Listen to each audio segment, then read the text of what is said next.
Are you all ready? Gather around the strongest guild worldwide and join crowd and cheering for our grand finals.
Ready for 2024 with Ragnarok of Rage and Tournaments leveling up in style.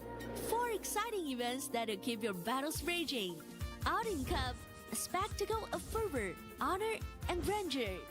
150 versus 150 Guild League gameplay, where teamwork and tactics collide in epic combat. The Champion Guild receives exclusive rewards, including the Champion Mount, the customized honor ring, and the prestigious event trophy. Valkyrie Cup focuses on fair competition, a competition with 5 versus 5 team clashes. Dish the power stakes, pick your favorite character, and let the games begin. Everyone's invited. And we're even taking the party offline to cities near you. Cash prizes are up for grabs. Thor Cup, 10 versus 10 showdowns. Each guild can be split into 2 teams of 5. Pick your map and let the ban and pick games begin. And now our first World Championship. Valhalla is the pinnacle of ROO tournaments. The best guilds worldwide are gearing up for ultimate clash. Offline events, crazy competition, and the quest for the mightiest guild on the planet. Who's gonna take the crown? Stay tuned! It's gonna be legendary!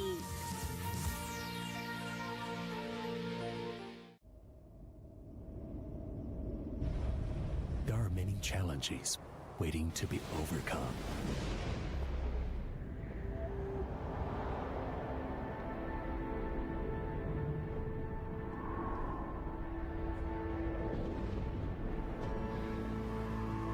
Mountains to be climbed.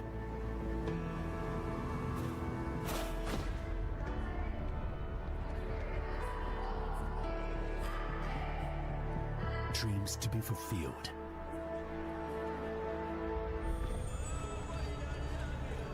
Worlds to be discovered.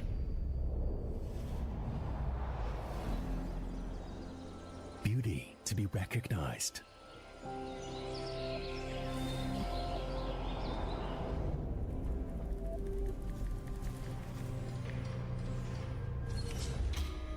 Problems to be solved.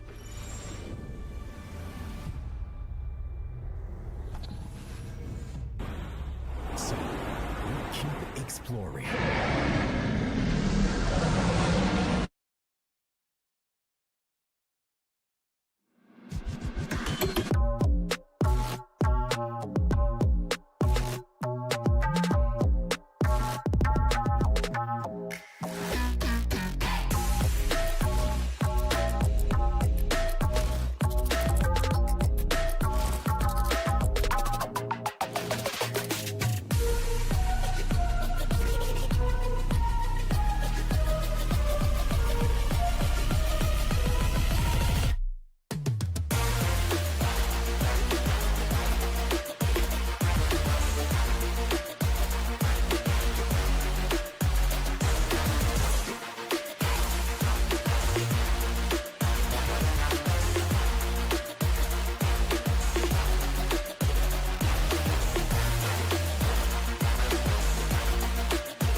Tes, halo guys, selamat datang di Ragnarok Origin Valhalla World Cup hari kedua.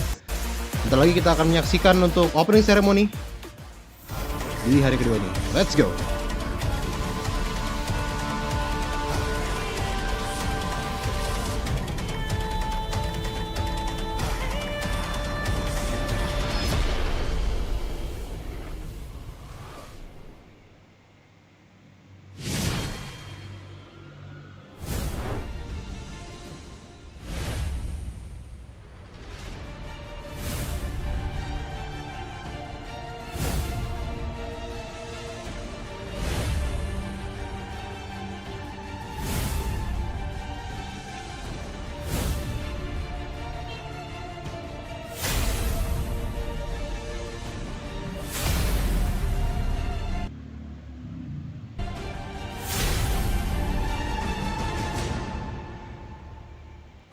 Sing the ode to the battle's fight, to heroes fight alone. Raise your voice from Asgard to the world. Our saga will be told. Our saga will be told.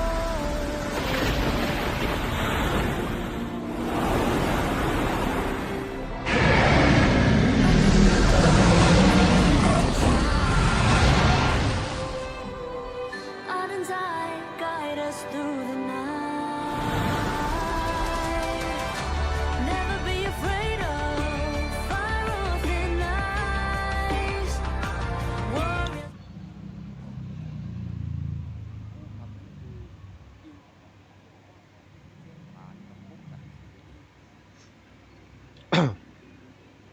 Gue tes mic dulu deh.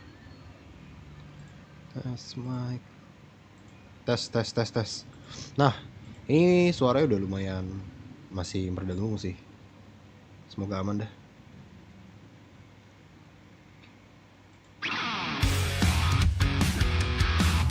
Yo, ladies and gentlemen, it's time to make some noise. Let's feel the rock and roll tonight. Hear the paddle, blaze a roll, crest alone, ain't out yet. Lost my love bag, is sleeping alone. I got a whiskey on my nightstand. That's all, I talk his stone. The fire in my heart and it's good in my hand. The trouble, my don't stay in my way. I just play my hair without care.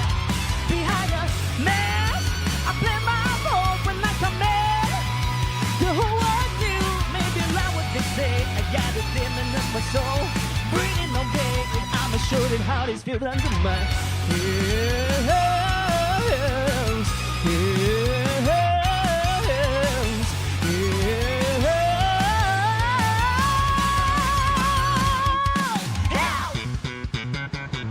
Listen, gentlemen, let's get on in the shadow. I will build this castle wild. Long shot, I switch my goal with the guitar angels go. Try the day and night, way with the time and the wind of Ini lagu apa lagi gue nggak tahu. it feels alright, beating back the down, winning in the sky. Ha! Behind the bells, I play my role when I come in. The whole world knew, maybe like what they say. I got a demon in my soul, burning all day. I'ma show them how this feel under my head.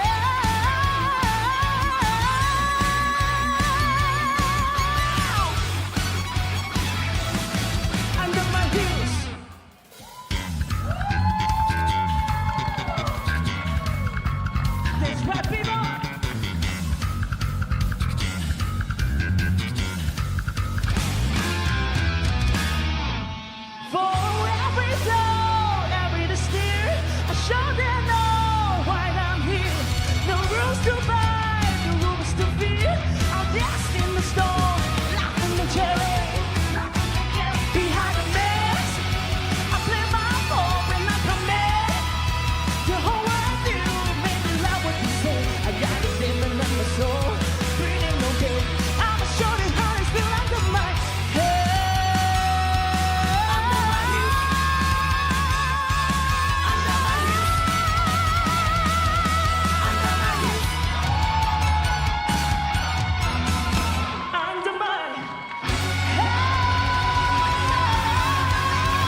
Thank you so much.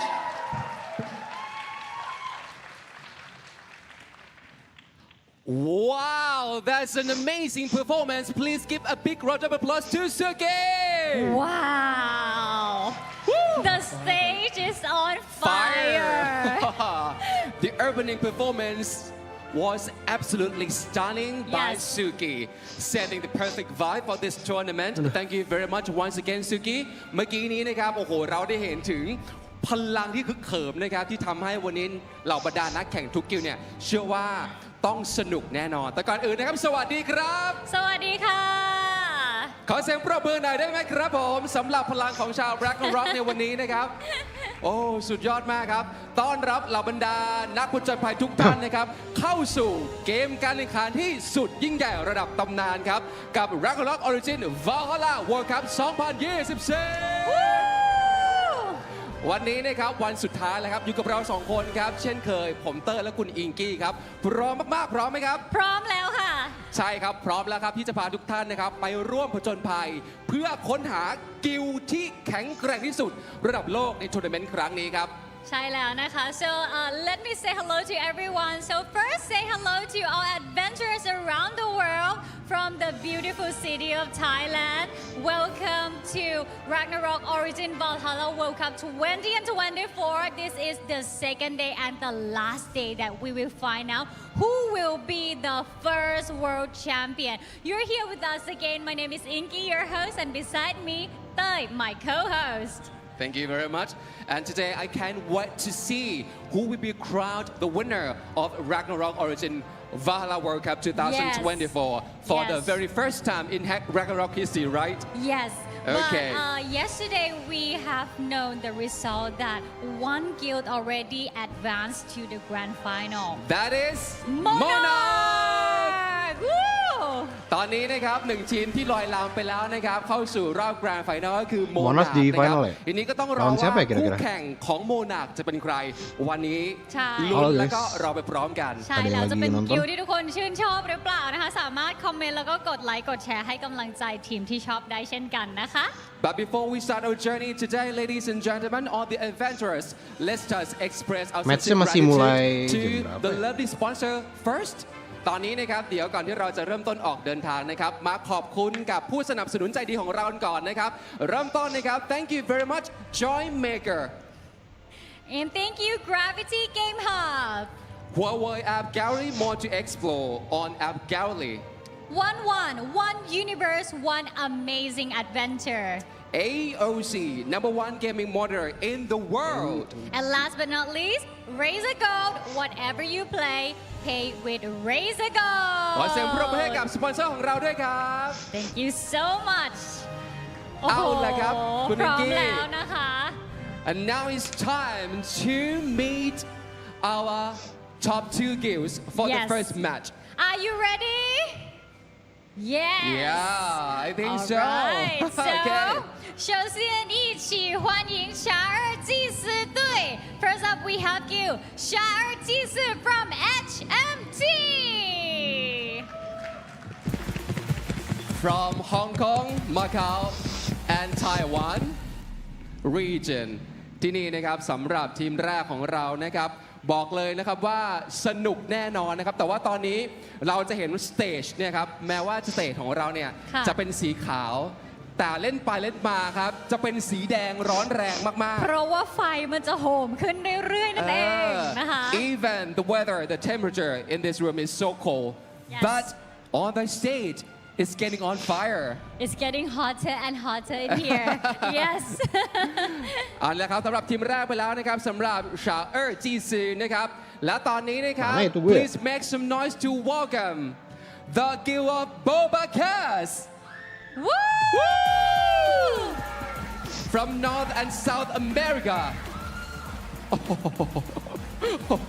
เสียงกรี๊ดเสียงเชียร์นี่คือแน่นมาก วันนี้แฟนๆ ก็มาให้กำลังใจกันอย่างอุ่นหนาฝาข้างนะคะ ถูก มา ต้อง ลุ้น ครับ ไปพร้อมๆ กันว่าใครจะได้ตั๋วสุดท้ายที่จะไปแกรนด์ไฟแนลในเย็นวันนี้ค่ะ สำหรับทีมนี้นะครับ Love Boba Love Cass and whatever Whatever เอ่อ ดี๋ยวมาดูกันว่าทั้ง 2 ทีมนี้นะครับใครสามารถไต่ลำดับแล้วก็ขึ้นไปสู่รอบแกรนด์ไฟนอลได้นะครับ ใช่ นอกเหนือ แล้ว จากนี้ ค่ะ นะครับที่เวทีหลักของเราทั้ง 2 ทีมจะมีการฟาดฟันกันแล้วที่ไซส์สเตจเนี่ยด้านล่างยังมีอีก1แมตช์นะครับรออยู่นั่นก็คือกิลของเที่ยวว่างว่านวุ้ยเดอะเจียนถานะครับเจอกับทาง Trinity ครับ ใช่แล้วนะคะ and beside the main stage we also have a competition at the side stage between Guild เที่ยวว่างว่านวูแต่เจียนถา versus Guild Trinity แต่ว่าตอนนี้นะครับเดี๋ยวเราไปเริ่มต้นแมตช์สำหรับคู่แรกในวันนี้เลยดีกว่าเพราะฉะนั้นส่งนี้ต่อให้กับเหล่าแคสเตอร์ Hi Casters Hello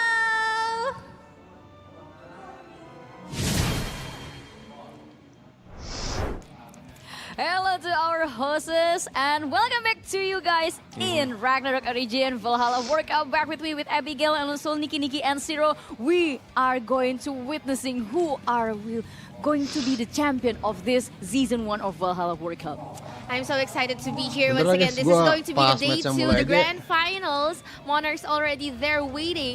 Whoever will it be to be emerging from the lower bracket, right? Yeah, there's still a lot of games left to be played there in the lower brackets. You've still got Boba Cats playing against Cha in a few moments, and off stage we have Trinity going up against 眺望物的尖塔. So plenty of a long road ahead for them to try and make it to the finals. Where Monarch, they're chilling right now. Exactly. They're probably still in their hotel room, just enjoying at the moment.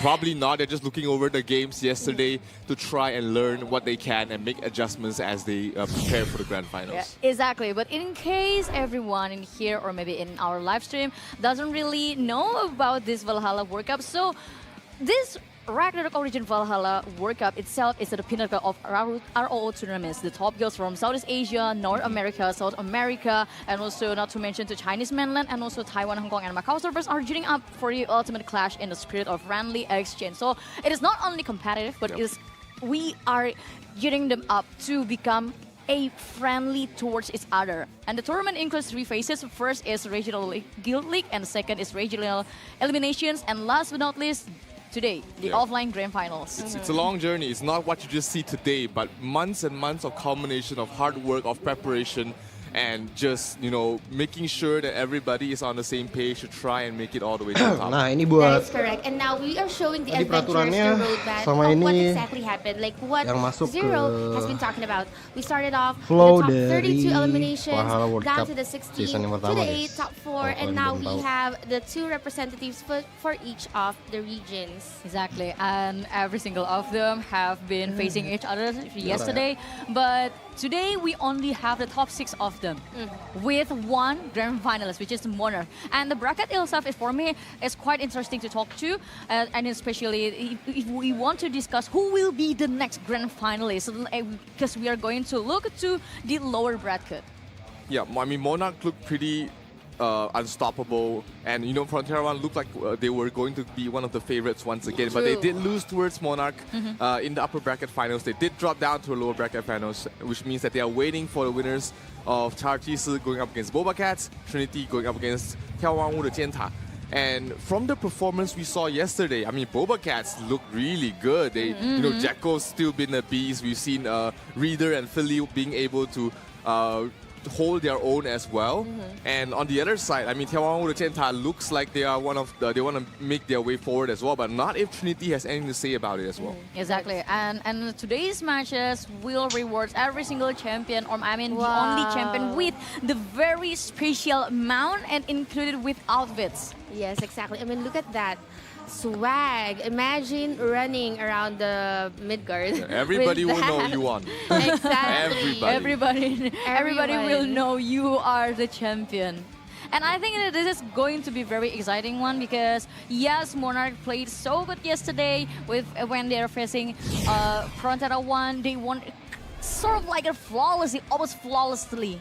And I mean, like, it's pretty much almost a one-sided match if we talk about the Frontera 1 position itself, because on the last 2 maps, they were like, kind of have no any other answer or situations that they could flip up the table. Yeah, there are some maps that Monarch are really good, and then Lu are masih nonton also lagi? some maps that Frontera One is also good at. So it's just a matter of how they're gonna execute their their strategy. But now let's talk about the battle rules. Everyone knows that the elimination matches are the best of 7. The first Lu masih to nonton 4 nggak? wins advances. Now there's a different players lobby wherein they will be choosing for the maps 2, 3, 5, 6. On the other hand, our maps 1, 4, and 7 will be locked into team deathmatch. Yeah, I mean, Team Deathmatch has been the one that everybody has been keeping their eyes on just because of how simple it is, of how we've seen these teams really just be neck and neck, or even just one team running away with it. But of course, the other important maps are just as important because you got to reach 4 wins before you're able to claim that thing, which means that you have to win at least 1 out of those 4 maps, which are Card Contest, Blood and Gold, and as well as Shapeshift Ops. Now, we've seen a lot of interesting strategies on all those different maps that have been portrayed yesterday. We've seen, I mean, Blood and Gold seems to be one of a map where you want to avoid Monarch on. Card Contest, a map you want to avoid Taskwalker on. Yes. And, you know, Boba Cats have been playing very well with Jacko on the Team Deathmatch. Team Deathmatch and also Card Contest as well. So True. that is a lot of maps that you have to be confident in, but also know what your opponent's strengths are. So you have to look out for that. All these teams, they had the time overnight to prepare for the upcoming match, so I expect a lot of changes in their strategy, in their builds coming up to this day. Yes, For and sure. not to mention about all of these 10 players from each guild only have 3 chances to deployment. Yep, exactly. Yes, that is true. And now we will be talking about the maps. So Zero already mentioned a while ago different Game- strategies, different game apa ini? lineups for different Ragnarok. maps. We have here the team Ragnarok deathmatch Origin. that will be locked on maps 1, 4, and 7. On the other hand, we have the Card Contest, we have Blood and Gold, and Shapeshift Ops. Wherein now, Abby, I think we will be showing the adventures, the schedule. Of course, yes, we're talking about the schedule and especially today's schedule, the schedule that will bring us to the champion of Valhalla World Cup Season 1. So the first match will be Boba Cats against Chartis. And again, after that, we have Trinity against 眺望万物的尖塔. And after that, we will decide which is who win from the first 2 matches, David. Yeah, the winners, of the first 2 matches will face up in the lower bracket semifinals. And the winner of that lower bracket semifinals will be going up against Frontera One in the lower bracket finals. And whoever wins that matchup will be going to face a very well-rested Monarch in the grand finals. I mean, right now, what time it is? It's like 12. They are chilling right now. They are enjoying their lunch. They know that they've got plenty of time to prepare for their opponents, and I'm pretty sure they're feeling very confident about themselves. Of course, yes. I mean, they won almost flawlessly, but a very confusing one yesterday that they brought to us. Yep, absolutely. I mean, they just really stepped it up a notch on how they usually play, and everybody has been able to prove themselves. I mean, we've seen Solitary Kin. I mean, we've seen Papa Bear being an absolute beast, and not to mention the 2 supports as well. I mean, PPIR. Not PPIR, but Shmoo. I was about to say Penton. Penton and PPIR. But all of that interesting discussion that we have before, of course, we also have to give something to our viewers, our lovely and beloved viewers. So this is the day to benefit. You will have live spectator rewards, 1, 2, 3, 4, 5, and also the new champion reward. Every single thing is for you. So one thing that you need to do is stay tuned with us from the start until the end. And also, this is not the only rewards that we will give to every single fans of Ragnarok Origin, because in offline, we will have the ROO customized card for only 1 person. And not to mention about the numbers, the 3,000 numbers for 10 people. We also have Huawei Make Paid for 3 people, MVP cards, cleansing, or anything. Everything is for you. I actually took a photo and video together with the ROO customized car for 1 person up there. It's actually Tesla powered, right? The car is right there. I mean, it's technically 1 winner, but I believe all 3 of us can fit in that car. Of course. I We're don't gonna mind drive sharing. back to our hotel with that car, I believe. With swag, yeah. Yeah, we swag that car. Yeah, well, David driving, he's gonna sing. Yep. And we'll just like, Carpool karaoke.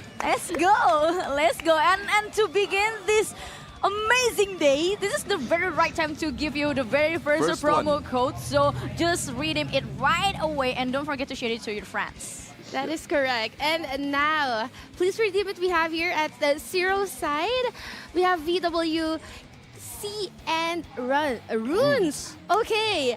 Wow, I am a non-reader. Just kidding. All right, so we have a lot of prizes, not just for the winners, but also for you guys watching at home. So please do share the live stream. Yeah, VWC and runes to walk away with 300 diamonds and 10 gachapon tickets. I mean, the new gacha is pretty good. Great effects for all you guys to be able to roll, and I hope these 10 tickets are able to help you get what you need. So make sure you continue to stay tuned to the stream because we have, like we said earlier, plenty of more rewards and codes for everybody to get. Exactly. So this is not only the code. The code is not only 2 free, but tons of it. So so it is not hurt at all to stay tuned with us from the start until the end, and not to mention about the other prizes. So I mean the other benefits. And don't forget to join our official Discord because you can get massive information from there, whether it's the newest update, whether it's tricks or maybe tips from the experts, or maybe you can just find someone to play with. If you're a loner and someone to fill any of the party, maybe you can find there. Yep. Dual goals. You might find love. You know, Oh you never my know. God. I was about to say that, you know, Oh my God. any game is a dating game. Well, fun fact, I met my husband in game. That is See? really Yeah, fun. yeah. Sometimes it's game is the right place to find your loved one. Ow! and we are currently discussing about the first match, Boba Cats versus Charities. And talking about the Boba Cats itself, we already know, we all knew how strong Jaco is, and not to mention to other players like Skia and Erdos. Yep, this is the first time we're seeing Charities on the main stage. So just a quick introduction for their lineup. We've got 淡水骑士王, we've got Baby 虾嘟妈妈 Tracy, we've got 彗星炒饭, we've got Baby 虾嘟特特, we've got 盖世英雄至尊宝, we've got 瑞兆的馒头, we've also got 赵仔, and also 背痛 Kings, and also Mama Babe. Nice, David. Nice, David. That's David there. Nice. We always Very support. good. Let's go, David. I was still looking for the names. There are some pretty long names out there, so we'll try and make it easier for you guys to understand who is who. Yeah, you've got Babe, you've got Kings, you've got Tracy, you've got 骑士王, you got Mama, you've got fried rice. I mean, if it was like the whole family, the whole royal family, you have your Babe, you have your King, you have your Mama. I mean the Queen Dowager. And talking about this Charities team, there's actually one thing that is different, or maybe two, because they don't bring Shadow Chaser and No Shadow they Chaser. don't have No Archbishop as well. Yep. So I think it will give them an upset in certain maps. Like for example, Chef's It Ops, where Archbishop is playing a very important role in here, and the other two is the other one is card contest. Yes, and also that match, everyone needs a resurrection, not just coming from the Wanderers, but also from the Archbishop. So that could be a one thing to look out for. But we know that Boba Cats, they are so used to playing against an enemy or opponent without an Archbishop, right? And without a Shadow Chaser. Yeah, I mean, we've seen Boba Cats do huge work with Kaz on that Archbishop. I mean, how many clutch epic classes that he's been able to cast in the card contest maps. And of course, we don't need to say anything about Jaco. He's been the flashiest player of this entire tournament so far. So that's always something you have to look out for. And, you know, Jaco has been really adept in positioning himself to find the backline, find the easy kills. And that's something that Charities has to watch out for, especially in the first match. Let's see if Boba Cats is going to start off with Jaco playing up, or are they going to switch things up, because their opponents have had one day to try and get reads, try and understand their strategy, and we might see Boba Cats trying to do something else. Looks like they're putting it out the double genetic team with Reader and Philly, and of course Amma, Tina, Minabelle, and Squishy as their supports. this is going to be problematic, knowing that there will be two genetics on the play here for the team deathmatch, especially the map. It's very secluded, it's very close confined. And knowing that there will be two genetics, it's just, you know, and you have, Athena as well. It's just giving you a little space for options. Now, what could be the lineup here? It's a double Wanderer and Sorcerer against a double Genetics. I'm leaning towards to having, I'm leaning towards to the lineup of Bobakas and Isli. Same. I like the priest here in this map, especially in team deathmatch, where resurrections as well as keeping one player alive is infinitely more important than keeping everybody. Of course, you know, you got Wanderers on both ends. They're able to help everyone sustain as well.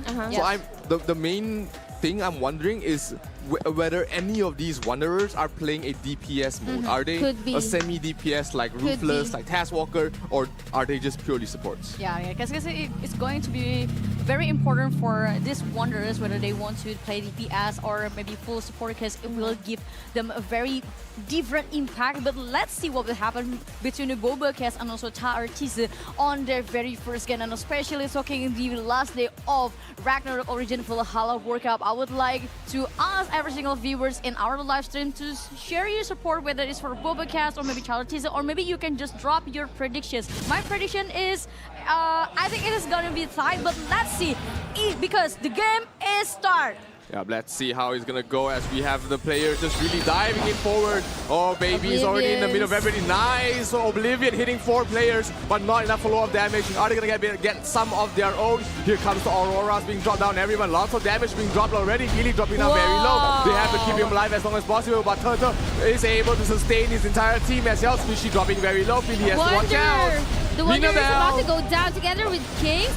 Nice sustain coming from the Wanderers, but someone's about to go down. It's going to be the first Wanderer, and I think if this won't be resurrected, Minabel falls as well. That is it. The first 2 points for our game. Yeah, Philly has to watch out. Though Philly gets caught out at the sides. Is he gonna get resurrected here? Looks like he will not. Squishy's gonna fall as well. Osiris card has been propped. Minabel is gonna fall as well. So it looks like Bobacats slightly in the lead right now, but they have to watch out. Their members are dropping like flies. And it's 12 to 11 right now. Both teams still have a chance to get back into this game. Exactly. That's the problem without an Archbishop here for this map. It's just so hard for you to actually resurrect them, especially when you've already used it. The cooldown will be played. Now we're still locked down at 12 to 11. Look at Reader here, just taking all the damage, but still, Minabel will be resurrected just like that. Someone was gonna go down from Chaltis. No, everyone's being so tanky, sustain, almost, but let me take it back as someone's gonna go down coming from Chaltis.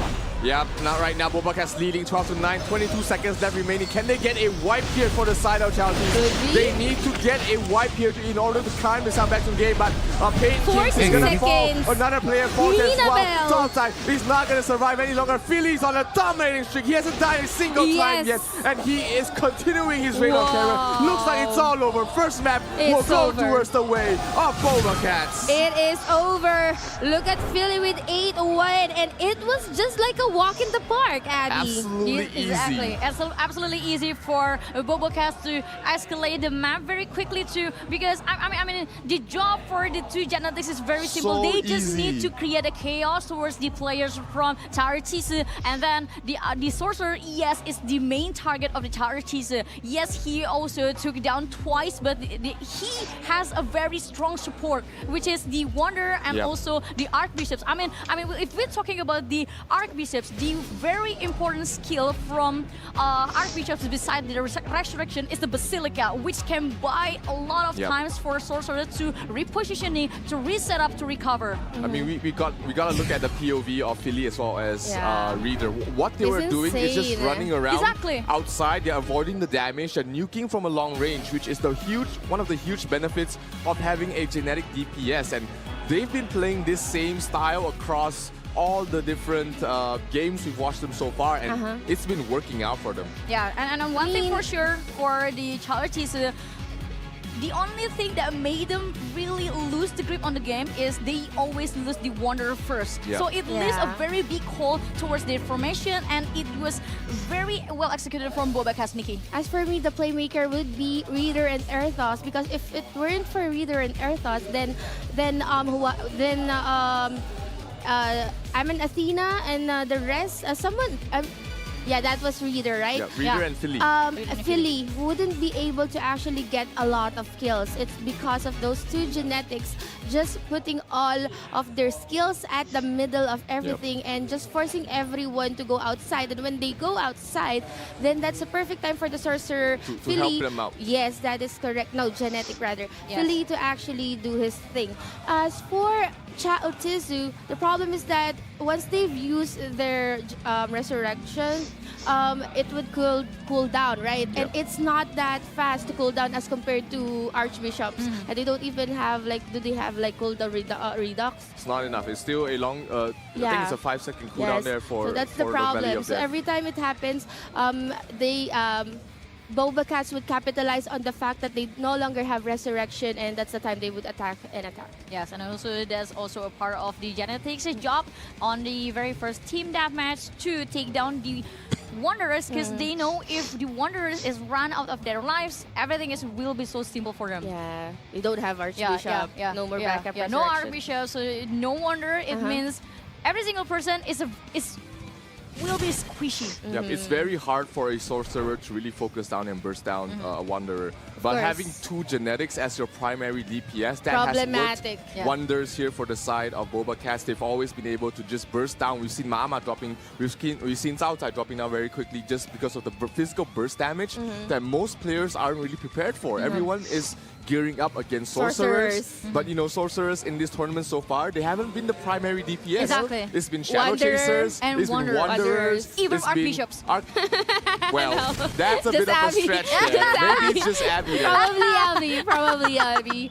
Now, going towards to game number 2, Chaotizu, I really like their logo. It's a cat and dog fight, honestly. But now, let's talk about Shapeshift Ops. It's going to be MVPs. There's a lot of things to go around. I think probably I'm thinking of using double genetic in this map as well. If they use the double genetics, then their deployment counts will be a bit iffy because that means one of your matchups you will not have a genetic at all, which gives the opponent a huge advantage. Well, I really want to see that in this map though. But yeah, that is really a good point. But double wonders would work. In Boba Cat's hand, they're just 2 steps ahead. Wow. Yep, and it was. Are they? It was Chaotizu using a completely new lineup for this map. This is their map choice, but it looks like Boba Cats, they're going to stick to the same one. It's going to be Reader, Armor Athena, Squishy, Mina Bells, and we go. Philly. Double genetics once again in Shapeshift Ops. I think they want to go for 2-0. I think they want to go for 2-0 because knowing that there's 2 genetics on another map that requires everyone to just you really can't run around so much in Shapeshift Ops. Though the map is a little bit bigger than that match. Having 2 genetics would really work wonders. If you put your plants over there and your Mandragora howling over there, then there would really lessen the spaces for everyone to run. Yeah, but here for Boba Cats, they're playing double physical genetics. So there's not going to be any plants, not going to be any whooping vines out on the map. So it's just going to be all about the burst damage that both these players can bring up. So let's see if Boba Cats is able to repeat their performance. Yes, exactly. Both physical genetics, both just pure DPS burst damage.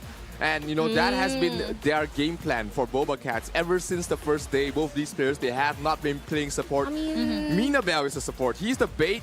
He's the one to keep everyone honest, while Reader and Philly has been the one to rain hellfire all over them. But let's see if Chaotizu, with their second lineup, can they do any better? Mama, Manto, Tracy. We've also got Let's go. Cao Fan and also Gai Si Yingxiong. Can they get a comeback for their team here in the second map? They need to get a comeback. We've seen that there's no Oblivions just yet. No Terminal Wings or whatsoever. Huge Oblivion. And this Huge Oblivion. Philly will be taking Philly in here trouble. at the middle. Just stuck just right there. Osiris Almost Clark about to block go for down. But Reader Philly's gonna is fall. about to go down as well. 2 points just like that for Chaotizu. Yeah, Philly out of SP. Squishy's gonna die as well. Osiris card has been procced on Philly. That was a huge Oblivion to start things off there. Another one on towards everybody. Polar Knights dropped on their heads. Philly's down once again. Another player down. Tracy dropping very low. He's in trouble. Osiris card has been procced. He has to get out of there. But Manto is gonna fall. Tracy, they're all falling like flies for the side of Chardisu. Even the genetics of the Wanderer as well. Their sorcerer also out of the game. Just like that, 45-4. 1 point leading here. We have Bobacast. Tracy not yet enough. Looking for someone to target actually. Aman Athena rotating here. Looking for a target together with Reader at the midst of everyone. Looking for one more target. I think they're capitalizing on how squishy Tracy is and how the Wanderer is having a hard time to actually support them. Yeah, you see Reader here trying to cut off Cao Fan. And he's taking the fight 1 versus 1 to his face. Reader doing very well in that regard. Back up is here. Cao Fan has to watch out. Cao Fan is down as well. 7-4 right now for Bobacast. They are leading the way. Do they have any statues? Do they have any sigils to use right now? This is the perfect time. Guy Sing Chong is going to fall. 9-4, 13-4 right now. As Mama is going to fall as well. Tracy in trouble. She has to get out. Exactly. But we can see how Philly looking for a target together with Athena and Reader at his right side.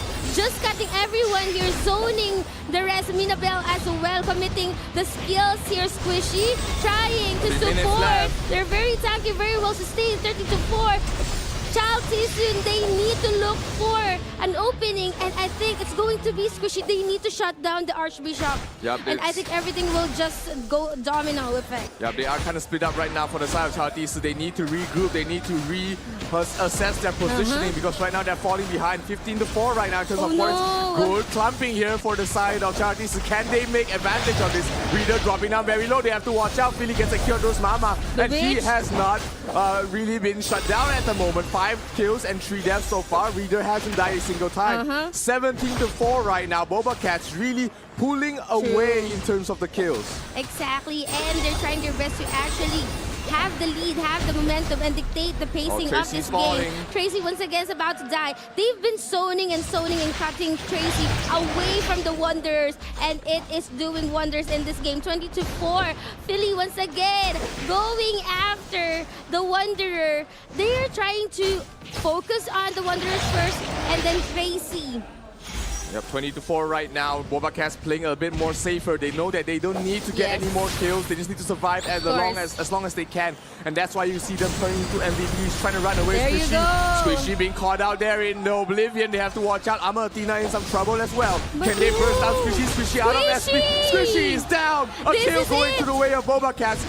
Chardisu as Bobacats trying to maintain their lead. Athena in some trouble. She has to start running there. Squishy hasn't respawned yet. There she's back in the game. But all MVPs right now for the side of Bobacats. They are just running around. A stormy night. That's gonna be Squishy, the Archbishop. But for now, Aman Athena looking for help, looking for opening. Oblivion. And there you go, another Frozen Worlds and all of the skills that they have conserved. They've been chosen huge Oblivion here. At the last minute. Tracy and everyone from Chelsea doesn't have any SP. They don't have an SP. They cannot even do anything right now. This is very problematic. And now, 56 seconds, 20-6. This is not going to look good for Childies as they are taking all the damage coming from Bobacats without any abilities to use. Polar Knights dropped on their head. This is huge here for the side of Bobacats. Can they bring down Tracy? Can they bring down Cao Fan? No, they are able to escape. Squishy does fall. That's a good kill there for Childies. They need a bit more. Minabel gets brought down as well. So that's another point. 10-point separation from both these sides. 30 seconds left remaining. Can they find the kills they need? At the middle, no SP, no nothing. But you know, even if they were able to down Minabel doesn't really deal so much kills, honestly. Minabel will be turned into a Garm. Aman Athena on the other hand, the Blood Reader. They need to find Reader. Reader is worth 4 points. That Reader is worth 4 points. They have to go for Reader, but Reader is very well supported here. See, Reader about to go down. Reader dropping low. No, he survives. But that's gonna be it. And they will be the winner of game number 2. That is Shapeshift Ops. And this would be a 2-0 series. Yeah, 2-0 series from Bobacats. Very well executed, even though on the other game there was kind of a little bit shock towards the Bobacats from Chardisu. But I think that early game moment was kind of a little bit mistake from Boba Kids because they weren't expected that the moment Philly was going to the middle of the map, every single person from Child Teaser just caught him Collapse out. on them. Yeah. Exactly.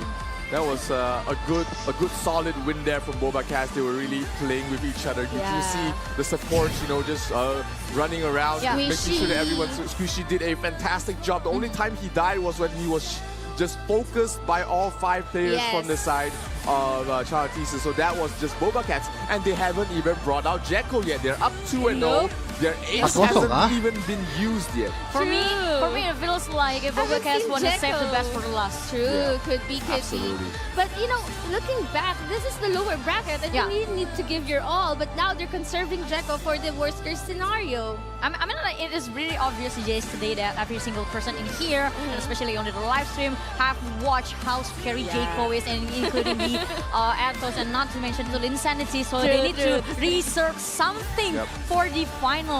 Let's look at the MVP on the map of Card Contest. Shapeshift Ops. It was Boba Cast taking the win, and Reader with 0 deaths, 4 kills, 4 assists. Huge point advantage being given him by him for his entire team, and he's been really doing so well so far. I can still remember the last part where in Reader almost about to go down, but he was able to escape. I mean that was a very good moment. But for me, Reader here is just kind of taking the advantage while the every single attention from Child Teaser was on the support. On the support, and even Minabelle. And it feels like it for me, Boba Cats just showed us a very good game sense. So in every single disadvantage, they just saw the silver lining on it and they just abused it. Yep, they definitely abused the range that genetics have in this map. Able to continuously kite their faster move speed. It's hard to lock them down if you have no Shadow Chaser. You have no if you have no plant genetic to be able to slow them down. They're just able to run across the map, and it's just so hard to stop them in their tracks. Maybe they need to bring out something like the Furious Pouring card. They need to start using the cobwebs a little bit more to just lock them down and burst them down. But as so far, I mean, Reader and Philly, they've been able to run anywhere across the map they want, and it's just so hard to deal with. And in nature, genetics are actually tanky in nature. And now talking about this is a physical genetic, which makes it even more problematic. I mean, they do not. They heavily rely now on the Wanderer when it comes to the utilities. Because they be bringing the DPS.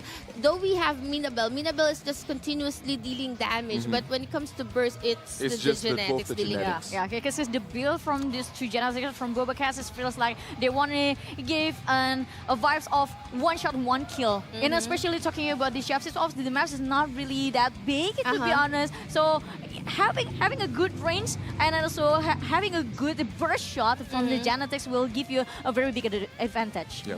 So what needs to change here for the side of Child Teaser? I feel like they need a little bit more damage. Maybe one of the Wanderers switching to a more DPS-oriented build to try and help them out, because it's just so difficult when you have these 2 highly mobile, very fast, physical damage, long-range nukes just throwing down bottles from a far range. So they have to look out for that. They have to be able to help them burst them down when they catch them out. So right now, game number 3 here. Boba Cast, they have the map selection. They go for Card Contest, and we get to see Jekko in action. Yes, the final team of a Boba Cast, including the Jekko, Cast, Insanity, Skia, and also Arthos. So it will funnel to Jekko as the bait to every single people from Child Teaser, and then they're gonna have the second layer, which is Arthos, who will done the job that Jekko couldn't done. Actually, Jekko can also be a bounty hunter wherein he targets the supports, which would be the Wanderers or even locking down the genetics coming from Child Teaser.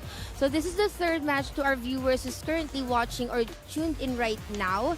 We're currently at 2-0, so for Child Teaser, they need to win this map or else it would be another advantage for Boba Cats.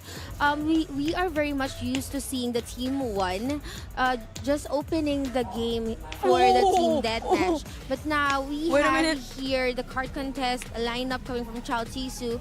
They could use this, but the problem here with this kind of lineup is they wouldn't have any resurrection. And if you know that you don't have so much resurrection, you will be respawning from the very beginning of the map. You might be using the teleporter, but still it won't be that, I mean, every second counts. Yeah, you definitely do not want to get split up here, especially against Jekko, who's just going to be waiting for you to rejoin your team. True. Because you're going to be split up. He's going to get easy pickings, so they have to watch out for that. Here we see Pain Kings, we see Zhao Zai, we see Te, Qi Shi Wang, as well as Mama joining the fray here in this second map. They're playing against Jekko. I hope they're prepared for the physical burst damage that he can bring out. We've seen teams completely disregard the Shadow Chaser, and they were punished heavily. So they have to remember that this Shadow Chaser is not to be trifled with. Exactly. I think the genetics should actually keep an eye towards a Jekko, or if they can do like a turtle strategy, just protecting their DPS, then if whenever Jekko comes near the stack, the DPS can actually just burst down Jekko. Exactly. They have to burst down Jekko for sure. Yeah, they have to burst down Jekko first, but will that happen? Or maybe it's gonna be the first win for Childish against the Boba Cats. So this is the third map. I believe you guys already getting more excited with this map. So let's take a look what will happen on the third game, the card contest. Card contest. You've got Cass, you've got Jekko on this map. Nothing feels better right now for the side of Boba Cats. Exactly. This is their best strength, and they're going to go all out here in this map. They want a 3-0 lead. They want to go to their team deathmatch on a lead. And let's see if they're going to be able to do this. I'm sure they're feeling confident. They're up 2-0. Childish backs against the walls. Can they reach the card first, and can they maintain their position? They have to. They have to. And I really like what you mentioned, but here we go.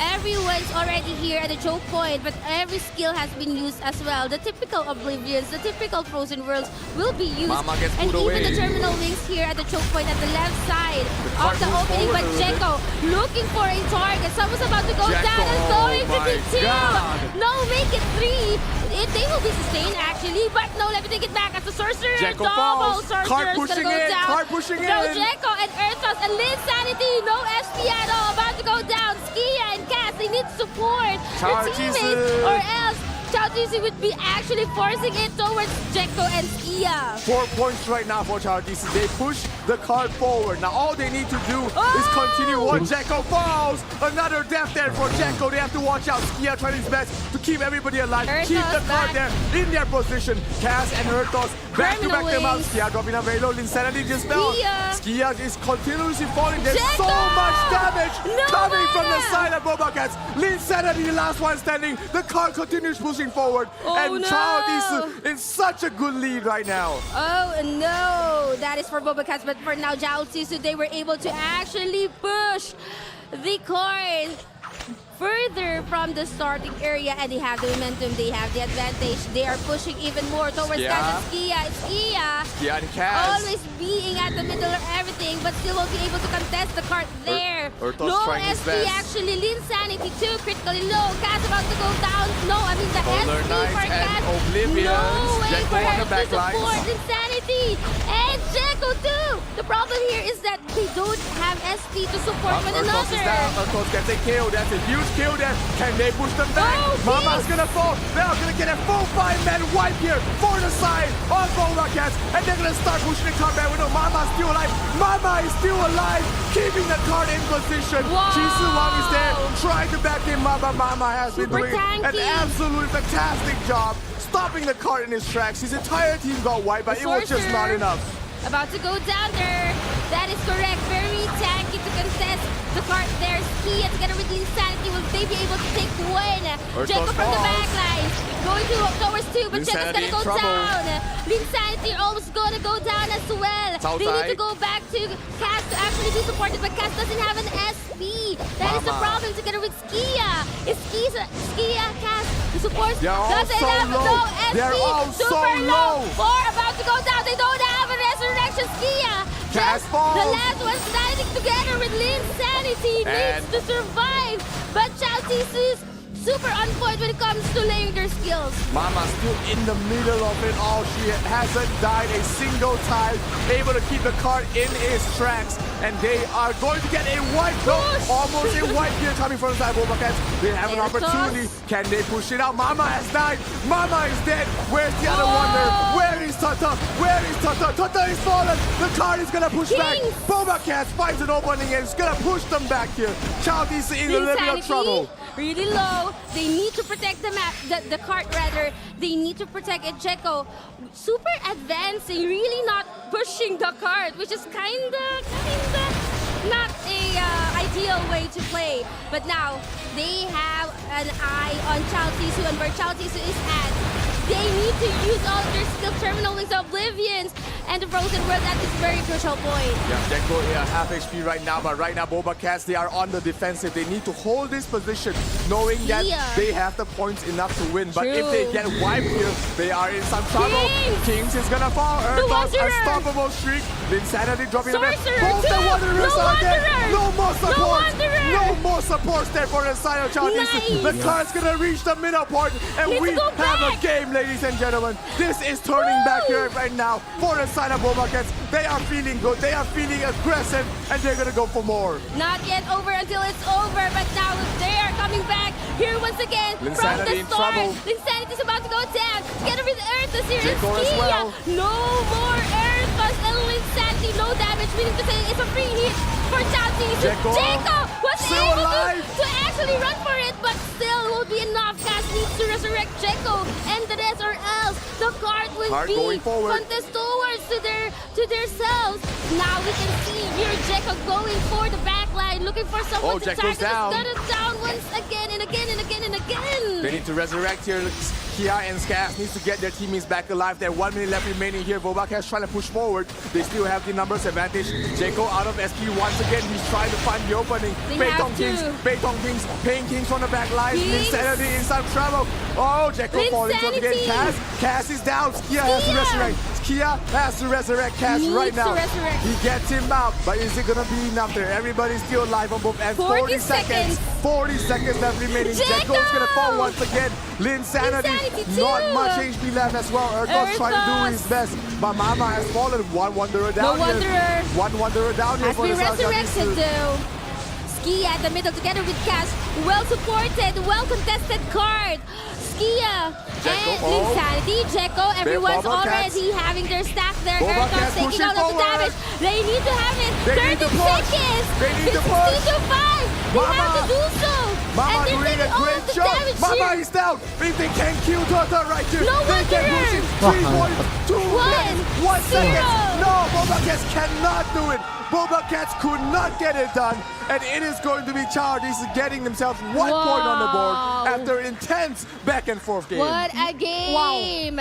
Zero, take a breather. Abby, what happened there? What a very intense game. I mean, that was a very good job from Chao Tisu to focus on Jeko on the very early of the game. And when Jeko couldn't do anything with the very first 3 dots, I mean, everything is on their favor. The wind blowing towards their side. And that's the moment they create a such a big opening, a very big opportunity, a very big advantage as well. And then they just abuse it very, very well. They keep focusing on objective while killing the players from Cats. On the other hand, they keep focusing on Jeko, because once Jeko couldn't create an opening at the early of the game, it means there's a big hole inside the strategies of Cats. And Cats actually did a very good job too by trying to recover. They recovered successfully during the game and trying to do the comebacks, but sadly, because the point that scored by Chao Tisu is already too far, and Chao Tisu is also doing a very good job to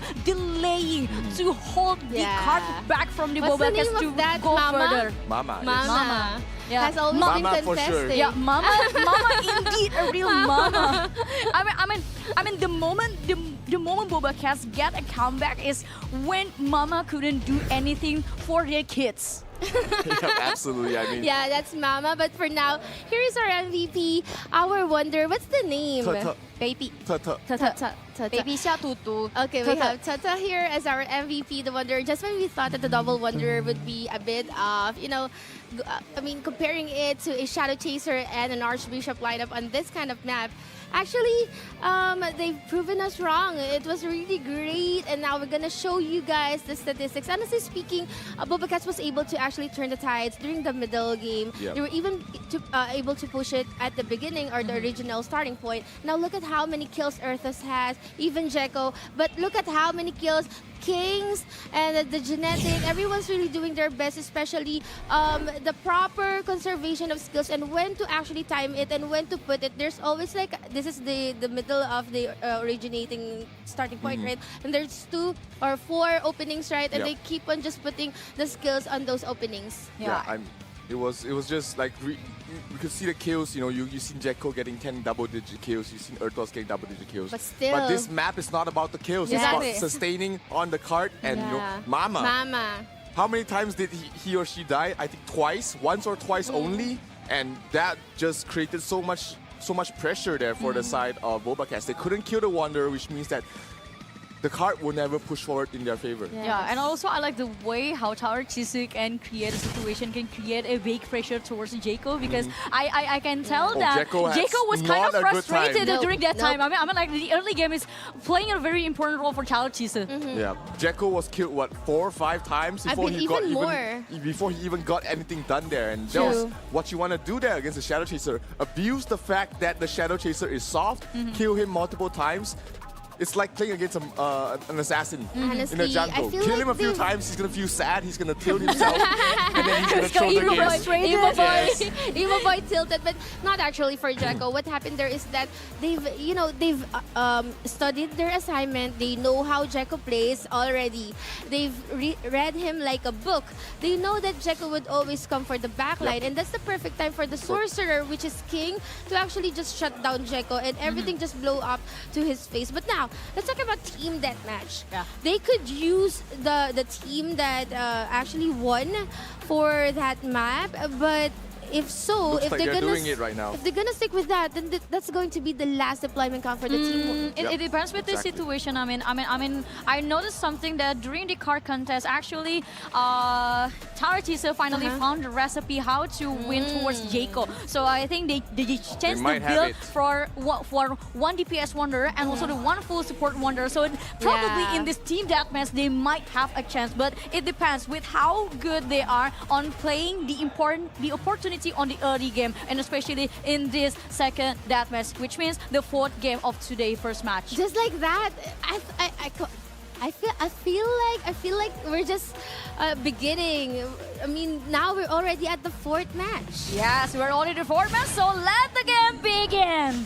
Yeah, we're going in right now. Deathmatch. This is the chance for Chaltis to equalize the scoreline. Can they find the opening? Can they find the kills? Can they find the perfect Oblivion? As well as the Polar Knights being dropped down and Earthos dropping low already. He has to run away. Linsanity as well. Not much help. They have to back up. They have to support. But look at the backlines. Earthos dropping very low. Earthos has to watch out. Linsanity, they're dropping down so low. Earthos is gonna fall. Kings gets the kill. First blood goes towards the way. Jekko is down as well. No Osiris card. Linsanity falls. Earthos. The DPS is down for the side of Bobacats. Chaltis strikes first. Kaz in some trouble. No SP, no HP, no Osiris card. And he's gonna fall as well, though, still alive. Wow, objectives after objectives after objectives has been locked here by Chaltis, but they're not down. Because they are still looking for one more target. That's gonna be Earthos actually gonna be 2 against 1. Skia to the rescue together with Jekko, but Earthos about to go to die. Together with Kaz here. Chaltis, they found the momentum to capitalize on it. They are now zoning all the DPS away from the support. Earthos is gonna walk into his death there as Kings is on a dominating streak. 5 kills, 0 death. Linsanity not gonna be able to do anything as well. Linsanity falls once again. Jekko completely out of this game. He cannot get it. He cannot fight against them. 13 to 14. Jekko is dead once again. Kings unstoppable. Should they get a resurrection on Jekko? That's huge. But they have to keep it up. Everybody falling here. Linsanity, Kaz, Skia, and the rest of Bobacats. They're now dying one after They need to another. resurrect. King No. is on a roll here. He knows his Chalties. target. He knows his lock. Urge is about to go down. Almost about to go down. But wide. And that is it. 12 to 14. Once again, Chalties was able to tie our series 2-2. Oh my god, Charities, practically they did the same thing in what we saw Wow. on the previous card contest. They didn't give any space for Jaco. And for me, the early game momentum was thanks to the Oblivion as the element of Perfect surprise, Oblivion. as Bentar. the shock therapy. Resurrected the as DPS is well. down for the side of Monarch. No, Chalties is Cass. strikes first. Cass in some trouble. No SP, Cass. no HP, no Osiris card. And he's gonna fall as well, though, still alive. Wow, objectives after objectives after objectives has been locked here by Jacko is Chalties, but they're not down. down because they are still. Was thanks to Soal the panas kah, Oblivion Kiko? as the element of Perfect surprise, Oblivion. as the shock therapy for every single players for Bobakas, because the moment the Oblivion was casted, every single player in the Bobakas lineup couldn't do anything. The time just stopped. Exactly. Well executed strategy came from Chalties, but the downside that I'm thinking right now is that no more deployment counts for King and his team. But for now, at least for what it's worth, they're able to tie the series. Absolutely. What a performance there. The coordination, the follow-up, the chain stuns, everything. Perfect. They just created such an early lead just Exactly. based on the sigil cooldowns. True. Getting Urtos down low. They got Exactly. down very low at the Always. start. And they were just under way too much pressure from that point on. Exactly, and finally they create the code how to prevent the shadow chasering by using a very big element of surprise in the early game. The moment the time has stopped, and on their side, that's the situation they favor them the most. What I really love about King is that he knows his target. He knows his He keeps target. zoning. He's zoning together with the genetic. They're zoning the DPS away from the supports. And if there's no support supporting the DPS, Yeah. DPS are useless. And then if their supports doesn't have the DPS with them, they They're cannot useless actually as well. just tank all the damage. And they're taking it all together with the Dark Priest card. Yep. And they don't even have an SP. Yeah, so the best sentence for what happened on Bobakas side, if you can't do your job, what's the meaning of having you in their lineup? I mean, if you are a support, but What's there's the no meaning one of that No you one can to support. support. What's the meaning to have you? True, What's the true. meaning of your presence in that lineup? And same goes with the DPS. If the DPS keep going to die each time they Die. spawn, so what's the meaning to have them? I mean that's the code that actually being cracked by Chartis. Chartis. By the moment Oblivion casted, they just read the fate of Bobakas Yeah. on the team that match. Yeah, when the Oblivion just dropped, you already know that, hey, Bobakas is in trouble. You know, all the sigils was popped. They couldn't focus them down. Lots of damage coming in from Kings. He was just on a tear. Always there to back Yes. his team up. Always there to help when Jacko is showing himself. And Jacko couldn't get a lot of things done as well. True. But right now, the series is tied. Best of 3 to decide who will move on to the lower bracket semifinals. And there is no more entries here for Kings, for Mama, and for Chi Si Wang. So they have to play with their knew it. other team. And I it's was gonna about to say- be blood and gold. I was about to say blood and gold just simply because we haven't really seen this map. And if ever these teams want to actually pull out some tricks that they've never showed us before, that could be really blood and gold. Yes. And not to mention about how they successfully turn down Jaco twice. And this blood and gold, they probably will do the same thing what would happen on these previous matches. Focus the MVP. Yeah. Focus the Goblin Leader is the name Immediately, of the game here. immediately. Yes, I wonder if Manto is switching to a magic genetic build just to help them, the plant genetic be, to try could and be. help them out, to try and nullify the usefulness of Jacko. Jacko, he has one more deployment Yes. count. I wonder if Bobakas is going to use it here in this map. Yes, and Bobakas needs to be aware with the early game momentum that charities are always clear towards them. I mean the basic strategy Opening, of yeah. charities is to create a situation where every single players in Bobakas losing their failures. Yes, now we have the double genetics once again. Now the question lies on, you mentioned if one of the genetics will be switching to a magic type, just so they can actually control people from Chaotisu, simply because we were able to see how fast they respond, how fast they zone, and actually create chaos and take away the DPS from the supports. Could be. But knowing Philly and Reader, I think they're gonna just capitalize on pure brute force. They feel like the guys True. who are just who want to go DPS there. Minabel is a true support in his entire team there. But I do hope that, you know, we see a lot of Dark Priest card utilization in this match because, you know, Philly and Reader, they are very highly SP dependent. Now, they on the side of Charities, they do have 2 sorcerers and they can really create a lot of issues in terms of the SP for the side of Boba Cat. So if Charities is able to adapt accordingly, and they might be able to take the lead here in the series. Yes, I think Thailand is going to be harder and harder than ever. So this is the 5th game of the very first match of the last grand final day from Ragnarok Origin Valhalla World Cup. Boba Cat versus Charities. Who will take the 3rd point? Will it be Boba Cat or Charities? Honestly speaking, it's anybody's game. We have the cats, we have the dogs. Who? The Maltese and the cat drinking the boba. Who do you support? Let us know in the stream because it's about to get down here. Boba Cat 2, Charities 2 as we head into Blood and Gold to try and find who's going to take the lead here. As we do see MVP dropping down to 95% already, feeding down to half health. Minabel not in a good position as well. They have to back off. They have to back up, find a position wherein they can actually regroup and sustain Philly's SP here. On the other hand, we can see Aminatina looking for a target, looking for someone to pull. Tracy, would that be Tracy? I think so, but no follow-up damage actually. This is a different approach at Goblin for the Goblin. Yeah, they're going more for fights. Yeah, true. Usually it's everyone's just focused on the MVP. Points are but for now, they're actually focusing on the PvP aspect of the game, which is a very, what do you call this? The classic gameplay for Blood and Gold. Very brawly, a lot of skirmishes and small fights outside around the MVP. 4-6 right now. Boba Cat slightly behind, but there's plenty of time to catch up here. Coins are about to drop, and it is still Charities getting a majority of that. 12 points already. The MVP, 58% health remaining. Can Boba Cat find equal footing here and try and get something for themselves? They have to find the perfect footing. This is just like a half of the scores, but still really big. They have to take down the main damage dealers coming from Charities if they want to have the golds.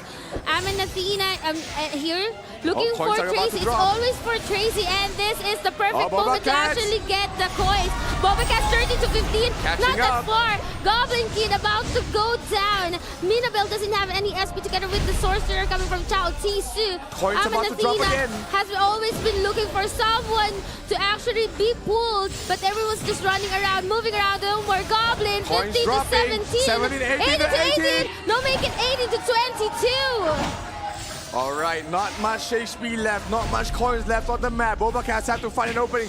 They have to use their Oblivions right now, kill the boss, get as many coins as possible. 6% HP, 5%, 4%. Who's gonna get the coins? It all comes down to this 18 to 22, and it's gonna go 20 to 31, 35 now for Charities. And right now, it's just gonna be run with the coins. Boba Cats gets completely wiped out here, 19 to 41. They are doing what?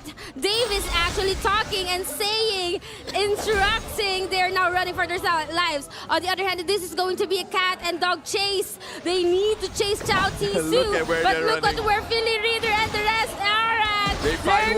But they will be pushed on a very corner. But Tracy's still running. Tracy has 11 coins. Tracy has 11 coins. Teammate Tracy has 11 points.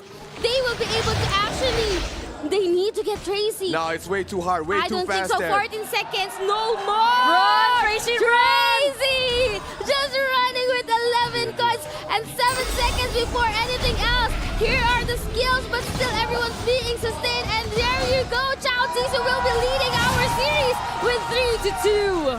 Great utility usage, great patience here coming from Charities. They know that they had the game the moment the last coins were dropped. They know that all they needed to do is survive, and boy, did Tracy bolt.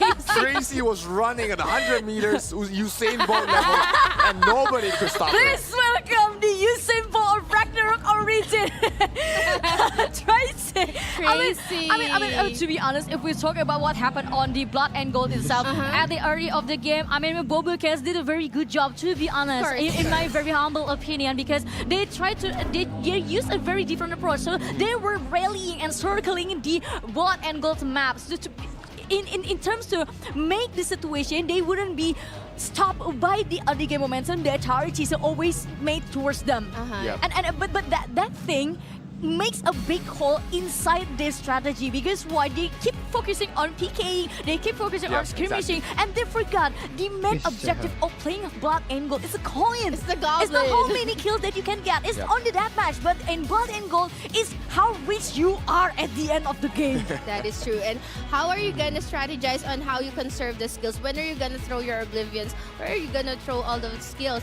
But yeah, literally, that was a cat and dog chase, and now the dogs has won. Chaltisu will be leading our series with 3-2-1, and that was an interesting take on the Blood and Gold, because it was always like focusing on the goblins first, and then taking the gold coins, and then doing the PK. But Abigail mentioned the objectives. Yeah, and then the genetics from Charizard become the MVP, David. Yep, it's Manto with 12 coins towards the end. Tracy had 11. 11. So between both of them, they had basically almost all the coins that the side of Boba Cats had, and definitely a very good fight here coming from the side of Charizard. They saved their statues and oblivions towards the end for the final stage of the coins to drop. And when the boss actually died, it was just way too much of control across the map that Boba Cats couldn't really get any coins from the final boss. And even doing the mats. If ever we're gonna do the mats, Boba Cats has 19, and even if they were able to take down Tracy, that's just going to be like 30. It still won't be enough. 40. They lose half on every death. So if Tracy had 11, she would lose plus 6. half of it. Yeah, but still not enough. Still not enough. You need at least 4 kills. 43, at least 4 kills with the 2 players of the highest coin have. Or at least 2. At least 2. Yeah, 2 players. They had to kill Tracy and Manto. Yeah, man. Then Twice. they could have. Twice per people. But we saw Tracy was just We saw working Tracy bolting, running across the map like she or he isn't the player of Ragnarok origin, but look at the kills. The athletic players. They do have the advantage. Boba Cats did have but the it's advantage. not about the kills. Yeah, it's not about the kills. As compared to the kills of Chaltis, and which only explains that their strategy when it comes to focusing on the PK before the objectives didn't work. And at this point, since you're at the lower bracket, you really cannot commit a lot of like mistakes, or you cannot. I mean, you can risk it. You can risk and like employing a different strategy. But at this point, your life is on the line. Exactly. And now we're currently at 3-2. This is going to be match point. Match point indeed. To be honest, I had an assumption about how Boba Cats are playing like that and what's the reason behind their kind of playstyle. I believe they're trying to find a wipeout and then they just want to greedily having the goblin. Yeah, goblin. Yes, that's a very that's why greedy, high risk and high reward situation. But yes, maybe they just want to try. At least. Probably is a bit hard to do, especially when all these players are on the same level. Yeah. You know? There's no DP advantage, there's no title advantage. They're all on the same level, and it's just so hard to kill anybody. We've seen players just survive forever, even on the same level, and it's crazy. So it comes down to this. Jekyll, one more deployment count.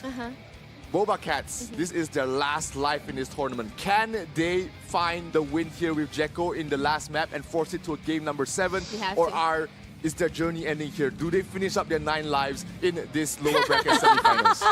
They have to be aware with the situation, or maybe the conditioning that Charizard put towards them. So I think it's not the Jekyll's fault, to be honest. It's just of course. Charizard already cracked the code. They already know how to play against it. They literally saw the demo yesterday how to counter-attack Jaco. Well countered. That's the only problem. That's the main problem for Boba Cats. And knowing that, so if Jaco has already been countered so much, so hard like that, probably Jaco can at least do a different kind of strategy and not on just like pushing onto the back line, or probably could he be like a support shadow chaser, like it's really hard to do. It's really hard, because he's the playmaker. He needs to be the first one to actually destroy the backline. What he can do is maybe switch up in terms of his build. Instead of playing the Meteor Assault and the Shadow Strike, which are both shadow elements. He can switch things up. Maybe play the Garm. Maybe play the Time Bomb. You know, different sort of elements, different sort of utilities that the Shadow Chasers can bring out. Sure, the burst damage isn't as big, but your opponents Continuous damage. After they look at you from the last game, they know that they need to equip the Isis card, they need to equip Archeope card or Batori card just to counter you, and you're not going to find any efficiency from there. Yeah, that could be a good one or strategy, and just trust your teammates to actually deal so much damage aside from yours. So your damage will be coming from the element. From the element could also be an element of surprise because your opponent would be switching cards in the midst of a battle. Yep, and right now they do know that it is Jekko coming out on the field. It is Boba Cat's map selection here, and they are going to go up against, I believe, the same lineup coming from the side of Charities like the last game. Since Kings has no more deployment count, this is going to be the map choice of Boba Cat. Their tournament live Card contest once again at the map we're in. They actually lost, honestly. They need the revenge here. When it comes to this kind of lineup. But what's really interesting here is that if Boba Cat will be able to actually tie the series, then we will be having a refresher. Game 7, first ever. Well, actually, to be honest, in this card contest, Boba Cat really have an idea how to escalate this game, to be honest, in my very honest opinion, because they almost successfully come back. They just need a bit of more time. Yeah, they just need a little bit more time. So I think the point and the problem from Boba Cat in this card contest is they just need to avoid the disturbance. From the charities towards them. And I think every single thing that happens in this very first match between Boba Cat versus charities is already exciting, it's already intense, and it is a part of support from our sponsor. So let me say our gratitude first to our lovely sponsor, which is Joymaker, Gravity Game Hub, and Huawei App Gallery. You can join App Gallery Discord for the latest updates on upcoming activities, and don't miss out on the opportunity to get exclusive customized gift pack and elevate your gaming experience in ROO with in-app purchases. So download Huawei App Gallery now to explore your favorite apps and enjoy exclusive benefits with a 15% rebate on in-app purchases. And thanks to 112, the One Universe, One Amazing Adventure, you can get bonus rewards and exclusive in-game offers with 1 in its games and more. And thank you so much for AOC as the #1 gaming monitor in the world. Last but not least, thank you so much to Razer Gold. You can join millions of gamers worldwide and choose Razer Gold as the go-to gaming and entertainment recharge store. You can enhance your gaming experience further through Razer Gold Wallet in our official game partner stores too. Thank you so much to our lovely sponsors. Thank you everyone for the strong support. And now, this is it. The match point between Boba Cat and Chalties. Here in this particular map, wherein Boba Cat was able to almost take that game, but still won't be enough. Card contest. We have Eartha, Skia, Cass, Insanity, Jekko. On the other hand, we have Mama, Zuzumba, we've got Tracy, we've got Manto, we've got Chao Fan in their final map. Can Chalties move on to the lower bracket semifinals, or will Boba Cat will force this to game number 7? Let's see. Can Jekko do it once again? This is their final chance to fight for another life here for the side of Boba Cat. They need this win. They need to perform. Exactly. They have to. Everything's on the line. Everything is at stake.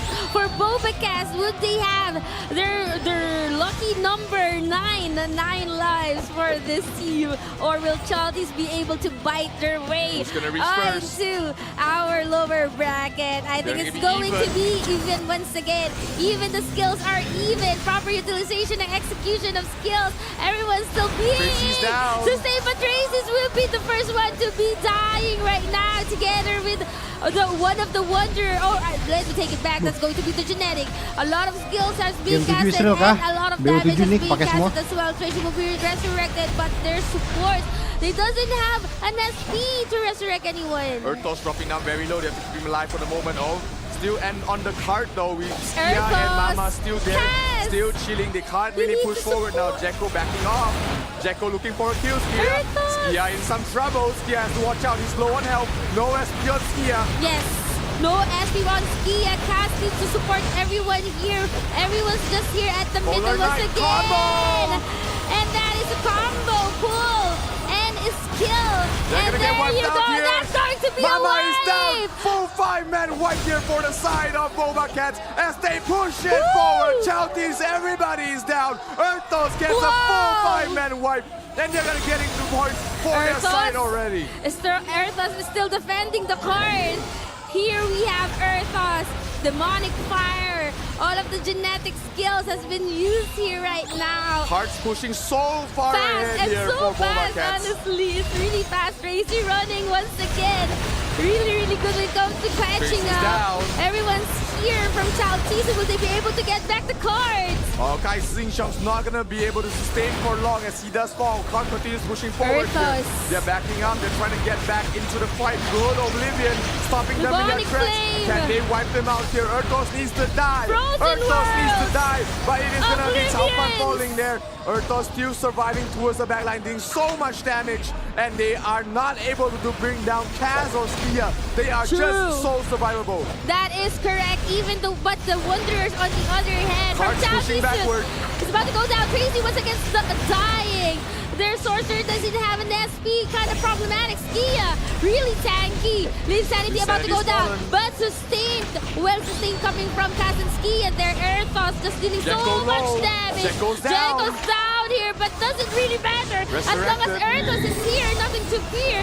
And now the card is being contested, still stalemate. Skia in Nothing's trouble. moving right now. Jekko going for the backline, about to go Insanity's down. dead. Kaz in Needing trouble. some help from the teammates here, but Insanity will be resurrected, will be sustained. Jekko needs to be resurrected as well. They need to bring down Kaz, the most important target here. Yes. After Casey's dropped down, that means Kaz. Kaz, no more resurrection. Skia out of SP, Kaz out of SP. Skia. They have to burst them down. Earthos. Earthos is down. This is the opening that Chaltis is looking Yes. for. They have to burst down these supports. Jekko's about to go down as well, but as long as Kaz and Skia is there, the sustains are there.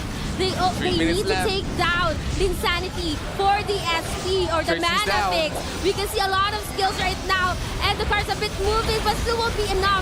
2 minutes and 46 seconds.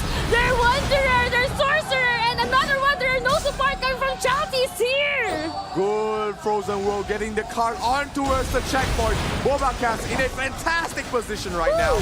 And 2 minutes 30 seconds left. Then this might not be enough time there. Jekko gets a quick kill on towards Chaofan, on towards Manto, and another Oblivion. Frozen Tracy World. in trouble. Tracy's down. Oblivions. Jekko on the tail on towards the back line. Jekko's dominating! This is the revenge arc for Jekko!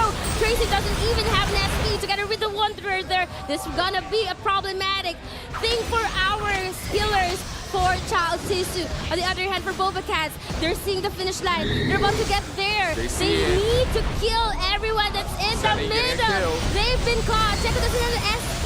Tracy's This down is, again. I think this is the opening for Chaltisu if they've been able to actually connect their Oh, skills, one but of the not Wanderers- connecting. both the Wanderers are dead. Crazy's done. No Sorcerer, no Wanderer. It's a wipe. Full 5-man wipe going towards the way of Boba Cats, and they smell blood in the water. They know that they have it so far. If they can sustain just a bit longer, they will be forcing us to a game number 7 here Yes. for the side of Boba Cats. Looking good. Jekko 10-2 so far. Whoa. Linsanity 11-2. They haven't really been shut down. He has 4 kills for himself, Wow. and they are feeling really good. Another kill. Jekko going towards the backline once again, Earthos. not stopping About to his go down. domination. Kravy's dying, the Wanderer is dying as well. But you really have to give it to Kaz, because Kaz has been on point when it comes to resurrection and the sustain.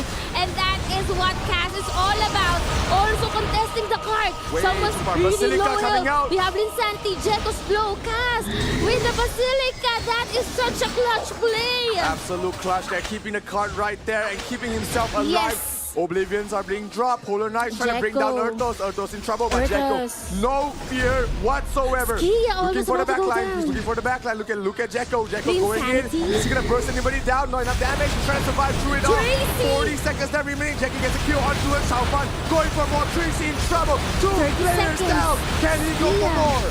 Kaz losing all the SP there, but still sustaining. Insanity about to go down, but well sustain coming from Skia and Kaz here. Gila. Insanity looking for Gila, target. Jekko Check pertama about kali down. kepake. Nice sustain. Frozen Words and Oblivions has been casted as well. 18 seconds before the near of the end.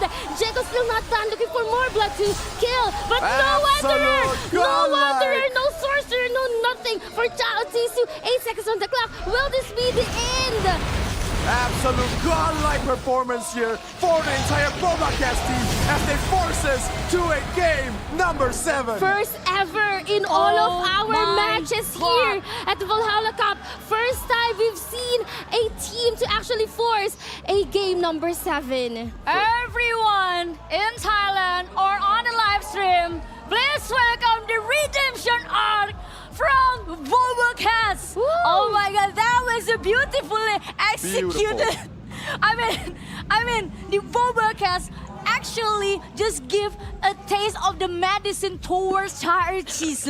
They spread their formations in the early of the game. They just make sure everyone will not get caught up with players from charities. And they just let the very first players from charities to step in near the cart and they just caught him off. Yeah, Tracy and the rest. It has always been Tracy to actually deal so much damage.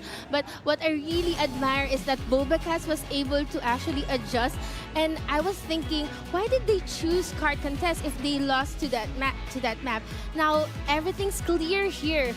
It's just gonna boil down on how Cass and Skia connect when it comes to The supporting. connection, oh my There God. you Oh my go. God. They had not been separated Yes.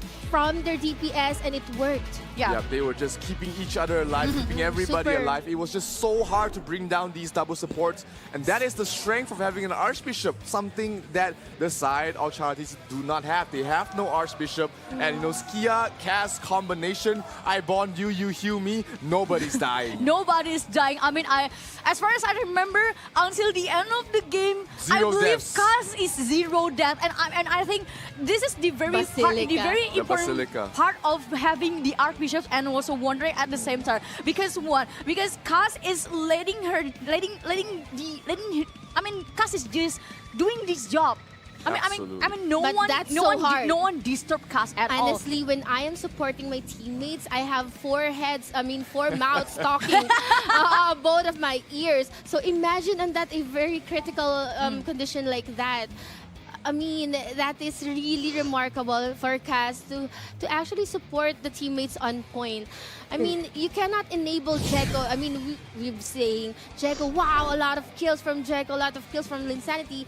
But you cannot actually enable them without the support. Yeah, without the support. So the Archbishops and also the Wanderer, I mean, they have nothing inside their mind except giving the buffs, giving the heal, giving the Basilica, giving the resurrection, That is so clutch. giving the creating a barricades by using their friend's body to just escorting the card to the 40 points that they didn't get on the previous card contest. I like that. Using your friend's body. Yeah, using the friend's body. I'll make you a barricade, okay? So you just have to stand in front of me. I'll support you. I'll buff you. I'll heal you. I'll do whatever for you to just stand as big as the Great Wall of China. But yeah, right, David. That play from Cass, the Basilica play. It's really good. I mean, bought them so much time. They knew And that I they just really need hate to drag it out. Basilica because it has a lot of like casting time. time. Yeah. Whee! But that was so clutch. He's looking up his phone book to look at who he's gonna call. And oh, there we go. Basilica! All right. And now Really we hate open using the it. last deathmatch. Game number 7. game number 7. Kings was the one that was able to shut down Yes. Jekko in the previous game. Can he do it again? Game life on the line. No more second chances for both these kills as it is a game number 7. Whoever loses here in the lower bracket will be eliminated, will be out of the Valhalla World Cup. So it comes down to this. Everyone is on the wire. Only one time left. Only one chance left. Only one life that they hold on to. So this is going to be very crucial for both of them. Either it's Bobacast or charities. And I think the early game momentum is playing a very important role to both of them. I mean, every single team who has the early game momentum, who can give the shock towards the opponent, they just can escalate the game very quickly. Or maybe if we couldn't see that from each other team, we will see which team could secure a comeback. Yes, it's come down to this. Jekko against against Kings. We've seen this story before. Will it be a sequel or will a new story be written here in game number 7 of the Valhalla World Cup? Boba Cats against Shouties, the last chance standing in this tournament. Can Jekko perform once again, or will Kings be able to shut him down and bring him down to his knees? Let's find out. Whoever, actually it's anybody's game, whoever wins this match definitely deserve to be here. But they are coming in strong with all of the skills. They're frozen version of Oblivions. Actually, they're connecting, but everyone's just so sustained. Everyone's just so tanky to actually absorb the damage. Jekko 2 against 1. Kings looking for target here. Jekko dropping quickly at the middle of everyone. Kings 2. Jekko and Kings, they are the playmakers. Earthos looking for someone to target as well. Kings going after the Insanity 1v1 situation. 1 versus 2. Kings feeling very confident. Jekko there to back him up. Kings does fall. 2 kills quickly for the side of Boba Cats, and they are in a good lead. The Resurrection's not in time. Jekko's down. Jekko's dead. They have to watch out here. Earthos dropping down very low. Kings has to back off for now. Earthos looking for Kings. Earthos burst down Kings. Perfect sustain coming from Caster. On the other hand, for Chalices, they don't have SP coming from the genetics. We can see a lot of Oblivions in the terminal wings. Even Frozen Burst, all of the skills are Earthos and Jekko. They are down, but still 14 to 11. Well, Resurrection coming from Caster. Skia, but there's gonna go down. Cass doesn't have an SP. No Archbishop. Skia, no SP. No Cass, the HP is coming back up right now for the side of Chalices. 11 to 12. Skia is in trouble. Kings is gonna fall. Insanity surviving, barely surviving. He's trying to keep himself up. Shisu Wang is gonna fall. 12 to 11 so far. 24 more seconds. Insanity for the game. Can Jekko get a kill? Yes, he can. Jekko gets it. They're gonna get a win. 12 to 19. 5 more seconds. 15 more seconds. Can they get this right now? Why? Almost alive. Forrest gonna go down. Jamar's about to go down. No wonder they're here. 26 seconds. Jekko looking for more targets, looking for more damage, but this is the end. Jekko and the team, they will be getting game number 7 for the lower bracket. This is not even the grand finals yet, Abby. The redemption arc has just done beautifully by Boba Cats, scoring 4-3 to 1 against Chalices. Even though Oblivion was casted upon their hat, everything were calculated perfectly by Boba Cats. From the brink of elimination, they were down 3-2. They never gave up. They knew they had one shot, one opportunity, and they took it. No spaghetti on their jackets. They don't really care. They made it through, and Boba Cats will be moving on to the lower bracket semifinals with what a fantastic performance. 9 lives. If Oblivion is what makes you got the first win, it's also Oblivion who made you drop out and went back to the airport. Sending them back to the airport? But no, just kidding, guys. This is a friendly tournament. We're just, very competitive. Everything's heating up here at the offline event. We can hear the cheers. If you're here, guys, I mean, it was so intense. But for now, the Cats will be slashing and clawing their way against the dogs. Wait. Fun fact, both the three of us just saw the video, Cass, punching dogs. And that's what happened here. And that's what happened here. I think that video just showed us a foreshadowing what happened on the very first game of this last day of the grand final of Ragnarok Origin Valhalla World Cup. I hope you guys can also feel the excitement. For sure, I think. Also the intensity of every single round that they played. I mean, we're down to the very last day, the very last match that played by Boba Cats is well executed. Woo! Yes, Chalices trying to the exact same strategy that they used on the previous match by using the Oblivion at the very early of the game, but sadly, it was something that kind of expected from Boba Cats' side. Even though they were in the middle of that Oblivion, they can compose themselves together back again to secure the recovery, and they just put a situation where Jekko is free roaming, where Athos can do his job, and where Cass and also Skia is not disturbed by any other things. Yes, and now we have here MVP. It's going to be our genetic, and that is Arthas with, oh my gosh, 163.45 million damage. Just like that. Abigail mentioned about how Gekko was unleashed. The dragon has been unleashed. Gekko was able to recover. You mentioned the redemption arc for Gekko. He was able to prove himself, and they were able to actually get a win. Nah guys, kita nunggu game selanjutnya. Congrats buat Boba Cats. Yeah, talking about the stats Nanti here, I kita think lanjut Gekko played ke really well, not game by getting a selanjutnya. lot of Nunggu serat kills, dulu but he bentar was ya. playing the More bait. bait. He was playing the bait. Yeah, He was more going up. towards the back line, baiting Kings, baiting Qi Si Wang to try and go for him. He backs off, which allows Arthas to do whatever the hell he wants. Yes. He was just nuking Go them into from a the long trap. range. Well- He was just there to get their eyeballs on him, and then he True, backs true. off, just Exactly. creating too much havoc. Probably the communications of Chaltis was all Yes. over the place. Here Gekko is here, Gekko is there, Gekko is everywhere. Everywhere. But when they're thinking about that, they forget about Arthas, and Arthas just did whatever the hell he wanted. Exactly. 7 kills, 163 million damage, and the MVP for the final game. Well, sometimes if you want to catch bigger fish, you need to have a better lure. and Gekko is Gekko's perfectly the best lure in this situation. Baited. And I mean, for King and the rest of Chaltis, we have to commend them as well. They deserve to be here. They were able to tie the series 3-3. But unfortunately, that would be the end of their journey here for Valhalla Cup. And however, I must commend them, especially King. We've seen how his efforts when it comes to actually chasing Gekko and just trying to shut Gekko down. But like what you mentioned, it's a different strategy. Gekko is no longer playing for the backlines, but playing as a bait towards the traps of Arthas.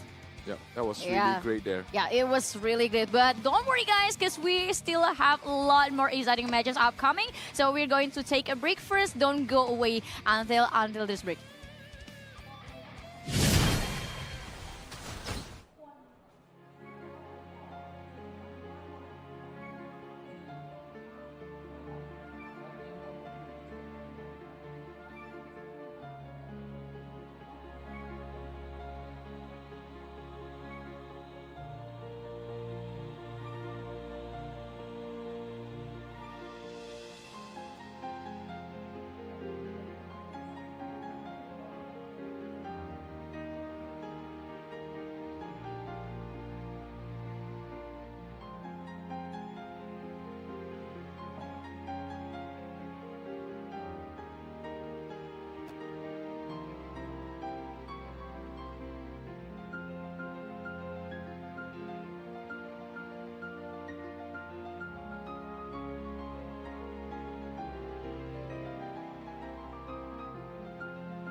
There are many challenges waiting to be overcome.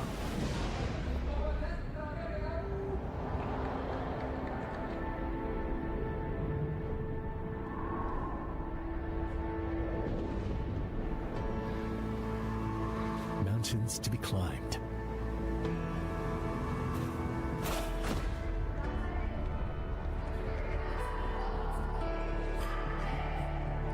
Dreams to be fulfilled.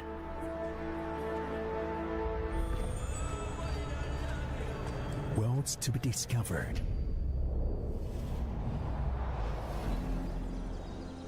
Beauty to be recognized.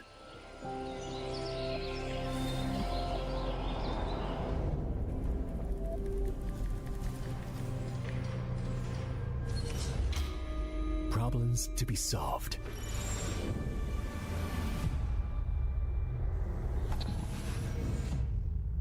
So, we keep exploring.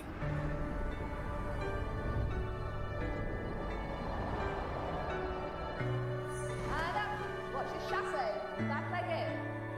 Check and return together. What color is it? It's red. What's red? Red represents passion. What won't stop us. Will make us explore more.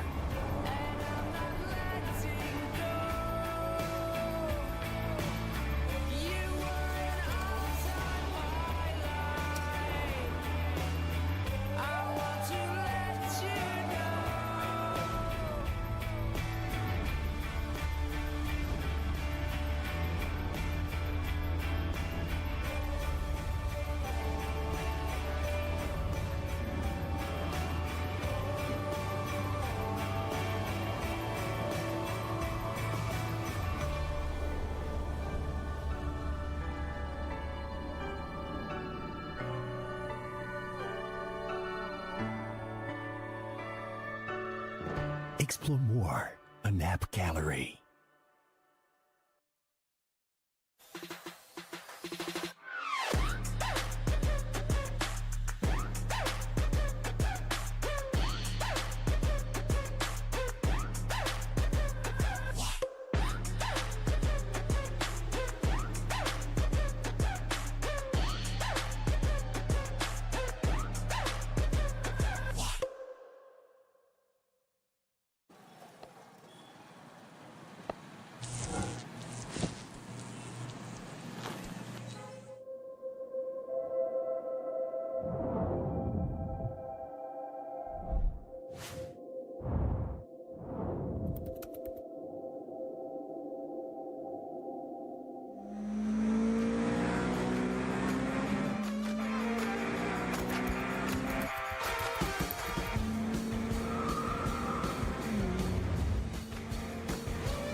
Ragnarok Origin Valhalla World Cup is the pinnacle of ROO tournaments. The best guilds and adventurers across all servers are gearing up for the ultimate clash. The tournament includes Guild League, eliminations, and offline grand finals. The Guild League and eliminations are based on the in-game Guild League. The 8 guilds of Bright Sun rank can participate in the cross-server league, Major League. In Major League, after each week's matches, summit points are awarded based on the rank and ranking. The top 32 guilds and points can advance to the eliminations. The ranking is based on their points earned in cross-server league, and they will compete in a single elimination bracket with matchups arranged as number 1 versus number 32, number 2 versus number 31, number 3 versus number 30, and so forth. The top 2 guilds from each division can advance to the offline grand finals. Offline grand finals are based on the in-game dimension drill, while the grand finals will feature a double elimination format. 8 guilds from 4 regions will be drawn into group matches, ensuring no guilds from the same region are in one group. The champion will ultimately be determined from these group matches. The first World Championship of Ragnarok Origin. Claim the crown in Ultimate Clashes.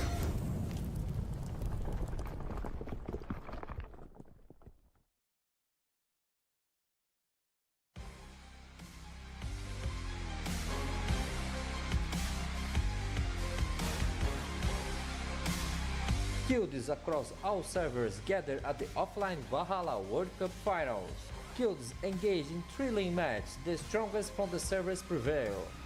The final two guilds have emerged, now they are gearing for their last battle. Let's take a look at their journey thus far. Taiwan, Hong Kong, Macau. Advancing guilds, Zhongsha, Mohua, and Cha RGC. 42 advanced match, Zhongsha, Mohua overtook their opponents with plenty of HP to spare. Cha RGC made a comeback even though Hashi Lochi had control of all the tablets.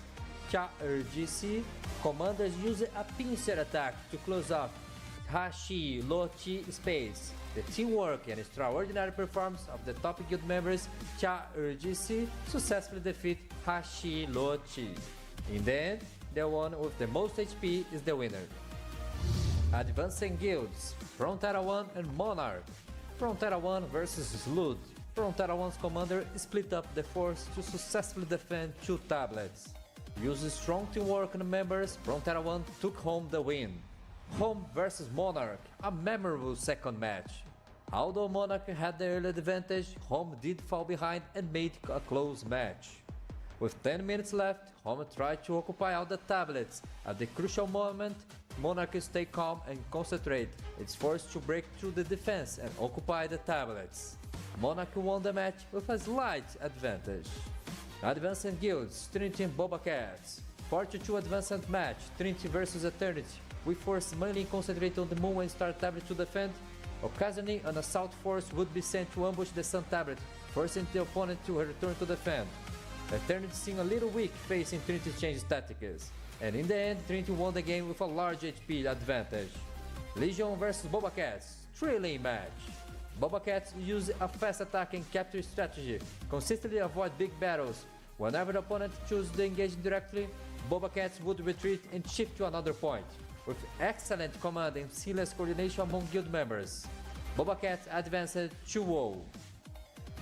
Advancing guilds, Zhongsha and Tiaowan Ultra Genta. Tiaowan Ultra Genta are a formidable force. Their team fights and tactics allow them to dominate opponents, dealing huge damage through kills and captures. In both the 8-4 and 42 matches, their damage output and kill numbers far exceeded their opponent, securing easy victories. In the 42 matches, Zhongsha used their superior combat abilities to inflict heavy damage on their origin, seizing control of the tablets early on. In the sub-battlefield, Zhongsha easily defeated the monster, maintaining their lead. In the final moments, Dream Orange counterattacked and gained control of all tablets. However, the early disadvantage could be overcome and Zhongsha ultimately emerged victorious. The Valhalla World Cup party is about to begin. Are you all ready? Gather around the strongest guild worldwide and join crowd and cheering for our grand finals.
Tour 2024 with Ragnarok of Raging tournaments leveling up in style. 4 exciting events that'll keep your battles raging. Outing Cup, a spectacle of fervor, honor, and grandeur. 150 versus 150 Guild League gameplay. We're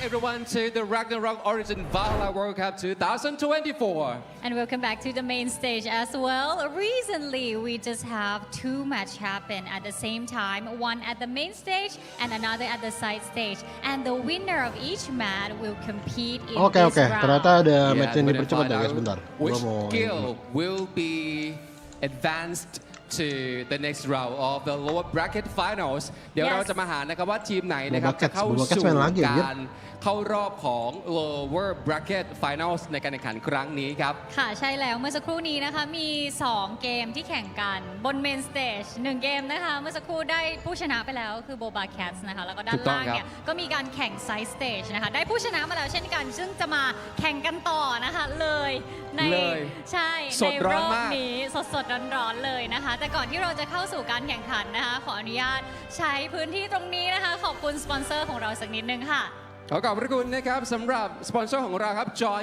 Maker Gravity Game Hub Huawei App Gallery more to explore on App Gallery 1 universe, 1 amazing adventure AOC #1 gaming monitor in the world Razer Go whatever you play pay with Razer Go ขอขอบพระคุณด้วยนะครับแต่ว่าตอนนี้เสียงปรบมือดังกระหึ่มกระก้องไปแล้วเดี๋ยวเราขยับไปทางด้านนู้นกันดีกว่าเพราะว่ามาถึงช่วงเวลาของการที่เราจะได้พบกับ2กิลด์ที่จะมาฟาดฟันกันนะครับเข้าสู่ lower bracket finals ในครั้งนี้นะครับกิลด์แรกเลยดีกว่าครับ So to the next one welcome back to the main stage again we have Guild Boba Cats from North and South America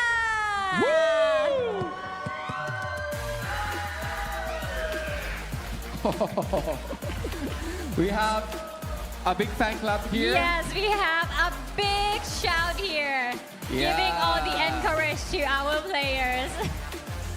ซึ่งนี่แหละครับเสียงเชียร์เหล่านี้แหละครับจะเป็นพลังสำคัญให้กับผู้เข้าแข่งขันนะครับสามารถฝ่าฟันแล้วก็งัดกลยุทธ์มาฟาดฟันอีก1ทีมได้แน่นอนใช่แล้วนะคะแล้วก็นั่งอยู่ฝั่งเดิมด้วยนะคะสำหรับทีม Boba Cats หรือเปล่า เอาละครับ and please make some noise to the guild 眺望万物的尖塔 from Chinese mainland นี่โอ้โหเดี๋ยวมาดูกันว่า2ทีมเมื่อกี้นี้เขาแข่งขันที่ไซด์สเตจด้านล่างนะครับใช่แล้วนะคะตอนนี้ใครจะสามารถชนะได้มือก็คือลุกเป็นไฟแล้วนะเวทีก็คือร้อนแรงมากๆนะคะเดี๋ยวต้องมาดูว่าเขาจะมีการวางแผนกลยุทธ์อย่างไรบ้างนะครับกับศึกในครั้งนี้นะครับแต่ว่าตอนนี้ไปถึง7 เกมเหมือนเมื่อสักครู่นี้ไหมนะคะต้องรอดูกันจะลากยาวหรือเปล่าแต่ว่าตอนนี้นะครับเดี๋ยวเราส่งหน้าที่ต่อให้กับพี่ๆเหล่าแคสเตอร์ได้เลยครับ Let's bring it on to the casters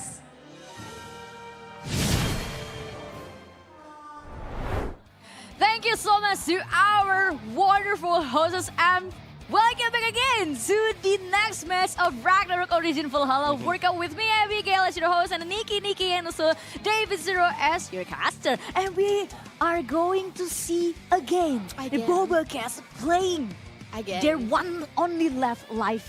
Yes, everyone actually here at the lower bracket only has 1 life, even though they are cats, that they have like 9 lives. Yes. This would be their last strand of hope together with眺望的尖塔.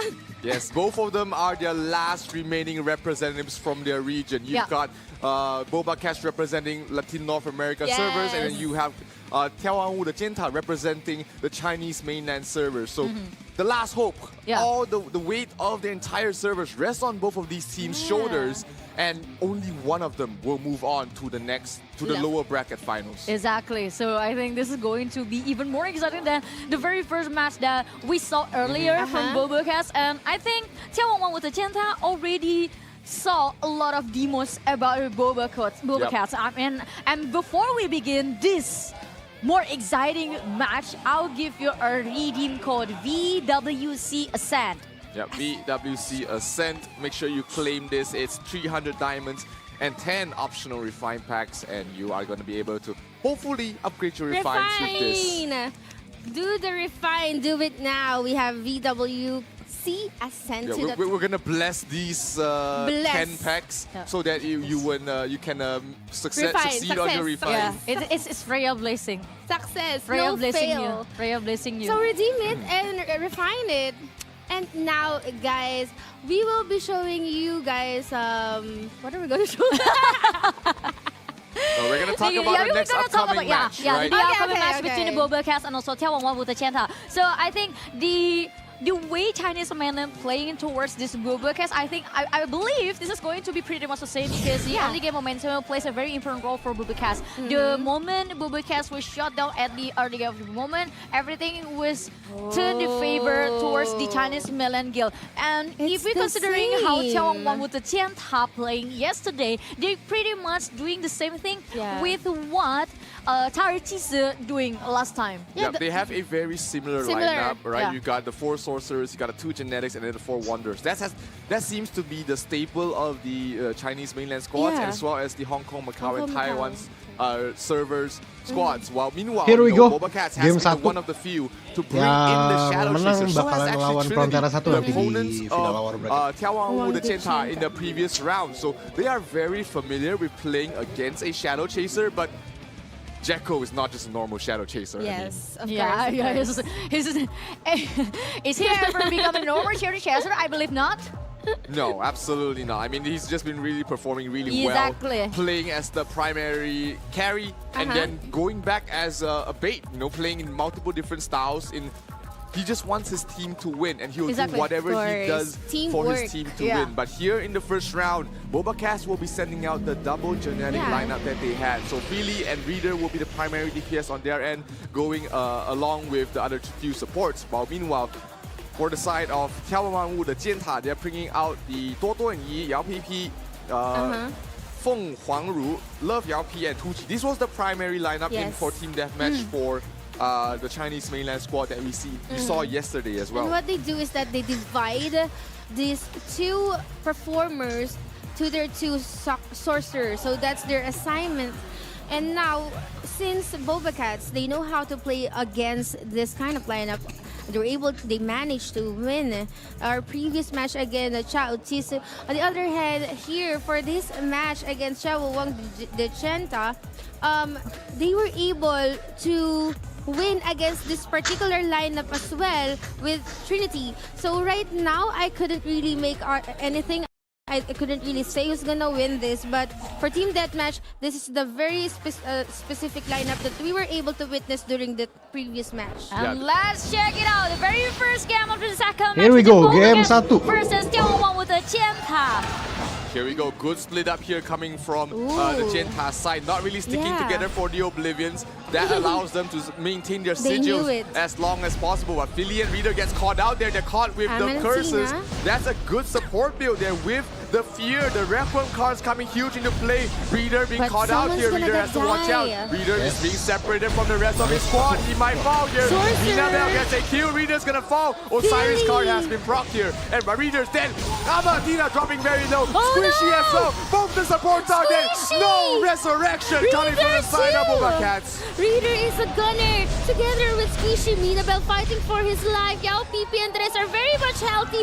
Minabel caught in the middle. Squishy trying to support her. But Yao, PP, they were able to zone out Aminatina. They need to equip their gear of cards right now. The fear status is really creating a lot of issues right now for the side of Boba Cats. They get a kill on Look, and they're gonna go for more. Yao, PP gets a kill. Multiple kills. Foreman wipe. Philly, the last Messiah will take it back. Philly will be joining them in the afterlife. Yao, PP, and the Readers. Dominance here, 7-14. They're not yet enough as they will be giving and wrecking havoc. for this second reset. What a change of pace. What a change of strategy here from Jinta. The fear status really creating havoc here. And they need to watch out for that. Minabel's gonna die. Feeny dropping down very low. Reader's not gonna be long for this one.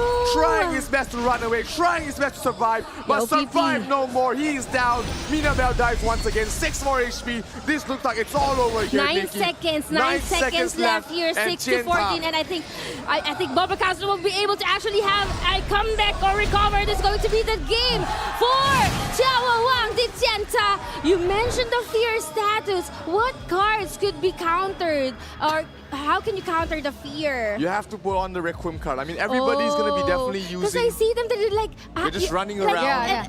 They're like crazy. Yeah, they're and running. that's because of the fear status. They were running like crazy, and it is something that was very unique from眺望万物的尖塔, because they used the same trick yesterday towards their opponent, and it creates a situation where every single player from 眺望万物的尖塔 is very hard to count. Yeah, it comes down from the two wanderers. You know, they're not playing the DPS. No. They're not equipping the Stormy Knight. They're not equipping the Mutant Dragon. They're going for full CC, full CC, right? Full CC.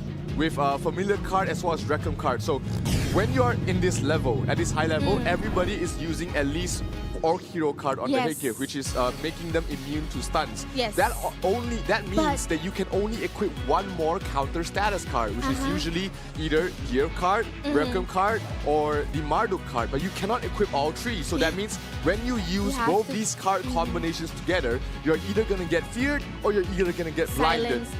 Or silence. So all three of these statuses, you have to pick your poison, and it's been working really well here for Jinta. Good. Opening match, and that's gonna stick in the heads of Bobacats. The readiness of Chciałowang the Dzięta only prevailed here, meaning to say they actually, they conditioned themselves that everyone's using those cards against stun, against blindness and silence. So what they did is they opted for the fear status. Yes, and then the Yao PP as your MVP on the very first match on the second game. I believe this is something that kind of prepared from the 眺望万物的尖塔, because these small details is not something that we saw on yesterday, because the only thing that we saw yesterday is just they keep running away from every single person inside the deathmatch map, and also not to mention about how they try to deploy and custody every single utility from far away while protecting themselves to not be caught by the opponent. And if you have to chase the flash team, I mean, it's going to be a very hard situation. It is going to give you a very hardship. And to be honest, and talking about the fear, the blind, and everything, it makes you feel like you just not have to be careful with the skill that they casted, but the effect of it. So it creates a situation, it creates a conditioning towards the Bobacats where their mind is just full of tasks. True. That's why David mentioned that pick your poison, because you can only pick 2 from the 3 cards, or the slots for your gears, right? So you will be compromising one status, and you'll be vulnerable from that status. And Chciałowang the Dzięta, they capitalize with the fear status. Now, this is the mind tricks here playing out. If you're gonna switch your cards to, you mentioned Requiem? Yeah, Requiem card, Magnolia card, if you switch from that, card. what could be the status, inflicted status from Chciałowang the Dzięta? They could use blindness. They can use blind, they can use curse on the probably Magnolia card. What's better? It depends, the best status is whatever your opponent doesn't counter. Have. Exactly. So you have 2 weapon slots on your double wanderers, so you can really just put in 2, and you're gonna have 1 that works. So it's just up to your opponents to decide, hey, what do I want to counter? Is the curse the most annoying one? Is it the fear? Is it the blind? They're gonna have to pick their poison and play against the others. Yeah, I think for me personally, stun. Orc Hero, everybody's not going to change that. So they're going to stick to the Orc Hero. It's just the other card. Status. But let's take a look at what Bobacats choose, because they just unlocked one of their best maps, which is a card contest. And on the other hand, we will have a different setups from 眺望万物的尖塔. Nope, they're going for the same lineup. They're going to go with Kuji. They're going to go with Yao PP, Love Yao P. Tuotuo and Yi and Feng Huangru in the card contest. This is Tuotuo and Yi. Tuotuo means much. Okay. Many. Toto and Feng Hangru in this match. It is Boba Cat's map pick, but you know, Jintai is able to counter the lineup. They see Jekko out there, Yes. and they know that 2G has a good knows how to play against Jekko. We did see that previously, so this is what they're deciding to use. Sure, they're low on deploy counts after this game, but hey, if they start off with a 2-0 start, they're gonna feel very good about themselves. Yeah, you can secure a 2-0 advantage. I'm actually Yao PP. We've seen him that he's always just like outside of the chaos, is keeping an eye on those that he can burst. So that's what he is all about. And now we can see Boba Cat against Chciawawang Dichenta. This is game number 2. This is really crucial. They have to tie the series. For Linsanity, Skia, Cass, Earth's Jekko, since they were able to see what the cards that Chciawawang Dichenta is using, now they can actually prepare. But the mind games is that, will Chciawawang Dichenta change their status in Flick? That's another question. So you have to look for what kind of status they're gonna use in the next game. Okay, let's see if Boba Cat will win in the map that they choose. So here's the second game of the second match from Boba Cat versus眺望万物的尖塔. Yep, this is the map where Boba Cats feel the most confident, especially with Jekko on the field. They know the amount of work that he can get done. But let's see if Genta uses anything to counteract against the Shadow Chaser. Are they using Critical Resist? Are they using the Isis card? Are they using the Bathory or Argyo card? Let's wait and see. Whoever reaches the card first will have a good advantage. And it's going basically the same. But someone from Boba Cat, 3 of them will be here at the middle, will be pulled. But now we can see also the skills being casted outside. Yao PP looking for targets here. On the other hand, the other sorcerer is quite low. This is a good start for everyone, pretty much slow.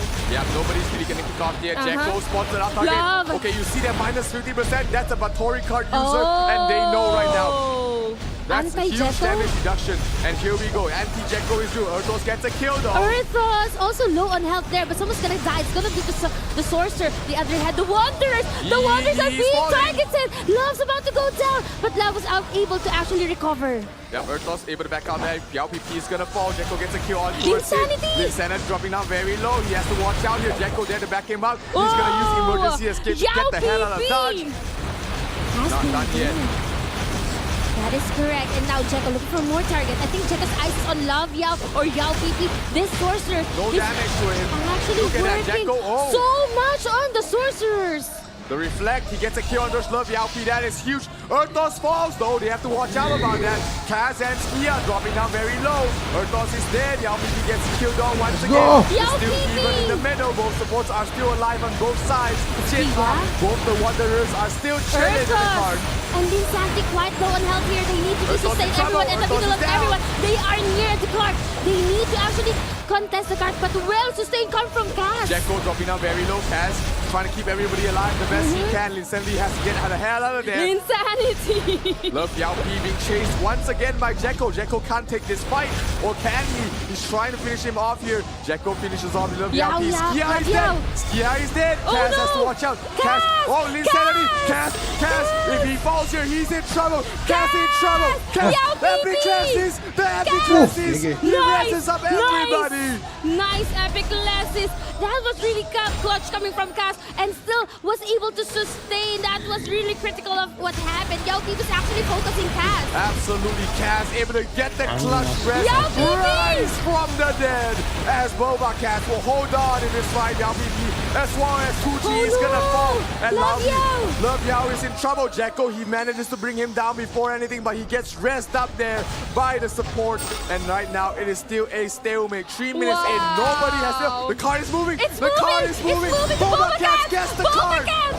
They have 2 points now. Earth is critically low at the middle of the card. Linsanity throwing in some damage. Yao PP is also low. Love Yao as well. Jekko going for Jekko. after. Oh, but Jekko was able to actually. Oh, but Urthos and Insanity are dead. They get rest up there. But is it gonna be enough?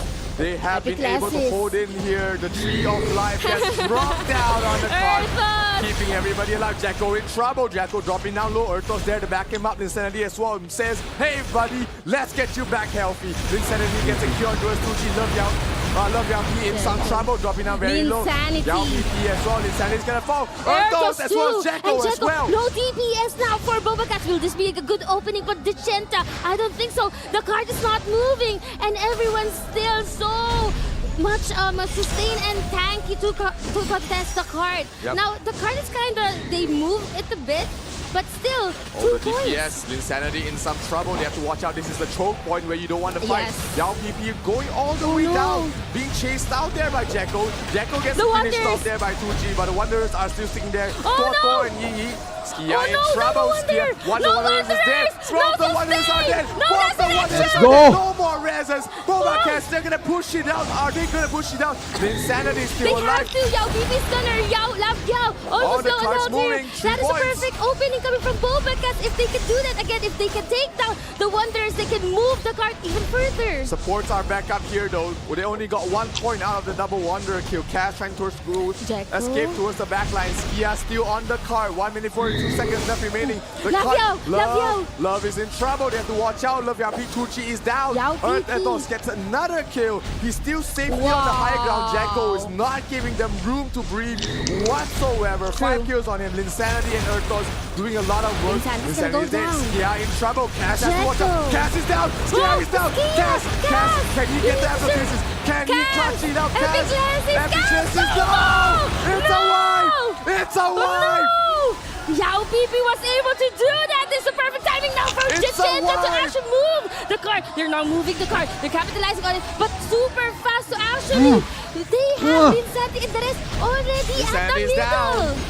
Card's gonna get pushed out here. Skia trying to hold on for Skia. dear life. Cass trying to back his teammate up. Earthos is down. If they get wiped once again, this might be Yes. all over here for Bobacat. Earthos. Skia as Jekko. well as Cass has to watch out. They cannot get brought down Jekko's here. down. 2G being forced down. Cass is down. Skia Oh, no, resurrect Skia. right now. Cass has to Is survive. Skia about to go to Cass? Will he be able No, to make gets it? frozen. Skia is at the middle of everything. Oh, Skia is in about to trouble. go down Cass. once again. Skia. Cass was Skia able is to down. actually. Skia is down. No more performer, and the card is moving towards the 2 points. They need 1 more Yao point. PP is They the need card. 1 more point. Just one Cass more is falling. point. Cass is 2-2. down. No Cass more is down. Cass. Jenta Cass needs to pushes. resurrect. 1 more point. 1 more It point. does. They need 1 more Jekko. point. Just 1 more point. 3-2. This is not looking good. They need They to have to actually. kill Let's go. 7 seconds. They have to kill Skia in these few seconds. It might not be enough here. Bobacat, they hold on. No, it's a tie. 3 points to 3 points. Who's gonna get it? I don't Whoever know. has the more kills. Now the question, who has the more kills? That's definitely on the side of Bobacat. They were wiping them left, right, and center, but whoa, that was just so close. I mean, both sides, they got 3 points. Wow. Tienta barely got 3 points towards the end, but in the end, Bobacat manages to get the win by the inch of the teeth, and they got it. If the Wanderer and Archbishop kill has been done by Dichenta, I mean, a bit early, yeah. they could have won. They Oh just my needed God. 1 more point. Yeah, they just need 1 more point, but again and again, almost is never enough, baby. So that's the first point for Bobacat. And if you look through about what happened on this card contest, it's actually a lot of things happened. A lot of things. Crazy. I mean, that's just a very crazy moment from Okay, let's Bobacat talk too. about it. And we may can break down it one by Okay, one. okay. At first, I want to give a shout out to Cass and also Skia. I would like to call these two supports as the clutch master in this Ragnarok Origin Valhalla World Cup. I mean, how many times, even for Cass, I mean, especially for Cass, how many times she saved her friends? So How many many times she clutched the game for Bobacat? And also, I would like to give a kudos to for Jekko, because the moment the card is moving, I saw Tutsi trying to create a chaotic situation to hold the card, and it's always Jekko who always aware to every single, Yao PP. you know, to prevent everything from Yao PP or maybe Tutsi. Love Yao. And I think it is just a very good coordination from Bobacat. But I would like also to give a 1 kudos for眺望万物的尖塔 for their trying. For them to try, they almost got it. I mean, it's a very hard comeback, to be honest, because they need to take down 2 supports, 2 very strong supports, to the biggest pillar, and the Bobacat, which is the Skia and also Cass. Mm-hmm. Yeah, they had to do so much. They had to chain their Flame Arbiters. They had to chain their Oblivions just to make sure that they don't. True. Whoever's dead doesn't get resurrected. So much coordination needed. They got the 3 points they needed, but just too little, too late. If they got one more point, then this could have gone the other way. But I have hey. a question, Ciro. Did they change the cards? You mentioned battery card against Checo. How about Bobacats? Did they change their cards? I didn't see a lot of status being inflicted by them. Maybe it was just the blindness, but overall it seems like they were able to adapt against the lineup from the side of Genta. So after the first game, they learned their lesson. Hey, these guys are playing with a lot of status. We need to be countering that status, and it seems to be working very well for them. So that's my question. Thank you for answering it. Now we have the status. As you can see, guys, everyone did their best. I mean, that's crazy. Wanderer, what the name is? Toto has yes. 36 assists just by himself. And Love Yao P as well. I mean, look at the assists as compared to the assists of Bobacat. But of course, like you mentioned, it just boils down to whoever moves the card. Yeah, I mean, it's a very good job for眺望with the Chanta, to be honest, and especially for their two sorcerers and Yao PP and also Tucci, because Tucci is the one who always create a situation, to make a conditioning towards their opponent. That's for sure. So shutting down Tucci is becoming a priority for the Bobacats, and it's always Jaco who noticed it first. Yes. And so I would like to give kudos for Jaco for this game sense, for his awareness towards what happens on the map. But Ertos too. He's like Jaco's been able to pull around multiple DPS away from the middle. It's always Yao PP, right? Yao PP. Love Yao P as well as Tucci, just being forced to chase him around, and that creates, that means two of your DPS is chasing around Jekko, who isn't really getting a lot of things done. Which means leaving. Yeah, that means you're leaving your supports in the middle without any DPS to back them up. So fantastic performance here for Bobacats. They managed to scrape by with the inches of their life. And they continue to fight on here. 1-1 right now between both these guilds. Yeah, and I really love the way they set up the barricade near the card. I mean like at the very upper layer you have Ertos, and on the middle you have Skia and Clean Sanity and also Cass, and on the back you have Jaco. Jaco will take care everything the outside circle of the opponents, and while on the other hand, on the middle is the center of the formation, because it provides buff, it provides damage, it provides heal, resurrection, and everything to support the first and the back lines. Yes.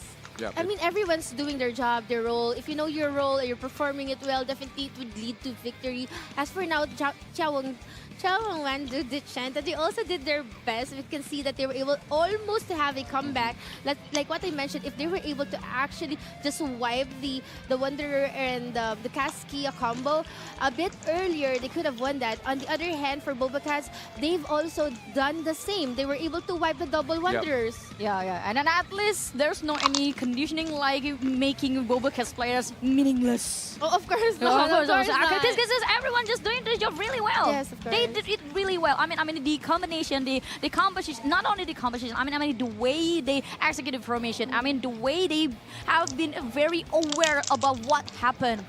And especially, I really love the very first trap, to be honest, and in the middle of the bait, the Jaco bait. Yeah, it was just really beautiful play from both ends. Both sides. It was a back and forth game. It seemed like it was going one way, but then things turned around. Bobacats was able to hold on as well towards the end, and that was fantastic. Yeah, and that fantastic match is provided by our sponsors. So thank you so much to our lovely sponsors, Joy Maker, Gravity Game Hub, who are App Gallery. You guys can join App Gallery Discord for the latest updates on upcoming activities, and don't miss out on the opportunity to get exclusive customized gift pack and elevate your gaming experience in Ragnarok Origin with in-app purchases. You can download Huawei App Gallery now to explore your favorite apps and enjoy exclusive benefits with a 15% rebate on in-app purchases. And we also would like to say thank you to 1-1, the other sponsor, One Universe, One Amazing Adventure. You can get bonus rewards and exclusive in-game offers with 1-1, its games and more. Thank you so much too for AOC as the #1 gaming monitor in the world. And last but not least, again, thank you so much to Razer Gold. You guys can also join the millions of gamers worldwide and choose Razer Gold as the go-to gaming and entertainment recharge store. You can enhance your gaming experience further through Razer Gold wallet in our official game partner stores too.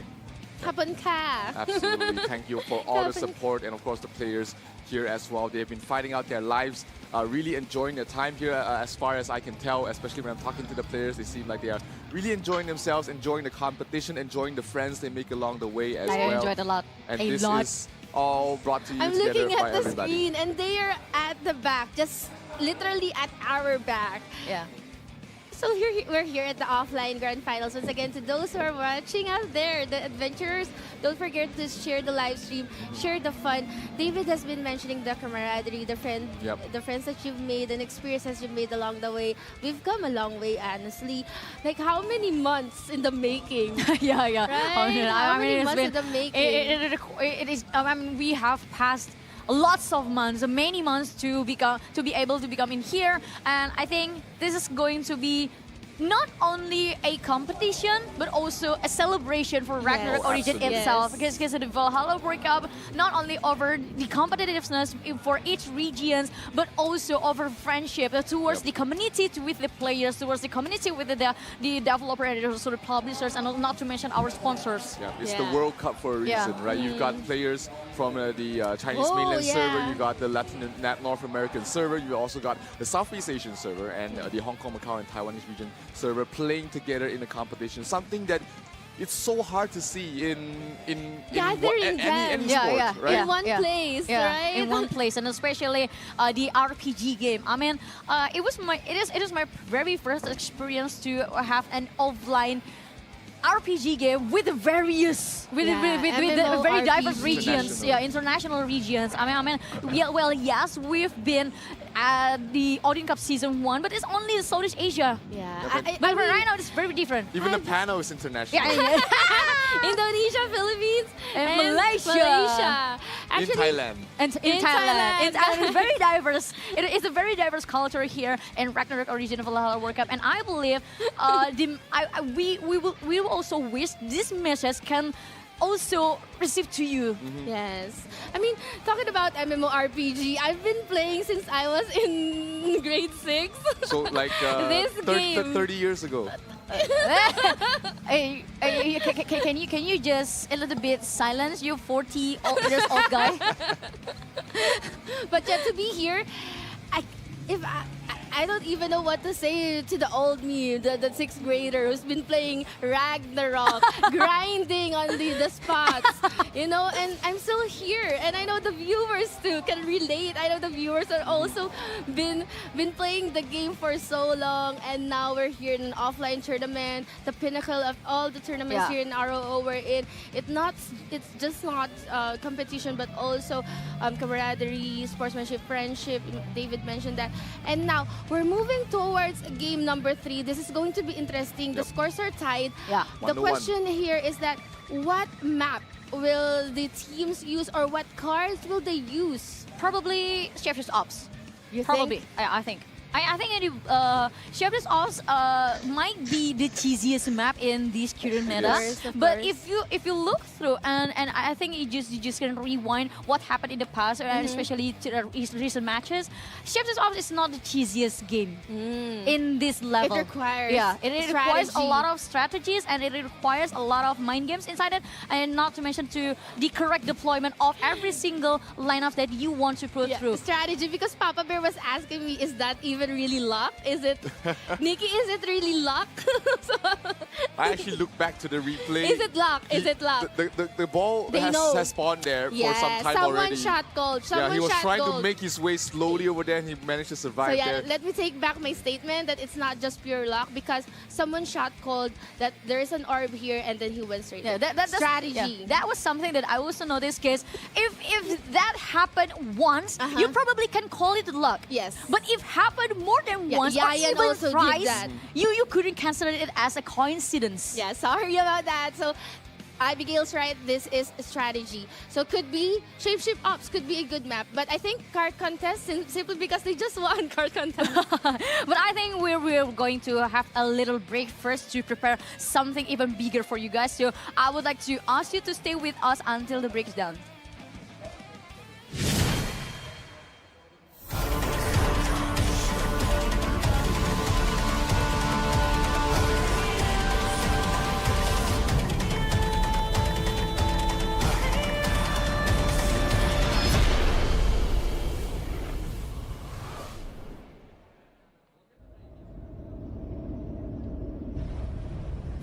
challenges waiting to be overcome.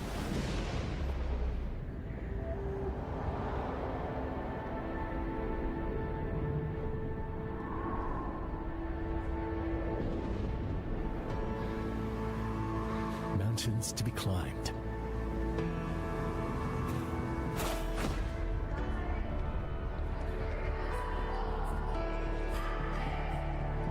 Dreams to be fulfilled.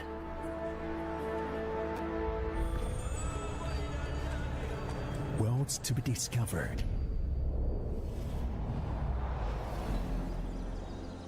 Beauty to be recognized.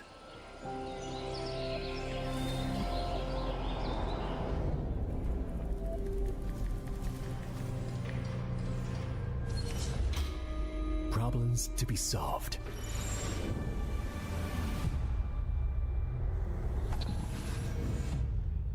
So, we keep exploring.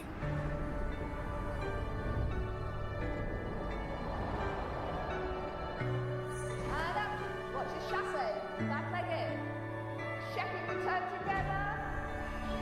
What color is it? It's red. What's red? Red represents passion. What can't stop us will make us explore more.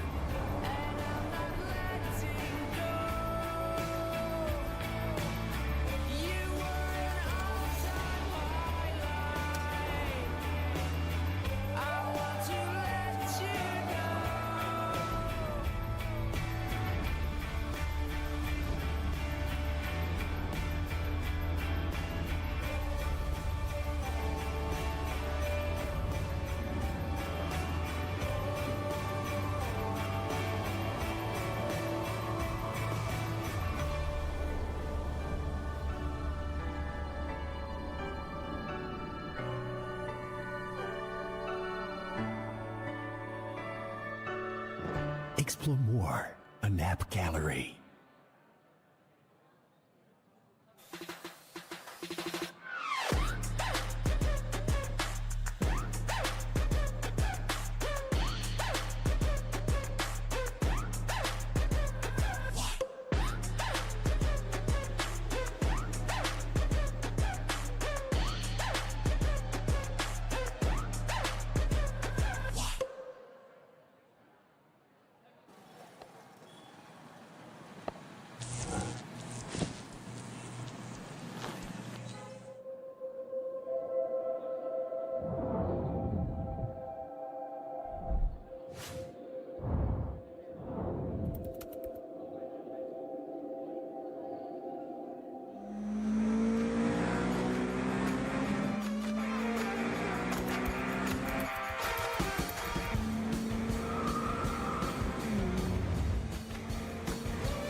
Ragnarok Origin Valhalla World Cup is the pinnacle of ROO tournaments.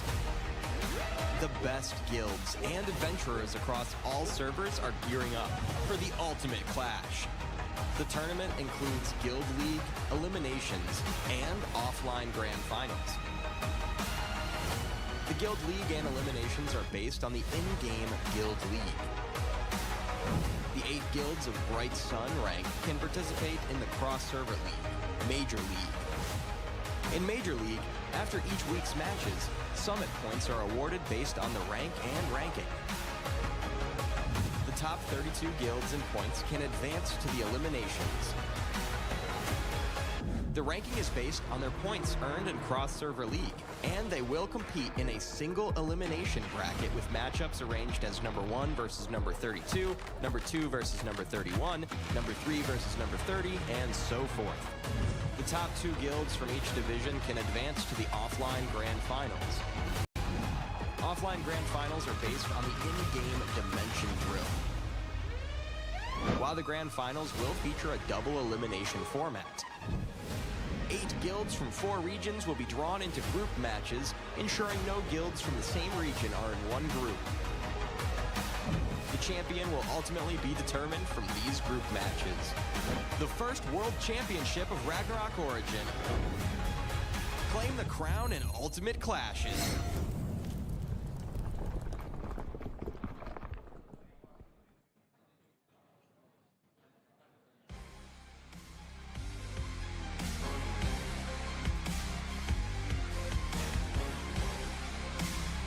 Guilds across all servers gather at the offline Valhalla World Cup Finals. Guilds engage in thrilling matches, the strongest from the servers prevail. The final 2 guilds have emerged, now they are gearing for their last battle. Let's take a look at their journey thus far. Taiwan, Hong Kong, Macau. Advancing guilds, Zhongsha, Mohua, and Cha RGC. 42 advanced match, Zhongsha, Mohua overtook their opponents with plenty of HP to spare. Cha RGC made a comeback even though Hashi Lochi had control of all the tablets. Cha RGC commanders used a pincer attack to close off Hashi Lochi space. The teamwork and extraordinary performance of the top guild members, Cha RGC successfully defeat Hashi Lochi. In the end, the one with the most HP is the winner. Advancing guilds, Frontera 1 and Monarch. Frontera 1 versus Slud. Frontera 1's commander split up the force to successfully defend 2 tablets. Using strong teamwork and members, Frontera 1 took home the win. Home versus Monarch, a memorable second match. Although Monarch had the early advantage, Home did fall behind and made a close match. With 10 minutes left, Home tried to occupy all the tablets. At the crucial moment, Monarch stayed calm and concentrated its force to break through the defense and occupy the tablets. Monarch won the match with a slight advantage. Advancing guilds, Trinity and Boba Cats. 42 advanced match, Trinity versus Eternity. We force mainly concentrate on the Moon and Star tablet to defend. Occasionally, an assault force would be sent to ambush the Sun tablet, forcing the opponent to return to defend. Eternity seemed a little weak facing Trinity's changed tactics, and in the end, Trinity won the game with a large HP advantage. Legion vs Boba Cats, thrilling match. Boba Cats use a fast attack and capture strategy, consistently avoid big battles. Whenever the opponent chooses to engage directly, Boba Cats would retreat and shift to another point. With excellent command and seamless coordination among guild members, Boba Cats advanced 2-0. Advancing guilds, Zhongsha and Tiao Wan Wan Uta Genta. Tiao Wan Wan Uta Genta are a formidable force. Their team fights and tactics allow them to dominate opponents, dealing huge damage through kills and captures. In both the 8-4 and 42 matches, their damage output and kill numbers far exceeded their opponent, securing easy victories. In the 42 matches, Zhongsha used their superior combat abilities to inflict half damage on their origin, seizing control of the tablet early on. In the sub-battlefield, Zhongsha easily defeated the monster, maintaining their lead. In the final moments, Dream Orange counterattacked and gained control of all tablets. However, the early disadvantage could be overcome and Zhongsha ultimately emerged victorious. The Valhalla World Cup party is about to begin. Are you all ready? Gather around the strongest guild worldwide and join crowd and cheering for our grand finals.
ready for 2024 with Ragnarok of Raging tournaments leveling up in style.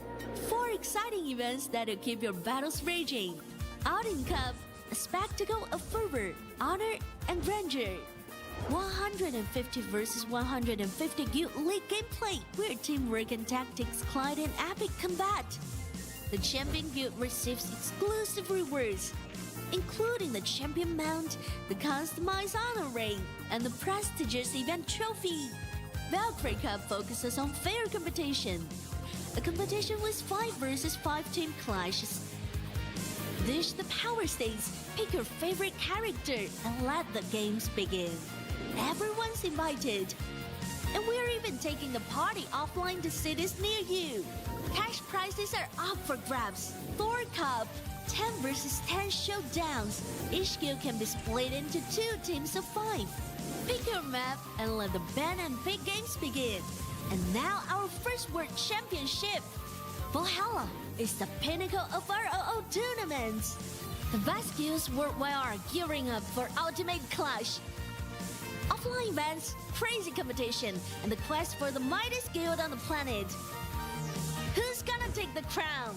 Stay tuned! It's gonna be legendary!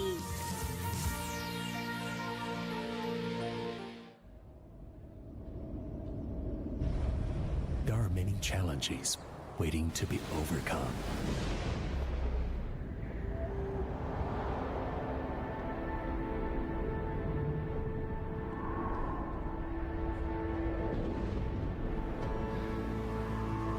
Mountains to be climbed.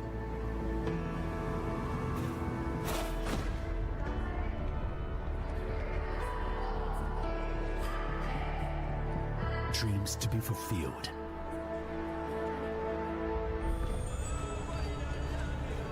Worlds to be discovered.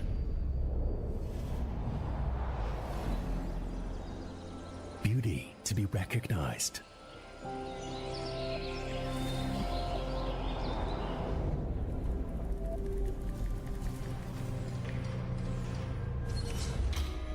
Problems to be solved.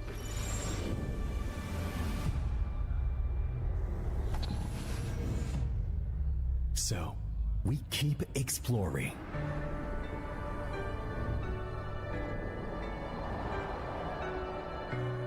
And up. Watch your chassis. Back leg in. Check it, return together. What color is it? It's red. What's red? Red represents passion. What can't stop us will make us explore more.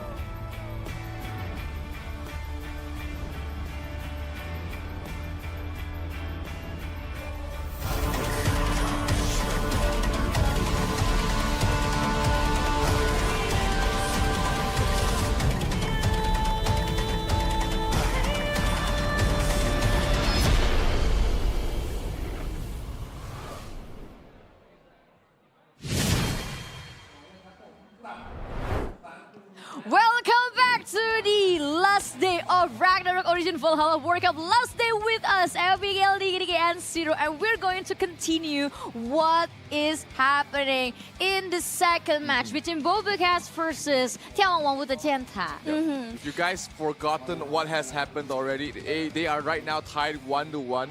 眺望万物的尖塔 they did take the first death match, but then card contest was won there by Boba Cats. So right now they are tied neck and neck. But one big difference is that for the side of 眺望万物的尖塔, one of their lineups only has 1 more deployment count, so they have to watch out for that. Yeah, but the downside as well. I mean, that is the downside. The good thing is that they still have reserve surprises against Boba. So Boba doesn't have any idea what could be the second lineup's tricks. Because the first lineup has already been revealed. They're using status inflicts. And then Boba was able to actually have a way around that. It was successful, honestly.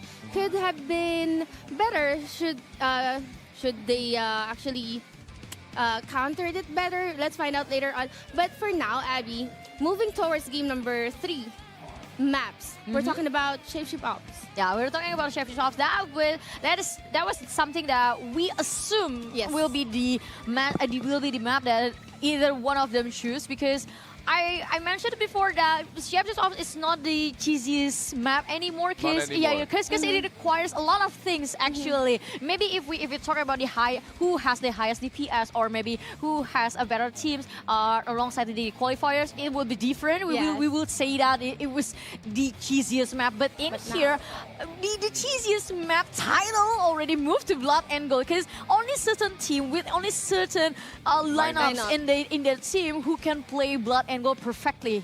True. Yeah, it has been like, it felt like, you know, the Shapeshift Ops has become an extension of the team deathmatch. Right? It looks very similar. The way they play have been very similar. It's all about getting the early kills and then trying to stay alive after that.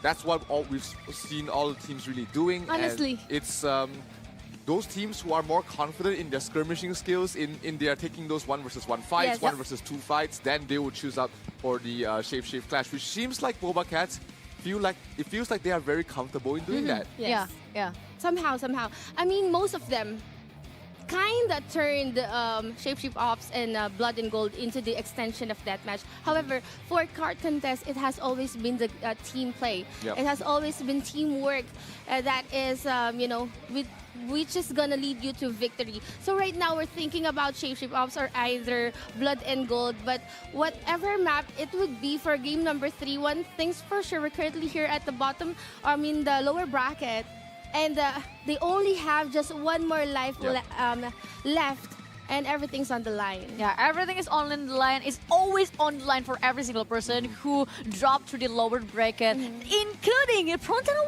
1. Yeah, Frontera 1 yesterday. If you guys missed out yesterday, they fought against Monarch, and it was a very close series, but ended 4-2, where Monarch was able to climb back and defeat them, and they're waiting comfortably at the grand finals right now. Monarch is just waiting in the wings. Frontera 1, they're secured 3rd place at least. At least. Right now, Boba Cats and 眺望物的尖塔 they're fighting for 3rd place, but whoever loses here will be finishing 4th in the Valhalla World Cup. Yeah, exactly. But I think other side, the competitiveness that Ragnarok Origin Valhalla offers, they also offer the friendship. I mean, I can tell how friendly they are towards each other, besides the different region, and that's the true essence of Valhalla World Cup itself. It is not only about the competitive. Yes, it has a very specific prize. And also the pride that you will get as the champion. Indeed. But the only thing that Ragnarok Origin always encourage us to tell to the viewers is the friendship towards every single region who plays Ragnarok Origin. And same goes to you guys in this live stream. I would like to encourage you guys to give support wherever the regions are. I mean, yes, most of you probably from Southeast Asia region, because Southeast Asia region is the oldest server. But don't forget, and SA too. But don't forget to share some love to North America and South America, as even they are the youngest to be able to secure in this far. I mean, that's something that you need to give applause of. Because they're currently watching right now. So shout out everyone from LNA and SA server. Hola! Hola! Yes, vamos! Vamos! This is Boba Cats is the last man standing representing the Latin North America server. So all your support has to be behind them. And of course, 眺望万物的尖塔, they are also the last Chinese mainland guild representing the entire region in the current tournament. So they are right now fighting for dear life. They're fighting it all, giving it all they have to give you guys a good show, and also hopefully to be able to represent your region better. So you guys cannot hate that. You have to support both of them. They've been playing. And they've been playing, preparing very well. And you just have to root for the fantastic games that they've been showing us. Yeah, Abigail mentioned about friendship, and I was laughing because a certain experience came to mind when it comes to friendship. We're promoting that, right? About a certain thing about the near chat. Nearby chat. Nearby chat. So yeah, friendship. Hi, friends. To be honest, I don't get it, but I think a lot of things happen at World Chat, right? But Near Chat is something. So yeah, I know all the RO players Kind of. can relate. Yeah. So yeah, we're promoting friendship here. But yes, and now going back once again to our tournament, since we're promoting friendship and competitiveness, and now we're seeing that the accounts are max. So this Oke, is sorry how, guys, nih balik lagi ke you game play RO ketiga. in Ini posisi in a masih fair 1-1. setting wherein Jadi it's just a matter of iya. cards Yep. and counters and also Jadi jumps. ya ini mau masuk ke game ketiga. Mereka masih siap-siap like juga. you are yapping in the Mungkin live ada chat. kendala tadi. Shot call. Yeah, the shot call. The Shot call from the calls commander. comes. Yeah, and also the chemistry towards it at each player. I mean, no. I don't mean about the yapping. Yapper. Bentar aja Yeah, dulu we're guys. professional yapper. Yeah. I mean that's something that requires a lot of High level. effort and also high level. And every single team from every single region just show us the perfect level of it, and even if some of them is just showing the almost perfect, because we already down to the top 6. But if we are going to give you something, it must be the redeem code that you guys waiting for. Yeah, well, yeah, I know a lot of you asked for more codes, and some of you might having trouble about it, and this is our redeem code for you. So this is our apology, and also this is all the reward for you. So you better redeem it right now. Right away, because I don't know if this is limited use, but you have to redeem it As right quickly as away. possible. Yeah. Just make sure you get it. It's 300 diamonds and 5 gold card coupons. Ooh. Who knows? One of them might have a purple card that you need, or or expensive card like a skeleton worker, or Hydra card, a Minora's Want a card. nice finger? You definitely need Call it. me. You better claim it. We are gonna try and bless them the best we can, so that you get some Purple good cards, or at least cards that you Hopefully. need. And, Bless you. know, you can thank us later. Yeah, Bless tag you. as Bless you. Zero buffs, Bless you. Abby buffs. So Don't forget to take a bath before you gacha. Please, if just we're able please. to redeem the first one, we gave out 5, right? And now we've been giving away 5 again. That's a 10 rolls. But now for the live rewards, we'll be giving away for the second day, the last day of our Valhalla Cup here, some gacha tickets, diamonds, of course, like Dark Chest. And it only gets better every round. So all you have to do is to stick around, share the live stream, and be sure to be here until the very end. Exactly, because the live spectator reward 1, 2, 3, 4, and even the mystery spectator and new champion reward will be plenty of it. And it's not hurt at all to stay tuned from the start until the end. Even though things happen, even though a lot of things just has passed, I believe every single intense match in here can be able to entertain you guys. Absolutely. Not to mention to the redeem code. Yeah, Are you not entertained? I believe that if someone definitely not entertained by what just happened on the very first match, oh my god, you must have a very cold heart. And if you're not entertained, how about a Tesla-powered car? Exactly. Even though I'm only the host in here, if you were in here in Thailand offline grand final, you can see me standing on my chair. Yep, Yes. exactly. Funny story about this car. I had guildmates who didn't come on the first day because there wasn't a Tesla car on the road. But today they made it all the way here. Shout out to my guild, of course. Good luck, good luck. Coup de Grace. We have a lot of members here trying to drive home with a brand new car. Good luck, even if you don't guys. get the car, there's still 10 MVP cards for 10 people. You got 3,000 yen berries. You got the Huawei Mate Pad 11.45 as well. And of course, cleansing orbs for 3 different people. So lots of rewards for everybody. I don't want to left behind. I want to give a shout out to my friends from Frontera 7, 8, and 9. And not to mention to the friends from Monarch 7, 8, and 9. I love you guys. Shout out also Frontera 4, 5, and 6, especially Monarch Guild, Pug Rules, and to everyone that's currently playing at Frontera 4, 5, and 6, and also the family server Latin America. Hello, guys. Yeah, hello, guys. Hello, guys. Hello to every single community. It's pretty late right now in Yes. Latin America right now. But I'm very happy that they're supporting their guildmates. Bobacast, they are the last representatives of their region, and you gotta put everything you have behind it. Exactly. Because this is going to be very crucial for every single person in the lower bracket, and especially this is still a very tough way to reach the grand final, because in the updated bracket everything will speed it out. Because Boba Cats on the very first match, they just knocked one team back to the airport. No, I'm kidding. I mean, they still hit. I mean, that's just a metaphor. But now they're fighting, figuratively. But right now they're still fighting their way to secure the lower bracket final to make a way to the grand final. So it's still a long day for Bobacast, and so does for眺望万物的尖塔. Yep, they are still currently only 1-1 right now. Still at least 3 more games to play before we find a winner. Maybe 5. We saw the first game 7 earlier on today. That was Bobacast against Charity, so they barely got the win towards the end. But right now they're facing a different beast, which is 眺望万物的尖塔. Can they move on to face Frontera 1 in the lower bracket finals, or will Bobacast be the one to move on to face their nemesis once again? Let's find out later on. Everyone's eyes on the prize. It's very precious. A lot of friends are messaging me just saying that the prize is really great. I mean, look at the mount, look at the swag, the costume. It's exclusive for you, and not to mention the physical prize that they will receive. I mean, everyone's very focused. Sometimes I would ask, like, let's go out, but you know, they want to prepare mentally, they want to prepare for this, and everyone wants to be the Valhalla World Cup champion. And now we'll be showing you what I'm talking about. This is what I'm talking about. Yeah, the divine dragon, the divine outfits only provided for the champion. I mean, this kind of design is very different from what we saw for the Thor Cup, Valkyrie Cup, or even Odin Cup. I mean, the vibes is just different. The vibe is giving you an plus 1,000 aura. Yeah, I think so too. The charisma is charisma. Yeah, the charisma.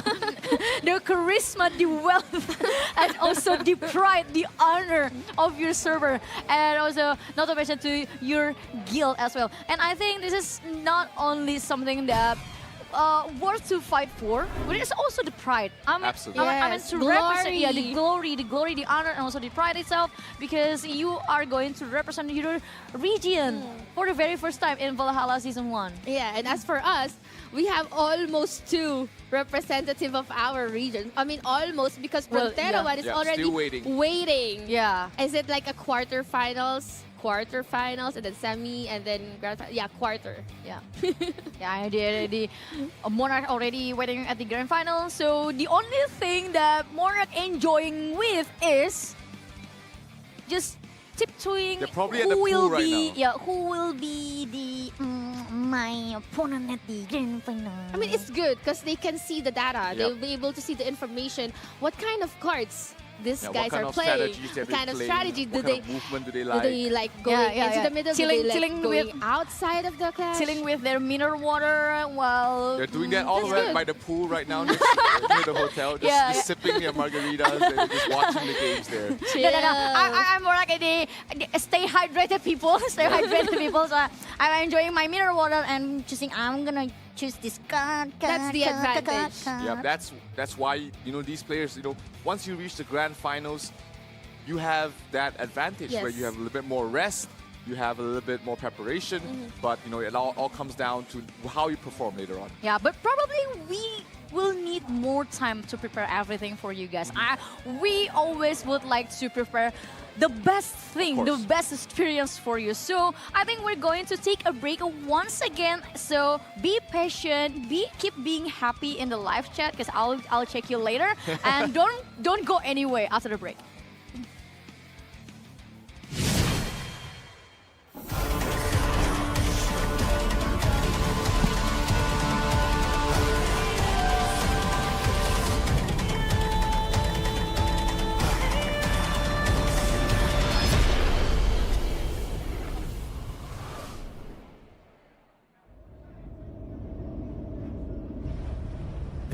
Challenges waiting to be overcome.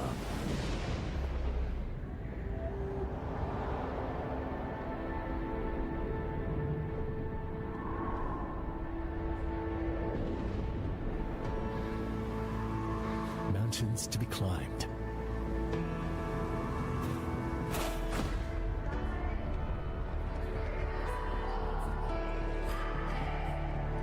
Dreams to be fulfilled.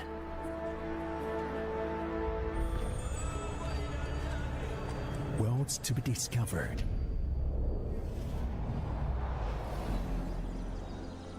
beauty to be recognized.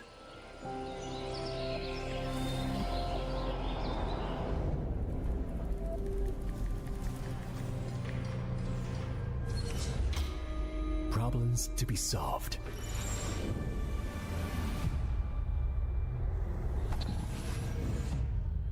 So, we keep exploring.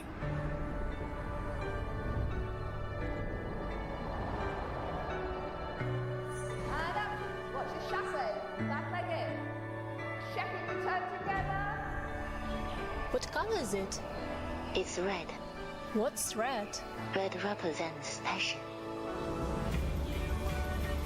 What can't stop us will make us explore more.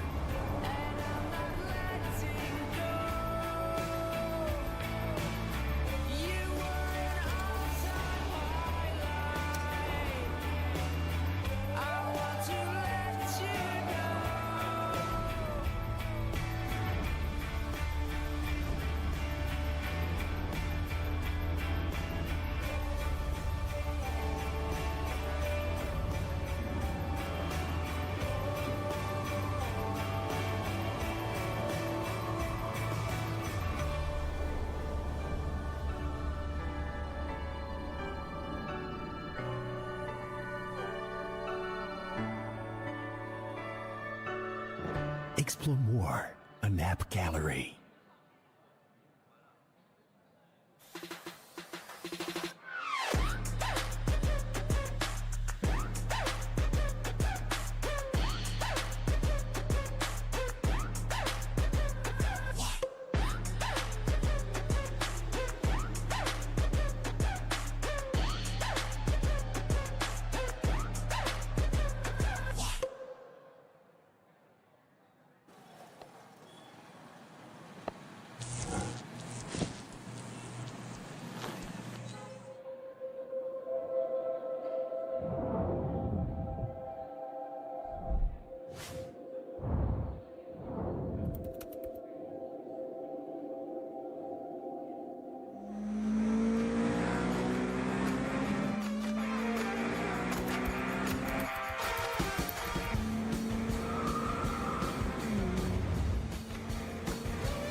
Kenapa jadi delay lagi guys? Tadi gue udah nungguin match-nya mulai, kagak mulai-mulai.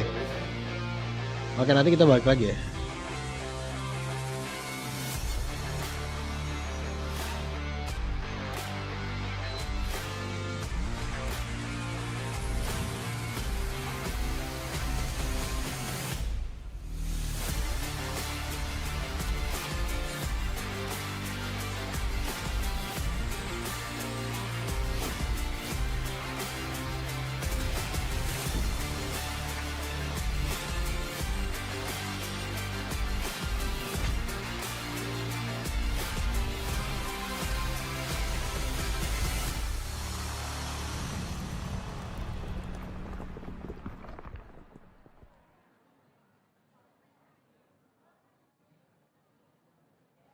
Ragnarok Origin Valhalla World Cup is the pinnacle of ROO tournaments. The best guilds and adventurers across all servers are gearing up for the ultimate clash.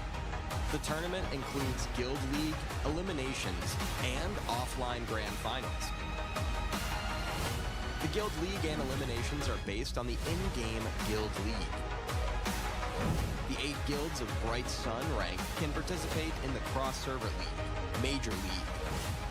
In Major League, after each week's matches, summit points are awarded based on the rank and ranking. The top 32 guilds and points can advance to the eliminations. The ranking is based on their points earned in cross-server league, and they will compete in a single elimination bracket with matchups arranged as number 1 versus number 32, number 2 versus number 31, number 3 versus number 30, and so forth. The top 2 guilds from each division can advance to the offline grand finals.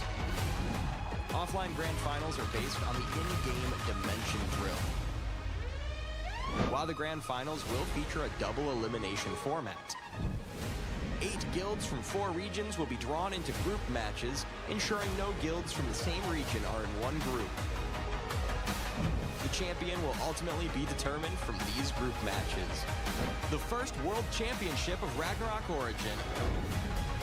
Claim the crown in Ultimate Clashes.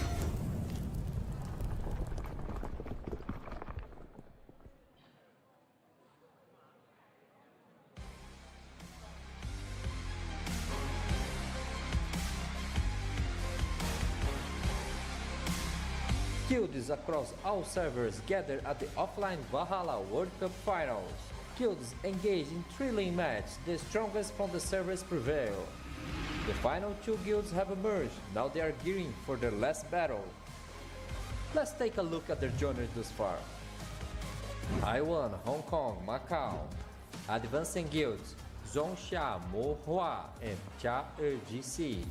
42 advanced match, Zhongsha, Mohua overtook their opponents with plenty of HP to spare. Cha RGC made a comeback even though Hashi Lochi had control of all the tablets. Cha RGC commanders used a pincer attack to close off Hashi Lochi space. The teamwork and extraordinary performance of the top guild members, Cha RGC successfully defeat Hashi Lochi. In the end, the one with the most HP is the winner. Advancing guilds, Frontera 1 and Monarch. Frontera 1 versus Slud. Frontera 1's commander split up the force to successfully defend 2 tablets. Using strong teamwork and members, Frontera 1 took home the win. Home versus Monarch, a memorable second match. Although Monarch had the early advantage, Home did fall behind and made a close match. With 10 minutes left, Home tried to occupy all the tablets. At the crucial moment, Monarch stayed calm and concentrate. It's forced to break through the defense and occupy the tablets. Monarch won the match with a slight advantage. Advancing guilds, Trinity and Boba Cats. 42 advanced match, Trinity versus Eternity. We force mainly concentrate on the Moon and Star tablet to defend. Occasionally, an assault force would be sent to ambush the Sun tablet, forcing the opponent to return to defend. Eternity seemed a little weak facing Trinity's change tactics, and in the end, Trinity won the game with a large HP advantage. Legion vs Boba Cats, thrilling match. Boba Cats use a fast attack and capture strategy, consistently avoid big battles. Whenever the opponent chooses to engage directly, Boba Cats would retreat and shift to another point. With excellent command and seamless coordination among guild members, Boba Cats advanced 2-0. Advancing guilds, Zhongsha and Tiaowan Urgenta. Tiaowan Urgenta are a formidable force. Their team fights and tactics allow them to dominate opponents, dealing huge damage through kills and captures. In both the 8-4 and 42 matches, their damage output and kill numbers far exceeded their opponent, securing easy victories. In the 42 matches, Zhongsha used their superior combat abilities to inflict half damage on their origin, seizing control of the tablet early on. In the sub-battlefield, Zhongsha easily defeated the monster, maintaining their lead. In the final moments, Dream Orange counterattacked and gained control of all tablets. However, the early disadvantage could be overcome, and Zhongsha ultimately emerged victorious. The Valhalla World Cup party is about to begin. Are you all ready? Gather around the strongest guild worldwide and join crowd and cheering for our grand finals.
2024 with Ragnarok of Raging tournaments leveling up in style. 4 exciting events that'll keep your battles raging. Outing Cup, a spectacle of fervor, honor, and grandeur. 150 versus 150 Guild League gameplay, where teamwork and tactics collide in epic combat. The Champion Guild receives exclusive rewards, including the Champion Mount, the customized honor ring, and the prestigious event trophy. Valkyrie Cup focuses on fair competition, a competition with 5 versus 5 team clashes. Dish the power stage, pick your favorite character, and let the games begin. Everyone's invited. And we're even taking the party offline to cities near you. Cash prizes are up for grabs. Thor Cup, 10 versus 10 showdowns. Each guild can be split into 2 teams of 5. Pick your map and let the ban and pick games begin. And now our first World Championship. Valhalla is the pinnacle of ROO tournaments. The best guilds worldwide are gearing up for ultimate clash. Offline events, crazy competition, and the quest for the mightiest guild on the planet. Who's gonna take the crown? Stay tuned! It's gonna be legendary!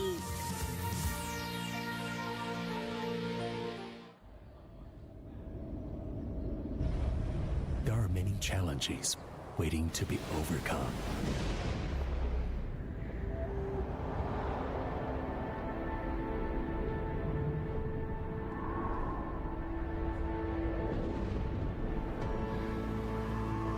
Mountains to be climbed.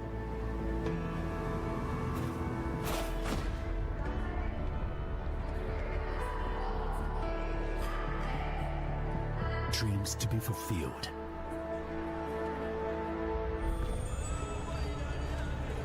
Worlds to be discovered.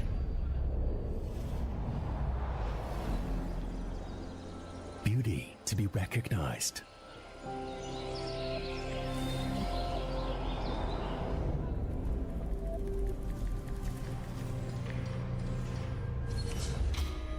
Problems to be solved.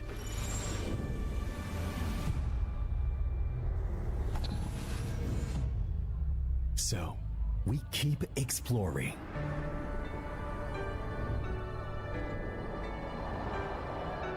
And up. Watch the chassis. Back leg in. Check it, return together. What color is it? It's red. What's red? Red represents passion. What can't stop us will make us explore more.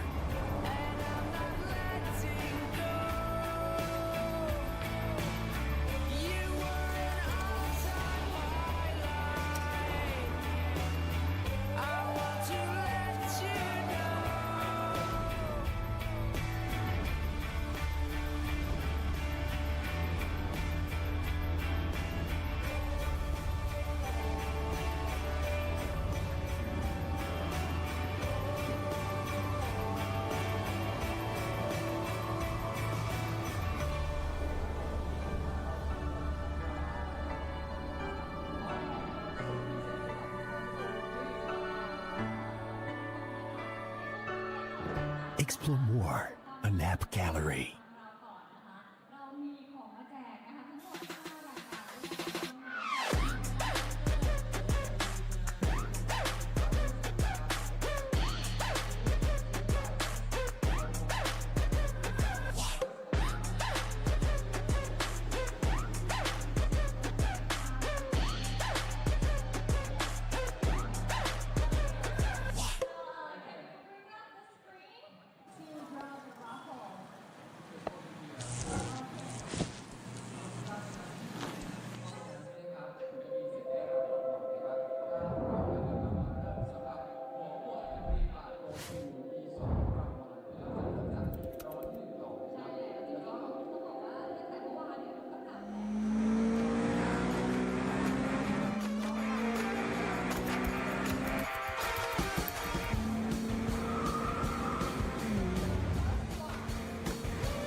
Ragnarok Origin Valhalla World Cup is the pinnacle of ROO tournaments. The best guilds and adventurers across all servers are gearing up for the ultimate clash. The tournament includes Guild League, eliminations, and offline grand finals. The Guild League and eliminations are based on the in-game Guild League. The 8 guilds of Bright Sun rank can participate in the cross-server league, Major League. In Major League, after each week's matches, summit points are awarded based on the rank and ranking. The top 32 guilds and points can advance to the eliminations.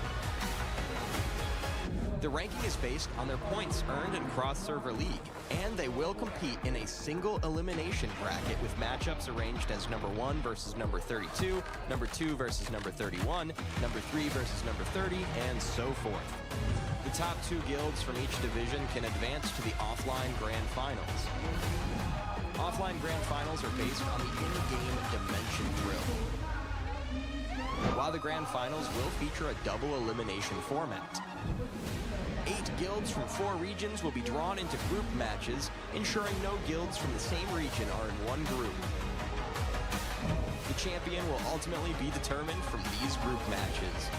The first World Championship of Ragnarok Origin. Claim the crown in ultimate clashes.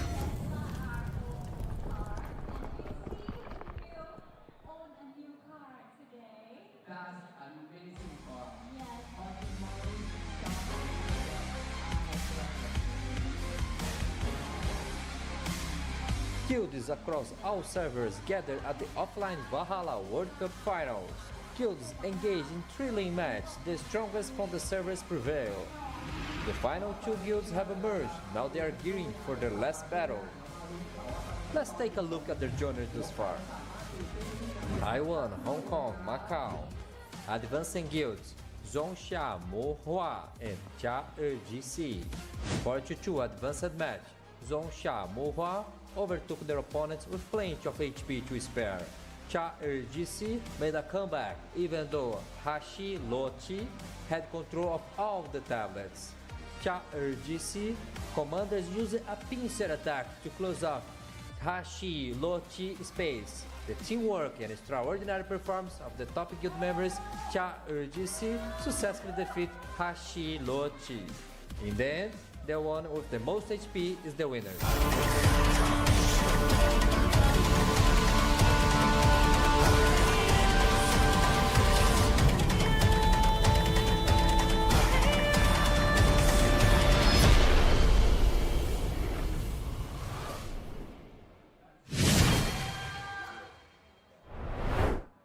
Hello again to every single Midgardians in the live chat or in Thailand offline with us, Niki, Zero, and also Abigail as your host today. And we're going to continue the match between Bulbacast versus 眺望万物的尖塔. And after talking a lot about of it, I think we need to inform you something, guys, because the score between both of them on the previous Akhirnya kita balik lagi, guys. Di sini di game ketiga.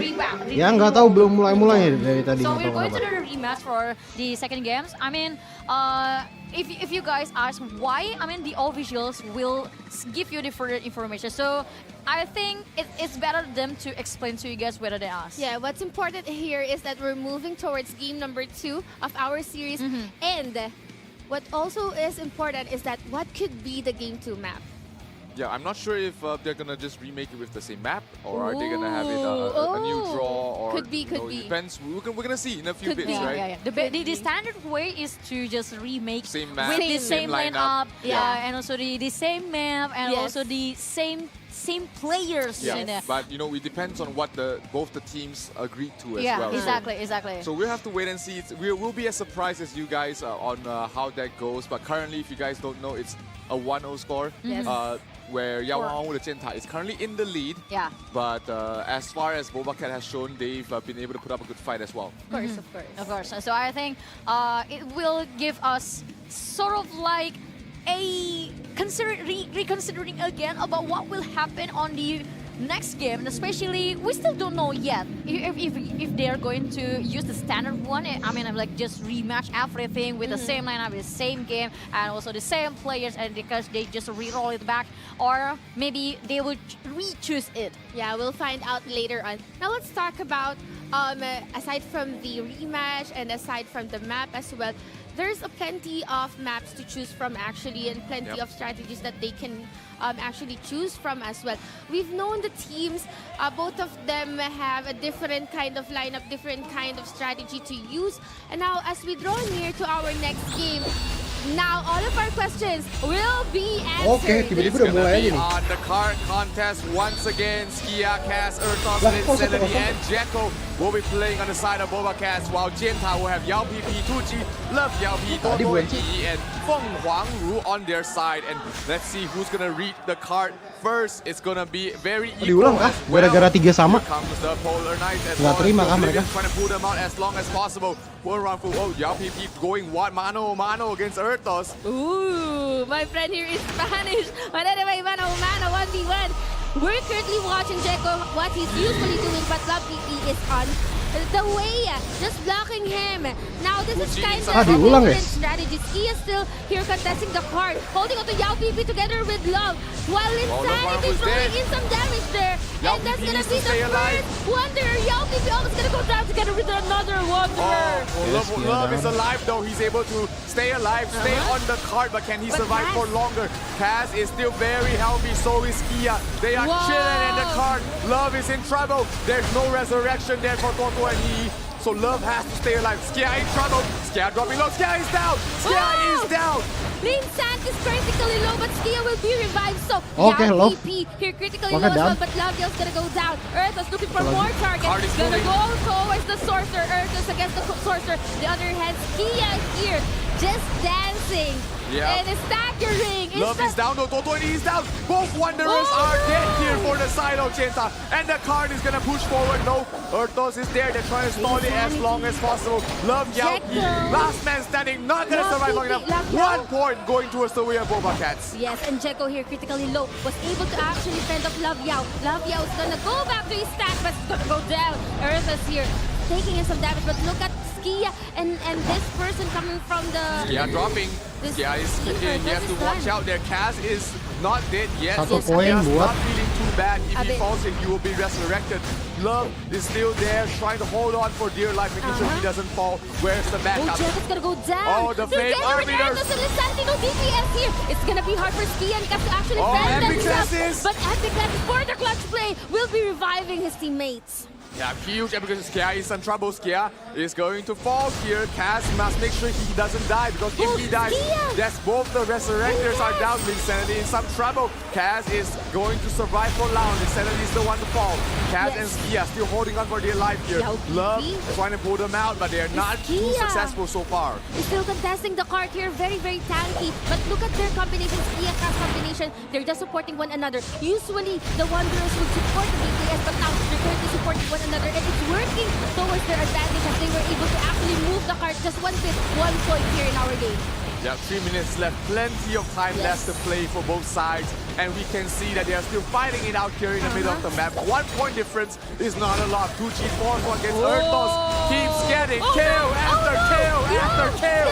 Yao PV, last one standing. Fu is the one saying he needs to resurrect. He resurrects Tucci, he resurrects Kotori, but is it gonna be enough there? He's trying to hold on for dear life. Oh, Terminal Wings? Is that... Oh, okay. Wanderer's dead. It's still, even though they were able to wipe Chawawang Jianta, they weren't able to actually push the cart. This might have killed Love, but it will be enough to actually add more points to actually move the cart. The cart's not moving. They actually need to be near the cart for now, but they also need to win. No wonder, again, another wipe! Almost a wipe, Yao PP. Quite not that helped together with the other sorcerer, but they would actually be near the cart as they will be fending up by the other DPS coming from Bobacats. Yeah, the cart is rounding out the first corner. This is the hardest corner to round. The moment you cross this, things become a lot easier. Jekko really is going towards the back like godlike streak there for Jacko. 7-2. 7-2 on his score. He is tearing them a new one. Now VP is gonna fall as well. Jacko absolutely godlike. He keeps getting kill after kill, and he's going for more here. Toto and he in some trouble. The last one they're left alive no, here he's gonna go for the down. side of Chinta. Almost 25, 10%, and Toto about gonna go down, but still would be sustain. Nice gameplay coming from our Wonders, but still poking up. That is 16 points. You need to go, you need to push the cards back. But how can you do so if Earth's Insanity and the rest of Boba Cat is already here? Earth's might go down, Insanity Jacko is too, dying. but still Earthos. well sustained come from Skia and Cass. Yep, Skia and Cass still very healthy, still very much alive. Cass out of SP right now. He needs to drop the Ablacusses as quickly as possible. Here comes the Polar. Cass is in some trouble. Skia as well. They have to watch out. Jacko respawned from base, so he has to walk all the way back. Skia trying to survive the best he can. Still alive, still standing. Heart is pushing. They get a wipe. Skia and Cass, that connection together with Insanity, just fending off any DPS going near Skia and Cass. Perfectly executed by this trio. Yeah, Toto and E is here trying to hold the card. Hold on for dear life, they say. 50 seconds left remaining on Chienta's side, but it isn't gonna be enough. They need a good wipe. They need to push them back. Skia is just running away. Why? This is quite different. Oh, trying to support Earthos. What the heck from one point to another? Skia just run towards Earthos. Skia in trouble. Skia is dying. No, Skia's dead. no Kaz, no Kaz. Jacko and Earthos is here. They're trying to camp. They're trying to stop them from coming in here. 17 points. It's a long way back in, but they're not really doing it here. They are pretty much done and dusted here right now. Boba Cats are going to take the car clash map, and they are going back to 1-1. There's no way to come back from this. What a play there for Boba Cats. Perfectly executed. They took away the fight outside of the car. Masih satu sama jadinya. Respect. Such disrespect coming from Boba Cats. They will take game number 2 once again and again. 2-1-1. An absolute domination from Boba Cats. That was an absolute cinema, to be honest. I mean, it was a very intense and a very tight match at the early of the game of this card contest. I mean, you can see these people, these players from both sides refuse to let the card move towards this side. And that happens for more than a couple of minutes. It happens more that after in the middle of the game, but suddenly there was a very good play from these two supports. I mean, it's Skia and also Cass. I mean, if you look I don't through think the they ever died. No, they never died. And if you look through the moment when you shut out that Cass almost died, it was Skia. It was Skia who saved Cass. And the moment Cass survived, the moment Cass didn't die that moment, Linsanity had a very big opening and also a momentum to swipe and to push every single player from眺望万物的尖塔, and that's the rest is up to Earthos and also Jacob. Yeah, what a huge team player. I mean, this team playing as a unit is something to be afraid of. I mean, Skia plus Kaz, unkillable wall. Exactly. Wow. This is the biggest. I mean, the toughest killer. Finally, our MVP will be Cass and Archbishop with 26 assists. What I can say for Skia is that during the time that it's just the last 50 seconds when the card was charging, Skia actually together with Earthos, they charged towards their spawn area, and that was just pure disrespect from this team. They actually left the card charging together with Insanity and Cass. You know, guys, they're stopping the backup. They don't want them to reach the card. You guys stay on your spawn area. You cannot go Don't get out. Yeah, just stay there. Yeah. And I think if you talk about these two support, these two toughest pillar from Boba Cats, I mean, it kind of gives me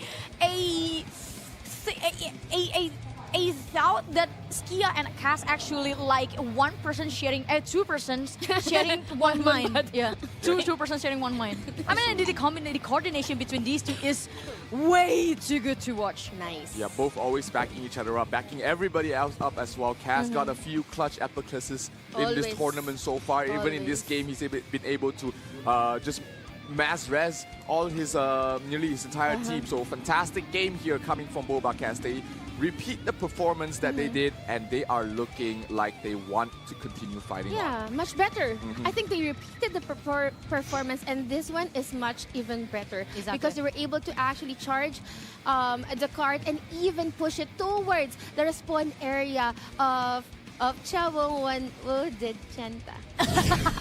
Good try, Nikki. Good try, Nikki. Good try, Nikki. I mean, you have to be proud of it because I got a message from someone who says that the moment you try to pronounce every single Chinese name or Chinese girls, it sounds really cute. So you have to be proud of it. Don't worry. We love you. We still love you. My master Abby, and every time I need to like say the name, I would like.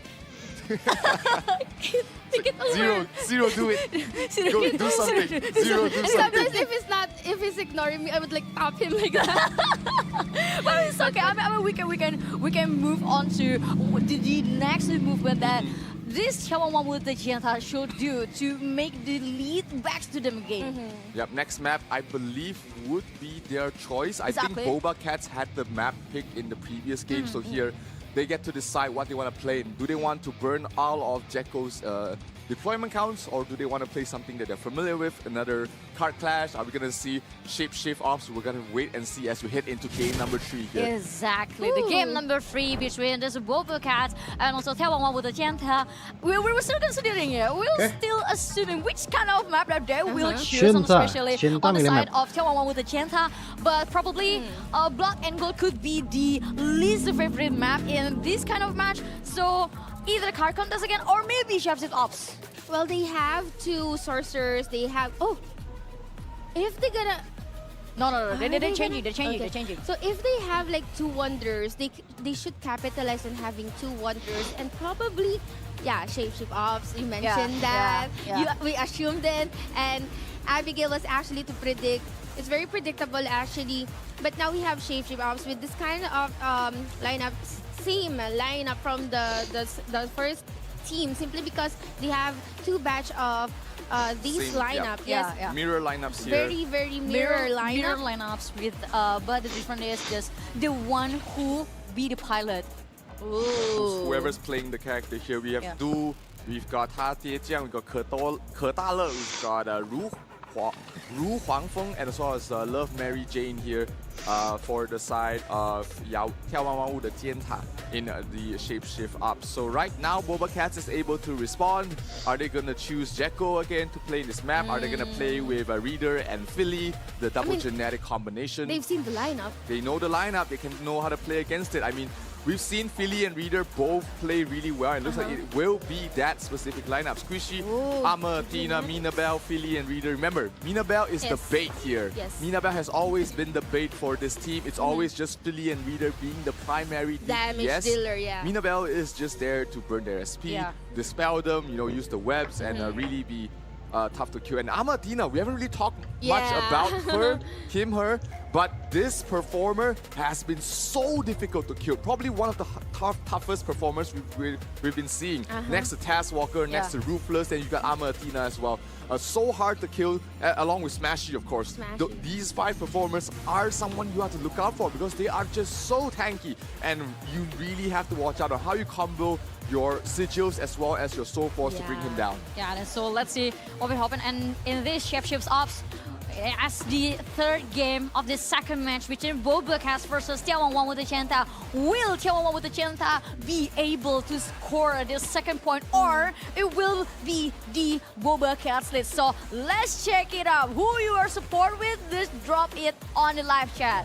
Yes, that is correct. Please give your positive comments to the live chat. Right now, we will be showing you guys the lineup per team. We're currently tied up 1-1 in our series. And now, let's begin our game number 3 for the series. It's going to be Shape-Shift Ops. David, take it away. Zooming in out. That's going to be how they start. Are they going to split up? Are they going to stick together? Looks like they are going on both directions. They are really splitting up here. A good Oblivion is going to catch them all out here. They're trying to bait it out. Oblivion being dropped there by Squishy, catching out Ke Da-le. Ke Da-le, not the target they want to go for, though. Very tanky, and they're going to be able to back away. Wow, this is a different strategy coming from this team 2, coming from Boba Cats. Reader dropping low. Reader looking for for someone to target together with Felix. I think it's going to be Squishy Love. might be in some trouble. Ninabelle going after. Reader's about to go down. Reader's dead. Felix almost about Felix to go down. down. No one is actually supporting or sustaining Felix, and Squishy is about to go down. No resurrection. Amanatina, will she be able to do so? I don't think so. 6-0. Lu Huangfeng doing so much damage there. Reader dropping down very low once again. Minabelle being caught out there in the Oblivion. Oh, no. In the Polar Knight dropping down very low with all of that. Trying to pull them back. Minabelle has to back off. He's trying to run away. Love Mary Jane giving chase in the Oblivion. Catches them out. No entry. No escape for you guys. As Jianta is still splitting out here. Oh, good Oblivion. Minabelle catches out one of them. They're going to catch out Ha Tuojiang. But he's able to back away and be able to run away from all the damage. That is correct. So we have this kind of combination with Amanatina and Minabelle trying to look for a kill. They are actually chasing though. It's everyone's game. Everyone's chasing one another. Reader here joining in the stack as well. Minabelle doesn't have any mana fixed speed as your Reader doesn't have any much life as well. They're having a hard time killing anyone from the眺望the Genta. Bewitched here. So was able to actually escape that kind of scenario. So much damage being dealt there by Du, and they get a kill onto a Reader. 12. Absolute domination here from the side of Jianta. They are picking them apart one by one.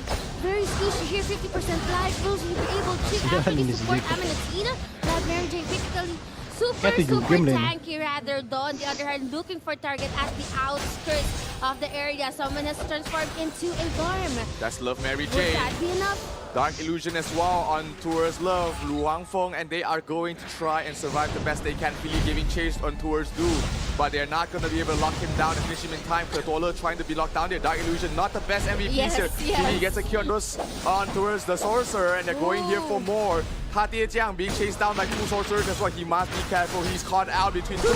But a nice Polar Knight as well. Philly dropping low. Philly is down. He was even dead. They were actually ganging up against that person. Minabelle in trouble. Minabelle critically low here. Reader as well. In the battle. I think it's going to be three caught up here. Reader is in trouble. He has to back out of this dangerous position, trying to escape, trying to fight back. The heals are coming in. He's being able to be sustained for now. But Du giving chase. The Mutant Dragon card. Philly is down. No more Philly. No more genetic here. Reader also needs some support. So Squishy's having a hard time supporting Philly and Reader all at the same time. Oh, look, Mary Jane, you just came out from a transformation. You have to use your spirit again, or else you'll be missing out the damage. I think he must not be noticing that. So his damage is going to be very reduced here if he doesn't resummon his elements. Yes, he has to do that. Probably later. Squishy transformed. Minabelle and Amanatina going after Love. They're just running. Seen a lot of Oblivions here,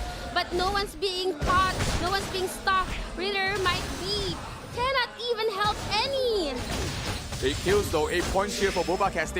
They are in arm's length of catching back as long as they get a couple of key kills that they're looking for. I think they need to kill this person. Yep, Love Lu Huangfeng as well as Love Mary Jane should have a couple of points on them. If they're able to kill them, they get themselves to 16 and that. Or even though they need to kill Though as well, all of these huge targets, a good Oblivion. Though dropping low. He has to watch out, he has to run. He's still surviving, barely surviving. Oh, he's still alive. This is still alive. He's running away. No, has been able to sustain, and now he was able to hide with the Smoky card. Yep, able to get out of there. 21-11. Jianta in the lead right now. 45 seconds left remaining. A good Oblivion catching a lot of them. The card tornado will lock them in place, but can they finish things off?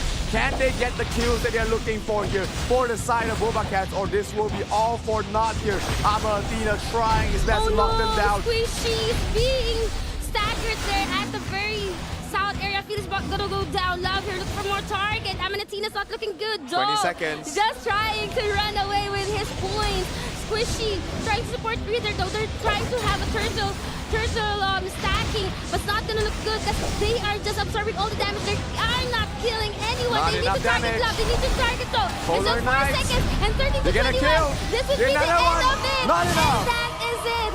Second point for Jianta getting the second point there. very close towards the end. Their Polar Knights dropping down. They managed to get 2 kills, but it was too little too late. Not enough points, not enough damage to bring them down. And they managed to just survive towards the end. They're very well played here from 眺望万物的尖塔. They were able to hold on to their lead. Exactly, and I think one of the most important part from 眺望万物的尖塔 playstyle is they refuse to let two genetics from Boba Cats to have a space. No So free they game. there's no free roam for the genetics. There's no enough positioning. There's no enough space for them to. So they just circling around them and lock them in one space. So the Polar Knight always on point towards a party hat. Yeah, you can see everyone just chasing around the genetics. They don't care about the sorcerers. They don't care about everyone else. It was all about shutting down Reader, shutting down Philly, and you can see even in the scoreline, Reader and Philly, they couldn't really get anything done. And we're used to seeing Reader and Philly to actually just gather points because they are physical genetics. Physical genetics. Yeah, and it makes yes, the nature of genetics is being tanky because they become the second layer tank after Rune Knight. But if you build him as a full DPS, it will make you less tanky, to be honest, and that's even easier for the DPS dealer from 眺望万物的尖塔 to do their job even more better. And now we're gonna show you, dear viewers, our MVP for the previous match, and that's going to be, of course, David's gonna read that. Oh, it's Kertala actually. With Kertala from the side of 眺望万物的尖塔. 1-1 and 9, very, very well played. They're not dying, and they have been really, playing. We talked about how Boba Cats were really good in playing as a team, while Jenta was able to shut down that team play and really just forcing everybody to play on an island. Exactly, and they just keep covering the outside map, and they just keep measuring. They keep make sure every single players from Boba Cats always stay in the middle of the map. So that way, every single AoE effect, AoE skills that they want to cast is always on point. And for Boba Cats, it's really hard for them to get out from that circle, from that hell circle. That is true. I mean, look at Reader and Philly. They were not unleashed. They were not enabled.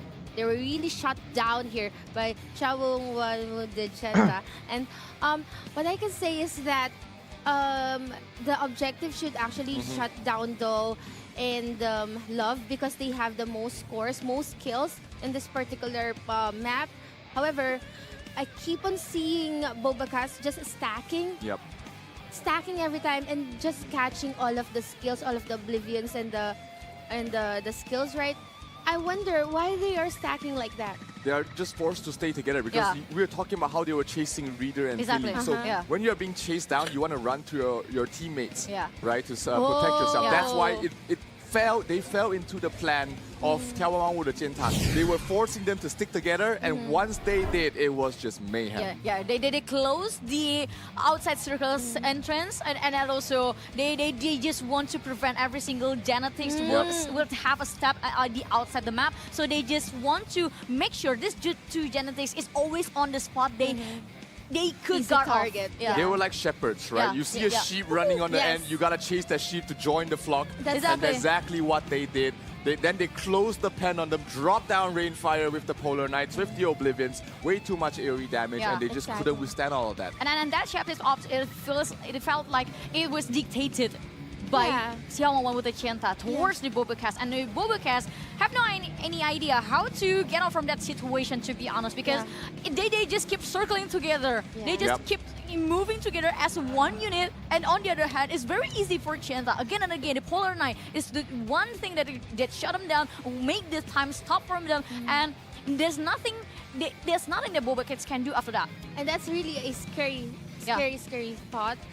Knowing that the Jenta is really good when it comes to shapeshift ops. Yep, it is. And another thing is that would they use the second team against the team from the Jenta, Love, Mary Jane, and though they're really good when it comes to forcing Boba Cats into a particular place. You mentioned shepherding them into a particular place, and at the very last part, we can see that though he's just running around. He knows he has the points. He knows that he doesn't need to join the fight. He just needs to survive. And, that's really good comms with everybody. Hey, guys, I have 4 points. I'm not going to risk it. I'm going to back off. You guys just survive. Bye-bye, guys. Enjoy your day, guys. And then the next map will be Team Deathmatch, as this is the 4th game for both of Bobakas and also 眺望万物的尖塔. But in this map, Reader, Amanadi, Tina, Squishy, Minabel, and Philly will join once again. So they want to reserve the best lineup for the best moment. So they just want to try to secure the crucial moments with this lineup. But I think this is going to a little bit pros and cons, because if you let your opponent knows what we're going to use on the next map, it will cause you to be prevented. I mean they from 眺望万物的尖塔 just can prepare everything. That is a thought, actually, to ponder. Now, you mentioned that if they're gonna use this lineup, this would be the last deployment count, and that would also be the same for Bobakat. So I think they're looking for the reset for game number 7. I'm not quite sure, but I think they're gonna go for that. On the other hand, for the Chenta, they're looking for to actually have an advantage. They're looking for to make it 3-1. They want to force Bobakat to be in an uncomfortable position here. They are very confident here. 2G love Yao P. Yao PP is able to take the win here, but Philly and Reader, this was the exact lineup that shut them down earlier on. So let's see if they are able to repeat that performance here from the side of Chenta. This is map number 4. If Chenta wins this, they are 1 game away from moving on to the lower bracket finals. But Bobakats, they are so difficult to bring down. Cats have 9 lives, and Bobakats are not giving up yet. Not giving up. Not giving up yet. So this is it. The 4th game, the team deathmatch between Bobakats versus 眺望万物的尖塔. Who will take the 4th game? Let's check it out! This is going to be really fast. This is Team Deathmatch. Welcome everyone to our game number 4. As we can see, that is quite a turtle strategy coming from Bobakats. It's not going to look good, as they have been forced once again. And look at how many Terminal Wings and Oblivions have been casted out here. And they are now about to go down. No, Todd is going to go down. No wonder. And I think other Sorcerers are about to go down as well, together with Love Yao P. And this is not going to look good to the Chenta. Philly is going to fall as well. Things are neck and neck. Reader is dead. Reader is down. They need to resurrect on him right now, or they'll lose the point. The resurrect does come out here from the side of Bobakats. So right now they are still full HP. Philly gets knocked out as well. Terminal Wings being dropped as well. Minabel not love for his love. Oblivion coming down. Minabel is dead. It's a 5. It's a 1. Philly in trouble. 4 heroes down for the side of Bobakats. Huge turnaround there from Chenta's side, as they are leading 13-10 right now. They were debated towards the Oblivion. Oh, yeah, BP in trouble. Philly is really low on health. Needs some sustain coming from Squishy, but Squishy is also in a crunch there. Yao PP is gonna go down. We're currently at 10-12.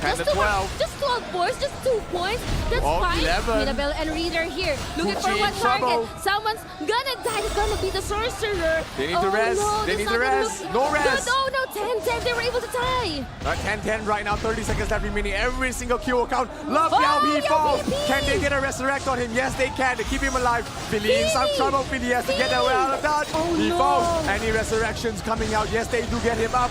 Oh, Yao PP is down. 9-10. They are going to get a bit more there. 12 seconds left. Bobakats, they are in a good lead right now. If they can just survive, run, escape, survive. 10-8. Reader. 3, 2, 1, and that is it. That is again end of our game number 4 deathmatch. Just when we thought that this match is for眺望的尖塔, Bobakats was able to turn it around, like what Zero mentioned. Cats has 9 lives.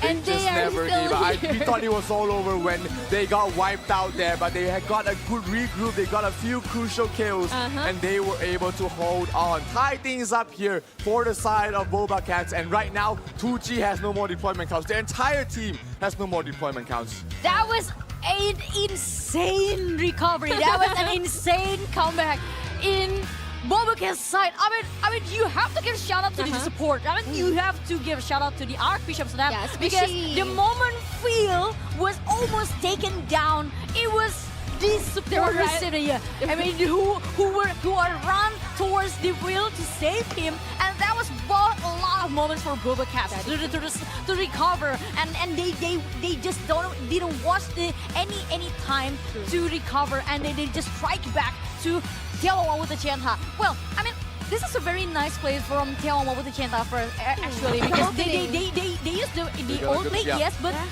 they also playing a little bit trick in here. I mean the Oblivion, yes, is something that they want to have Bobakas to be stacked up with, but on the other hand, they prepared another trap, so it was like a layering trap that caused Bobakas wipe out. Yes. It was a very good one, but Bobakas Squishy. this squishy play as a support, I mean, Yeah. it's far than just amazing. It's more than just amazing. Absolutely. If he or she couldn't save Phil at that time, it would be the difference. Squishy. And of course, Squishy different. course. Deserved every single spotlight on that match. Yes, we've been talking about Squishy, and now we have our MVP here. Squishy we is have just not squishy.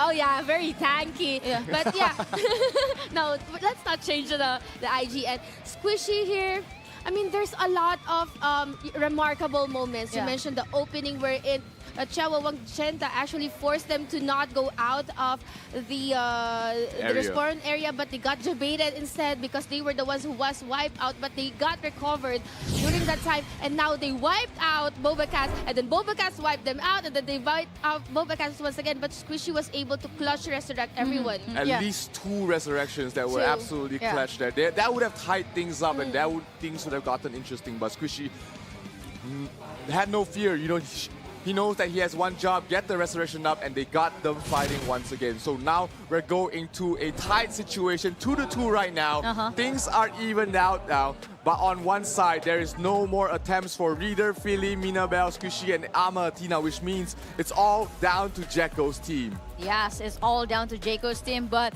if we want to conclude in one sentence about what happened on the last deathmatch is, if someone offered you layered cack traps, you just have to eat them all. Meow. Meow. And yeah, I mean the cat just eat the layered cack. Yes, that is true. So the cats, the Boba cats, are still here, glowing their way at the lower bracket. Again, this is going to be card contest. We watched how Jekko and his team was able to win card contest twice. However, the first one, the first win that they got, it was really very crucial and close. On the other hand, the second one was quite far from what is expected. And I think now that what happened during card contest, I think the Chenta will be able to choose cards against Card contest. Jekko. Aside from the battery, I mean, Bagus they sih. probably would employ again cards with the status inflict, or It that's depends. a different story. Depends on how they want to adapt and how they want to work against Jekko here. He has been a pest. He has been just hunting down. Pestering them. He's been hunting down Love Yao Pi for the previous game. Like the entire time, he's just been chasing him down. So this game, is he going to do the same against Hatie Jiang, or is he going to really focus on the double wonders? You know, we've seen his burst damage is absolutely huge, so they have to watch out for that. Love Mary Jane and Du Si Wan Wan Dawang. It is going to be a tough job for them. Do they want to stick to the cart, make sure to bring down Kaz as well as Kia, or are they going to really focus down on shutting down Jekko? There's just so many things you have to think about if you are the side of Jianta that it might mess up your coordination and game plan. Yes, and basically, these two teams actually on the same level in terms of toughness. So it downs to who will open or make the first mistake. But first, let me say the gratitude to our lovely sponsors. Thank you so much for Joymaker, Gravity Game Hub, and also Huawei App Gallery, and also 1-1, and not to mention to AEOC, and also Razer Gold. And now the 5th game is started right now between the Bobakas versus眺望的尖塔. They're going to play the card contest once again. Will 眺望的尖塔 finally succeed to secure at least one win from Bobakas in this card contest? Let's check it out. Yeah, it was pretty close the first time. The second time, Bobakas just ran away with it with his exact same lineup. Now, Jianta's side, they had time to review. They had time to learn what adjustments will they make to come back and take the lead once again in game number 5 of this matchup. Bobakas against Jianta, and things are neck and neck once again. Who's going to reach the card first? Who's going to be in the better position to drop the Oblivions? We're going to have to wait and see. This could be the revenge arc, the redemption arc for the Genta. Let's find out as Earthos actually going for the backline here. Skia once again going here to contest together with Love. And that is what I'm talking about. Jekko at the backline, throwing in some vision, but it's gonna blow up onto his face. He doesn't have any squishy together with her, or Stas rather, to sustain his life. But also low on health together with Love, Mary Jane. Yeah, we see multiple Batori cards being used here on the side of Genta. They want to counter Jekko. Jekko's not going to be getting too much done here. Being sustained somehow. Skia out of the cart. This is the first time that Skia is somehow out of the cart. What Linsanity here protecting Skia. Yep, Linsanity trying to help out his teammate there. Skia still alive. Skia dropping down very low though. Cass is the one you have to look out for. Jekko trying to go for it. Love Mary Jane! Love Mary Jane gets a kill on towards Jekko. He's gonna get pulled up though. That's gonna be the scary part, is that the resurrections are gonna constantly come out here. Jekko in trouble once again. Skia dropping down low. Earthos not too healthy here as well. There's the Frozen Bird, there's Oblivions, but we can see here that though 2v1, that's what they're doing. They're ganging up on Jekko.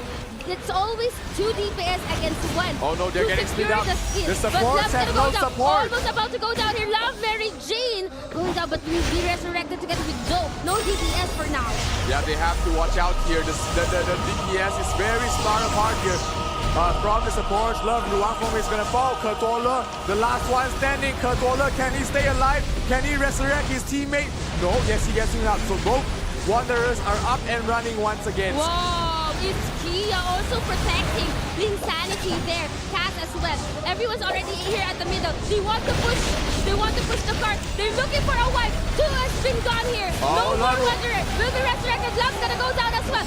2 for none. There's no exchange. And now I think the cart is moving 2 points now. What a beautiful combination there. They focus one down. They pull Kertola away. And the cart goes forward for the side of Boba Cats as they're going down the ramp right now. 4 points in the hands of Boba Cat, and all they need to do now is hold on for dear life. Love about to go down. What they're doing is that they're baiting. They are baiting the skills outside of the cart. Wanderers down. All of the cards. Oh my gosh, it's going to be a 4-man wipe without any trade-off for Boba Cat.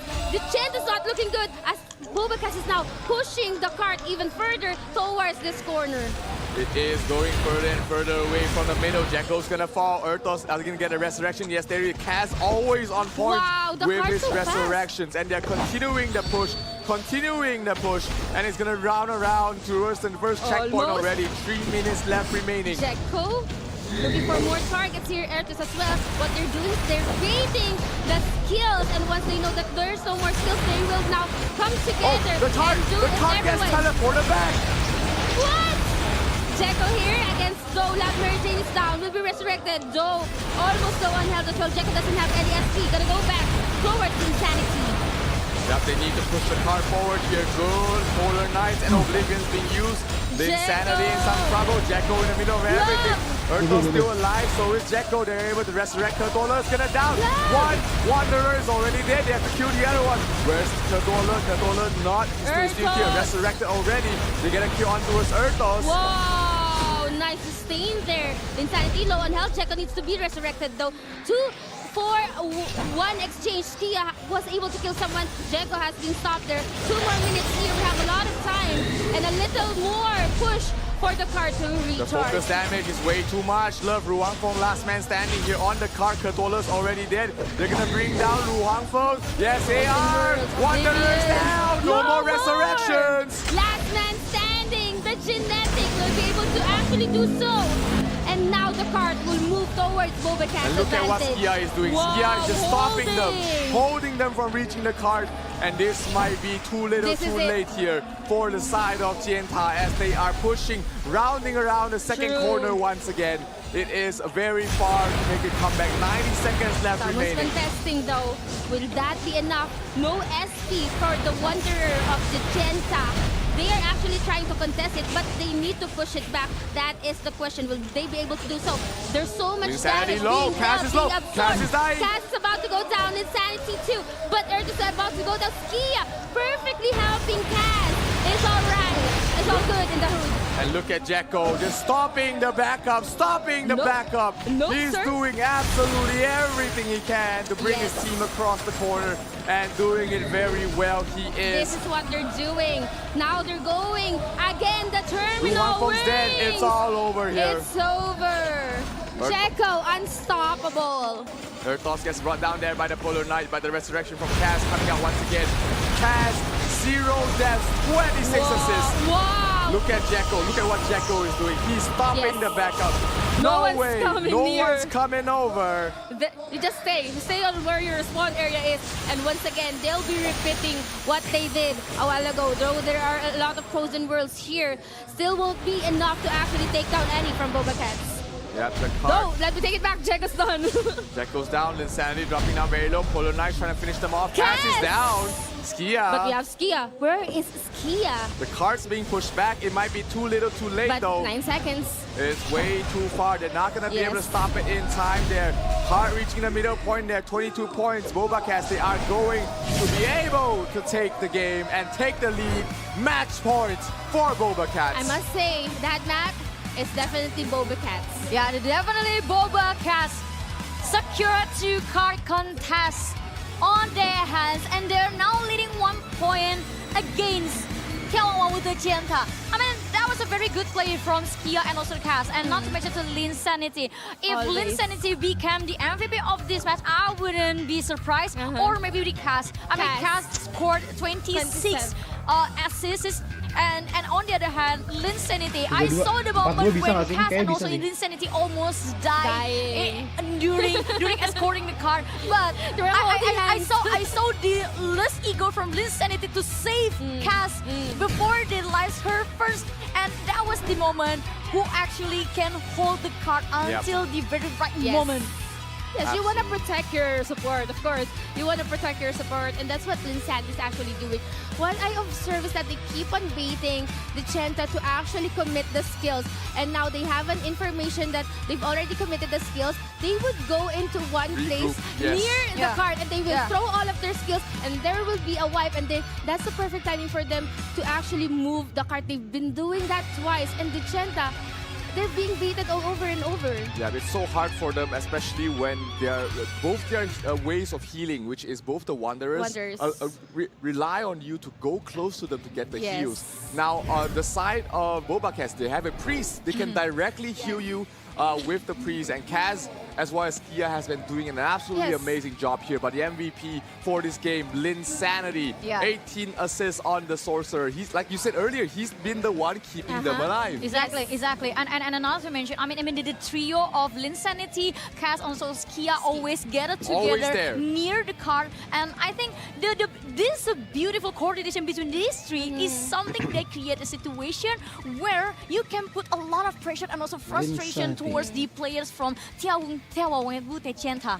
I love Skia's game sense, because when he noticed that they are leading, he left the cart and just, gatekeeping everyone from coming. He's just forcing everyone. He's pulling them. No one's going near. And also, Arthas is also doing that. So when they were leading, they just left the cart for a while and just pushed back the battle. They want to force the battle back on. I mean, no one gonna go near the cart. It was worth every single moment. The moment this Kia, just releasing, holding hands together with Linsanity and Kaz. And that's also the moment when眺望万物的尖塔 actually find the true troublemaker, one of the big troublemaker from Boba Cats, which is Kaz, and they did trying to take down Kaz because they how many times?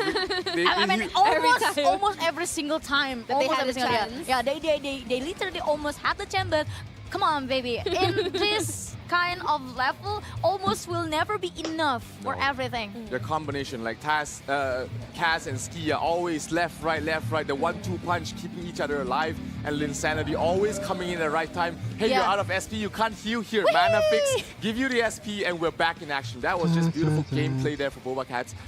Card contest. Berarti ini game ke-6. You want to avoid Kayaknya sih bakal 4-2 sih kalau misalnya dia milih maybe you can win card contest kalau enggak, or maybe you can win on a blood and gold. But for card contest, it feels like you're digging your own grave. Yeah, there's a few things that's confirmed there.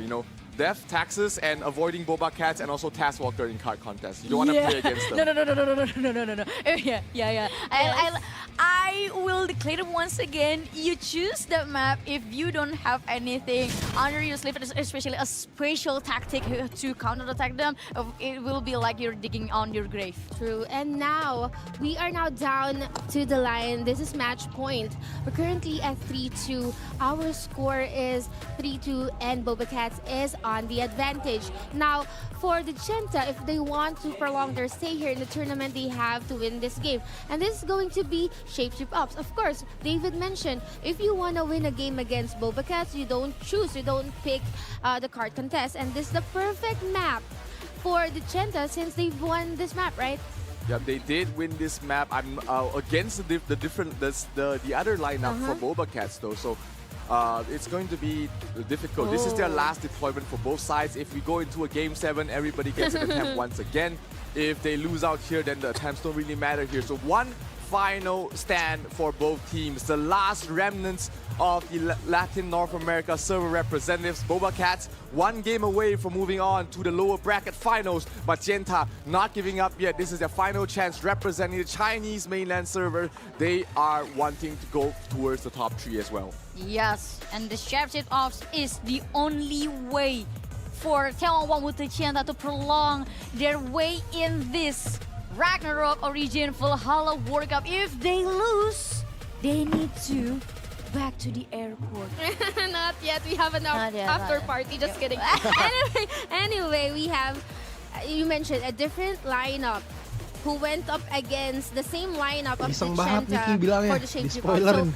Right now, they don't have any idea how Eartha, Skia, Kaz, Insanity, and Jekko plays for Shapeshift Ops. But one thing's for sure, if you want to kill Skia and to kill Skia and Kaz, you have to kill Insanity first. But how can you kill Insanity if he is well protected by Skia and Kaz? Well, that's a dilemma. Well, to be honest, I've seen something that might that probably works towards this kind of lineup. You need to listen to Space too. I think using Fortnite and also Oblivion will play a very important role in here.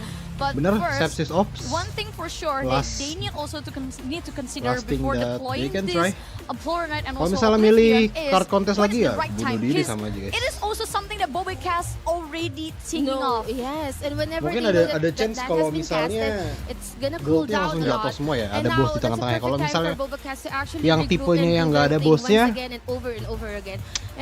susah sih buat main LAN.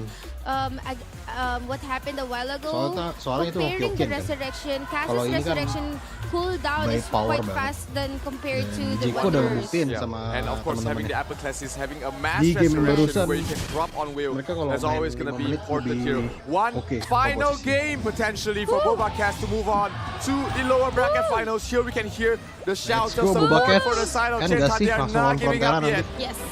And let's find out yang menang ini lawan Frontera nanti. Buat teman-teman yang lagi nonton. To actually step up, they need to find a way, they need to find an opening, and well done. Oh no, Love Mary Jane, that's not gonna look good for you, Love, as well. So they are now trying to regroup, looking for a kill here. That could be Insanity. Insanity is very confident being at the front line. Look at the positioning right now for the side of Genta. They are running around, they are just really avoiding the fights. Well, meanwhile, you see Boba Cats sticking together as a unit. So very interesting. They are trying to bait them into that choke point. They're trying to bait them into a choke point. Nice Oblivion. They're gonna lose one member here. Luang trying to back him up. Wow, nice sustain. Jekko's still free. Oh, the bait! The bait! There you go! Jekko in trouble. Yes, trying to get out. No, almost. Last ball. Jekko's still alive. 2 points right now for the side of Boba Cats. No, this is not gonna look good for the Genta because they are forced in a position wherein that's very close confined. Although you can spawn there, I mean, it takes a lot of seconds to spawn and you have to rebob. So that's very not counterintuitive. Yep, Earthor turns into a Garm. Love Mary Jane is outside, so is Luang Pong. They're trying to find an opening, trying to get these separate fights, trying to get a kill here. Wow, just standing amidst everyone. Insanity might not have an SP here, but still won't be a problem. Pretty healthy right now. Ski at the middle of everyone. Love Mary Jane is staggering right now.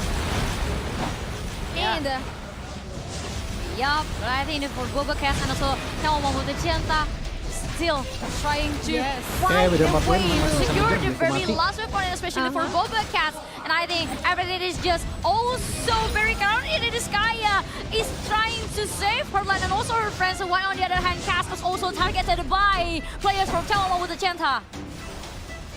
And yes, that was really an intense match for Shapeshift Ops. But yeah, that's a different map, but would be the same lineup. Yeah, the same lineup, and I think it is something that we need to redo about this Shapeshift Ops between the Boba Cats versus眺望万物的尖塔. We don't have anything to say first, but I think I just let the officials to have the proper explanation for you guys in terms if you are asking what just happened and why we have to back to the caster. Well, on the other hand, the game isn't over yet, and well, yes, the one thing for sure that I can tell you guys, there was a problem inside the game, even though we're not sure yet how to resolve that. But let's take a look about what happened at the Shapeshift Ops. As for me, I was reading. As far as possible, I mean, as far as I say, it is very convincing for Boba Cats, even though they have a very slow start, David. Yeah, they were trying to chase down one of the members. I believe it was Love Mary Jane. Yeah, Love Mary Jane. He was just running outside. Maybe there was some issues with his team. That's why he was the only one outside. So, but they were trying to lock him down. It was so hard to bring down a sorcerer. He was just kept running around very fast.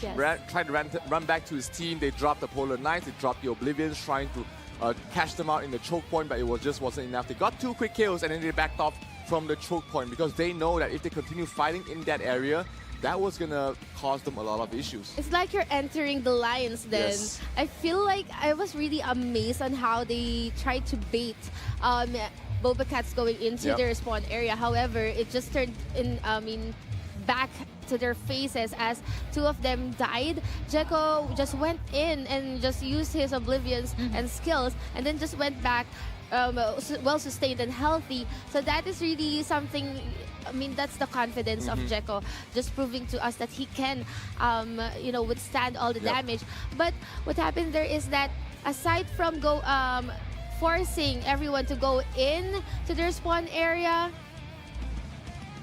I think the reason could be also, you cannot fight there. You cannot fight in your respawn area. The place is way too tight. Like it's just way too hard to maneuver around, especially with all the statue skills, all the even if you being died dropped and spawned there, seconds would count. Very bad idea.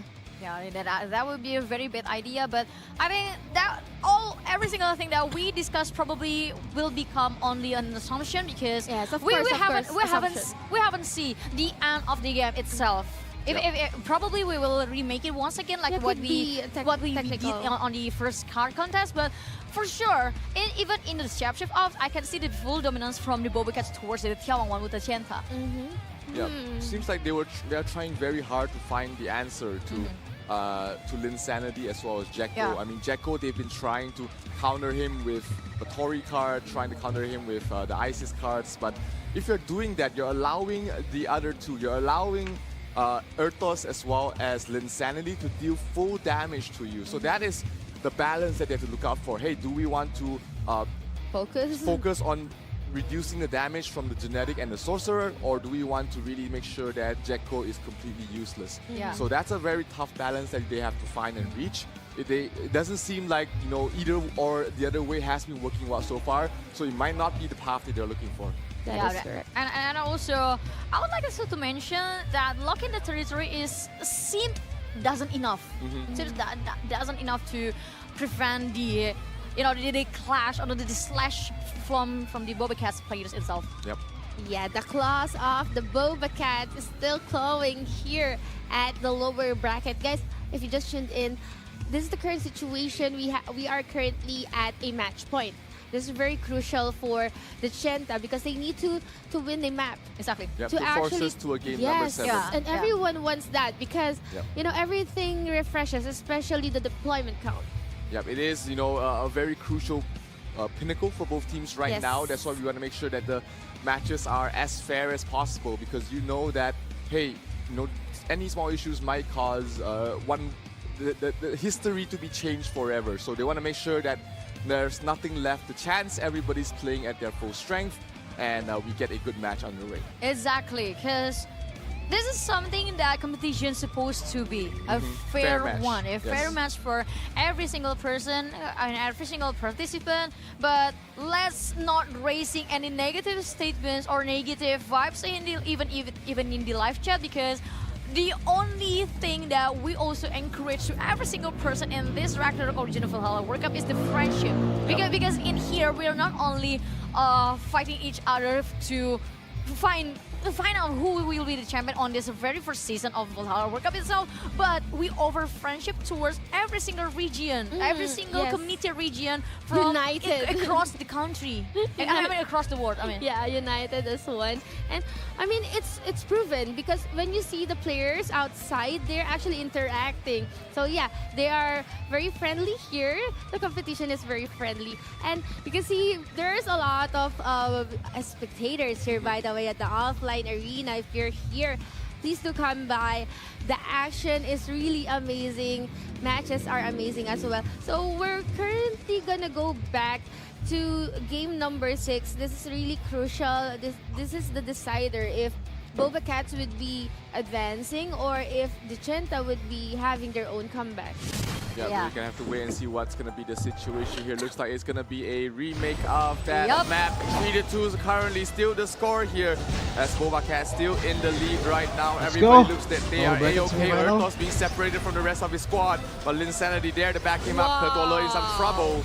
Jekko doesn't have any SP. I really like the backup coming from Linsanity. When he knows that Ertos is about to go down, he's always there. Yep, Kurtola is trying to pull someone away. Ertos has been the main DPS dealer. Jekko going for Love Mary Jane. He's using the Bathory card, so he knows that this is not the target you're looking for. Yeah. And changing targets. Changing targets. He knows that that's not the target. You want to change, switch up straight away. Skia being locked down there on the Oblivion, but not enough damage coming from him to finish him off here. No one is dying. Everyone's so tanky. Everyone's well sustained. Jekko going after Love Mary Jane once again. Critically low, but will be sustained. That is it. And now, a lot of time has passed. A lot of people are transformed, but still we're stuck at 0-0. Jekko Oblivion. Jekko's really low here and would be frozen. He's frozen, right? Yeah, he was frozen there by the Oblivion there. Love Luangpo trying to do his best to keep everybody alive at the moment. They're trying to group up. Here comes the Polar Knife. They're dropping them down. Linsanity low. Jekko low as well. Is that going to be the first kill? No. Osiris card has dropped there for Jekko. He stays alive. Skia trying to keep him alive for as long as possible. Ertos in trouble. He has to watch out. Oh, Jekko is dead. No! Ertos is far from Skia and Skaz. Will they be able to be resurrected? No, that's going to be the first score here as Jekko will go down. They get to regroup for now. They are sticking together. Linsanity is frozen on towards the back line. Nice pull from Love. Tanking everybody very well. Kurtola as well. Katala as well as Du is doing a very good job supporting each other. Cass being locked out here. Jekko out of SP. Can they get another kill here from the side of Genta? There's a guard. Ha Tiechiang is turning into a guard, so one less support there. They're pushing the Genta down to the spawn area. Will this be a good idea? Jekko going after once again. Love Mary Jane and Love sustaining. Skia sustaining, but Jekko's gonna go back for a bit there. They are having a hard time, but they were able to get the 3 points. They got the 3 points there. Love Mary Jane. Love Lu Hangfeng in some trouble. They need to get a return. No, Cass gets the kill. 5 points right now being taken here from Boba Cats. They are in the lead, and all they need to do is separate and run. That is correct, and the very reason why Jekko's been pursuing Love Mary Jane is that because Love Mary Jane has 1 kill. Yeah, Love Lu Hangfeng trying to survive. Jekko, he's tanking as best as he can. Has to back away there. Jekko still alive, but being chased out there. Almost. He's in trouble. The Bewitch. Cass is there. Nothing to fear. Cass is here. Jekko able to run away from that terrible situation. Ta Tuojiang is trying to get some kills on his own, being chased down here as well. 5-2 right now. Genta still not giving up. They can get a comeback if they get a kill on towards Jekko. They get the kill on the Jekko. Just as I say it, he brings them down. Tying up the game with 5-5. Doe about to go down, but will be sustained. They need to kill Doe if they want to get more points. Or Kaz, they need to get Kaz. Doe here running for his dear life will be able to successfully escape in that scenario. Yeah, they are sticking together. 1 minute left remaining. Here comes the storm of blood from Linsanity trying to do some AoE damage. Linsanity. Good Polar Knight, good Oblivion trying to bring them down. Kaz and Skia. So difficult to bring down the combo. Ursus as well joining in the battle together with Linsanity only here at the middle, tanking every damage that the Chen is actually doing. Doe critically low. They need to kill Doe if they want. Oh, Love Mary is gonna go down. That's 2 points once again for Bobacat. They need to follow this up. They need to continue with the running and surviving. 2-point differential on ball ends. Urtos gets frozen here. He has to watch out. But Jekko is just hiding. Jekko knows. Urtos gets caught out there. He must be careful there. Transformation from Kurtala. 5 points. Do they get a kill here? Linsanity dropping down very low. Skia as well. Linsanity. Is he gonna fall here? Gets healed up. Urtos. Linsanity falls. 7-7. Resignal Skia is about to go down. Kaz is here. Linsanity dies again. But it's gonna be 7-12. That is the opening that the Chen is actually looking for. Genta able to come back at the dying moments of the game. 12-7. They just need to survive right now. No more deaths. Everybody's skedaddled. They survive. And ladies and gentlemen, we are going to a game number 7. 7 rather.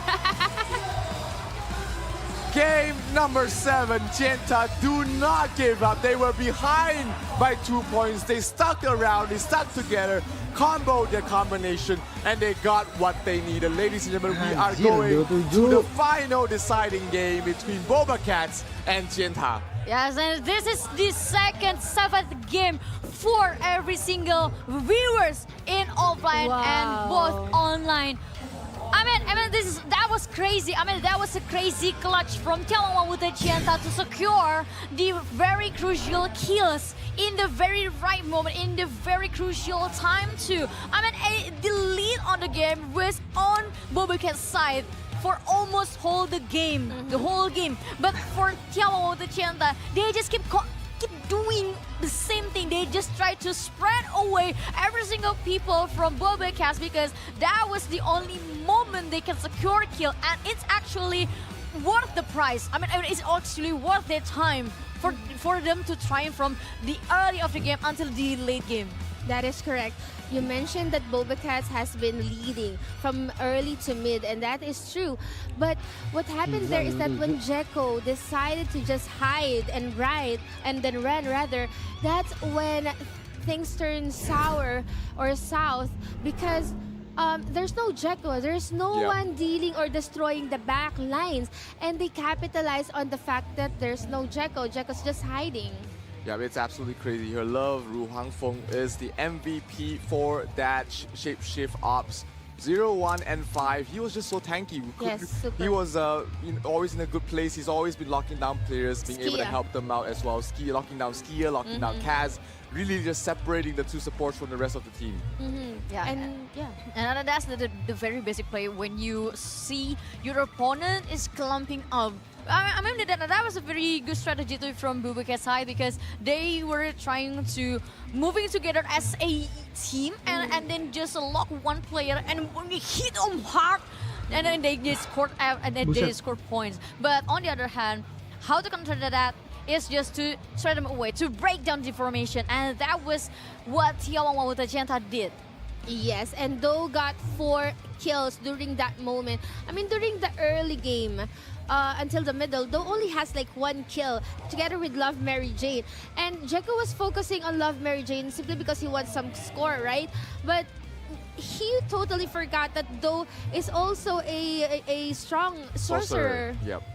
Way too much damage from there towards the end, especially when you pair it up with the Flame Arbiter. You're able to nuke down anyone who is just frozen. If you can't heal, you can't be able to survive. So great game there for Genta, really not giving up, forcing us to a game number 7, and it is down to the final lineup. Are they going to put in Jekko once again to close things out in the final team deathmatch? Meanwhile, on the other side, Tuji will be able to play once again. So they are down to this situation where you have to bring out all the stops. This is where all your aces come out. Yes, it's very scary. And in this shapeshifts off, it reminds me how hard it is to stay run away from every single people inside the map for 30 seconds. Yeah, so you have to be aggressive. Even if, absolutely. I mean, it's a double-edged sword. If you're aggressive, there could be a moment wherein you'll be shut down and the points will go to the other team. And then the other thing is that if you don't do that, you're not dealing so much damage, and now you're letting the other team deal so much damage to your team, and that's what happened during that game. I think it has to be balanced aggression. You have to take risks when you need to, but you need to know when to back away and back off to your team. That is how you're able to get yourself out of stalemate situations. You have to go for big plays, and that's what winners are made of. Winners are made of people who are not afraid to make the plays when they are needed. They need to step up, they do that, and that is what champions are made of.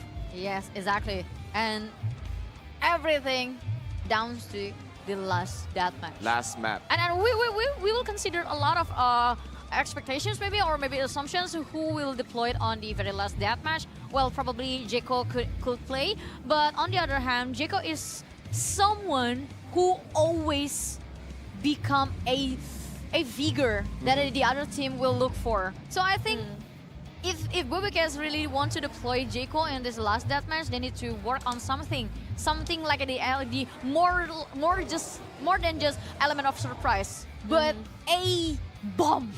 Not a big just bomb a towards the surprise.眺望万物的尖塔. Totally. But I think, yeah, Jaco would be used simply because that's the only thing separating this team from the others. They have the Shadow Chaser and the Archbishop combination. The so last Shadow Chaser remaining in the Valhalla World Cup right now is Jaco. He's not just carrying the entire weight of the Latin North America server. He's carrying the entire purple class on his shoulders. Shadow Chaser. Thieves, rise up, support Jaco, support Bobacats here because they have the last Shadow Chaser in this map, and right now they are going to run with Jaco here in this team deathmatch. Meanwhile, on the other side, we're talking about Love Yao P, we're talking about Tucci, and look at that, they are bringing up all the stops. Instead of putting in Yao PP or Love Mary Jane, they're playing the double killers, the Du Xi Huan Wan Da Wang as well as Tucci. They're two primary main DPSs for sorcerers. They are putting them together, exactly. They're combining their entire best lineup and putting it all in. This is different approach because usually there's a Team 1 and Team 2 and the synchronicity and the chemistry of Team 1 and Team 2 is very solid. That's why they do not like mix and match. But this time around, they mix and match Du and this person together with Love Yao P and Love and this person as well. So this is completely insane. It only goes to show that this is their best of the best. They want to win. They want to secure a spot against Frontera 1. Yeah, they're taking the risk. Like I said earlier, you know that you can't play standard. You have to take some risk, and they are taking this risk. Two major DPS sorcerers coming out here. That's Du, that's Tucci. Will that be enough? Can they bring down Jaco? Can they shut down Jaco in this matchup? We'll have to wait and see. Ladies and gentlemen, this is the penultimate match. Bobacats going up against Genta. Final round to decide who will move on to the lower bracket finals. It all comes down to the final 2 minutes of this deathmatch. Let's begin looking out for a target. Love Yao PP and the rest looking for someone to actually kill. Everyone still just running around. No one wants to get caught with the Oblivion. Jaco is gonna get Love Yao P caught out here, but he's able to escape just in time. Skia trying to lock him down. Not enough. Meanwhile, backline Tucci going for the three players. The tree that has always just been sticking together, but no kills as of yet on both sides. And no one got caught with Oblivion as good well. Oblivion. Jaco! Take it back, Jaco! About to go down, but Ski is just right there. It's fine. Just surviving. No, Jaco goes down. Big kill. Resurrection comes in from Skia. Tucci is gonna fall here for the side of Yao Jita. Can they resurrect him? Yes, they can. No, they cannot. 15-14. That is the problem in Love Yao is gonna go down. Love is also low health here. Insanity in some trouble. Oh, Feng Hwangru trying to survive. Jacko being caught out there. Ertos is gonna fall. Is there a resurrection coming in? Yes. Linsanity is gonna finish on him before he falls. 15 to 13 right now. Ertos still alive. Linsanity out of SP. You have to watch out. They're running out of time here. They need to get a wipe here. Love Yao P dropping down very low. Here comes the polar knives being dropped. Miss. Ertos in trouble. Ertos is gonna fall. Cass is dying. Cass is Skia as well. 30 seconds. They need to Cass survive. is dead. Cass. Oh, that is the onside. Jacko is down. Cass is gonna fall as well. Skia still surviving. 13 to 12. Almost. 20 seconds left remaining. Linsanity. Oh my gosh. Complete insanity. Linsanity goes down. Ertos, Jacko goes down as well. 13-12. Cass, Ertos is gonna fall. 12-12. 7 seconds. No. Who got it? We're gonna depend on the kills. We have to depend on the kills. I was seeing a lot of kills actually coming from the Chenta. It's just that Cass and Skia was able to continuously the resurrections were huge, but ultimately the scores were tied up. They couldn't get the clutch dresses. I mean, Cass and Skia have been doing fantastic keeping everything alive. They were focused fire, and if you're a support, no one defending you, it's just the end. Way too hard there here for the side of Boba Cats, but Jiantai, towards the end, they rallied. Remember, they were behind. They were 15 and 12, but they managed to claw their ways back, kill Jacko, kill Ertos, kill Linsanity, and then kill Cass as well. It was a very hard climb for the眺望万物的尖塔 to be able to execute the last team deathmatch, because we always talk about how tough these two pillars from Boba Cats. Yes. I mean, no one has been able to defeat these two until the 眺望万物的尖塔 prove us that you actually just need a big patience to crawl to their spot and just drag them down to the ground. They knew it. They knew all they needed was one good combination, one good moment, one good teamwork play, and they did it. They managed to bring them down one by one. No resurrections coming in. And they managed to claw their ways back. I have goosebumps, really. Me too. Mad respect. Mad respect for the Chenta. You mentioned their patience. They're just grinning and holding on to that very moment. And now we have the MVP. Yeah, very good focus fire from him, making the calls, making the damage as well. 56 million damage here coming from Tucci.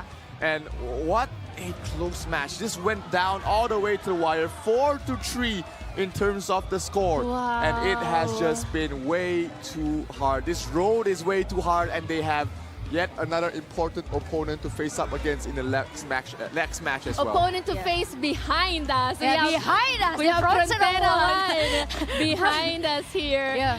Oke, next game akan ada Frontera 1 versus dari main lain ya, Timnas Bumi. What just happened on the last game between Boba Cats versus眺望万物的尖塔? I mean, it was a very good formation too from Boba Cats, Linsanity, Skia, and Cass as well. I mean, they just did what they usually do, sticking together, and also Ertos and Jacko will do what they have to. I mean, slash the opponents and create a situation that it also create a space for these three players, these three strong trios. But on the other hand, 眺望万物的尖塔, I mean, I really love their persistence, to be honest. I mean, it was a very persistent movement, and especially from Tucci. Tucci always running across the map, just give some damage to every single people that he saw, and not to mention to the other player is Dosi Wan Tawang. I mean, this Do also did a very good job. I mean, he is the one who always coming back and forth into the middle and also the outside the map, and also give the backups for Tucci to have a better space to play some damage, more damage dealt towards the Boba Cats player. But sadly, even though the trio of Linsanity, Cass, and also Skia is very strong, it always down to the persistent as well. I mean, if five people have hit you so hard for that long time, that will be a moment you're gonna break down. I mean, and that was the only moment that 眺望万物的尖塔 need the most. Yes, they looked for the opening, they waited for that perfect timing. perfect execution and layering of skills, perfect shot calls. Everything was just so perfect. That's why I had my goosebumps here. On the other hand, I said mad respect for the Genta. I just felt sad for Boba Cats. I was watching them on the stage because it was really a huge upset because they were actually leading it. They were leading almost towards the end, but that's you why know, I feel sad. Until the fat lady has sung, you can't really put your guard down. You can't really give up. You can't really just say, hey, we've won. All we need to do is chill out. But, you know, perfect execution does come into play. That's what we were talking about. Stepping up. That's why they played the double high DPS sorcerers. They knew that they needed more damage to try and close out in these core situations. They took the risk. They made the change, and it worked out for them. So congratulations to Genta for moving on to the top 3. Boba Cats, so close. I mean, they were really fighting out towards the end. But unfortunately, top 4 is the first that they're going to go. Exactly, and I think that was the true essence of the tournament. If the countdown, if the game is not over, it doesn't mean you already lose. It doesn't mean you're not lose yet. You have to fight all the way to the end. And, you know, props to both these teams. Props to all our competitors, in fact. For really trying it out. You know, props to Zhongxia. Props to Zhongxia Mohua. We've got Trinity as well. Tar Jisi as well. You know, all these teams, they're fantastic. They played so well. We've got so many fantastic moments throughout both these days that we should really be giving them all our appreciation and support. Only goes to show that they are the top of each of the servers. They are the representative of each of the regions, meaning to say they deserve to be here. That's why the games that we've shown the viewers, our adventurers, is that it's super intense. That's why, you know, the spirit of Valhalla World Cup is definitely here at the offline grand finals. Yeah, so but to be honest, I'll just give a special spot for Boba Cats because I mean, as I said it on the first day. I mean, Boba Cats and also the regions from North America and South America probably will become the underdog in here because they are one of the youngest servers who joined the competitive series of Ragnarok Origin itself, and they proved us that even though they are one of the youngest, they still can do well. They really did well until this far. I mean, and also they showed us how good they can be. And I mean, if we are able, if you have a chance to see the second season of Valhalla World Cup, we wouldn't know. We wouldn't know what will happen on their side. We wouldn't know how strong they are become. And I think it is a very golden moment for the hosts to give an interview to our winner of the last matches, which is 眺望万物的尖塔. So I'll pass it to the hosts. Let's take it away.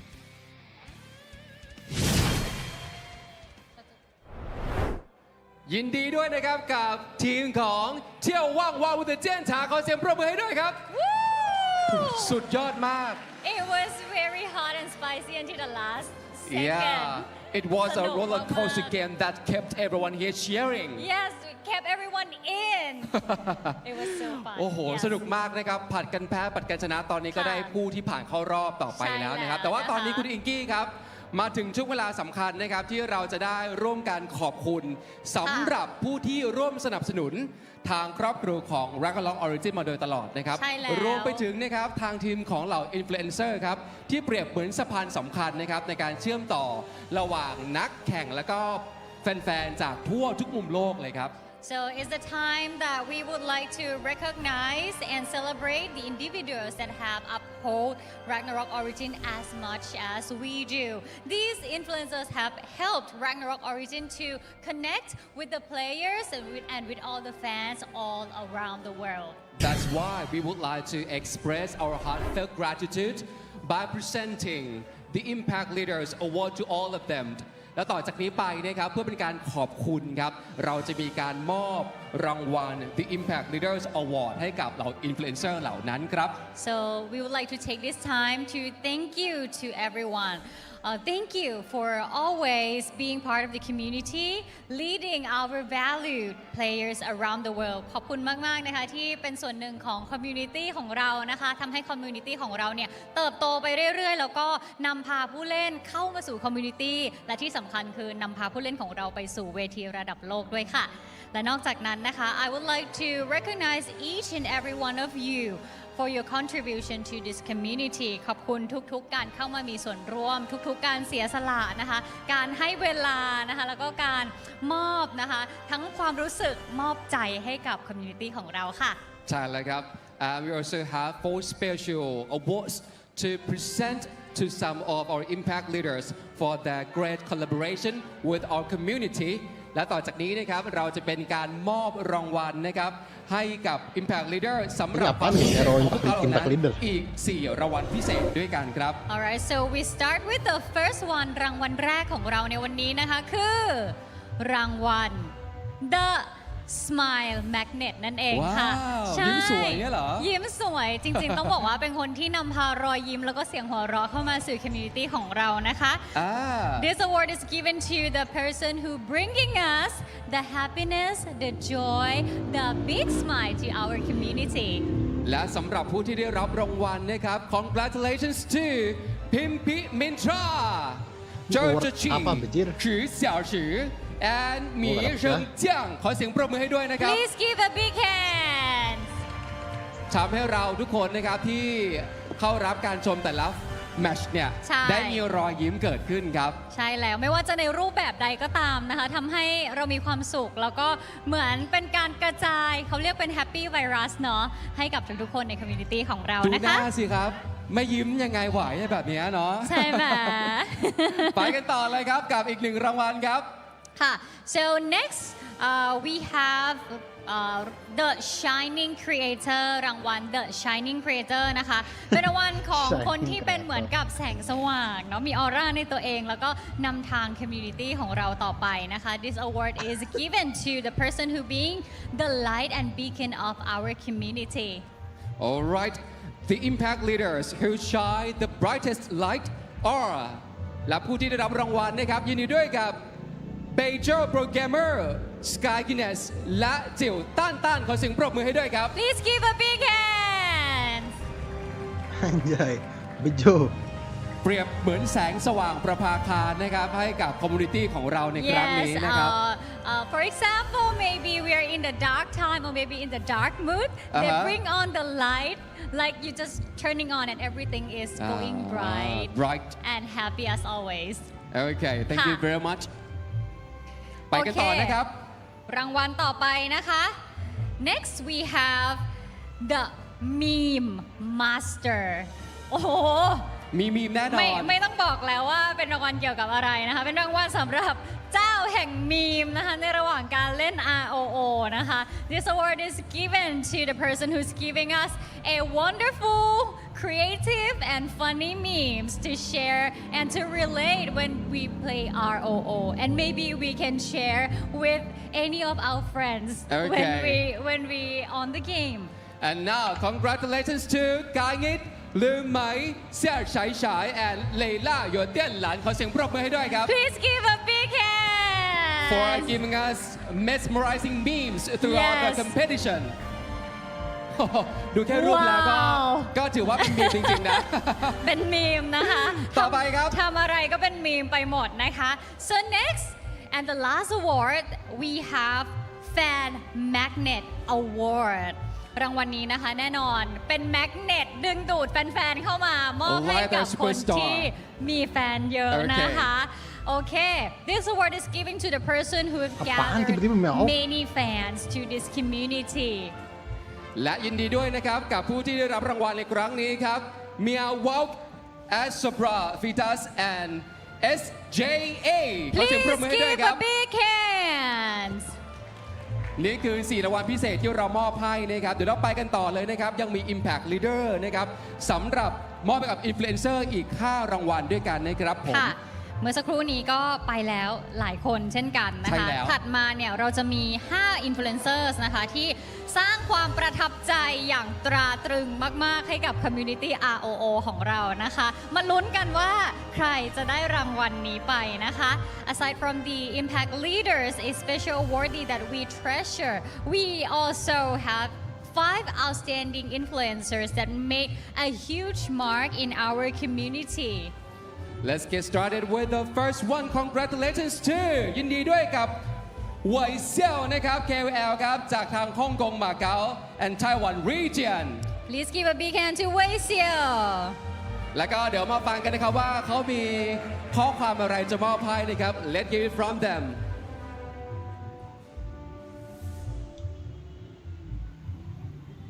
Hello， 大家好，我是韦笑，很开心能有这个机会被选为太高地区的风云人物。其实不论是在游戏中比赛的知名玩家，或是协助制作攻略及陪伴大家的直播主，都有许多优秀的选择。能成为第一届代表，除了荣幸以外，其实还带有惊讶，也代表这2年获得种种一切受到认可。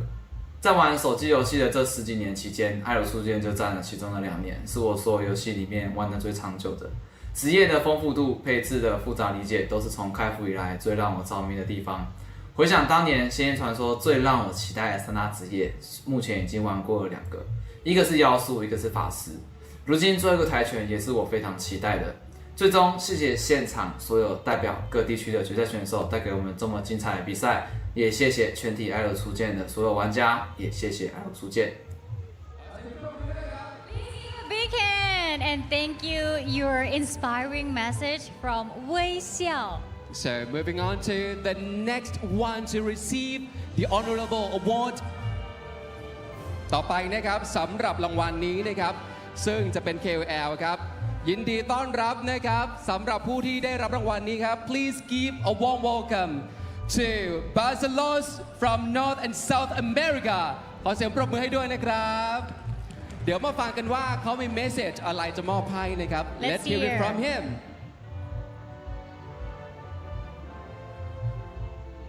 Fala galera, aqui é o Barcelos e antes de mais nada quero agradecer à equipe do Ragnarok Origin por essa parceria e pela oportunidade de ser um dos embaixadores desse jogo que eu amo demais. São mais de 20 anos de história, mais de 20 anos de amor e carinho que a gente tem por esse jogo. Então é uma honra fazer parte desse time incrível. Quero mandar um salve especial para todos vocês players que tornam o Ragnarok Origin ainda mais especial, tá? Porque cada aventura em Midgard juntos, cada batalha épica, né, faz a gente se apaixonar ainda mais por esse universo mágico, né? E é incrível, cada vez algo novo, algo que a gente tem que explorar. Então bora continuar explorando, upando e fazendo história juntos. Nos vemos no jogo ou em Valhalla. Wow, thank you so much for joining our community.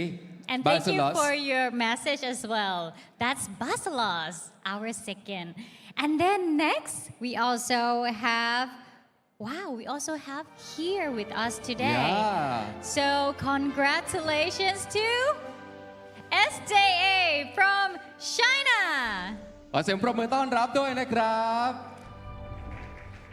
วันนี้นะครับเดี๋ยวเราจะมาฟังว่าเขารู้สึกอย่างไรนะครับที่ในฐานะของ KOL ที่ได้ร่วมการผลักดันสนับสนุนนะครับ Ragnarok Origin ในครั้งนี้นะครับ Do you have anything to say to your fans and everyone here? Yes, please. 大家好，我是 SJ， 然后也非常荣幸吧获得今天这个奖项，然后希望能提供更多的优质的攻略和视频直播给各位玩家，然后可能刚打完比赛有点激动吧，然后非常感谢官方给我们这个舞台来展示自己，也希望我们能打出更多精彩的比赛给大家吧，感谢感谢。Hi everybody, and thank you guys for having us to join this esports. And we would like to provide more and more excellent videos and also strategy to the players. And let's jog on and rock on. Yeah, thank you very much. And please remain on the stage. And thank you so much, good Mike, for your translation. และลำดับต่อไปนะครับเรามีอีก1ท่านครับที่นอกเหนือจากทั้งเป็นทั้งแคสเตอร์แล้วใช่แล้วยังควงตำแหน่ง KOL มาด้วยนะครับ So next we have our very own Thai caster. So please welcome Jun Go from Southeast Asia. ยินดีด้วยจับจุนโกะนะคะจากภูมิภาคเอเชียตะวันออกเฉียงใต้แคสเตอร์คนไทยของเรานั่นเองนะคะคุณหน้าคุณตาคุณเสียงกันด้วยนะคุณนิงกี้โอเคนะคะมีข้อความอะไรอยากจะฝากถึงทุกคนที่อยู่ในที่แห่งนี้ไหมคะครับผมจุงโกะนะครับสวัสดีทุกคนด้วยนะซึ่งก็ก่อนอื่นต้องขอบคุณนะครับทาง Ragnarok Origin นะครับที่สร้างความสุขให้ทั้งผมแล้วก็เพื่อนๆในฮอนี้มาตลอดนะฮะแล้วก็สร้างช่วงเวลาคุ้มให้ผมตลอดเวลาเลยนะฮะคือบอกเลยว่าดีใจมากๆครับที่ได้รับรางวัลนี้นะฮะแล้วก็ขอบคุณทุกคนอีกครั้งนะครับที่คอยติดตามไกด์หรือว่าไลฟ์สตรีมต่างๆของผมมาตลอดนะครับผมก็ยังไงจะพยายามอัปเดตคอนเทนต์ให้เรื่อยๆครับขอบคุณครับ Let's make some noise to Jingle ครับโอ้ชอบคำว่าคุ้ม ไปกันต่อนะครับยังมีอีกหนึ่งท่านที่จะขึ้นมารับรางวัลในครั้งนี้กับ Best KL Award นะครับ So we've come to the last KL to receive the honorable Best KL Award. Please welcome Dylan Maximus. Please give a big hand คุณดิลันแม็กซิมุสนะคะเป็นแชมป์โอดินคัพจากปีที่แล้วด้วยนะคะมาดูกันว่ามีข้อความอะไรที่จะฝากถึงทุกคนบ้างคะเรียนเชิญครับ Any message to say to the audience First of all, I just want to thank you to everyone that's attending Valhalla because it's in Thailand. Sawadee krap. สวัสดีครับ สวัสดีค่ะ And this Ragnarok is my game since I was a child. Even I don't understand everything at that time, but I know when I'm adult, this is my main game. And thank you for Ragnarok Origin to making my childhood feel alive again because without you, without any community, without my viewer, all of the family that I've gained in this Ragnarok Origin, I cannot be here. Thank you so much. ขอบคุณครับ Please Thank give you a so big much. Thank you so hand much. ขอบคุณมากนะคะ Thank you พูดภาษาไทย all ด้วย of your KOL great contribution to our community นะครับ ค่ะก็ KOL ก็ถือว่ามีส่วนร่วมในการทำให้คอมมูนิตี้ของเราเนี่ยเติบโตต่อไปนะคะแล้วก็ดึงดูด มากๆจริงๆ แฟนๆเข้ามานะคะแล้วที่แน่ๆเลยคือแฟนKOL ของเราเนี่ยรักเกมนี้มากค่ะ They all love and rooting for Ragnarok Origin and เพราะ will ฉะนั้น keep going เราจะมีการมอบเหรียญเกียรติยศให้กับผู้ที่เป็น KOL Best ค่ะ Award ในครั้งนี้ด้วยใช่ไหมครับ ใช่แล้วนะคะ In this occasion I would like to invite on stage Mr. Steven Shu CEO of Joy Maker Please give a big hand Please welcome to present the token of appreciation as a cute medal. Yeah, I've seen that. That's lovely. Very lovely. ขอเสียงปรบมือให้ด้วยครับ น้องเหรียญนะครับเป็นน้องเหนียนเบอร์รี่นี่แหละ ค่ะ สวยงามมาก ๆ นะคะ โอ้โห กัดให้ดูด้วย ของแท้ The real deal นะคะ Okay. โอเค Take a group photo together. Give us big smiles. โอเค Big smile 3, 2, 1 Smile มีวิดีโอไหมครับ มีวิดีโอไหม มีวิดีโอไหมครั คะ บ Any video here Okay smile For the Keep last on shot, please. smiling Okay. เรียบร้อยนะครับ ขอเสียงปรบมือให้ด้วยครับ Thank you very much. And please give a big hands to Mr. Steven Shu. Thank And you all so the much. KOLs. And thank you all the KOL. Please give them one more round of big hands. Thank you very โอ้โห much. ตอนนี้นะครับ ได้ เราถือได้ว่า ไปแล้ว ได้มอบส่งคำขอบคุณให้กับบรรดาผู้ที่อยู่เบื้องหลังและสนับสนุนกับเรามาตลอดกับ Ragnarok ค่ะ Origin นะครับ แต่ว่าตอนนี้เดี๋ยวจะพักเบรกกันสักครู่นะครับ แล้วกลับมาช่วงหน้าบอกเลยว่าไฟลุกยิ่งขึ้นกว่าเดิมบนเวทีแน่นอนครับ โอ้โหเวทีนี้วันนี้ไม่เหลืออะไรแล้วนะเพราะว่า ไม่อย่างเดียว ไฟลุกกันทุกๆรอบเลยนะคะ โอเค เดี๋ยวเราไปพักกันสักครู่นะคะแล้วกลับมาเจอกันในเกมหน้าค่ะ สักครู่เดียวครับ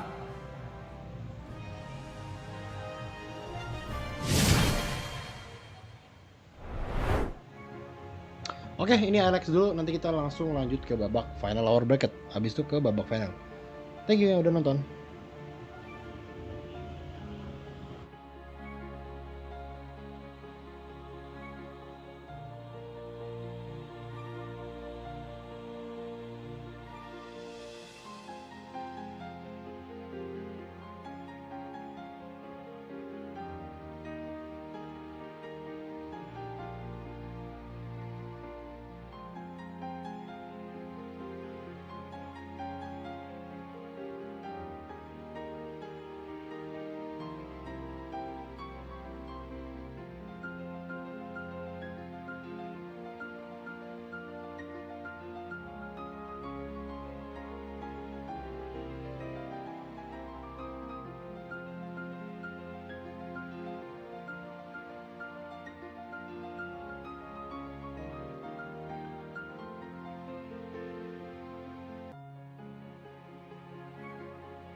challenges waiting to be overcome.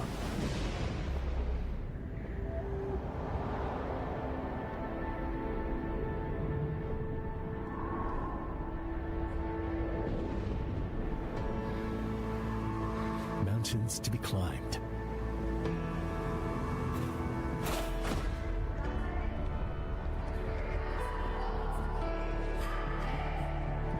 Dreams to be fulfilled.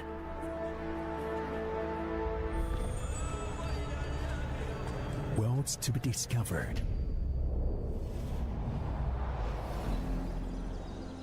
Beauty to be recognized.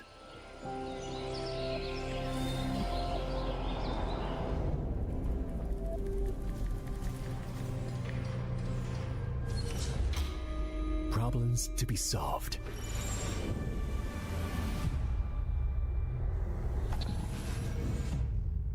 So, we keep exploring.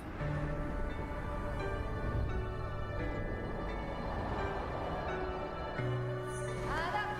Watch the chassis. Back leg in. Check it, return together. What color is it? It's red. What's red? Red represents passion. What can't stop us will make us explore more.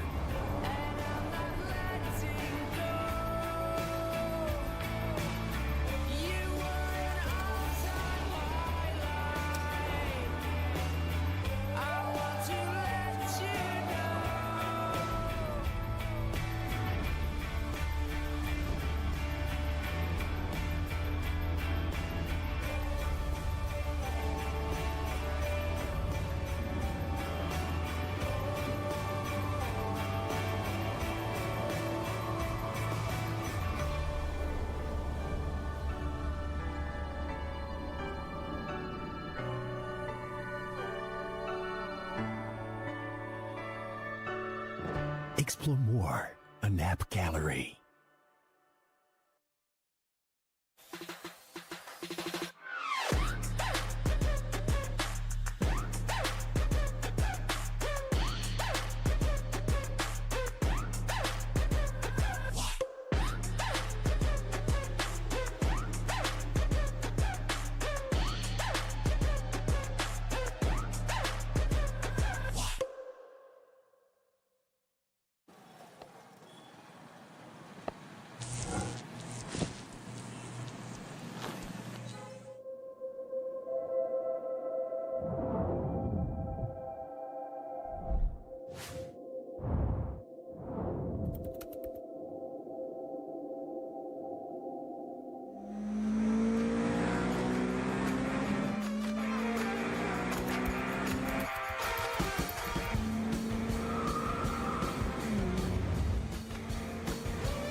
Ragnarok Origin Valhalla World Cup is the pinnacle of ROO tournaments. The best guilds and adventurers across all servers are gearing up for the ultimate clash. The tournament includes Guild League, eliminations, and offline grand finals. The Guild League and eliminations are based on the in-game Guild League. The 8 guilds of Bright Sun rank can participate in the Cross-Server League, Major League. In Major League, after each week's matches, Summit points are awarded based on the rank and ranking. The top 32 guilds and points can advance to the eliminations. The ranking is based on their points earned in Cross-Server League, and they will compete in a single elimination bracket with matchups arranged as number 1 versus number 32, number 2 versus number 31, number 3 versus number 30, and so forth. The top 2 guilds from each division can advance to the offline Grand Finals. Offline Grand Finals are based on the in-game Dimension Drill, while the Grand Finals will feature a double elimination format. 8 guilds from 4 regions will be drawn into group matches, ensuring no guilds from the same region are in one group. The champion will ultimately be determined from these group matches. The first World Championship of Ragnarok Origin. Claim the crown in Ultimate Clashes.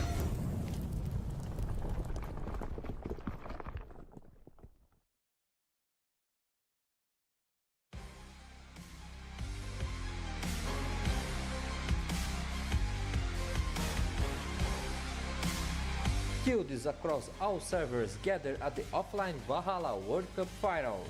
Guilds engage in thrilling matches, the strongest from the servers prevail. The final 2 guilds have emerged, now they are gearing for their last battle. Let's take a look at this.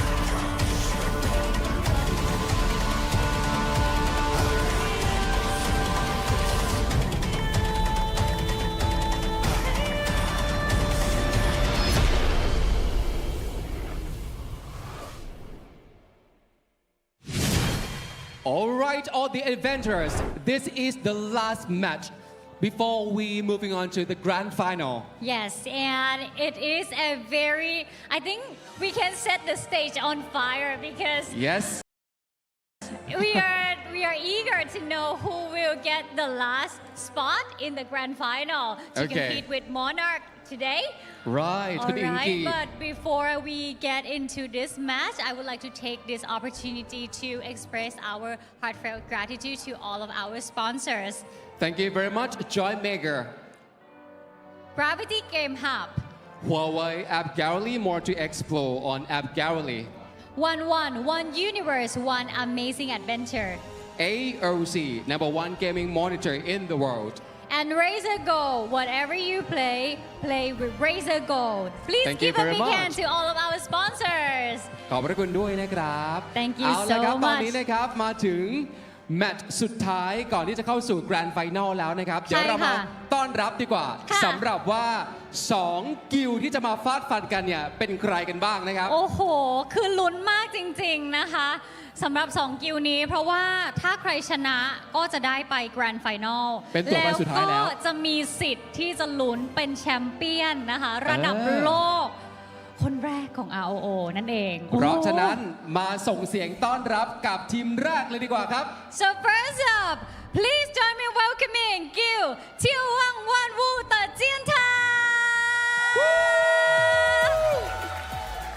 โอ้โหเสียงดังฟังชัดมากนะครับ มากันแบบอุ่นหนาฝาข้างนะคะ เดี๋ยวมาดูว่าเขาจะมีกลยุทธ์เทคนิคอะไรบ้างนะครับที่จะงัดมาเพื่อสู้กับอีก1ทีมซึ่งทีมนี้เนี่ยต้องบอกว่าเขาสู้มาติดต่อกันมาเลยนะ สนุกมากเหนื่อยไม่กลัวขอแค่ว่าได้ตัวผู้สุดท้ายผ่านเข้ารอบแกรนด์ไฟนอลไปก็พอใจแล้วนะครับ ไฟกำลังลุกเลยค่ะ Alright and the next guild to compete with the 眺望万物的尖塔 is ขอเสียงปรบมือกับกิลด์พอนทราวน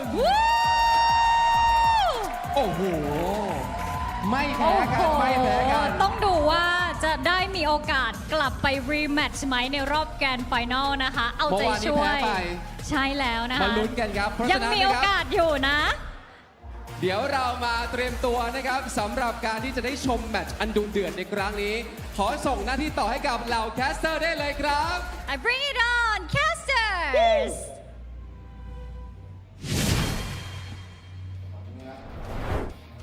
Thank Thank you so much to our wonderful hosts as usual, and welcome back to the lower bracket final with me, Abigail, Niki, and Zero. We're going to witnessing almost one game away. We're going to witnessing who will be the next grand finalist of this Ragnarok Origin Valhalla World Cup Season 1. As we step up a step closer, we take a step closer to the semi-finals. Here at the lower bracket, we still have more matches to be played. It's going to be a best of 7 between these two teams.眺望的尖塔 against the homegrown crowd's favorite here at Bangkok, Thailand. We have Frontera 1. It's going to be interesting, Zero, because they have the same lineup. Yeah, I mean, Frontera 1, you know, they dropped down from the lower brackets after losing to Monarch yesterday. So they're looking to come back with a vengeance. You know, they've got plenty of time to regroup. They have plenty of time to re-strategize. They've been able to watch the matches of眺望万物的尖塔, which gives them a little bit of an advantage. For sure. Exactly. But I know a lot of people and I know a lot of viewers in the live chat asking for redeem codes. So here we go. This is the redeem code that you are waiting for. So don't waste your time. Just right away. Read it right away. BWC, your winners. Make sure you claim this. It's 300 diamonds as well as a 15 light and dark optional chests. So make sure you are able to claim those and upgrade your characters now. Exactly. And don't worry, baby. Don't worry, baby. Just don't worry, baby, because we still have more codes for you. And you only have to do one thing. Just stay tuned with us until the end. Yep, and until the very become end. a part of us to witness who will be the champion. Or maybe at first, who will be the next grand finalist to have a match against Monarch. That is correct. Everyone's so excited right now at the edge of their seats, simply because we've already watched the Genta a while ago against Bobacast. That was really a crucial play, meaning to say they can actually come back from a setback, and they're good at that. But one thing's for sure, Frontera 1's also good when it comes to adapting. Exactly. They never lose twice. That's something that you need to remember about Frontera 1. And talking about the Frontera 1 itself, I mean, we already saw the moment when Taskworker became the very strong and unhinged player in the card contest. So Frontera 1, if you were facing Frontera 1, you might need to have a double consideration if you want to choose card contest to have against Witsu. I'm looking at their lineup, David. Sorry, Zero, sorry. I said that they almost have the same. I'm looking at their lineup, David. Sorry, Zero, sorry. I said that they almost have the same lineup. However, they have two priests, two archbishops here for Frontera 1. It's a different lineup, rather. I'm sorry about that. Yeah, we saw Penton, we saw PTIR. These two archbishops are absolutely crazy. You know how much they do for their team. They're always there to support. They're very tanky, very tough to bring down as well. And the game sense is super on point. Really they know good. when to use a certain skill. They don't just shuffle, they don't just cycle. Because sometimes I would like to confess that sometimes I would just smash all the skills altogether. But they're very intelligent when it comes to conserving the perfect skill on the perfect timing, on the perfect moment, especially the bond. It's really hard to control. Yeah, for me. Yeah, but I think that also applies to眺望万物的尖塔, because of course, I believe one thing that makes a difference between these two is the persistence. I mean, the way the way眺望万物的尖塔do approach is most of the time not only a good coordination but a big persistence in it. Yep, absolutely. So this is going to be a tough match for both sides. I mean, Frontera 1, they did defeat 眺望万物的尖塔 in the upper brackets first round. So that's going to be that going for them. They know that they can fight against them. They know how they like to play, and they also had time to prepare before this. But here, Genta has been playing back-to-back. They just played a game against Bobacast. They won, and now they played 7 games. So they played full 7 games against Bobacast earlier. So they're coming on with the fatigue might come into play here in this matchup. Exactly. So handling your stamina is also an important role in terms of tournament. So this is going to be another task for 眺望万物的尖塔, to be honest. Challenge. Yeah, another challenge aside from going up against a crowd's favorite. This is their hometown. You know, it's a different kind of level when you play, and there's people cheering you. You know, there's a morale boost. And so, yeah, you really have to have your focus. You mentioned the patience, the persistence, the determination, and the grit. Let's see if they'll be able to carry it over for this match here. Finally, the last match at the lower bracket. We have the first lineup for the team deathmatch here.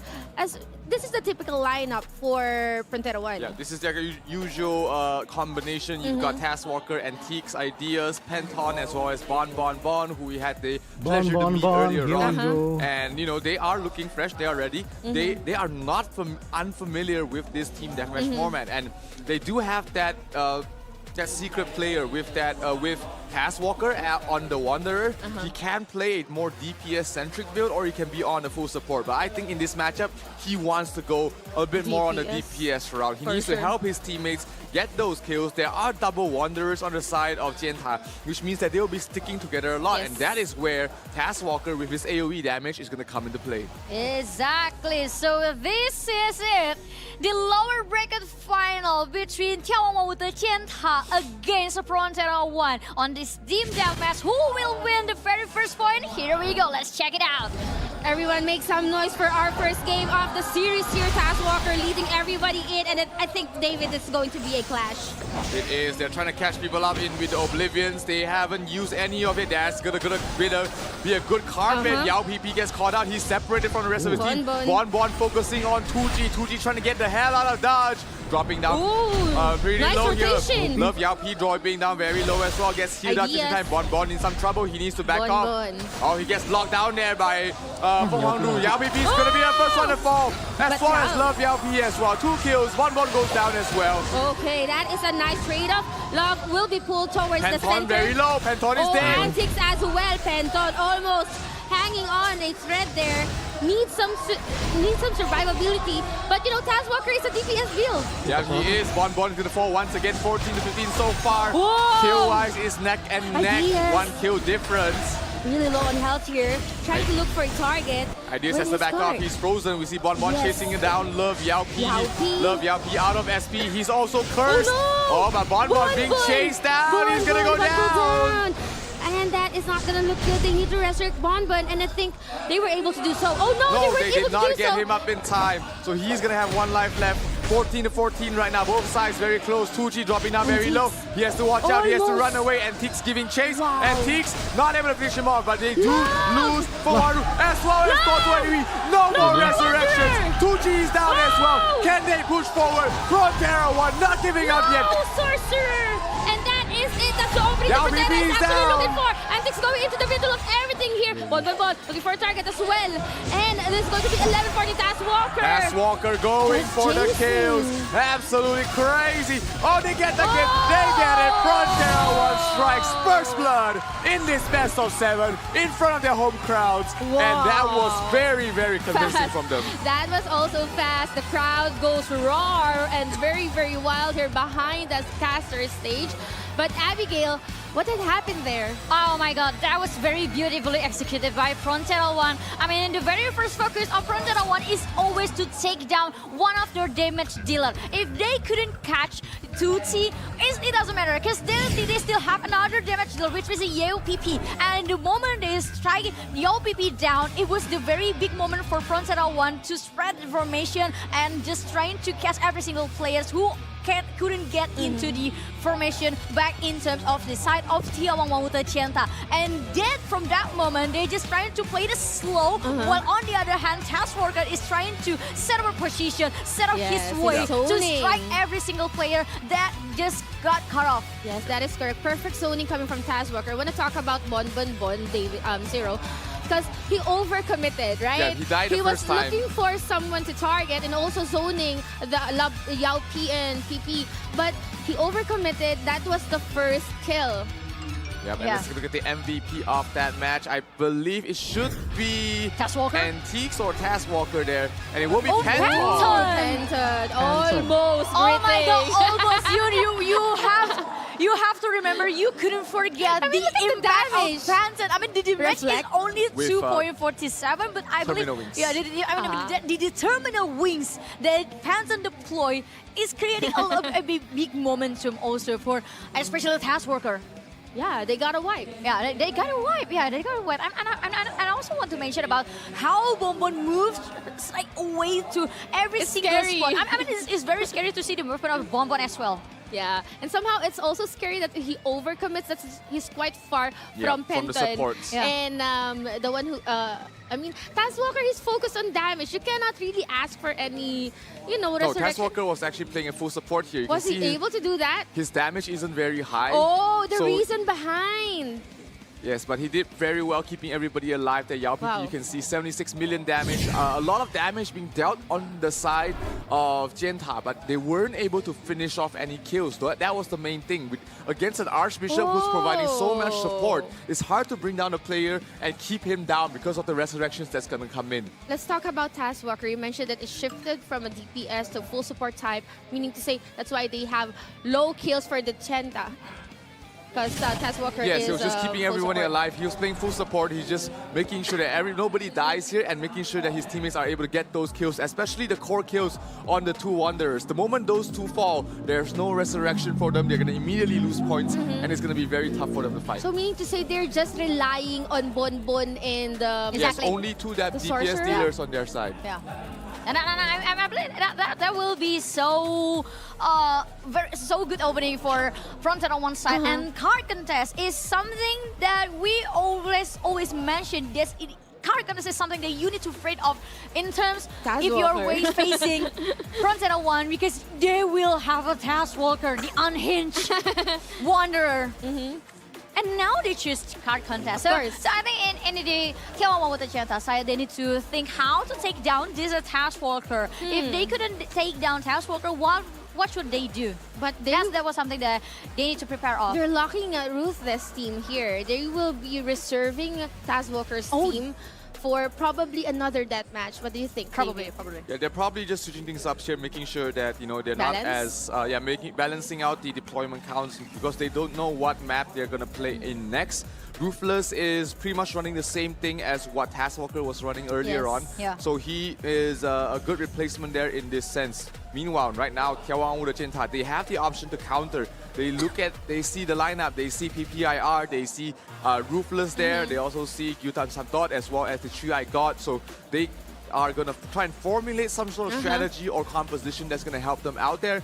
But it looks like they're going to go for a little bit more of a standard lineup with Tucci out there, with Love Yao Pi as well as Yao PP. What's really tricky with their lineup is that they can mix and match. They do not stay with their batch 1 or team 1, team 2. They do not have, I mean, they do have that. But when things comes to worse or, they have this resolve that to actually mix and match with the highest DP or, their highest DPS and together with their best utilities and support. But for now, you mentioned that they're going to stick with the stun there. Then this is going to be an interesting battle. Coming from a loss from game number 1, what do you think is going to happen here for card contest? For me, for card contest is going to be pretty much the same with what happened on the previous match with the Bubacast. So, but I don't think they could use the same strategies. They need to think something new and fresh against Frontier 1, because this is a different thing. You couldn't use any single same strategies towards them because they never lose twice.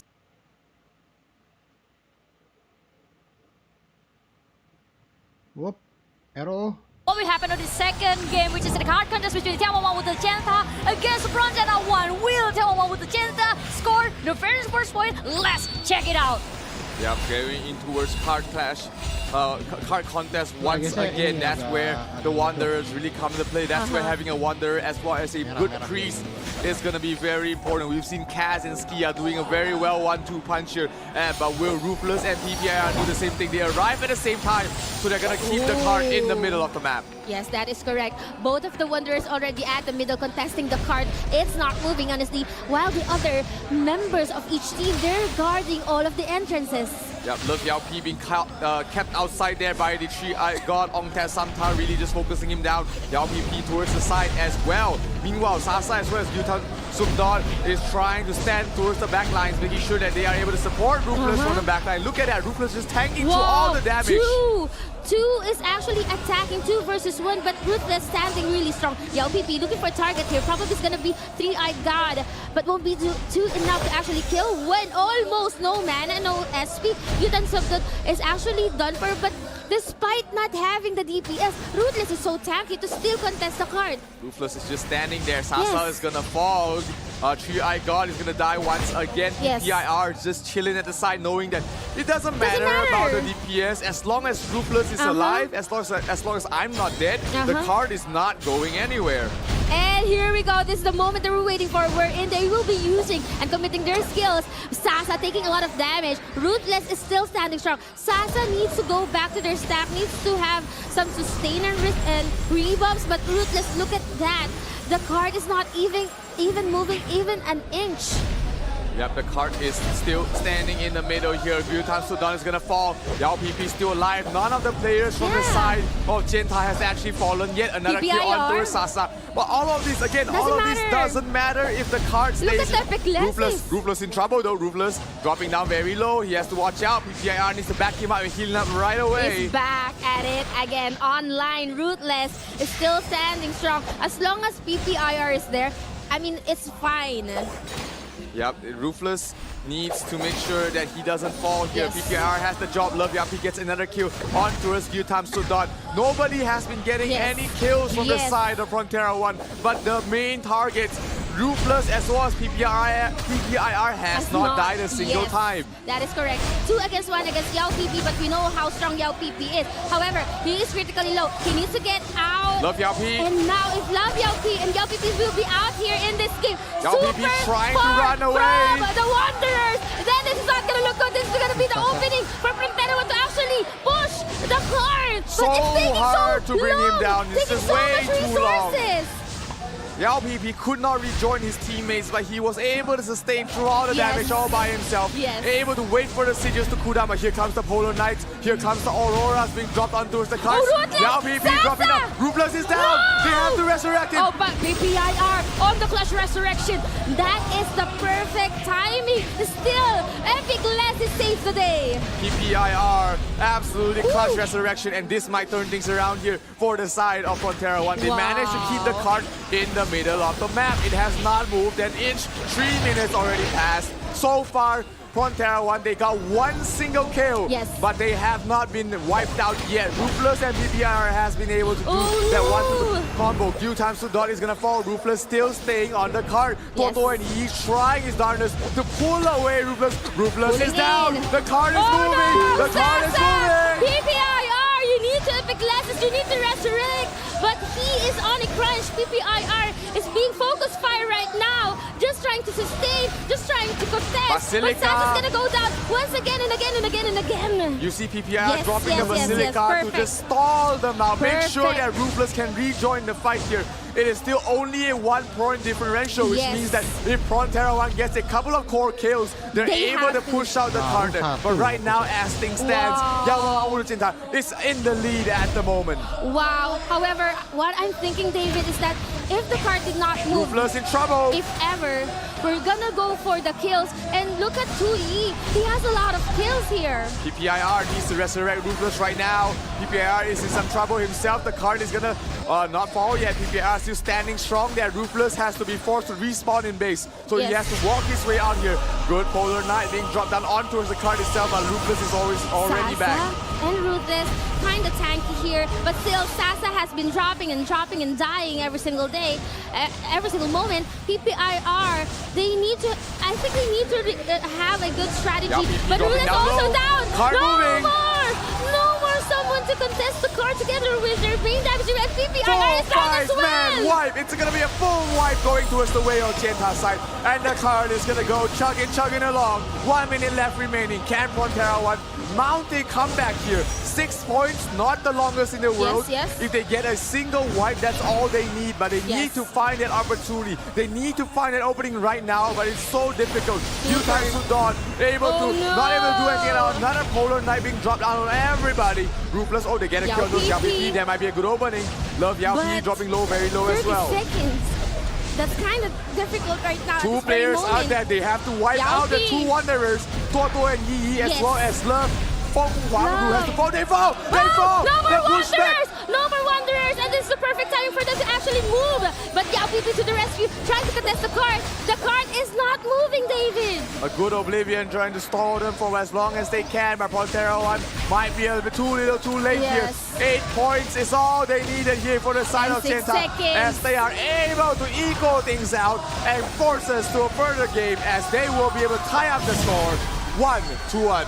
Wow! Just when we thought that the Wanderers are out of the game, there you go, the DPS will be taking and contesting the card, Abby. Oh my god! I mean the 90% our view, our POV is only on the middle of the map. Only this front of the card is up. I mean, it's a very good job. It was a very good job for Ruthless to stay strong near the card. It was very hard to dethrone this Ruthless guy from the card contest throne. But actually, I mentioned it a lot. I mentioned it again and again. The strong point about眺望万物的尖塔 is their persistence, their perseverance to take down every single person who stand inside their way. And actually, 眺望万物的尖塔 find it very easy for them to kill every single member of the Frontera 1 except for Ruthless. And as long as Ruthless is standing strong in near the card area, there's nothing can make the card move.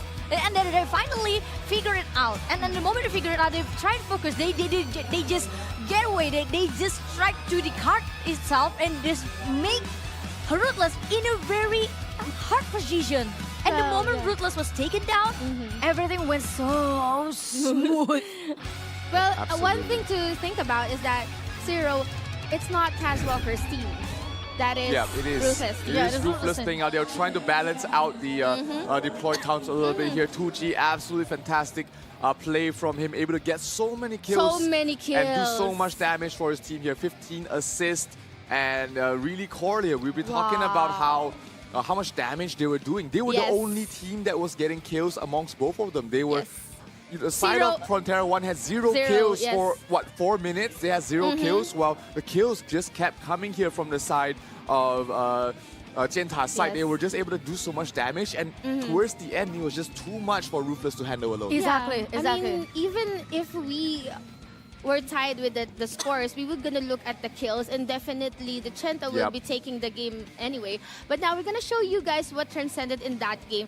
We can see here that 16 kills we have a lot of kills coming from the Genta. 16 kills just from the Sorcerer. It's even a double digit against 5 kills coming from Frontera 1.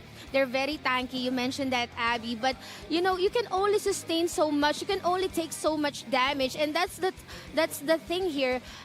Now I'm thinking, why did Frontera 1 deploy this team? Because they kind of lacking damage, but they are really good when it comes to tanking and sustaining the damage.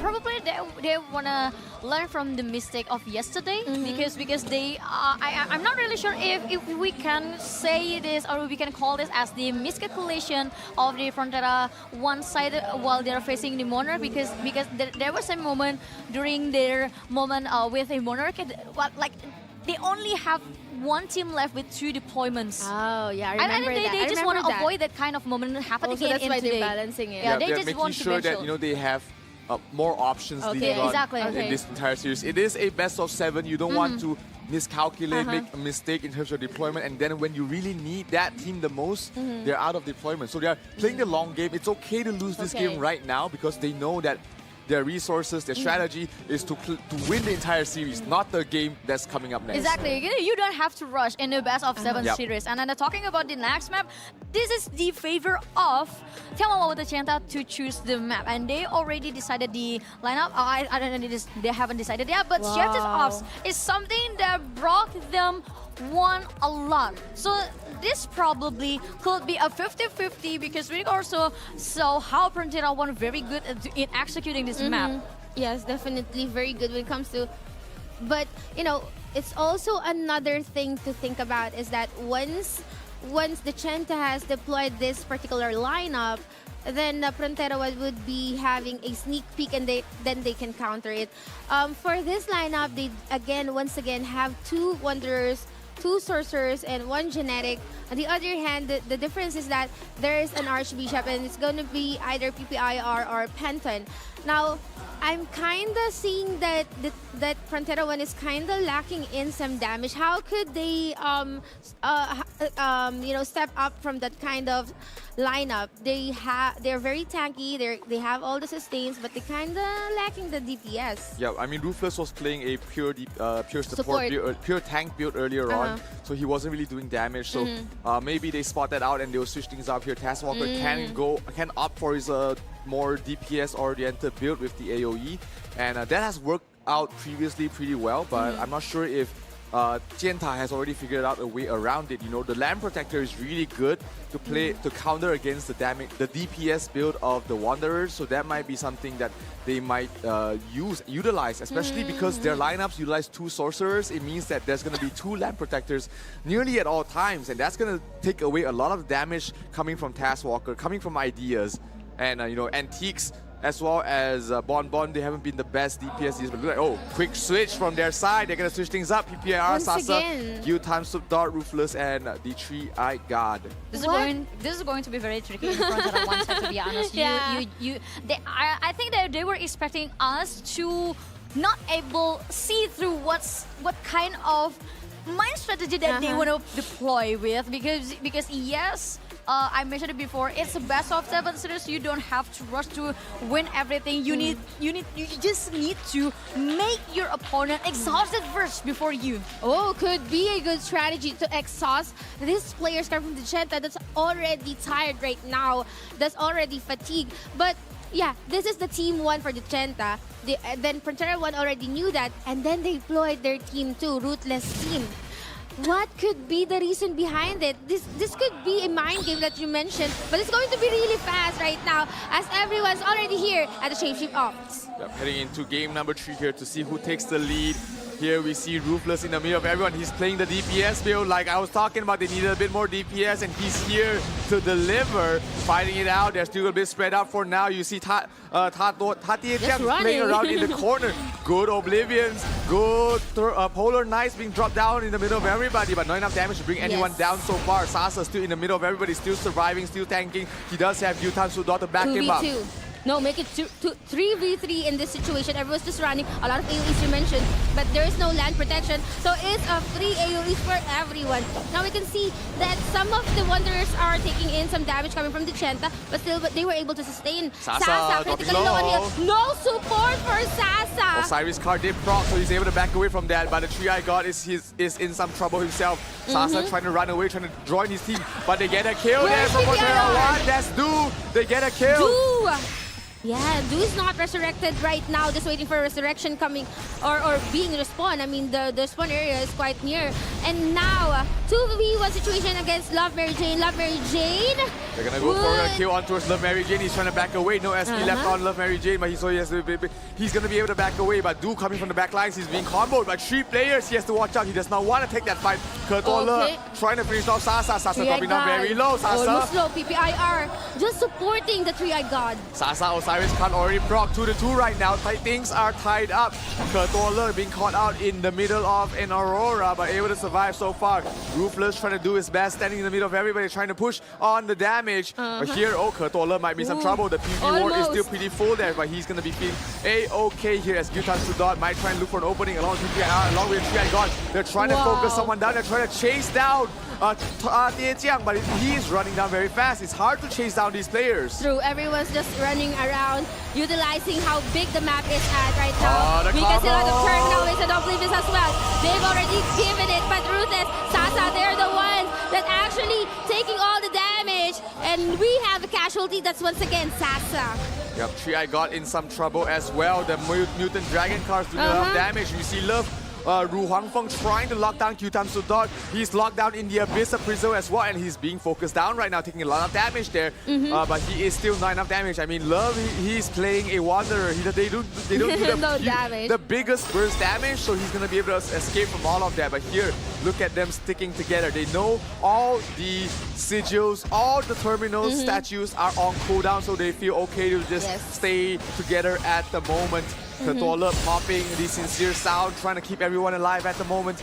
But you can see everyone else from the side of Gentas. They are just trying to run away. They're trying to split up, trying to not take these huge fights, which will not go in their favor. Waiting for the cooldown of their sigil. Love Mary Jane in trouble. Love Mary Jane has to get out. It's about to go down. If they were able to actually secure Love Mary Jane, then that's a huge point, by the way. But now, Love Mary Jane is well supported and was able to escape that kind of crunch. Barely able to walk away from all of that. He almost fought there. 1 minute 30 seconds left remaining. PPIR, oops, walks into a ball, turns into a Garm. So no more healing left from the side of PPIR. He has to try and do his best to assist his team as a Garm. Meanwhile, we do see on the other side, they are trying to run for it right now. Love is a Dark Illusion. Here comes a huge Oblivion, catching out 3 members from the side of Frontera 1, but there was not enough follow-up damage there. Kertola, he's tanking up. He's doing so much damage. Sasa trying to run away. Where are his teammates? Where is everybody? And everybody's an MVP right now from the side of Jianta is left with Kertola. He's the last man standing. Can he survive? Ru Hangfeng dropping down to half health, but he's able to survive so far. The Triad gone in some trouble. Sasa too. No PPIR to support them. What's gonna happen here? Oh, they went straight to PPIR actually. PPIR not the one to actually go into them. However, Sasa Gitansudo is still low on health. If Gitansudo gonna go down, then another point will be given to the Chenta. Yeah, PPIR able to reach there in time. Good Polar Knight to force them to separate. Sasa and PPIR, the 1-2 punch has been able to survive for so long, but here we go. They need to get full. They need to get a kill some way, somewhere. Here we go. Oh no, they turn into a Stormy Knight. They combo though with the Stormy Knight, with the Polar Knights. Do they get a kill here? Love Mary Jane in some trouble. Can they get a kill? They get the kill. Love Terra 1. They got the biggest kill. They need to run for their lives.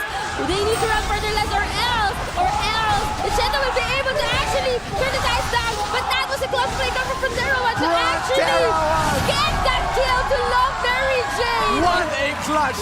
Love Mary Jane was worth 4 points. They focused them down. What an amazing play there. The triple combination. We saw the Oblivion. We saw the Polar Knight. Perfect. We saw the Stormy Knight as well, providing that a little bit more extra damage. Yes. And they were able to finish off Love Mary Jane before the timer runs out and gave them such a clutch win. Such a clutch win. What a beautiful clutch from Frontera 1. I mean, that was a very classic Frontera 1 with the Chanta, to be honest, with this kind of play. I mean, they always just keep trying to deal the damage here and there and trying to pushing each other with their opponent, and then after that they were trying to, you know, catch every player. I mean, chasing the players from Frontera 1, and the very last second, the last 30 or 40 seconds, they always drop every single combo. They maximize the combo from Tiawan with the Chanta, but everything was expected from Frontera 1, and they also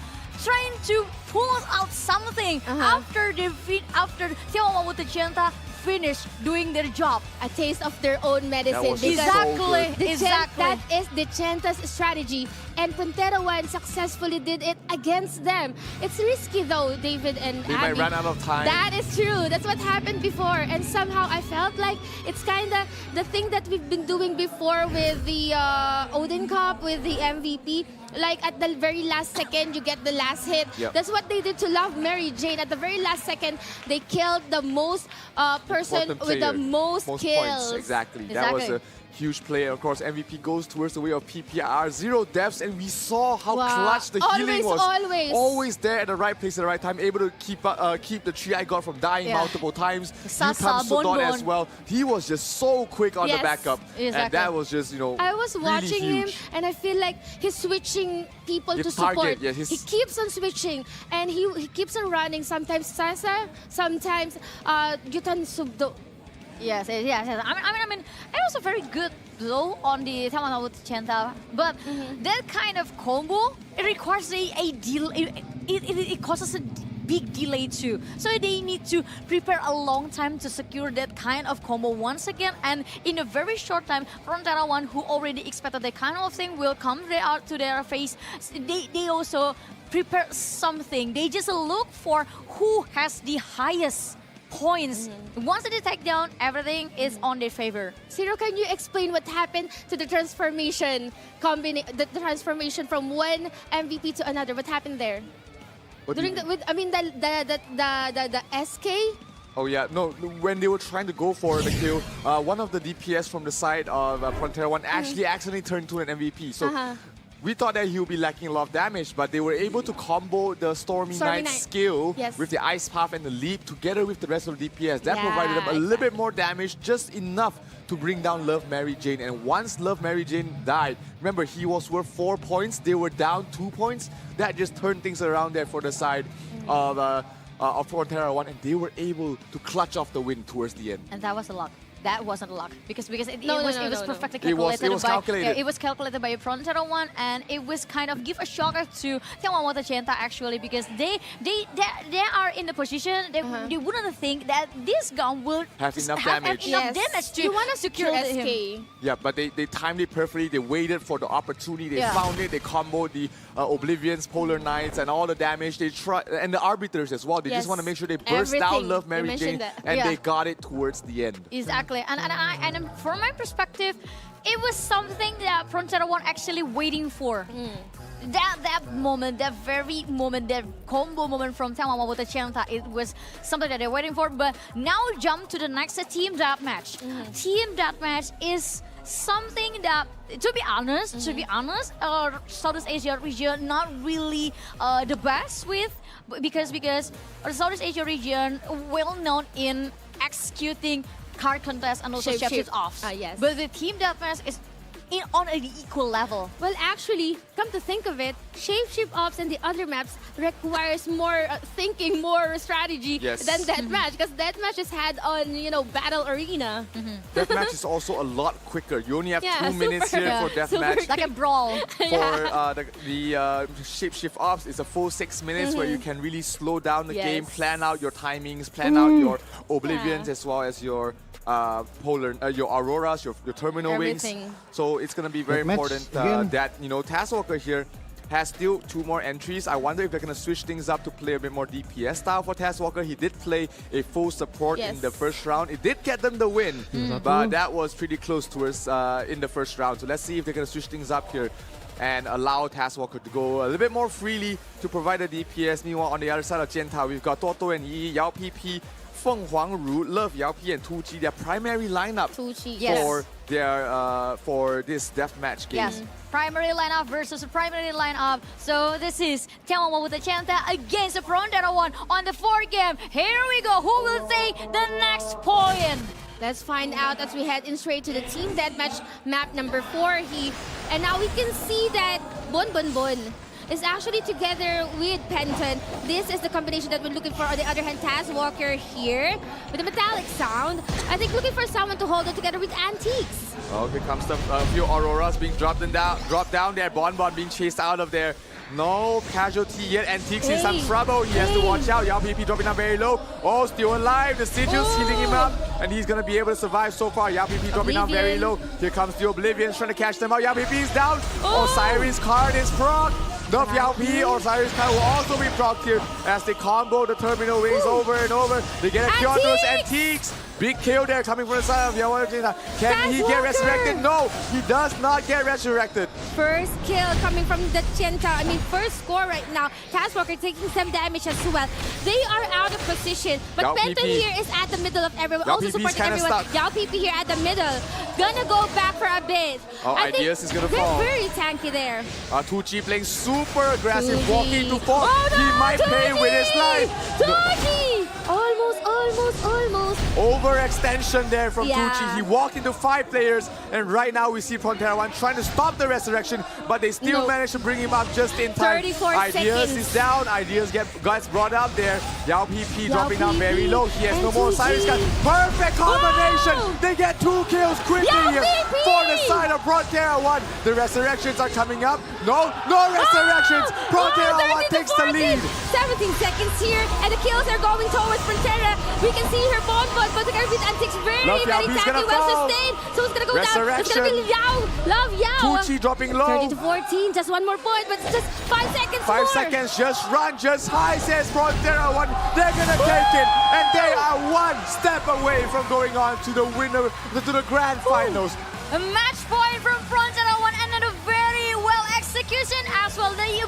The big abusement of the big blunder from眺望的尖塔 side. I mean, it was a very greedy movement from Tucci. It was way too greedy, and once the main DPS from眺望的尖塔out of position got caught out, even though his friends trying their best to make up for his mistake, it was not enough. I mean, you can tell if you have no Archbishops in your lineup, you only rely on the Wanderer's Resurrection, but Resurrections from the Wanderer has a longer delay than the Archbishops do. Yes, and overcommitting. Yeah, absolutely. We could see the targeting. We saw Tucci was there as alone. well. Then the moment that they saw that someone made the command and everybody ran towards him, bursted him down, forced Osiris card to proc, and that just created such a huge opening there for Frontera One to take the win. Remember, they won by 1 point.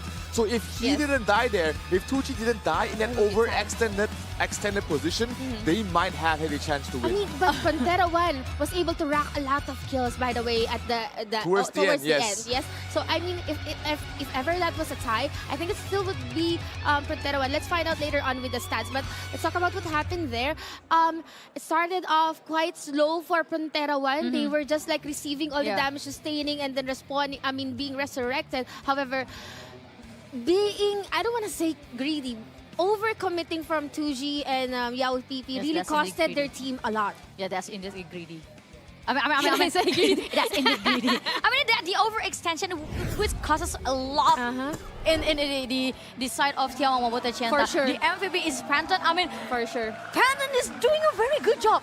He was doing a very, very, very good job in it. I mean, like, yes, at the early game, it was on the眺望favor.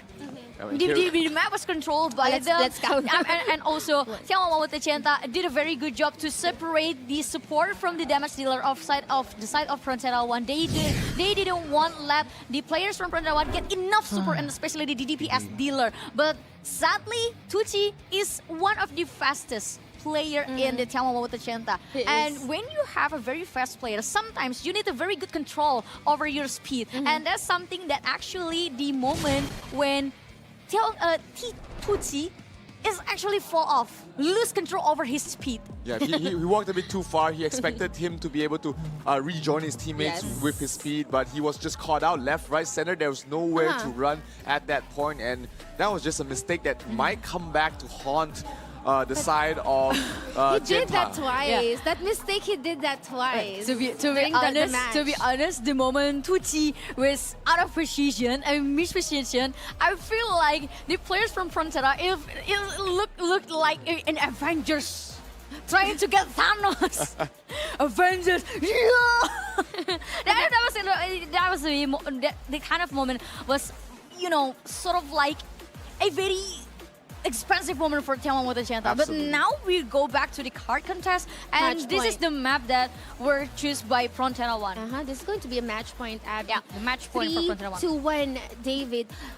If they're gonna lock in Ruthless and Ruthless team. No, they're gonna switch things up. Oh, they bring back Task Walker. 4-1. I think they wanna seal the deal right now. Task Walker on card contest. We talked about this for days and days. He's the Taz Wall. He's the one to stop them at their tracks. And right now, there is no more Tucci. There's no more deployment counts for Tucci, for Yao PP, for Love Yao P, which means that they have to play it out with Love Mary Jane as well as Wan Da Wang do Wan Dao Wang, which is going to be very tough because he's the main DPS in this lineup, but But for the other side, Love Mary Jane hasn't really been doing a lot of damage as we've been able to see. So it's going to be very tough to bring down Taskwalker here. Let's see if they're able to do, try and work something out with their combination. Maybe pair it up with the genetic to try and burst down Taskwalker and then Penton, but it's going to be very hard. Well, I just noticed that there's wall in Taskwalker. But let's just say our gratitude to our sponsors. Thank you so much to Joymaker, and also thank you so much to Graffiti, Game Hub, and also to Huawei App Gallery. You can join App Gallery Discord for the latest updates of upcoming activities. Don't miss out the opportunity to get the exclusive customized gift pack and elevate your gaming experience in ROO with in-app purchases. Download Huawei App Gallery now to explore your favorite apps and enjoy exclusive benefits with a 50% rebate on in-app purchases. And also thank you so much for One Universe, one amazing adventure. Get bonus rewards and exclusive in-game offers with One, its games, and more. And thank you so much to AOC as the #1 gaming monitor in the world. Last but not least, thank you so much to Razer Gold to join millions of gamers worldwide and choose Razer Gold as the go-to gaming. And now this is the match point for Frontera 1, the card contest against眺望万物的尖塔. Will 眺望万物的尖塔 be able to prolong their breath in here, or is it going to be Frontera 1 who proceed to the grand final? Let's find out here at the match point, the turning point, the decider match for the lives of the Genta. Now we can see that they will be clashing here at the middle, but they still conserve their oblivions. No one is actually committing it just yet. I think they wanna go and push Frontera 1 into the sides. Yeah, Taskwalker is staying on the card. We see NT here trying to back him up here. Love, Ruang Feng is there joining him. Du is dropping down very low. They have to watch out. Here comes the Polar Knights. Antique's dropping down very low. But again, kills don't really matter in this round. It's all about killing the Wanderers. Antiques is gonna fall. Ideas. Love Mary Jane gets a kill towards Bonbon. Taskwalker in some trouble. Taskwalker is about to go down there, but still trying to hold on to the dear life. As he is trying to contest the card. Love Mary Jane, no SP. And Love Mary Jane, they are doing a great thing when it comes to putting in pressure against Taskwalker. Yeah, Penton. Oh, they're pulling out Taskwalker. Oh, no, Taskwalker still is able to stand in that position and trying to stall things out. Love is being pulled out there as well. Mary Jane dropping down very low, in some trouble. If he falls here, that's going to be the primary DPS, one of the few DPSs from the side of Genta to fall here, but able to survive so far. Oh no! And Ideas! I mean, a genetic without an SP is basically useless. Antiques here is going to go down. Bonbon as well. Penton needs to resurrect them. Taskwalker needs some support as well. Ideas, they need to go after Taskwalker. Take care of Taskwalker or else. Osiris card procs. Not gonna look good. Oh, Taskwalker is gonna fall. Where's the resurrection? Where is Penton? Penton is dead. Penton is dead as well. So it's down to Ideas. Ideas is the last man standing. He's gonna fall. The card's gonna move. No, the resurrection. Bonbon is here. Penton is here. Backup is here. Everybody rejoin the fight. That was just way too close there for the side of Frontera 1. This is the reset, but no breather for everyone as we will continue the siege here. Oh my gosh, all the skills being cycled. As we can see, Bonbon looking for more target here, but they're having a hard time to kill someone. Someone's gonna go down. It's gonna be the Wanderer. If they will be able to actually get the Wanderer, then they will be at no Wanderer. Okay, even Love as well. Osiris card is down. They have to chase back. No, go back, turn him back. He falls. One Wanderer is dead. He gets resurrected there by Kertala, but Kertala is very low himself. He has to watch out if he falls here. And Tix is gonna fall. Ruang Feng out of SP. They have to back off for now. But the card has not moved a single inch yet. Kertala being pulled off towards the side. Ideas dropping down very low. Penton trying to survive. Taskwalker is down. Resurrection. Where is it? Where is the resurrection? Penton, he needs to get him. He gets him up in time. Taskwalker still alive, still standing, not giving up just yet. Though quite low on health. Love Mary Jane as well. Double sorcerers. They need some support coming from our Wanderers, but the Wanderers are actually doing a good thing when it comes to contesting against Taskwalker. Look at what Antiques and Bonbon is doing. They're focusing down on the Wanderers. They're going to the middle of the map, really focusing down Love Ruang Feng. They're trying to bring him down. The Hatis are up, but they're not able to bring him down. The healing is just way too much. Look at the damage he's soaking down. Penton would be pulled in, but nice escape coming from Penton. Love has been here together with the cart and Taz Walker, they've been here, they've been dating actually for the longest time. It's a duo dance, it's a tango, it's a waltz by the cart as they are not leaving it whatsoever. And Teeks is gonna fall towards the side of Do. Oh, Bonbon dropping down very low as well. Bonbon will die. Taz Walker in some trouble. Penton needs to stay alive as long as possible. Where's the healing? Where's the resurrection to get everybody up in time? Ideas get a Q on towards Do. That's gonna be huge. Ideas. Oh, nice. Is there any resurrection? Do, right? Love Mary Jane in some trouble as well, dropping down very low. No SP there on Love. Do is down. Do has to walk his way all the way back from base. Taz Walker out of SP. Ideas trying to do his best. They get the Wanderer. Kotala, the last Wanderer has to survive. No, the card is pushing. The card is pushing. Yes. Finally, they were able to do so. They got an opening. They were able to get Love, and they got 1 point by that. But they need to repeat it, David, if they want to push the cart even further. 1 point is all they need, but it's still very easy to come back from 1 point here. They're trying to find an opening. Bonbon's gonna die. The Taz Walker still standing in the middle of everything. Kotala still standing in there. Ideas towards the back line. Taz Walker just staying on top of the cart for now. 1 minute 30 seconds left remaining. Can they find that opening? Antiques is falling. Taz Walker dropping way too low. Oh no, Penton too. Where is Penton? Penton needs to be here. Resurrection right up. Penton is dying. Mary J! Kill Taz Walker and do the cart goes the other way. The cart goes the other way. Wipe out. That's a 4-man wipe coming from the Genta. 1 point and 1 point each. So tying things are tied up once again. It is just way too close. The card is basically at the middle, barely leaving the card, the difference here. But Genta is not giving up yet. If they get another Q, Antiques is down. Antique gets resurrected, but Taz Walker in trouble. Very much in trouble right now at the middle of everyone. Penton is dead. Taz Walker is dead. It's all over. Go! 44 seconds Cart's here, going out.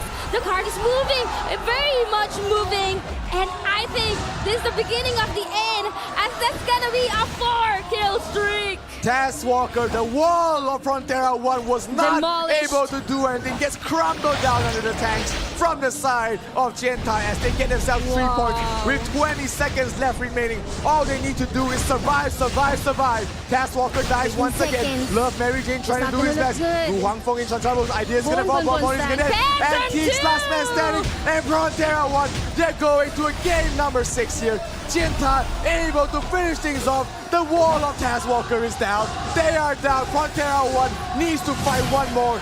Genta able to survive and bring us to a game number 6. Wow, Love Mary Jane. You got my, respect, mad respect to Love Mary Jane. Holding on, trying to kill Taz Walker. And of course, the Wonders, the double Wonders, has always been there supporting their main DPS. Exactly. And this Genta will unlock the 6th game, refusing to give win they to never give up. Frontera 1. And one thing for sure, the wall has broken. Exactly, and they were the ones who chosen card contest. Exactly, they were the ones who chose the card contest, and I mean, it was a very good job from Genta, to be honest. From the very start of the card contest, they always focus on Taz Walker. Yes, draining him every single second. I can tell how many times I couldn't count actually how many times they burned the SP from Taz Walker, and they even keep Penton busy with the other work. Yep, exactly. I mean, Penton could not get to Taz Walker every time he's down. Every single time Taz Walker died, it was just so hard to resurrect him because Penton was just being locked down one way or the other. Either he's out of SP, he's always trying to run for his life. It was just way too hard for Penton to get back in there. And what a combination. What a team play coming from the side of Genta. Mary Jane. I mean, 9 kills from Mary Jane. Huge. We were talking about how the main DPS was Do. But instead it was Love Mary Jane. And the MVP going towards the way of Kotala, I think he didn't die any single time. It was mainly together with Wu Huang Feng was really dying here. But yeah, he was dancing all the way. I mean, Kotala was the one who always standing beside Taz Walker. I mean, yes. I mean, it's pretty obvious. I mean, the job for Kotala is make sure he always standing inside the card, and also on the other hand they will have Love Mary Jane to do the damage, and and also at the same time Katala will give the support to Love Mary Jane, while Love Mary Jane burning the SP from Taskwalker, and the rest like Dosiwan Wantawang is create a situation where Phantom will always busy with something. Yep, someone was always chasing him down, whether it's a priest, whether it's the Wanderer pulling him away, whether it was the Dark Priest card just making him unable to get the resurrection. You know, they were able to break through this unbreakable wall. This shield of Taskwalker on the card has been broken down again and again. And right now, Taskwalker has no more deployment counts. No more. That was his last entry, which means Ruthless and his team has to bring this home. They have to. They have to. Yeah. And now we're gonna show you guys the map. We're heading in straight, super hot here for the game number 6. The Chenta was able to force another game here. And sadly, there's no more Taskwalker wall for this time around. And this is going to be a shapeshift again. And again and again and again. You know, you cannot commit the same mistake you did a while ago. I think the Chenta has another trick up their sleeves by choosing this in their very this last game before the refresh. Yeah, I think Love Mary Jane definitely switched up his build a little bit in this game. We noticed that he doesn't do a lot of damage. Usually he's not the main killer, but this game it seems like, you know, he's been doing very well. 9 kills above the rest of his team, and really a lot of damage being dealt here by Love Mary Jane. Maybe it's just a small switch up in the sigils or in the cards, but he's been really doing work. Yeah, I think they were just copied the system of the Frontera 1 itself. Like they have very strong wonders, 2 strong wonders, I mean, and also they funnel the damage towards the sorcerers only, and the Love Mary Jane is focused on draining Taskwalker, while on the other hand, Dosiwan Wantawang, the main focus of him is just to, you know, create a chaos outside the circle, outside the battle between Taskwalker and also Love Mary Jane. And with this shapeshift off, this is going to be very important for every single of them.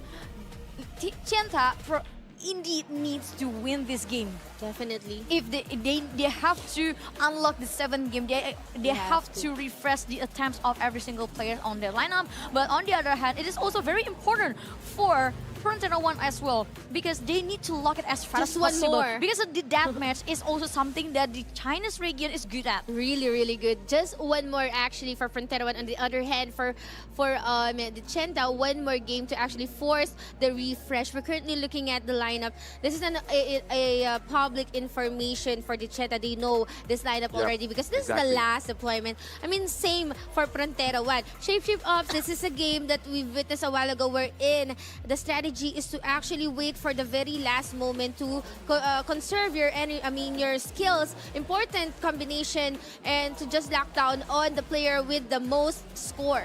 Yep, exactly. 2-3 right now. Chenta has one last chance to make a stand here in the lower bracket finals of the Valhalla World Cup. Frontera 1, they got knocked down from the upper bracket finals yesterday by Monarch, and they're looking to claw their way back up there. 2-3 right now. The scoreline, the previous time they met was Frontera 1 beating them 4-2. But will the same story repeat, or will Chenta be able to write themselves a new one as we head into game number 6 of this best of 7 series? Let's find out who will reign this map. And this is the first clash, but Love Mary Jane did not join in the clash here. It's going to be 2 against 1 for the 3-eyed god there, but no one is actually depleting their HP as of the moment. Yep, Kurtalub turning to Sincere Sound there, trying to lock down Gyutam Sudon. Love Mary Jane taking a lot of damage there from the 3-eyed god, but Du is there to help him back him up. Is that gonna be enough though? 3-eyed god still trying to lock them down. Love Mary Jane is still in the middle of 3 players. He has to watch out. And looks like he's caught out in the Abyss imprisonment, but look at that turning out. Bloody Knight, they are switching things up there. 3-eyed god is now an MVP. Not the best of situation that you want him to be in because he's your primary DPS. Of course, that is true. That's why even though he transformed, he just joined in the battle as well. Now Sasa going after this person who just turned into another MVP. But still, they're not actually contributing to anything. 0-0, at least no one's dying for now. Yep, they're still trying to give chase to get some kills. Gyutam Sudon being caught out there. The Oblivion catches him at the corner. Someone but Hato Chiang is in some trouble as well. Gyutam Subdot has to back away. Good escape there with the Soul Force and the Oblivion and the Polar Knight. That is huge. Are they going to get any kill out of this? Love Mary Jane in some trouble. The combo, Love Mary Jane still stuck there, dropping down very low. But the kills are coming in. But 3-Eye God, Love Mary Jane goes down. That's the first point coming to Frontera, but also we can see here that the I God not being sustained anymore. It is going to be I trade-off. That is a nice 2-for-2 trade-off here for our points right now. Everyone, this is the kind of reset that we're looking for. After reset. Yes, that is correct. But still, no one's giving anyone a time to breathe because we can see that they're still chasing their targets. Yeah, they have to back off and regroup together, play as a team. We do see Kurtala turning into an MVP, just running around it. They might have gotten a kill there. PPIR trying to keep him alive. Oh, good. Prism and keeping them alive for the moment. Love Mary Jane dropping low. Love Mary Jane is dead. Again, another point here from Frontera. When if they continue to do this, they might be able to rack a lot of points and be, at least for now at this very moment. Plenty of time left yet though. 2 minutes 40 seconds. Plenty of time to play with. We see the 3-Eye God looking for a target. Who is he looking for? Who does he want to target? Trying to focus down Sasa. Sasa dropping down very low. Here comes the Polar. They push them into a corner. Huge Oblivion. Love Mary Jane in some trouble there. He has to get out. Sasa focusing him down. Love Mary Jane is dead. Again for the third time. 62. Gyutam Subdot almost gonna go down there, but still was able to make an escape and a run for it. 3-Eye God down to half health, but that was a good combination, a good baiting play from the side of Frontera One. They reeled them in, and then they pull out the net. Absolutely beautiful gameplay here coming from the side of Frontera One. As we do see Genta trying to push them back. 3-Eye God, he's looking for a target. Love Mary Jane, that's the one he wants, and they're trying to focus him down.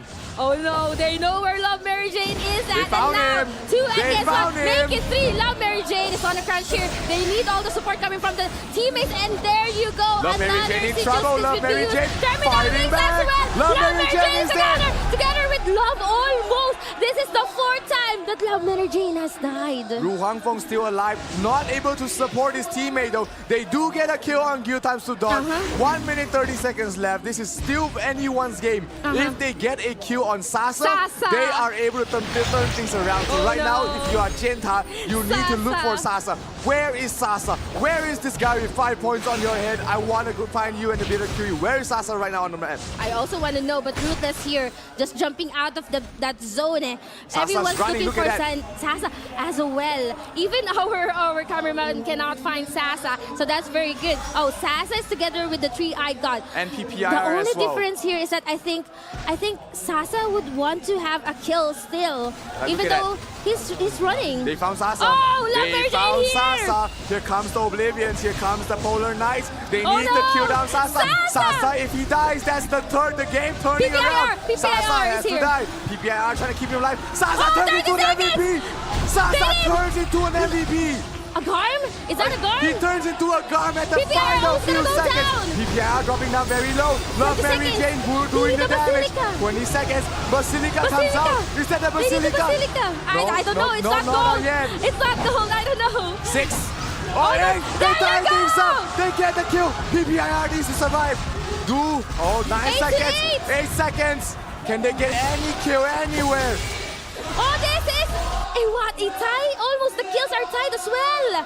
The kills are tied. The points are tied. The kills are tied. What has happened? I think no. How many kills did Genta have? Got one more kill at the very last moment compared to the side of Frontera One. And ladies and gentlemen, a new story has been written here. We are going to a game number 7. Oh my god! Wow! Sasa just got up in a very wrong time. And I mean, Sasa actually tried his best to run away. And it's a very good movement, to be honest, from Frontera One. They're just trying to find an opportunity, a very good opportunity to kill Love Mary Jane. They just separate every single person from Love Mary Jane and kill him in a very dark spot there and keep targeting Love Mary Jane. And the moment they were heading in terms of points, they just do a hit and run.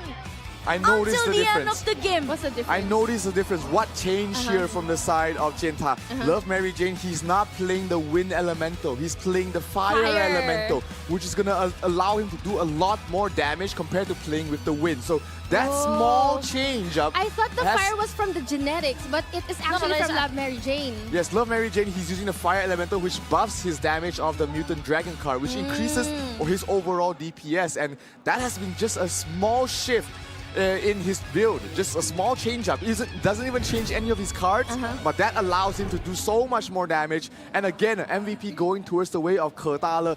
0, 0, and 3, no deaths on him whatsoever, but still very useful towards the end. Yeah, very useful. I mean, it was a very good game. I mean, a very good last moment execution from Love Meridian with the other players from Jenta, and it was a very good game too. I mean, it was a very different approach from Frontera 1 as well. I mean, it was also my very first time to see they are playing like a hit and run. I mean, they only focus on Love Meridian because they exactly knew how scary he is during the card contest. I mean, how annoying also. And the moment they're targeting the Love Meridian actually shut down for almost the whole game. And they only have to cut off Sasa. And sadly, no matter how far you run, no matter how long you run across the map, the Shapeshift Ops map will never change. The layout is perfectly the same. And you will meet in a point in other way. Yep, here we have the scoreboard here for game number 6 there. Tied in points, tied in kills as well, which means things go down to what I believe is the highest the total DPS across your team. And it looks like it was, of course, Love Mary Jane. We were talking about how much damage he was doing. And, you know, he's definitely one of the main reasons. Even though the scores are tied all the way, with the DPS tiebreaker, they were able to get this map and also force them to a game number 7. Yeah, and the game of 7 just unlocked. So every 1 attempts, it's already refreshed. Yeah, it's a final game between both of these teams there. Every single player can be used. We did see Jenta change things up previously. Remember, they placed in 2 main DPS sorcerers instead of having 1 main and 1 supportive sorcerer. But let's see if they're going to do it once again. This is very tricky simply because this is the refresh and they only have just one shot, like a best of 1 series here at the lower bracket.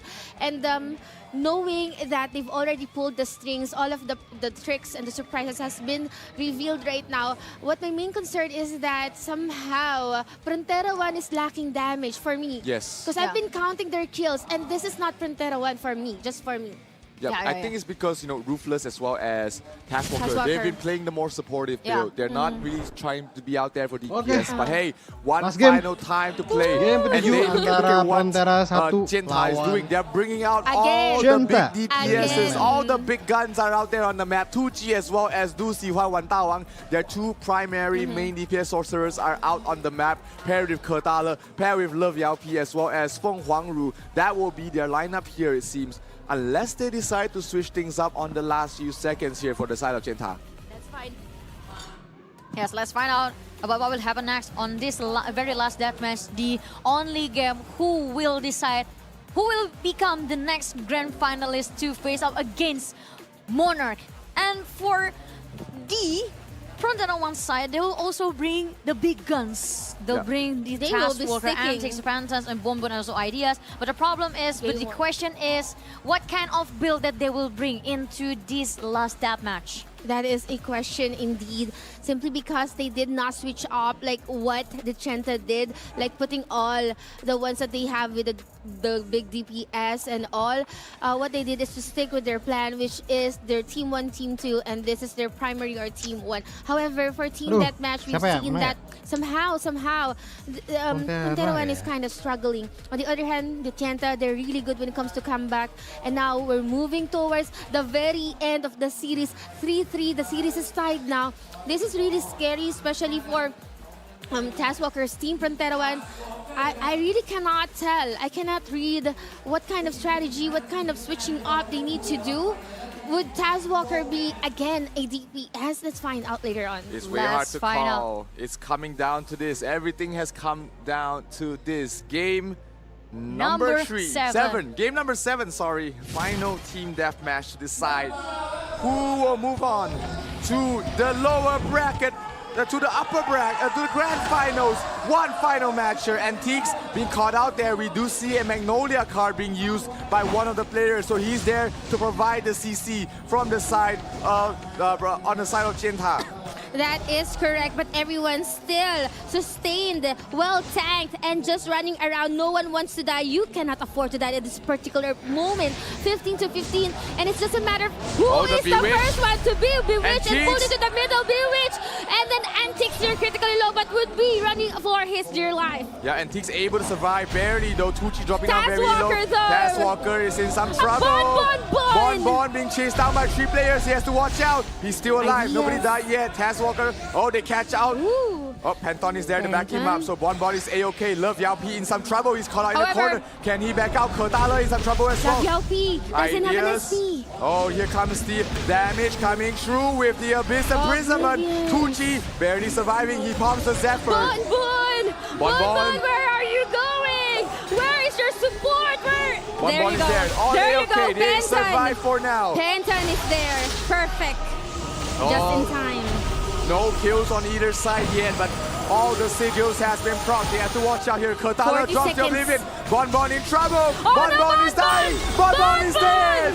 You need to be resurrected or else that's a point towards the Jenta. 29 seconds now. Nice resurrection. Tucci in some trouble as well, dropping down very low. Love. Good Abyss Imprisonment. Then Bon dies again. Resurrect. Where's Resurrect? Nice. Bring him up. 2 kills already from the side of Jenta. Are they gonna win this? 9 seconds. Oblivion. They need to burst him down. They need some burst. They need to give it all. 3 seconds more. No one is trying though. It's not enough. No. And ladies and gentlemen, Jenta, they are going to the grand finals.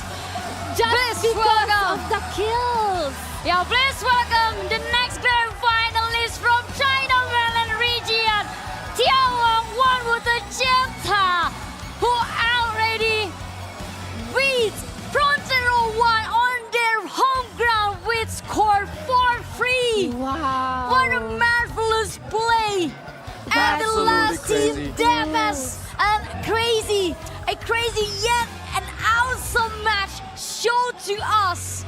They've come a very long way to be able to book the slot to the grand final. Remember, a lot of things happened on their side. Absolutely. Remember, they were knocked down on the first day by Frontera 1 towards the lower bracket. They were knocked down. They clawed. They fought their way back to the lower bracket finals where they got their revenge against Frontera 1. And right now, they are going to be feeling it, heading towards the grand finals to face up against Monarch in a best of 7. Yes, for the Jenta because they will be facing Monarch at the grand finals. And look at, thinking the endurance of these people. You've been playing since the noontime and now it's already evening.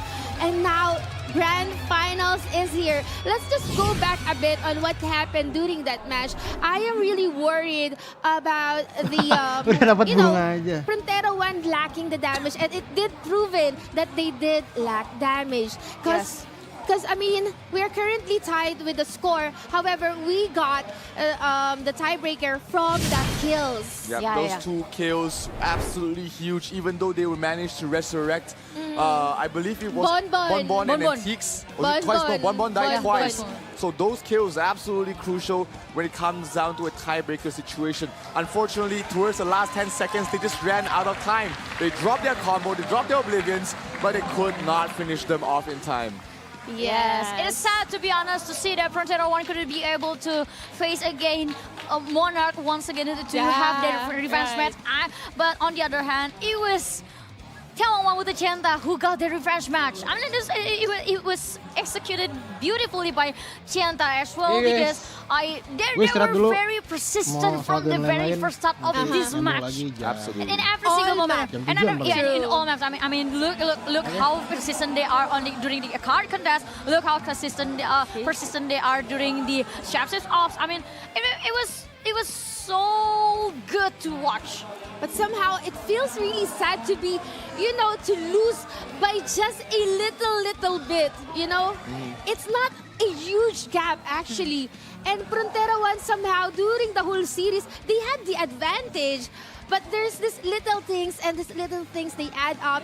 And Frontera One, they're always struggling when it comes to the kills. Yeah. Absolutely. Like, I mean, they did not have Taskwalker being the assistant DPS, Yes. the sub DPS as we like to call that, and it was just lacking towards the end. But again, props to both these teams.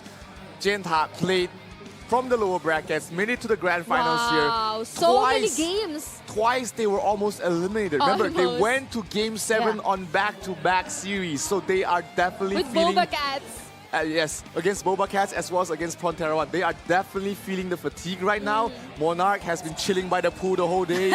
They've been sipping the margaritas. They're ready for these grand finals. I am so excited for it. Yeah, I'm so excited for it. I'm even more excited to see will Monarch be able to secure the champion title, or will it be the lower bracket run for 眺望万物的尖塔? That will be a Cinderella story, to be honest. And if we had a chance to see that kind of Cinderella story, it will blow the first season of Valhalla World Cup. That's a perfect story to tell. Let's find out that later. I think the viewers who currently are watching has been blown away.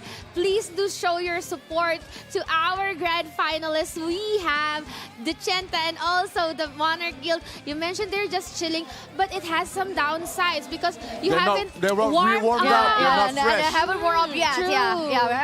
And in a competitive level, warm up is something that actually very essential. And momentum as and well. momentum as well. I mean, because every single player. So I was a former team manager, esports team manager. Every single player has a different way to prepare themselves. There are someone who actually need a longer rest than any other people, but there are someone who needs to play vigorously as much as possible to warm him up. So I believe this is something that Monarch has to think of if they really want to become the champion. And because another thing is that these two, they have not screamed.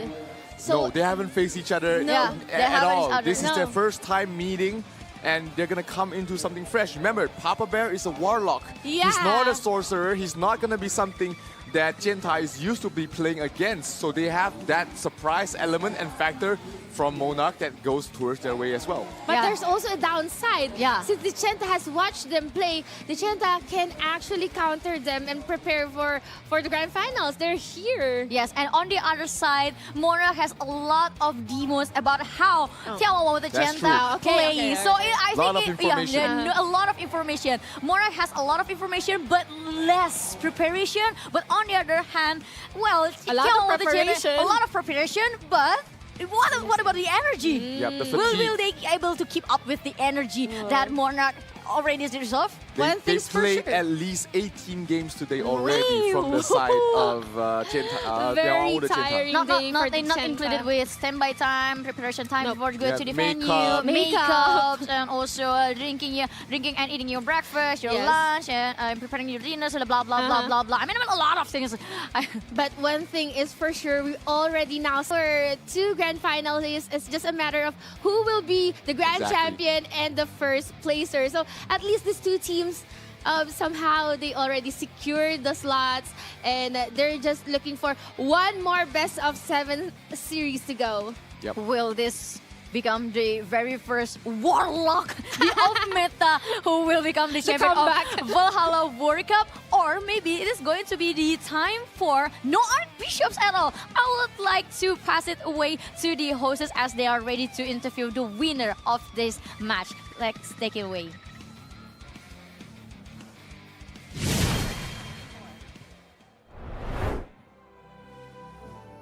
Congratulations to 眺望万物的尖塔 ขอเสียงปรบมือด้วยครับ สุดยอดมากครับ It was a thrilling game. It was marvelous game, and everything was on fire until the last minute. Right. ต้องบอกว่าผัดกันแพ้ผัดกันชนะผัดกันรุกผัดกันรับจนตอนนี้ ได้ ตก ตัว ไปเรียบ แล้ว ร้อย นะ แล้ว คะ นะครับ เพื่อเข้าไปสู่ Grand Final นะคะ โอ้โหถือว่าเป็นเกมที่แบบมันจริงๆแล้วก็ถัดไปนะคะเขาก็จะได้ไปเจอกับทีม Monarch นะคะที่ไปรออยู่แล้วสำหรับรอบ Grand Final ของเราและเราจะรู้แล้วว่าใครจะได้เป็น World Champion ทีมแรกของโลกนั่นเองค่ะเอาละครับแต่ต่อจากนี้ไปนะครับเดี๋ยวเราจะเข้าสู่อีกหนึ่งช่วงในการที่จะมอบรางวัลให้กับแต่ละกิลด์ครับที่ได้ร่วมสนับสนุนและก็เดินทางร่วมกับเราคอมมูนิตี้นี้นะครับ Ragnarok Origin ครับ And it's time for us to recognize the ability and the skills that we have shown throughout the competition, whether it's the guild or individuals in Ragnarok Origin Valhalla World Cup 20 and 24. สำหรับเริ่มต้นรางวัลแรกคือรางวัลอะไรครับ Alright, so let's start with the Team Spirit Award. And I would like to congratulations to Guild Jongxia. Please welcome Guild Jongxia. I would like to invite the guild representative on their stage. Please come on stage. And we have another guild, right? Yes. And congratulations to the Team Spirit Award, Guild Trinity. Woo! Please welcome the representative from Guild Trinity.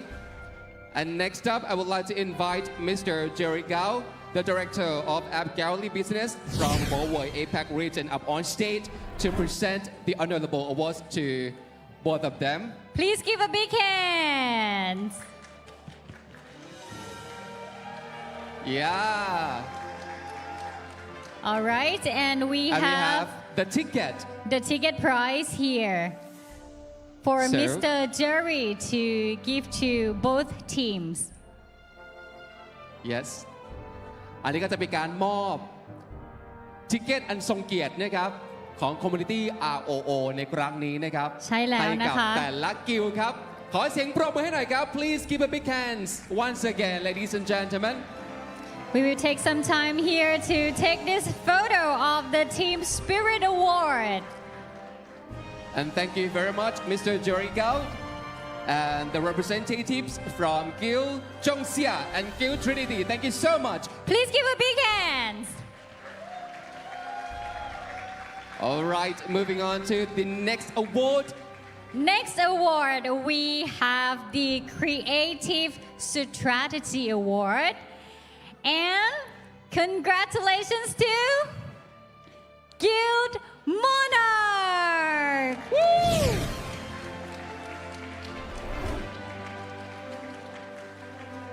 Together with Congratulations to Guild 眺望万物的尖塔. Wow!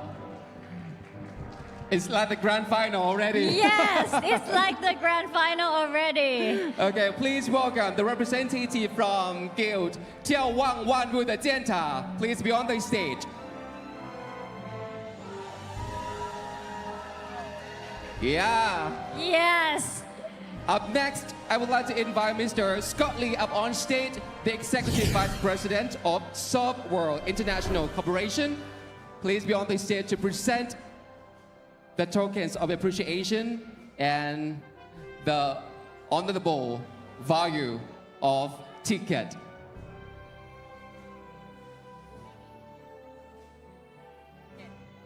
All right, so we have the photo session right here. And this is the Creative Strategy Award. Okay, so thank you so much once again, Mr. Scott Lee. ขอเสียงปรบมืออีกครั้งให้ด้วยนะครับ And the representative from Guild Monarch and Guild 眺望万物的尖塔. Thank you so much. All right, please go back down. ลำดับต่อไปครับ ไปกันต่อเลยครับ And next award, we have the Sportsmanship Award. And congratulations to Guild Boba Cats. Woo! Woo! Please welcome the representative from Boba Cats. Love Boba Cats or whatever.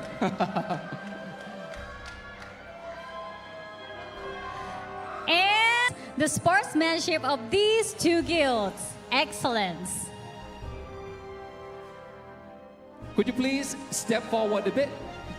Okay. Thank you very much. One step forward. Right. Okay. Great shot. We Make need- some noise. Okay, thank you very much. Thank you, Mr. Fei, and the representatives from Guild Bobakas and Char Ji. And next one, the last award is the Competitive Spirit Awards. And this award goes to Gil Zhongxiamo Hua. Please welcome.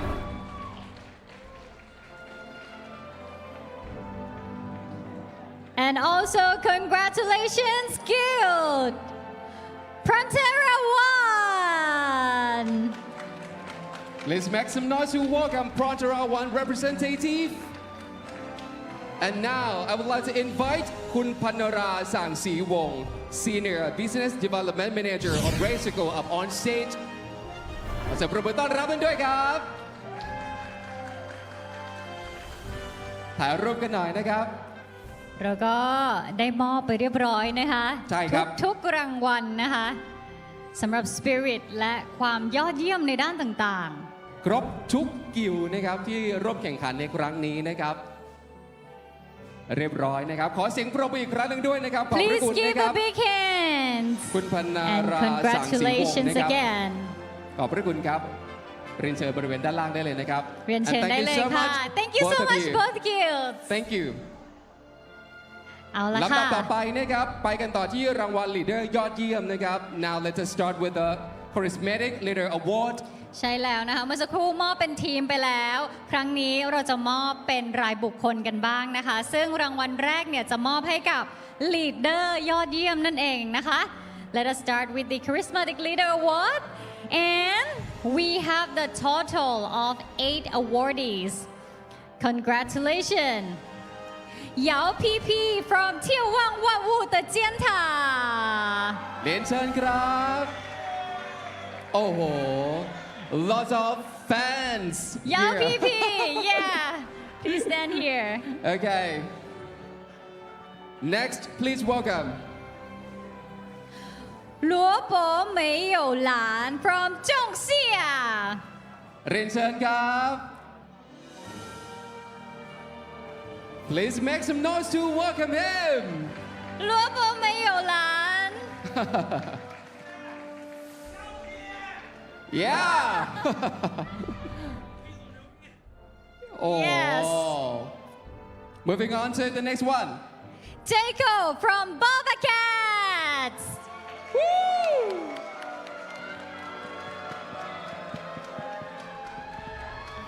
Yes, we can see all the team members cheering for them. Yeah Leader at heart.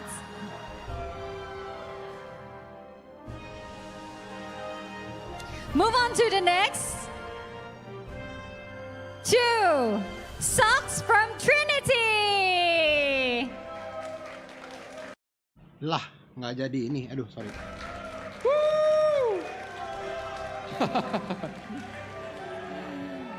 And for the other 4 awardnya of the Charismatic Leader Award goes to Papa Bear from Monarch. Oh, ini Papa Bear. Rinse and go. Please come on stage, Ini Papa Papa Bear. Bear. And next one, please welcome Taz bener-bener seorang Walker bear. from Prontera 1. ขอเสียงปรบมือด้วยนะคะ Sudah, yes. ต่อไปนะครับ please welcome เปยปีเสียตูตูหมาหมา from ฉาจีซื่อ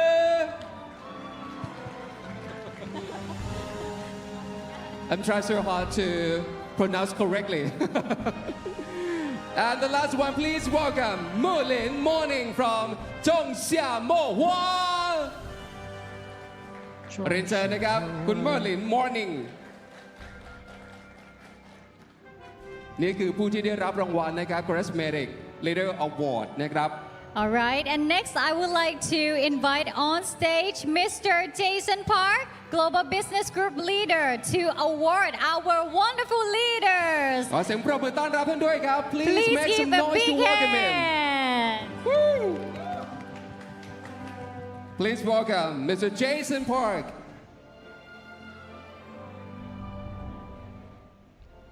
เป็นรางวัลอันทรงเกียรติในครั้งนี้นะครับ ใช่แล้วนะคะ และเหล่านี้ก็คือผู้นำนะคะที่คอยเป็นลมใต้ปีกนะคะแล้วก็เป็นศูนย์รวมจิตใจของสมาชิกในทีมนั่นเองนะคะ เป็นคาริสมาติกนะครับที่ทำให้เห็นว่านี่แหละคอยช่วยเหลือมาตลอดนะครับจนสามารถที่จะทำให้ทุกคนเนี่ยสัมผัสและรับรู้ได้แล้วก็ได้รับรางวัลอันทรงเกียรติในครั้งนี้นะครับจากแต่ละกิลด์ครับใช่แล้วนะคะแล้วก็ยังไม่หมดนะครับเดี๋ยวต่อจากนี้ไปยังมีรางวัลที่จะมอบให้อีกเป็น Best Challenging Spirit Award กันด้วยใช่แล้วซึ่งเป็นรางวัลรายบุคคลเช่นกันมาลุ้นกันนะคะว่าผู้เล่นในใจของแต่ละคนจะได้รางวัลนี้กลับบ้านไปหรือเปล่าค่ะขอเสียงปรบมือให้ด้วยครับ Please give a big hand to all of them. Okay, so we have some photo here. And I would like you to take the photo together. Yes.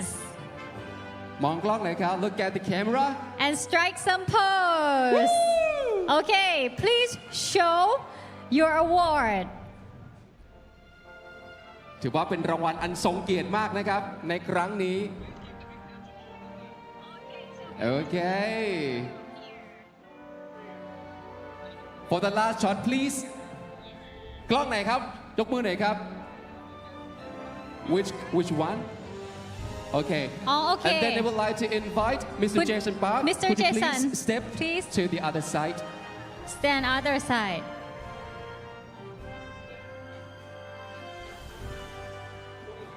Oh, okay. Okay, เดี๋ยวถ่ายรูปก่อนนะคะโอเคนะคะ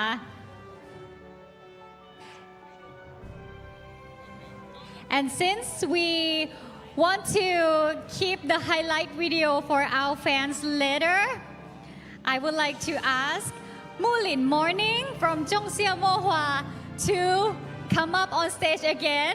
Can you redo it one more time? We would like to record the great moment, the special moment. Yeah, one more time. Yes, one more time. Only you. Yeah, from there. Up on stage, okay? We would like to record the special ใช่แล้ว moment. เราอยากจะเก็บภาพนะคะ เดี๋ยวให้พี่เต้ยประกาศอีกทีแล้วกันเนาะ Okay. Okay, one more time. Wait for my calling, okay? Okay, 3, 2, 1, Please action. welcome Mulin Morning from Jongsia Mohua. ชอบจังเลยอ่ะ Retake. Retake นะคะ We loved it. Okay. Okay. ถ่ายรูปอีกไหมครับ ถ่ายรูปอีกไหมคะ ถ่ายรูปครบหรือยังคะ Do we got all the photo right here? Okay. We done already? Done. Okay, please make some noise to all of them. Thank you so much once again. Thank you so much. Congratulations. And thank you so much, Mr. Jason Park. And please remain on the stage, Mr. Jason Park. Mr. Jason Park. Mr. Jason. Could you please do be on the stage? We have some more individual awards. Yes. All right. As I mentioned you earlier that next we also have our Best Challenging Spirit Award. Which we have a total number of 4 awardees to be represented by their guild leader. ก็มีด้วยกันทั้งหมด 4 ท่านนะคะสำหรับรางวัล Best Challenging Spirit Award นะคะ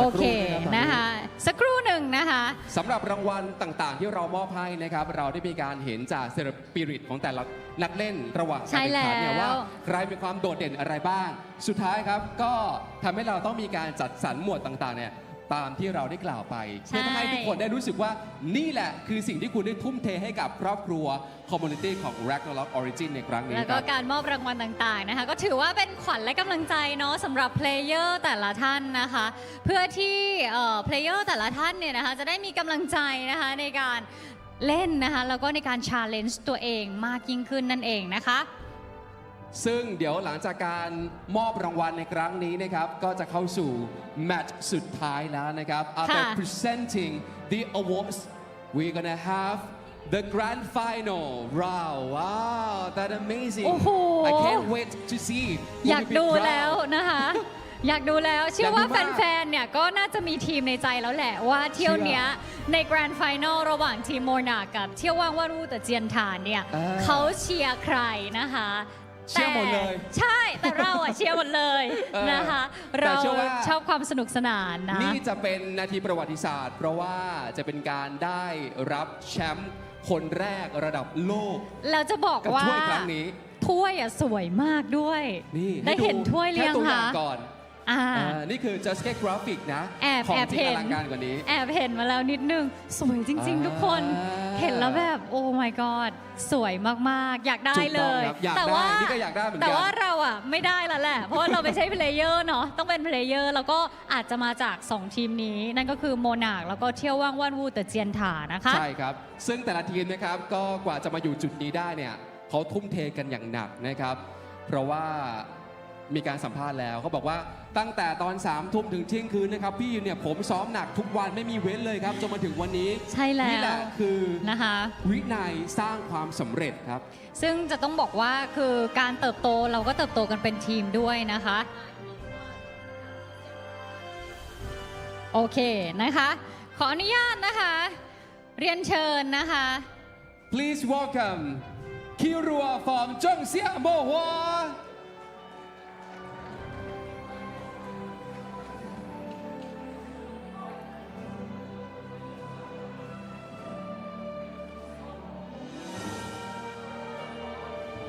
ตอนนี้เราต้องการจะให้ทุกๆนาทีของทุกๆคนนะครับได้รับ And please welcome Shmoo from Monarch. Yeah.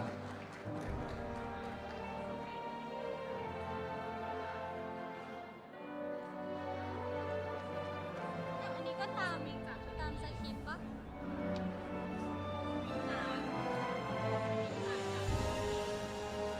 And Mosuminha from Trinity.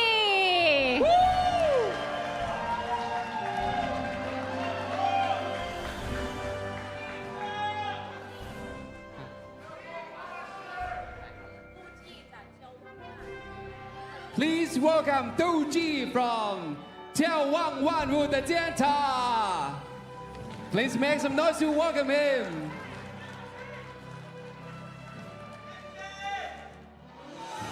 And these are all our best challenging spirit awards. And now I would like to invite Mr. Jason Park. Could you please do the honor to present the honorable award to all of them? Thank you very much. เอาละครับนี่คืออีก1 นาทีประวัติศาสตร์นะครับใช่แล้วนะคะสำหรับรางวัลนี้นะคะ Best Challenging Spirit Award นะคะไม่มีแปลไทยเนาะทับศัพท์แบบนี้เลยครับค่ะ Okay and take a group photo together we're gonna capture the momentous moment together 1 2 3 smile เรายิ้มกันเองแล้วตอนนี้ ยินดีด้วยกับทุกๆรางวัลแห่งความสำเร็จในครั้งนี้นะครับขอเสียงปรบมืออีกครั้งด้วยครับ Thank you very much to all of you Congratulations and thank you so much Mr. Jason Park เอาละครับตอนนี้นะครับเราได้ประกาศรางวัลครบเรียบร้อยแล้วนะครับเดี๋ยวเราจะมีการพักเบรกหายใจกันก่อนให้หายใจกันนิดนึงเนาะก่อนที่เราจะมากรี๊ดกันให้สุดเสียงนะคะในแมตช์สุดท้ายของเราใน Grand Final It's getting more exciting to meet and greet for the final round the Grand Final between Monarch and เที่ยวว่างว่านรูแต่เจียนจ่าเพราะฉะนั้นนะครับสักครู่เจอกันครับ Please stay tuned See you soon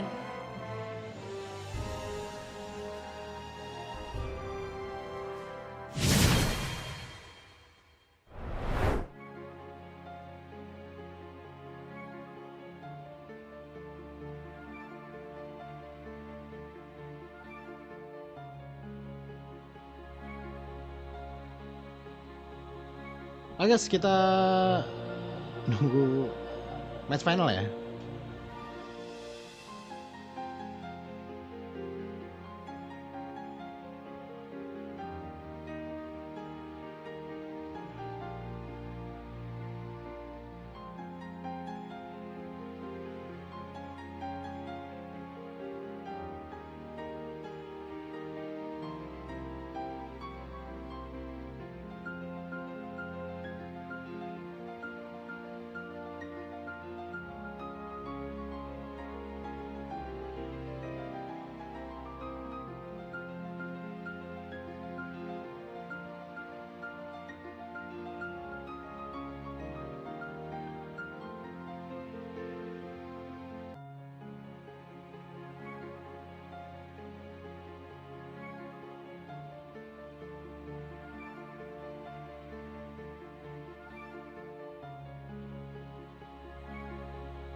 There are many challenges waiting to be overcome.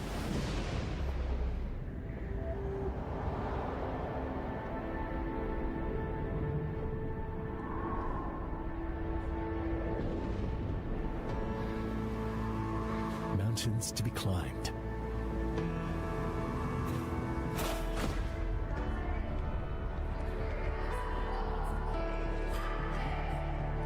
Dreams to be fulfilled.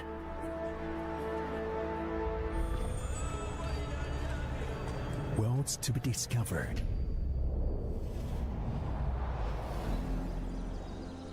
Beauty to be recognized.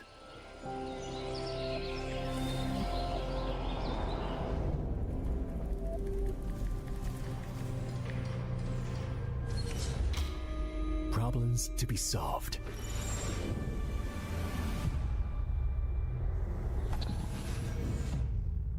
So, we keep exploring.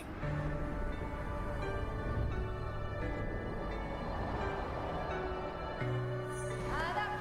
Watch your chassis. Back leg in. Check it, return together. What color is it? It's red. What's red? Red represents passion. What can't stop us will make us explore more.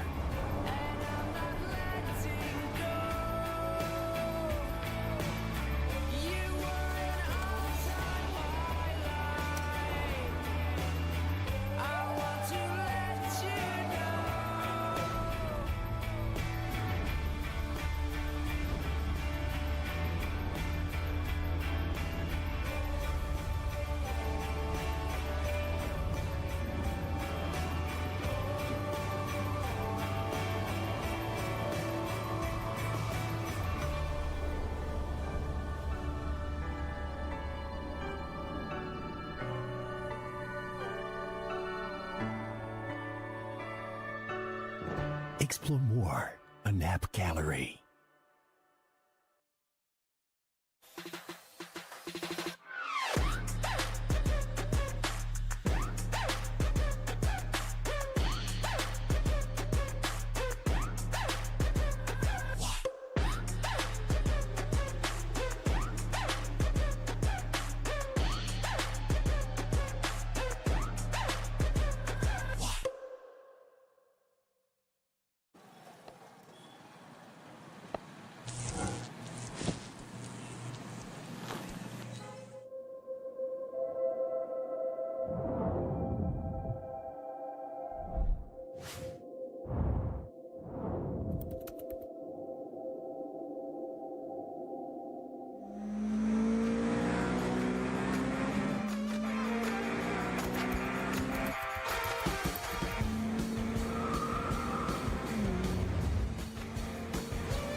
Origin Valhalla World Cup is the pinnacle of ROO tournaments.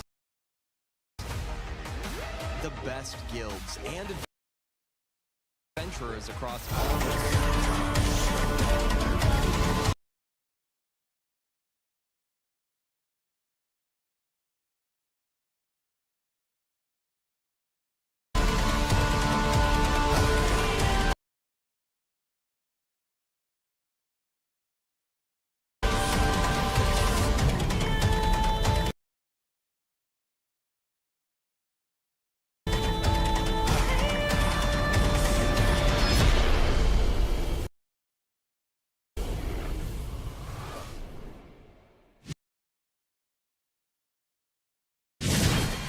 All right, welcome back all the adventurers to the grand finals of the ROO Valhalla World Cup 2024. Are you ready? Yes มาถึง grand final นะครับตอนนี้แล้วลูกกับถ้วยรางวัลอันทรงเกียรตินะครับ This is such a beautiful cup, Yes. the first World Cup, but only the winner or the champion can touch this cup. Right.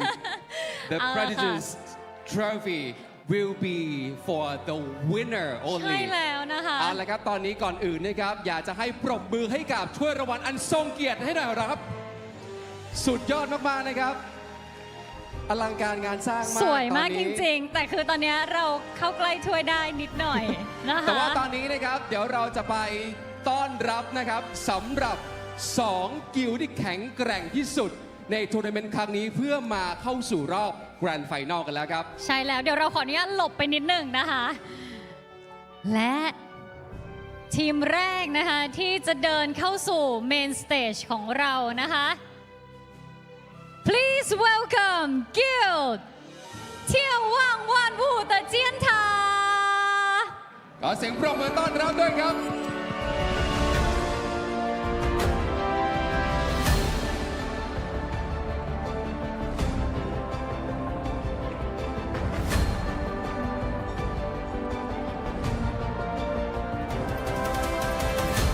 มากับกางเกงช้างที่เป็นเอกลักษณ์ของทีมนี้ตั้งแต่เมื่อวานเลยนะคะ แล้วก็เสื้อทีมสีแดงก็เรียกว่าเป็นสีมงคล ใช่แล้วนะคะ ทีมนี้นะคะมาจาก China Mainland นั่นเอง And I would like all of you to strike a pose.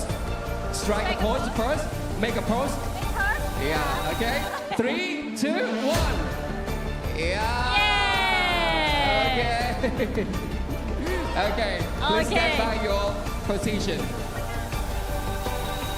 Bentar guys. แล้วก็อีกหนึ่งทีมนะครับ โอเค โอเคนะคะ และอีกหนึ่งทีมที่เราจะต้อนรับเข้ามาสู่เมนสเตจของเราสำหรับรอบแกรนด์ไฟนอลนะคะ So please welcome Monarch. Woo!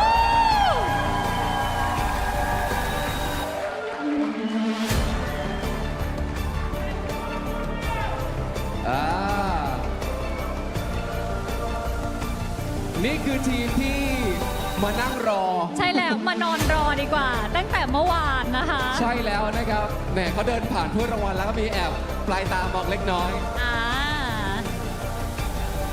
และก็เป็นทีมที่มาจาก Southeast Asia นั่นเองนะคะสองภูมิภาคแข่งกันนะคะ ใครจะได้ถ้วยแชมป์ Okay guys I would like you to strike a pose Okay Do some strike a pose. pose 3 2 1 Let's go strike a pose They do a heart a big heart so cute Thank you so much Thank you so much Okay please stand by your position เอาละครับตอนนี้นะครับแต่ละทีมนะครับทั้ง Monarch นะครับแล้วก็เที่ยวว่างว่าวุ้นเดอะเจนทานะครับตอนนี้ก็เข้าประจำตำแหน่งเรียบร้อยแล้ว ใช่ เพราะว่า แล้ว ต่อจากนี้ไปครับเราจะมาฟาดฟันเพื่อค้นหากิลด์ที่แข็งแกร่งที่สุด และครองรางวัลถ้วยเกียรติยศถ้วยนี้ไปครับ And now it's time for the grand final so let's bring it on the casters ส่งต่อให้แกสเตอร์ของเราได้เลยครับ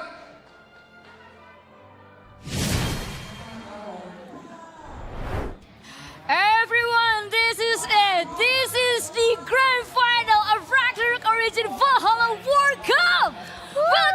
again to every single of you in this offline stage or maybe on your home in this live streaming. Yep. Welcome back. Back with me again as Abigail, and also we have Nikki and Ciro, and we are one step away to witnessing who will take the trophy, the champion title of this Valhalla World Cup Season 1. I'm very much excited. I know Ciro and everyone out there watching, having their dinner right now. We just had the awarding ceremony, and we had a lot of awards to be given to our players, remarkable players indeed. And that's how we show sportsmanship and camaraderie here at Valhalla World Cup. Absolutely. I mean, both these teams, actually all the teams have just been really doing so well throughout the entire weekend. But ultimately, this is also still a competition. Yes. You know, they're still fighting for something, which is the crown of the Valhalla World Cup. We saw the trophy. Yes. It's absolutely beautiful. Stunning. And that's what they're fighting out for. Monarch, representing the Southeast Asian region.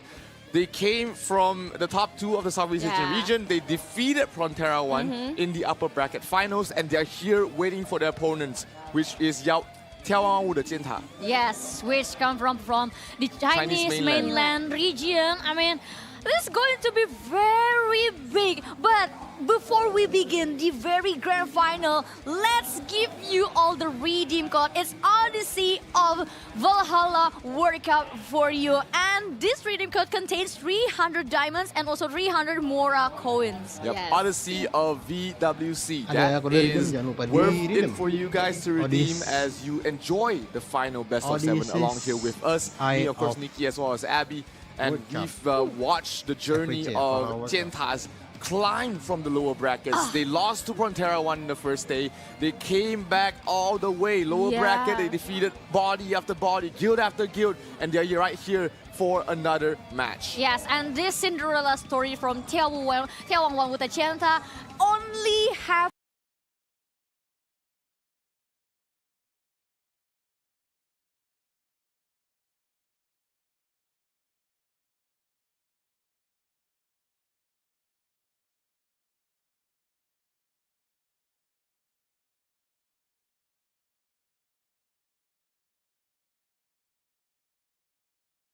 It's the ability to provide almost permanent uptime of damage reduction. That's because you are able to stack your sincere sounds, make sure that they're overlapping the durations, because each sincere sound has a 4 to 5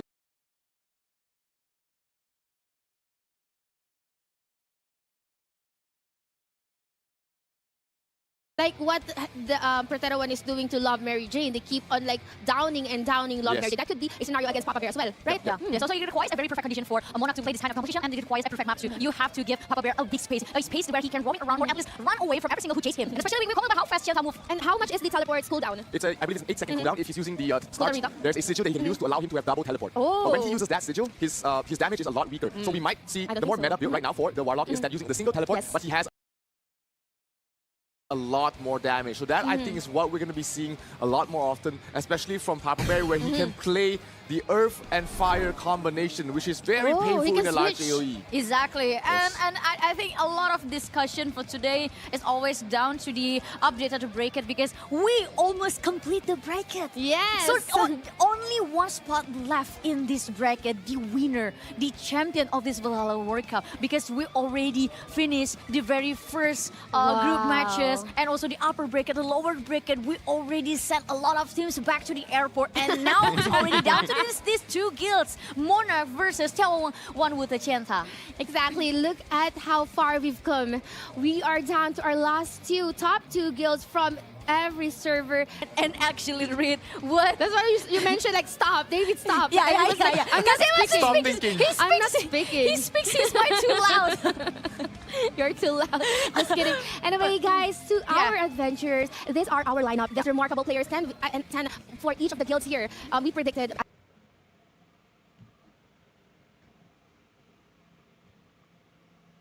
Abigail and I predicted pushing for a 7 round. And then we have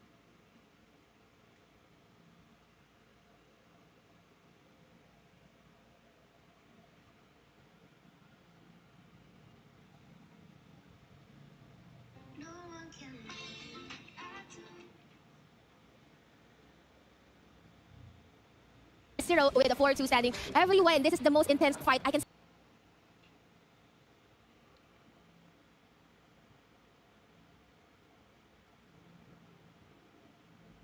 Kenapa nge-lag ini dah? Bentar guys. Astaga.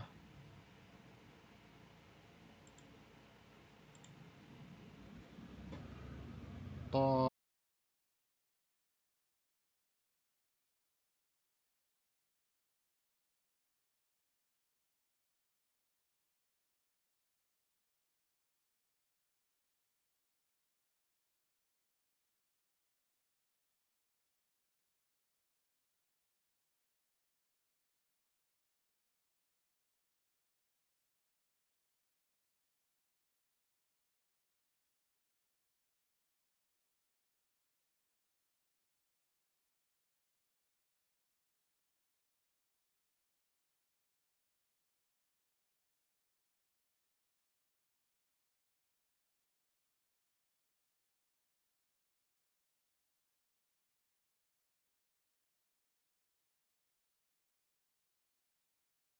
My Nikki and the liner from 眺望万物的尖塔. We have lots of players that we... Sorry.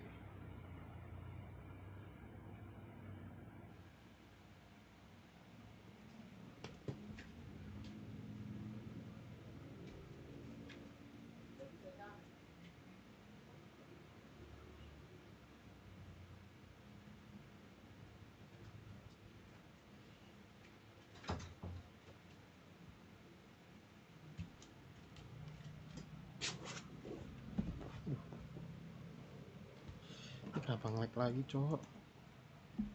And we have to mention the Archchickens as well. Archchickens is pretty much the same type wanderer like the Taskwalker and also the PPIP as the Archbishop. So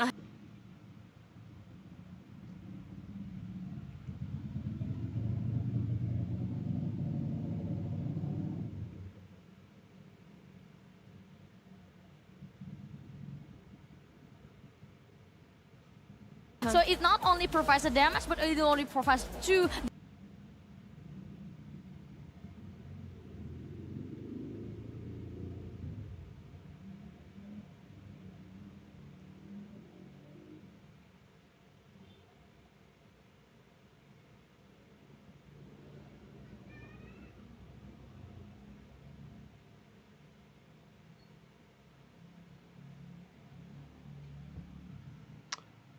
Aduh, drop lagi coy. Kenapa ya? The buffs and also buffs and heal.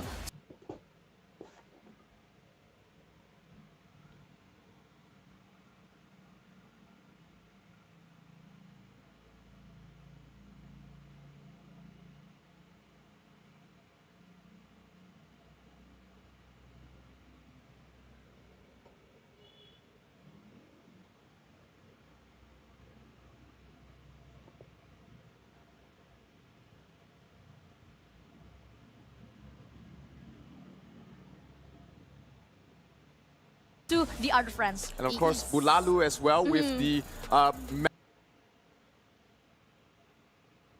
magic, the plant genetic. He's gonna create so much havoc here that the. Woi, astaga, coba turunin dulu. The sorcerers doesn't really have a lot of free reign to run around with. That has been their strategy in Blood.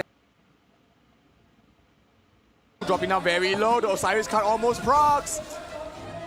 Still 14 to 8 right now. Monarch still in the lead. More Polo nothing got down. More gold dropping. Who's gonna get the points? Monarch has a lot. Monarch 27, 28, 29, 30. Can they get 30 points? They get the 30 points. They get the lead. 41 to 15. Not perfect time to actually run or probably just kill anyone if you're able to do some Archchickens. Looking for teammates. Looking for someone to kill here. The one with the most gold. Yeah, Monarch only has 2 coins. That's what he feels. I'm gonna go hunting. I'm gonna go for the kill. I don't care about any one of you. I have no coins. I don't care. Bulalu is in some trouble. How many coins does he have? And we see that he has 5, 6, 7. Oh, a lot of coins on him as well. Storytelling does fall. That's 2 coins given away to Jenta. Bulalu surviving. Bulalu gets the kill.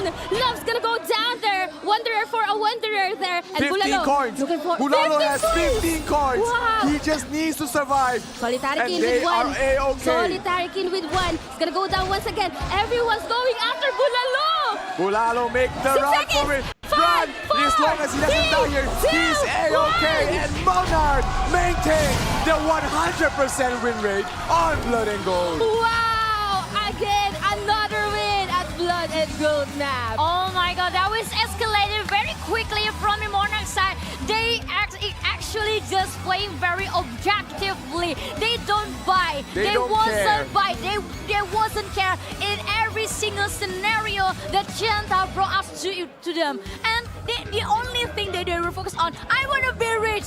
Give me the money, give me the coin. I should be the richest person in this room. So please, Goblin, just give me all of your money that you have. But I have to give it up for Oke, udah aman at ya. the last minute.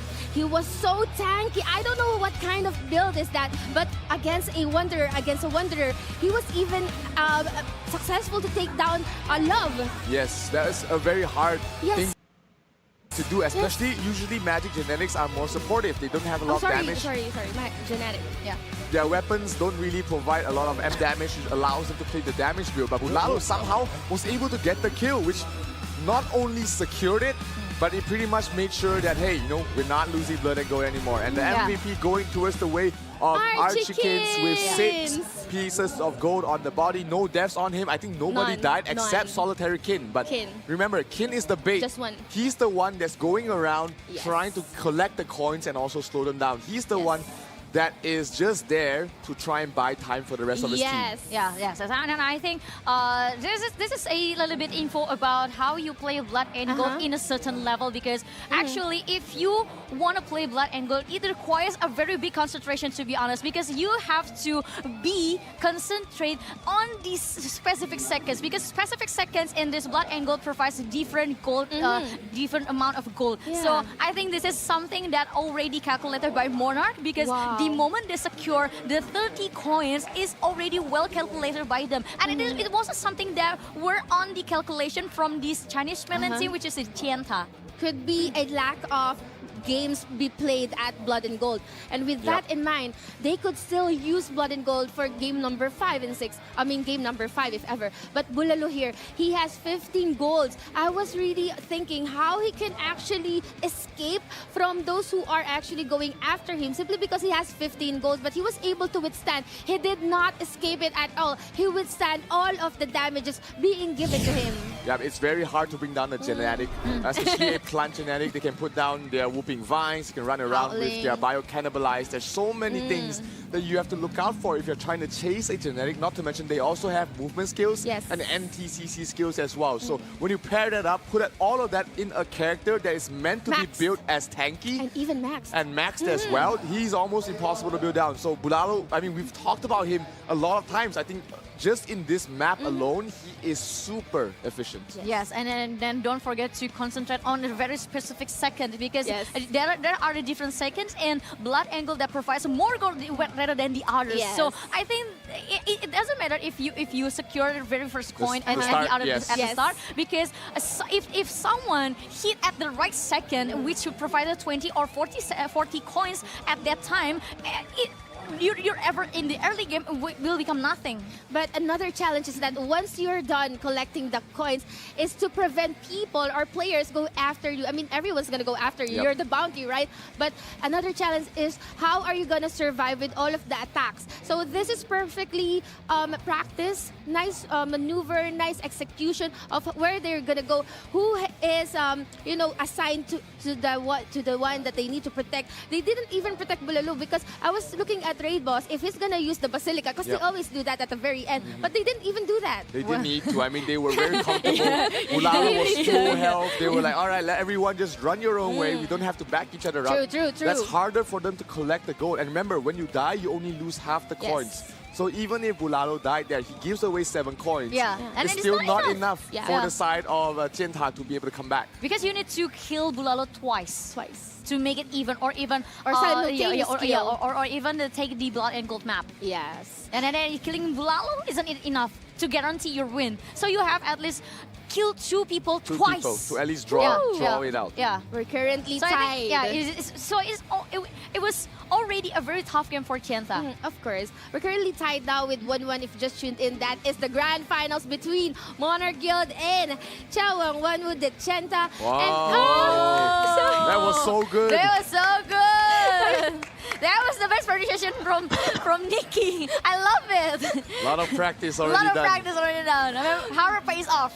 Okay, now we're moving towards to game number 3, and this would be a map probably being chosen by this team. They are really good when it comes to shapeshift. Yes, exactly. And Papa Bear could also be, they could also use Papa Bear for Monarch as shapeshift. So I think it's just anybody's game. What are your thoughts? I think, first game, Papa Bear didn't have the best map to play. Exactly. Maybe he was just put out there as a statement. Maybe they were keeping Archikins and their team's entries to play in Blood and Gold. Probably mind games, yeah. Probably mind games. It can be probably a mind games from Monarch towards the Tienta, but in a very specific certain situations, this could be also a tasting water.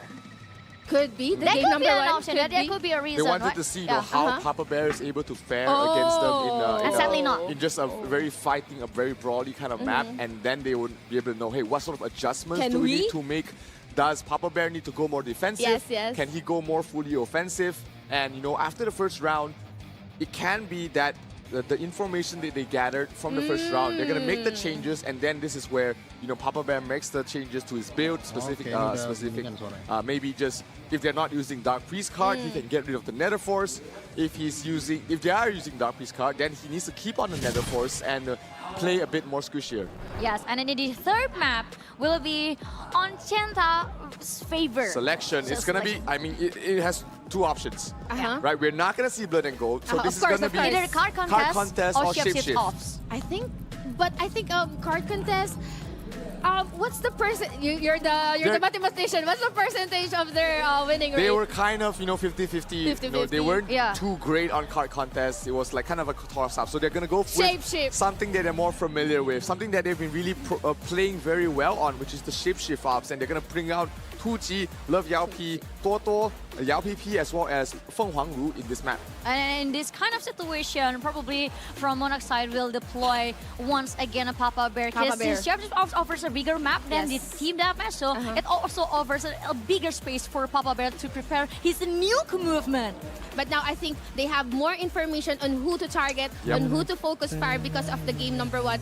And let's just see if they'll be making the same mistakes, or will they be able to recover and actually adopt from what happened during the game number 1 here, going towards the game number 3 against the Tienta. Now together, this is the same lineup, if ever. Since Monarch Guild, they already know the lineup for the Tienta, then they can actually just adjust. I think, you mentioned that it could be Papa Bear's team, probably.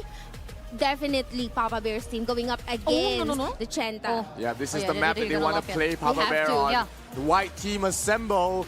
Are they going to be able to make the changes they need to allow Papa Bear to do what he needs to do? Vincier, he is the plant genetic, he is the magic genetic, he's not going to help out in damage, he's there to buff up Papa Bear with the health plant, with the FCP, keep him alive as long as possible. That's what Shmoo is here for, that's what Smashy is here for. Keep Papa Bear alive. Protect the president you mentioned yesterday. Protect the president. Protect the president at all costs. And I think this is going to be very hard for Papa Bear, because the players that deploy on this shapeshift also from the Tienta side is already the players who are the fastest one. So I think Papa Bear needs to run as fast as he can while preparing his damage. Yes, one more thing is that the Tienta has been playing shapeshift offs for so many times today. I couldn't even recall how many. So meaning to say they've already practiced this, and they have, for me, they have the upper hand advantage when it comes to playing shapeshift offs. But let's see if Monarch will be able to bring about what they did during the fight against Frontera 1. Yes, because the score between these 2 teams are even. 1 for Monarch, 1 for the Wanwu with the Tienta. And who will take the second point? Will Monarch be able to have a lead against Wanwu with the Tienta? These shapeshift offs will be the answer. So here we go, the third game. Third game indeed. Remember, Monarch had multiple clutch situations in this map. It seems like they know this map backwards, forwards, and everywhere around. Let's see how they're gonna do here. Papa Bear already preparing his combination. They're looking for a target. Who is it gonna be? Map backwards, forwards, and everywhere around. Let's see how they're gonna do here. Papa Bear already preparing his combination. They're looking for a target. Who is it gonna be? Vincier is an MVP right now. Tucci and Love actually assisting Tucci right now. Different kind of Smashy plays, gets locked out. Yao PP getting focused down here. Polar Knights drop down. A lot of damage already being dealt there, but it's not enough to bring down Yao PP. Yao PP dropping very low. Almost, but Smashy as well. These two, I mean, Smashy is actually just getting a lot of that. Vincier as well. Valorant's gonna go down. Yao PP too. First blood going towards the way of Monarch, but Jenta able to get the kill quickly on towards Papa Bear as well. So one kill apiece on both ends. Let's see who's going to be able to get the second one. Smashy running around, trying to lock them down. Tucci is already half health. He has no support here. Yes, they need to shut down Tucci because we know how scary Tucci is. Yao PP as a Stormy Knighter just trying to help his teammates. But Vincier is stuck. Here we go, Papa Bear together with Shmoo teleporting for a bit. The Tetra Vortex. Here comes the combo. And even Can the they get the damage enough? He's doing so much damage, but he has to back off here. He is being cursed down. Is it a Magnolia card? Is it a Time Guardian card? He's being slowed down here. 2 against 1. They're locking him.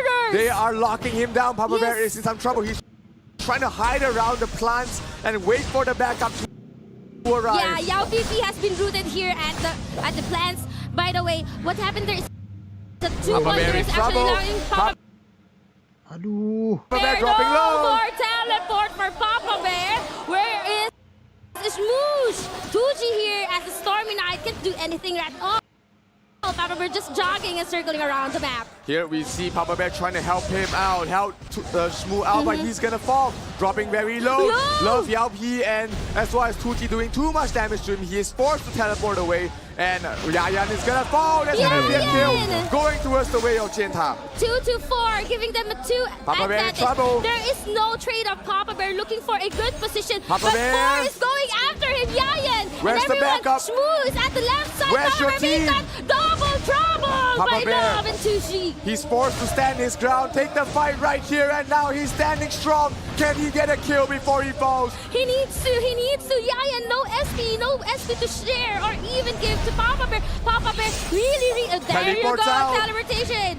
Water Ball Dragon Breath, that's the proc that you mentioned. Yes, constant procking, constant DPS, but not enough to bring anyone down at the moment. 2 minutes, 30 seconds left remaining. Monarch still behind, 2 points. Oh, no. They need 1 kill to take the lead or even things out. Yao PP being chased down right now. Shmoo down half health. He has to watch out. Papa Bear gets a free hit. Yayan in trouble. Yayan dies. Down once again. 2-6 even for getting the advantage. But 3 against Yao PP. Now make it 4. But Yao PP like a smooth like butter. Just keeping and running around. They need to run around. They are in at the advantage. Right, 2 minutes left remaining. Jenta just needs to survive the best they can. Love Yao P turned into a dark illusion. Not the best situation. Yao PP turns into an MVP as well. So 2 MVPs on the side of Jenta. No. Do they have enough DPS to burst anybody down here? Papa Bear trying his best. He's being cursed. He's being slowed down. He's being stuck. Here comes the spell book. The damage is coming in. Can they burst anyone down? Yao PP dropping down very low. None so far. Koto and Yi keeping everyone alive at the moment. Yayan out of SP as well. Tucci just accompanying Papa Bear right now. What's happening right now is that the Jenta is denying Monarch from getting all of the orb. Now you can see a lot of the frozen burst being casted here right now. Koto and Yi dropping down very low. He has to watch out. One more spell book and he's in trouble. But here comes the support coming from Huangfo. Yayan dropping very low. Yayan has to watch out. Shmoo trying to go and help Papa Bear, but Yayan also needs to recover. He's being single-handedly, being targeted here by the Jenta. Oh no, good teleport from the Tucci. Able to run away from the spellbook. Tucci taking a lot of damage. He's dropping down very low. Can he run? He is worth a lot. He is worth 5 points. If Tucci falls, they are gonna be behind, so they have to watch out. Tucci cannot be bursted down like that again. Yao PP. Now they're going after Yao PP here. Why? Here comes the Polar Knights. He locked down one of them. Yao VP in some trouble. Can they finish him off? No SP. Yao VP. Yao VP is down. 4-6, one more kill. One more kill. Yan in some trouble from the backline. Tucci has to watch out. He cannot die. He is the ace in the hole. He has to keep running. Papa Bear is work 3. Tucci walks into the plant. He has to watch out. Tucci behind you. Exactly right behind you. Papa Bear trying to go for a kill. They call for the target. Who is the target going to be? Here comes the Oblivion. Here comes the damage. This is so close. Yao VP is still alive. No! Papa Bear falls. To win, and that is the end of Shapeshift Ops, proving to us that眺望物的尖塔 are the kings of Shapeshift Ops. Oh my god, one of the best men from Monarch was taken down by the player from 眺望万物的尖塔. I mean, it was a very intense early game between these two. Absolutely intense. But the moment is when Papa Bear actually trying a very hard way to secure his news towards the other players. And actually Tucci is very elusive to avoid every single damage that has been dealt by these Monarch players. Wow. Yayan, he has been dying so much while Papa Bear has been evading and escaping all of the targets being, going and chasing after him. It's just a really pressure given here by the Chenta. They were perfect when it comes to securing the orbs. They're denying Monarch from getting any. Yeah, it was just very hard for them to burst anyone down. I mean, we did see Papa Bear bringing down Tucci down to half, bringing down Love Yao Pi to half a lot of times, but there was just not enough follow-up damage. That is the one downside of a single hyper carry comp, is that all your damage is coming from one single player. So if you see that happening, especially if you are a magic class, then you know how to counter it. You counter can play the elements. With, counter the elemental damage that's coming in there, and we have the MVP here from the side. Let's talk about this. 眺望物的尖塔. It is 多多 and Yi. I don't think he died a single time at all. Let's talk about this. He didn't die. This is a double wonder just locking down Papa Bear. Exactly. That is the idea. You keep on seeing that double wonder chasing after him with those skills, and AoEs just holding him, and he's just having a hard time with the cooldown of his teleport. Yes, and Papa Bear actually tried a lot of times. He tried many times to at least have a free space. And actually, we saw him in a very free space. But the moment was not right for him to send the news. Because, I mean, the difference of Monarch players is not in a very good position to protect him. So, while Papa Bear trying to send damage towards the players from 眺望万物的尖塔, the moment was just not right. Because the moment Papa Bear dropped the damage, it means it also means he's dying. So the coverage from the Monarch players towards Papa Bear was not enough yet. That is true. So you hard really for him have to play. You really have to shut down 2G because he's really good. He's very aggressive, and when he has set his eyes on a target, he's definitely gonna focus on it. And he's also good. He knows when to commit. He knows when to disengage, and that is a perfect play for 2G. Because some would overcommit, but he has the discipline to do so. Yeah. But I saw that Monarch actually want to try to play for one position, so 4 players will create chaos inside the formation of 眺望万物的尖塔. But one thing that I mentioned before the game started, and especially in the Shapeshift Ops, is every single player, and especially Tucci and also the other sorcerers, is already elusive enough to avoid the chaotic situation that Monarch wants to create upon them.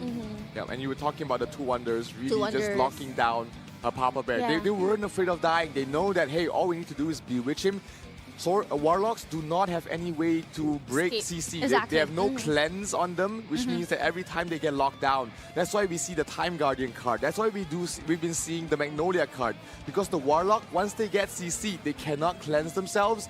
And the Panaceas in that map have a cooldown. So that allows them to reduce the damage from Papa Bear as well as just kite him forever. Yeah, kiting Papa Bear and even kiting the rest, because wherever Papa Bear is, the rest would follow and protect him. So that's an idea. And what happened during that time is that there was this point where Papa Bear just stayed in his place. You mentioned staying on his ground because he has nowhere else to go. But still, wasn't able to actually shut down. And that's his job, to actually nuke and burst damage.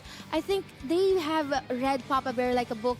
They were able to prevent his damage and and even pick the right cards. If that is the case, then the other damage dealer Has to should step up. provide more damage than Papa Bear. Exactly, because we mentioned this before. We discussed this before the very first deathmatch started. Because if you want to play a funneling system style, if you broke the funnel, everything is done. Exactly. And it's hard to recover. That's why, we need to see the side of Monarch make some changes in that specific lineup. Yaya needs to play less supportive and more DPS. He needs to be a threat himself so that the side of 眺望万物的尖塔 will need to deal with him. So then they will have that double two threats on the other side. Exactly, free roaming. So if Yayan is a threat to the Wanderers, to the supports, then the supports won't be able to catch up to Papa Bear because the DPS, 2G, and the team would be guarding the supports. So what's happening is that the supports are free roaming simply because there's no threat at all. Exactly, and then every single player from 眺望万物的尖塔 is already on very good favors, to be honest. I feel like during these chapters of the win already blow towards them. Yes. Because the moment Papa Bear is already in a very hard position to find to find a right spot to him to prepare his nuke, it was a very big red flag. And now, looking to our series here, we're about to go to the team deathmatch. But before that, let's say our gratitude to our sponsors. So thank you so much for Joy Maker, and also we would like to say thank you to Graffiti Game Hub, and also not to mention to our biggest sponsor, which is Huawei App Gallery. You can join App Gallery Discord for the latest updates on upcoming activities. So don't miss out on the opportunity to get exclusive customized gift pack and elevate your gaming experience in Ragnarok Origin with in-app purchases. You can download Huawei App Gallery now to explore your favorite apps and also enjoy exclusive benefits with a 15% rebate on in-app purchases. And also, thank you so much to One Universe, One Amazing Adventure, and also get bonus rewards and exclusive in-game offers with 1 Eats games and more. And we are provided with the #1 gaming monitor in the world, and it is AOC. So thank you so much once again to AOC. And last but not least, thank you so much to our sponsor, to our loyal sponsor, Razer Gold. You guys can join millions of gamers worldwide and choose Razer Gold as the go-to gaming and entertainment retail store. You can enhance your gaming experience further through Razer Gold Wallet in our official game partner stores too. Thank you so much. ขอบคุณค่ะ ขอบคุณค่ะ Yes, they've been able to provide, support all these players and teams. Thank you so much. In this Valhalla World Cup, and we've been watching amazing games from every single team, and it's sad. It's kind of sad that we're coming to an end. We're at the last few pages of the storybook that Abby was talking about. Exactly, the epilogue. Yes, we're almost there. I mean, 2-1 right now. 眺望万物的尖塔 coming from the Chinese mainland server. They were the last Chinese mainland team standing, and they've made it all the way here to the grand finals and leading right now 2-1. Next match, team deathmatch. And a map that is not a bit favorable for I don't want to say Monarch. For Monarch. However, probably because could they deploy? Could they use Archkin's team? Because we know that Archkin's team, they're good when it comes to Blood and Gold, which is going to be game number 5. 5 or 6, either one. 5 or 6. But do you want to risk it right now, or do you want to tie the series? What are your thoughts? One thing to consider as well is Papa Bear's team deployment. They only have one more entry left. So if they do go for this team deathmatch, they will not. It will be predictable who they are going to be playing against for the side of 眺望万物的尖塔. So probably, you want to balance things out. Use we use the black team from the side of Monarch to come out here and try and get the win here. If you do, great. That means you're tied up. If you don't worry. You still have 2 options to play in multiple different maps. So that would be how I would go for it. Yes, but sometimes you have to take the risk. Maybe this is the time to take the risk, play Papa Bear in this team deathmatch, and then hope that Archikins and the rest of the team will be able to get the remaining 2 wins. Well, to be honest, whether they play with Papa Bear, well, yes, we saw that there were a very upsetting match on the previous deathmatch. But to be honest, if they were lose again in this deathmatch, that means we will give them the Chanta side a match point, Yes. and also the advantage. But on the other hand, the Archicans, I mean, the Archican guys and also the black teams from Monarch side is not that bad. They've been winning first point for Monarch. So I believe there was something that actually Monarch can play. So choosing the map carefully, yes, indeed, that will become a one problem for Monarch because they already knew that Blood and Gold couldn't be worked on their side. And last but not least, Shapeshift Ops. Shapeshift Ops also already countered by眺望万物的尖塔. So they need to think which one of these maps available for them that can 100% give them a score. Exactly. I think I'm leaning towards like deploying Archkin's team here. If ever they lose, they would still have another chance. If ever not, then they could at least just tie the series and push for a refresh for game number 7 and just deploy the best team. If they can play it like that, I mean, it's a matter of mind games here. We can't really call. I mean, we can't really say. Zero has a point, Abigail has a point as well, and it's just gonna boil down on how the strategy for each of the teams. But for now, for sure, Chenta, they have the advantage. But I mean, they cannot actually just relax. Exactly. We know them. Absolutely. We know them. They're really good when it comes to strategizing. I mean, the double Wanderer lockdown. We haven't really seen that that kind of movement during the previous matches. So it's also a surprise for Papa Bear. I think they've really done their assignments. Yeah, they definitely done their homework as well, knowing that this specific lineup is all about buffing Papa Bear. He is the hyper carry. He is where every single bit of support is going to. So how do they lock them down? How do they shut him out? Use the double Wanderers. Just stick to him, annoy him the most that you can, and really just mitigate the entire damage dealing coming from the side of Monarch.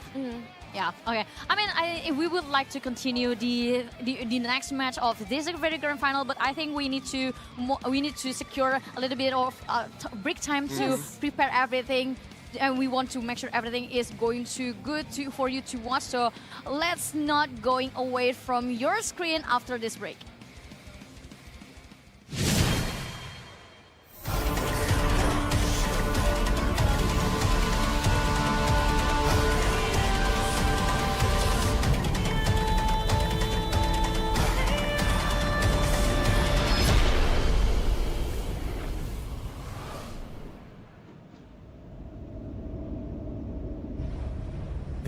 Challenges waiting to be overcome.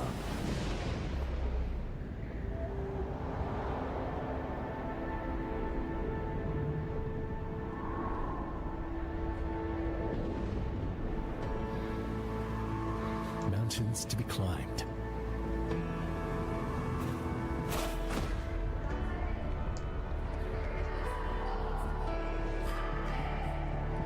Dreams to be fulfilled.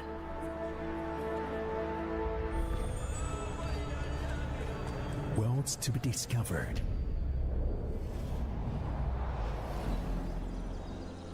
Beauty to be recognized.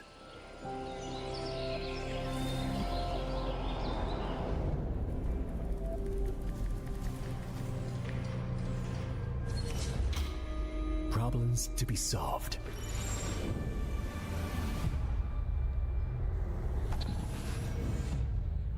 So, we keep exploring.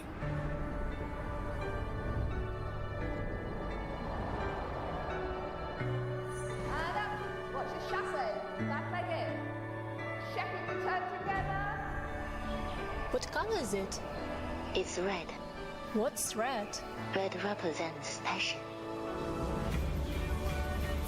What can't stop us will make us explore more.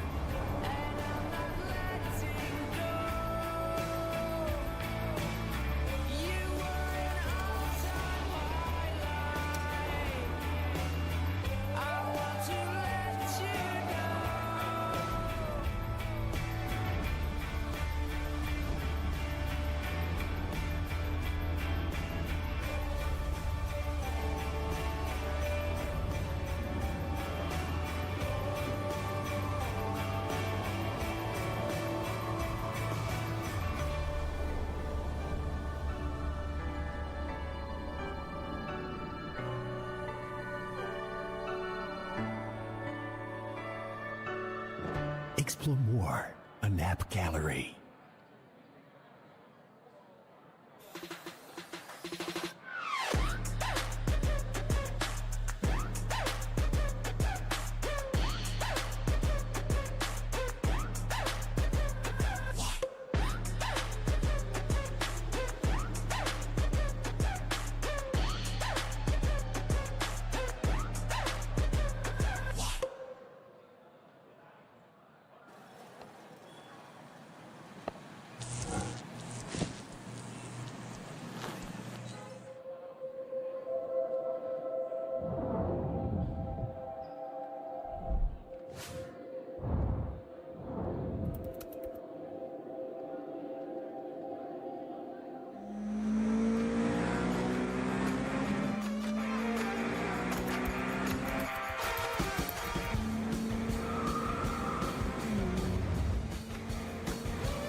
Ragnarok Origin Valhalla World Cup is the pinnacle of ROO tournaments.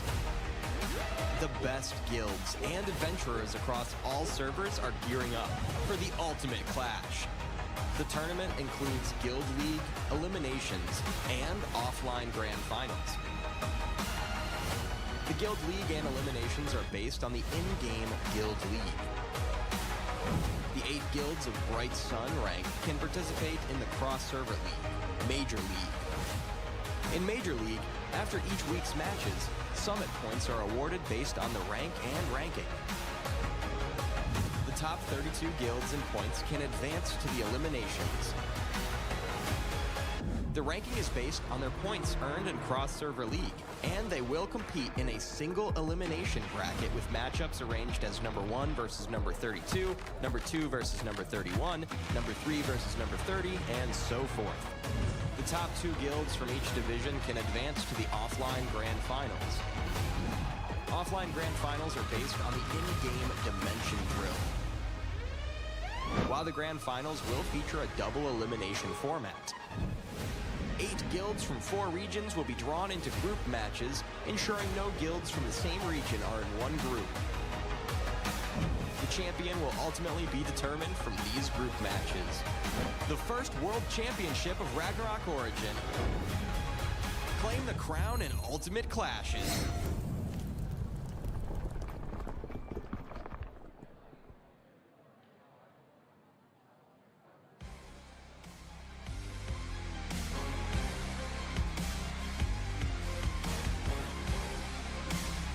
Guilds across all servers gather at the offline Valhalla World Cup Finals. Guilds engage in thrilling matches, the strongest from the servers prevail.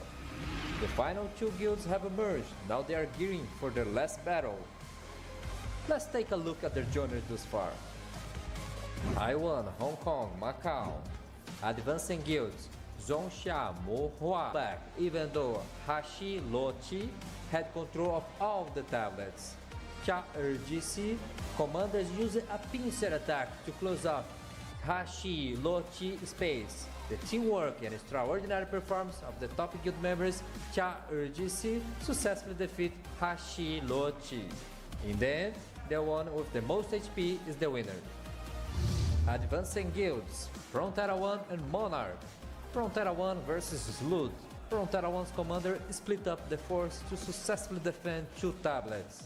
Using strong teamwork and members, Frontera 1 took home the win. Home versus Monarch, a memorable second match. Although Monarch had the early advantage, Home did fall behind and made a close match. With 10 minutes left, Home tried to occupy all the tablets. At the crucial moment, Monarch stayed calm and concentrate. It's forced to break through the defense and occupy the tablets. Monarch won the match with a slight advantage.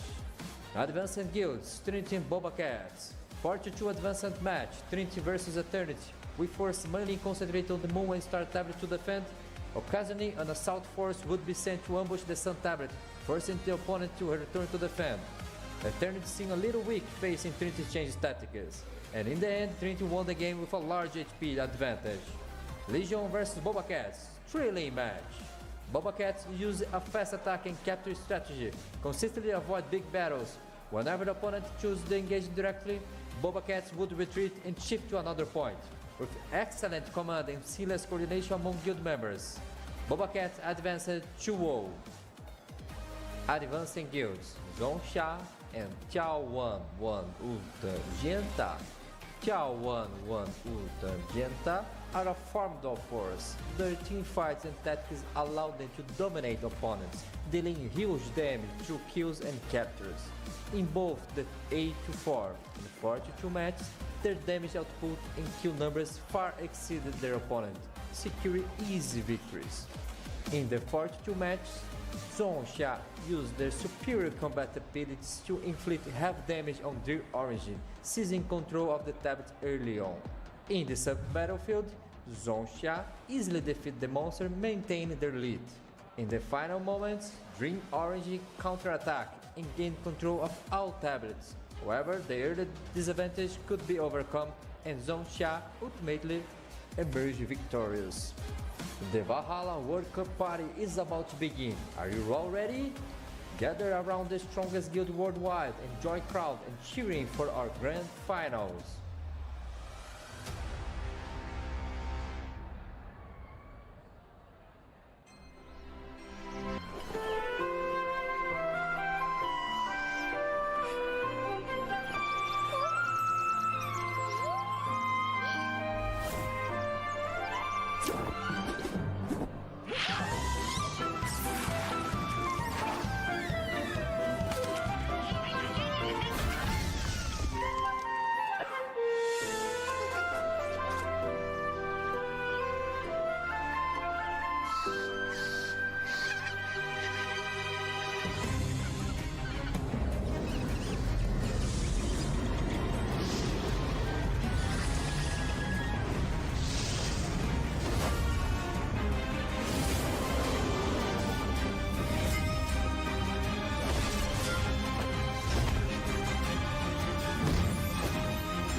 2024 with Ragnarok of Rage and tournaments leveling up in style. 4 exciting events that'll keep your battles raging. Outing Cup, a spectacle of fervor, honor, and grandeur. 150 versus 150 Guild League gameplay, where teamwork and tactics collide in epic combat. The Champion Guild receives exclusive rewards, including the Champion Mount, the customized honor ring, and the prestigious event trophy. Valkyrie Cup focuses on fair competition, a competition with 5 versus 5 team clashes. Dish the power stakes, pick your favorite character, and let the games begin. Everyone's invited. And we're even taking the party offline to cities near you. Cash prizes are up for grabs. Thor Cup, 10 versus 10 showdowns. Each guild can be split into 2 teams of 5. Pick your map and let the ban and pick games begin. And now our first World Championship. Valhalla is the pinnacle of ROO tournaments. The best guilds worldwide are gearing up for ultimate clash. Offline events, crazy competition, and the quest for the mightiest guild on the planet. Who's gonna take the crown? Stay tuned! It's gonna be legendary!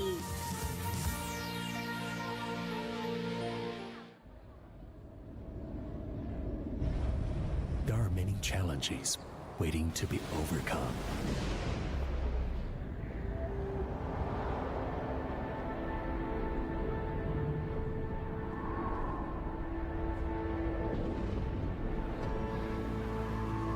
Mountains to be climbed.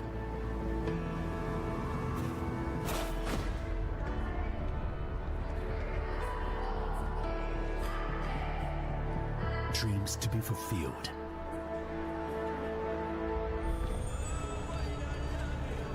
Worlds to be discovered.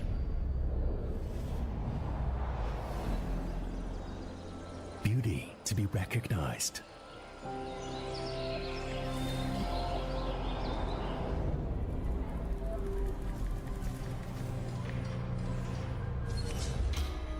Problems to be solved.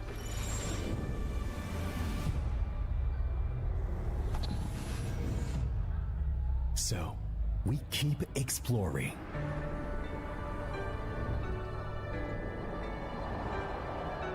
And up. Watch your chassis. Back leg in. Check it, return together. What color is it? It's red. What's red? Red represents passion. What can't stop us will make us explore more.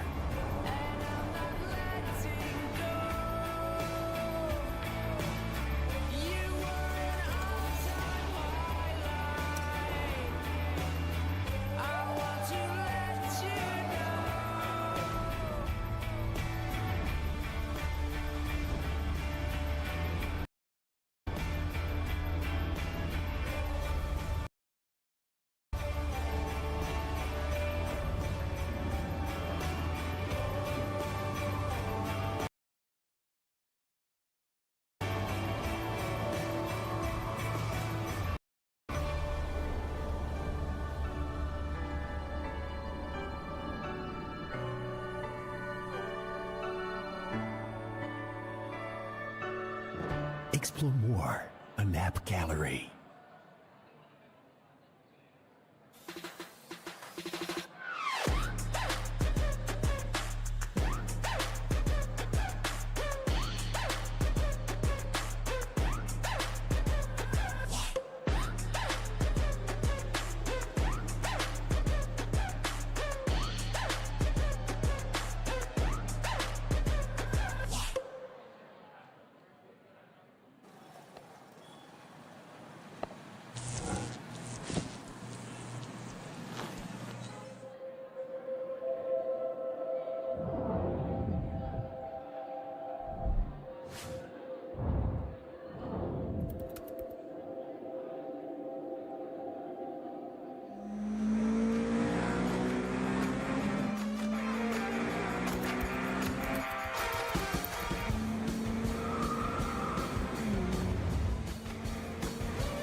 Origin Valhalla World Cup is the pinnacle of ROO tournaments.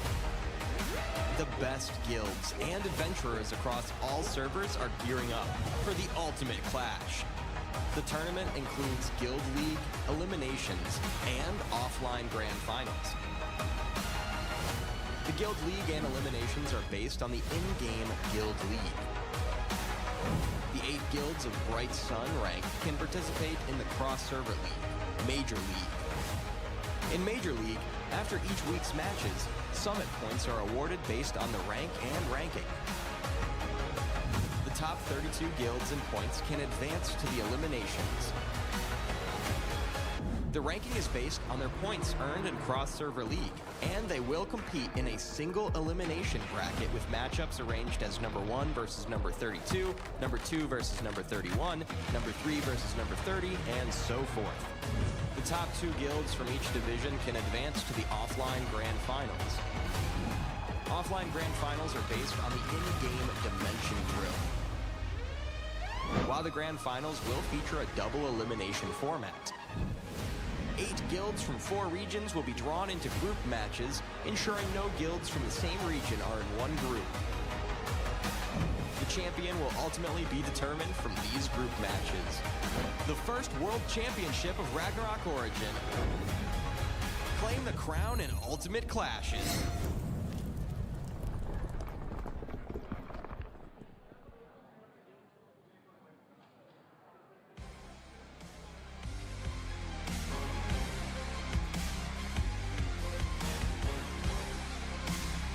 Guilds across all servers gather at the offline Valhalla World Cup Finals.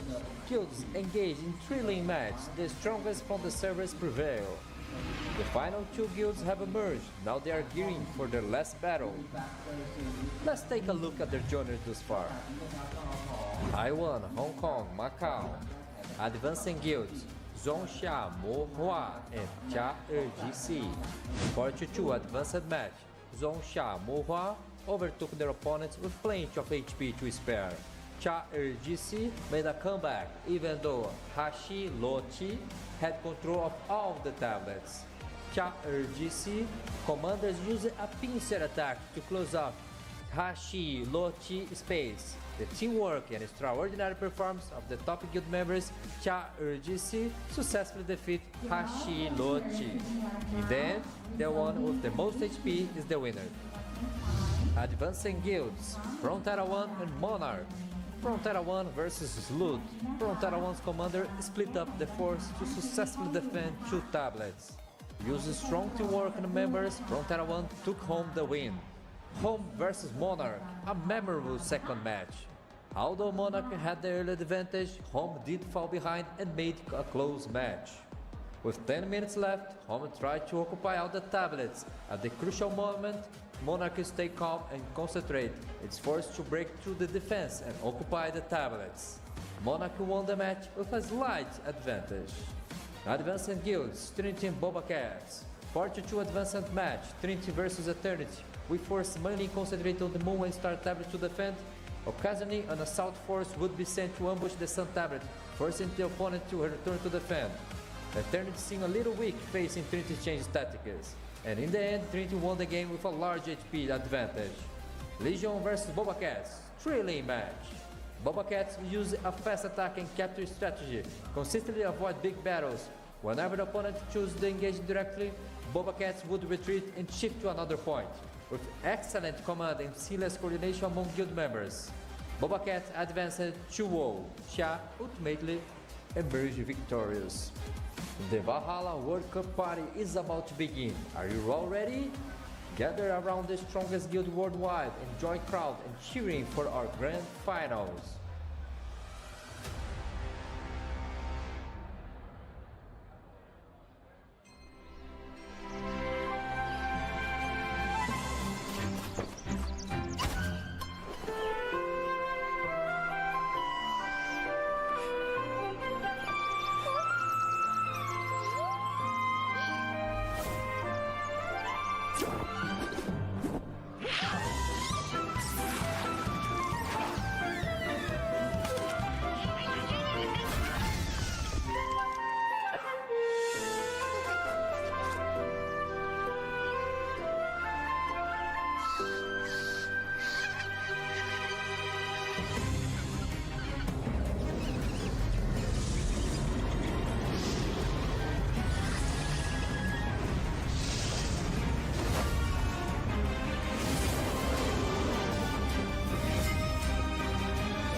Explore more on App Gallery.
Ragnarok Origin Valhalla World Cup is the pinnacle of ROO tournaments.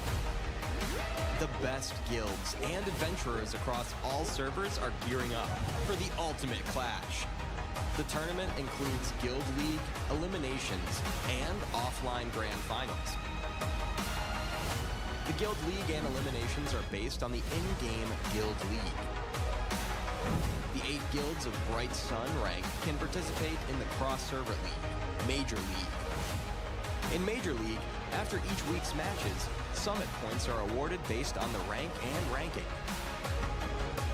The top 32 guilds and points can advance to the eliminations. The ranking is based on their points earned in cross-server league, and they will compete in a single elimination bracket with matchups arranged as number 1 versus number 32, number 2 versus number 31, number 3 versus number 30, and so forth. The top 2 guilds from each division can advance to the offline grand finals. Offline grand finals are based on the in-game dimension drill, while the grand finals will feature a double elimination format.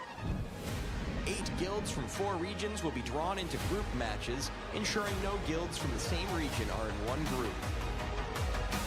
The champion will ultimately be determined from these group matches. The first World Championship of Ragnarok Origin. Claim the crown in Ultimate Clashes.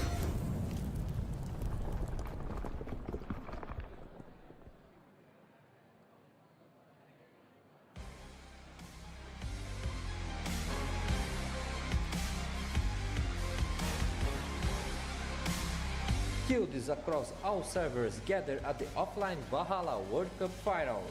Guilds engage in thrilling matches, the strongest from the servers prevail. The final 2 guilds have emerged, now they are gearing for their last battle. Let's take a look at their journey thus far. Taiwan, Hong Kong, Macau. Advancing guilds, Zhongsha, Mohua, and Cha RGC. 4-2 advanced match. Zhongsha, Mohua overtook their opponents with plenty of control of all the tablets. Cha RGC commanders used a pincer attack to close off Hashi Lochi space. The teamwork and extraordinary performance of the top guild members Dish the power stage, pick your favorite character, and let the games begin. Everyone's invited. And we're even taking the party offline to cities near you. Cash prizes are up for grabs. Thor Cup, 10 versus 10 showdowns. Each guild can be split into 2 teams of 5. Pick your map and let the ban and pick games begin. And now our first World Championship. Valhalla is the pinnacle of ROO tournaments. The best guilds worldwide are gearing up for ultimate clash. Offline events, crazy competition, and the quest for the mightiest guild on the planet. Who's gonna take the crown? Stay tuned. It's gonna be legendary.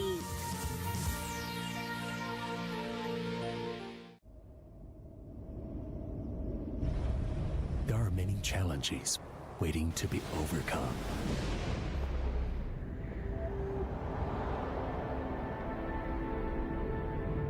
Can Vincier trying to help them out, trying to provide the damage that he can, but it's still not enough. Everyone from the side. Oh, 2G dropping down very low. They have to watch out. He's almost falling there. Does he have a Zephyr? No. Wow. Osiris card. He does not have the Osiris card procced yet, so he's able to run away from that. Smashy. Everyone's going they after corner him. 2G. They corner him. Can he get out of there? Another elemental shield has been procced, providing his survivability. Smashy too. Flame Arbiter has been used. Trying to focus him down. He's still alive. Super tanky. Nice sustain coming from Toto. Osiris card has been procced. 2G is in trouble. 2G goes down. Papa Bear gets the kill. Finally, but still they can also do it once more if they can continuously deal more damage just like that. But I think this is going to be the refresh, and once again, 2G has been the escape. Papa Bear gets locked down there. They have to watch out. Papa Bear is being controlled by Love as well as Toto and But Smashy controlling Love right now. Yao PP will be frozen. They're going for the kill towards Love right now. Here comes the Flame Arbiter. Yao PP in some trouble. And Toto and Yi. Toto! Osiris card has been procced. He has to back off. Toto, the double trouble, double wonder, almost low on health, but will be able to sustain one another. They could have just, added more damage. 20 seconds left remaining. Can they go for any kills here? Do they have any arbiters? Here comes the Polar Knight trying to buy some space. Yao PP, Papa Bear here going after Love Yao. 9 seconds left remaining. Can they get any kills? It's going to be pretty tight here in terms of the kills as well. They're trying to go for Papa Bear in trouble. Papa Bear has to watch out. They're going to escape. Yayan! Oh! That is the end of it. Our rematch, 2-for-2. And probably眺望物的尖塔 is the winner simply because they were the first one to get the kill. Wow. It was a very tight score between the two of them. I mean, it was very long for us to see the very first skill of that game. And I mean, yes, Monarch did a very good job back then because they're trying their best to secure the highest point players from眺望物的尖塔. But at the end of the day, the killing Tutsi, I mean, it's just giving them the 2 points to make it even. So it always down to the last moment. And sadly, whatever that Monarch was done before is not enough because it is眺望物的尖塔. Yes. Tucci, he is really flawless when it comes to securing all the orbs, the transformation, because if not, then that would be the end of him. He keeps on doing it, and we can also see that the Love duo, Love Yao P and the other one, they were able to actually support Tucci, and there was a lot of crucial plays during that time, but I think it kind of improved from the previous one. They also, for the side of Jinta, they almost brought down Yayan as well. Yayan was dropping down so low, they could have gotten and secured the win in a more spectacular fashion, but instead they have to go for the tiebreaker method, and it is Toto and Yi getting the MVP for this map. It is Shapeshift Ops, Papa Bear, we were talking about how this is probably one of his better maps, being able to run around quite often, but unfortunately they were not able to get the win here. So taking a quick look at the statistics, it was only 1 kill towards both sides, and it went down towards, I believe, the first one who got the kill, and that's gonna be Yao PP. Yeah, and we're going to use a tiebreak system between the two of them because it's very tight. But still, the system collects that眺望物的尖塔 who won the third game, which means the shapeshift ops. Yes, there were a lot of like crucial moments. We mentioned a while ago that Yayan was almost about to go down. Same with Toto and Yi. Right? Yes, they were dropping down very low, very quickly, but they couldn't finish them up. There was just way too much control to stop them from bursting them down. Not to mention the double Wanderer. As long as they stick together, they can provide so much healing and damage reduction to each other. So that has been a problem for Papa Bear. He cannot burst anybody down quick enough. And you know, right now they're down 2-1 for the side of Monarch. They have to claw their ways back in the next match, which is the death match. Yes, and the death match become a big problem, to be honest, for Monarch, because at the very first death match of today's grand final, they deploy Papa Bear and it doesn't work out. It wasn't work out on their favor. And to be honest, they need to change the strategy in the second death match. Otherwise, they'll leave behind too far. Yes, could be a change in strategy, could be a change in lineup. We won't know until we find out later on. But that was really an intense battle, an intense fight. We've waited for so long, but they've given us a really good battle. There were a lot of openings and there were a lot of improvements wherein we've seen that Papa Bear's no longer being that focus fire anymore. Yayan actually stepped up together with Smashy, providing more area for Papa Bear to run. However, it didn't really, you know, you mentioned it's not just enough. Keep on mentioning that. That is true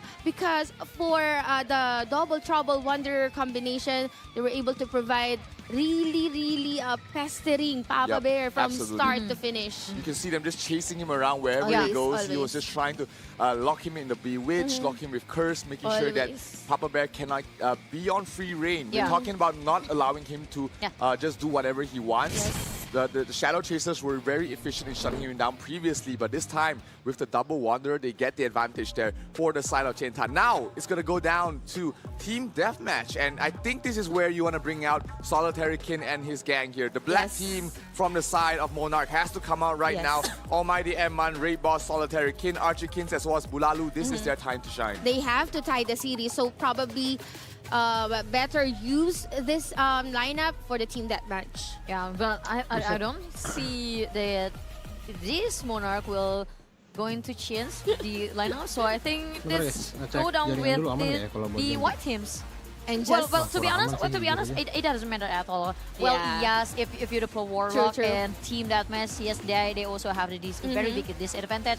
But at the end of the day, it is how well you execute it. I mean, we discussed it later on yesterday. If you want to play this Monarch system, you have to be great. Yes, and be really relying on the supports of your utilities and supports.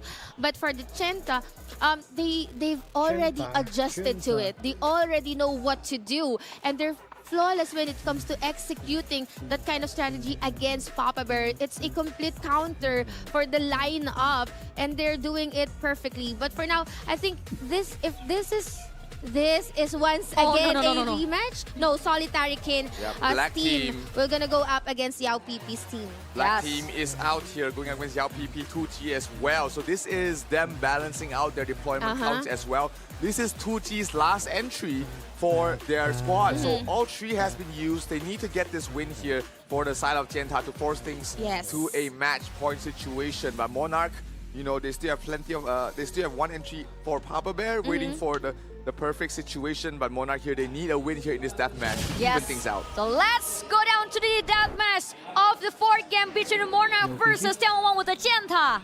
2G here starting off really strong, just hiding for now and looking for a target. On the other hand, Raid Boss just supporting. Is that Kin? I wasn't able to see that. Bulalu looking for someone to actually root here with the plan. Archikins on the other hand looking for targets as well. Emman was being sustained as well. Everyone's being sustained, but Archikins kind of low on health, and this is it. The perfect timing for you to use your Oblivious, but Emma's about to go down together with Solitary Kin. But Yao PP is about to go down together with 2G. Almost Osiris card has been used, Solitary Kin as well, but still we're currently at 15-14. Solitary Kin got resurrected. No, but he gets brought down once again. 14-14 right now. Oh, 15-14. The resurrection comes up just in time as well. Kin dropping down very low. 2G is on trouble. Polar Knight. Osiris card has been propped. Toto and he does fall. 2G is gonna fall. Still surviving, still alive. No, he falls. Bulalu! Getting that fire 2G, and this is our 15-12. 46 seconds. We have a lot of things to do. There's a lot of time now. Bulalo trying to actually control Love. That area, 12 to 15 at the moment. Monarch still perfect health. Kin dies again. Can they resurrect him? Eman in some trouble as well. You have to watch out. Eman dropping low. Eman falls. Can he get the resurrection? No. Eman is Archikins dropping very low as well. Archikins! Bulalo too needs to get up for a bit. Archikins needs some sustain. This is the perfect time for the Dentao to actually turn the tides to their favor. Archikins! 12 to 12! Wah, menang. Once again, 12 to 12. It's 3-1 for 眺望万物的尖塔 against Monarch. Well, the score was very intense. The game was very intense. The score is even until the last second. Yes. But the last kill, it was taken by Tianta's side. Yes. I mean, that was crazy. I mean, every single game. I mean, at the end of the last 3 games, yes, we couldn't see the winner until we saw the assets. Yeah, it was so tight towards the end. I mean, we saw Monarch getting a 15-12 lead almost up to the last 20 seconds. Yes. 20 seconds, they got 3 kills. No resurrections coming from Raid Boss. Raid No Boss. way for them to pull anybody up, and that was just difference maker. If Raid Boss or Archikins managed to resurrect any single one of them, they would have won. But right now, we're able to kill Archikins, and even you mentioned that Raid Boss wasn't able to actually resurrect anyone. But for now, it's going to be our MVP here, 2G, because he has here 67.59 million damage. And then not just that, we've always seen him actually being targeted, and he's really good when it comes to surviving. I mean, well, to be honest, on the Monarch side, Archikins did a very good job. I mean, he is the center of the rotation of each players in Monarch. So he always on the middle and also providing support to both sides. I mean, because the formation of the Monarch is separated to 3 positions, 2-1-2. So 2 players chasing down 2T, and while on the other hand, Archikins on the middle providing support, and the other 2 is trying their best to prevent every single player to reach out to every single player at the other side who chasing the 2T players. Yeah, when we take a look at the post-game statistic here, Love, Yao P, and 2T doing so much damage. Meanwhile, on the other side, they were very much lacking damage. Storlet Hurricane only doing 10 million damage. M1 12 million. Archikins was on a pure support build. Bulalo, of course, the plant genetic can't really provide too much damage. So that was a huge, if you look at just the damage dealt, it was just such a stark difference in terms of it. And I'm surprised that Monarch, you know, with their shutdown, with their focus fire, they were able to bring down 3 players at the start, but they weren't able to sustain through all the damage that came out later on. Look at how many damage the Dentao was able to actually provide to us here. 18 million, 36 million, 38, 67. Everyone dealt so much damage, and that is it. Having your double wonder, they also gives out damage. Yes. And then also not to mention about how Monarch already they're trying to funnel one shot only for 1 player, which is the 2T, and it doesn't enough. I mean, yes, 2T was taken down, but the point is how you survive with the highest point. And that was something that actually Monarch was failed to hold on. Exactly. So that is very crucial, because that's going to be game number 4, and the current standing right now is 3-1.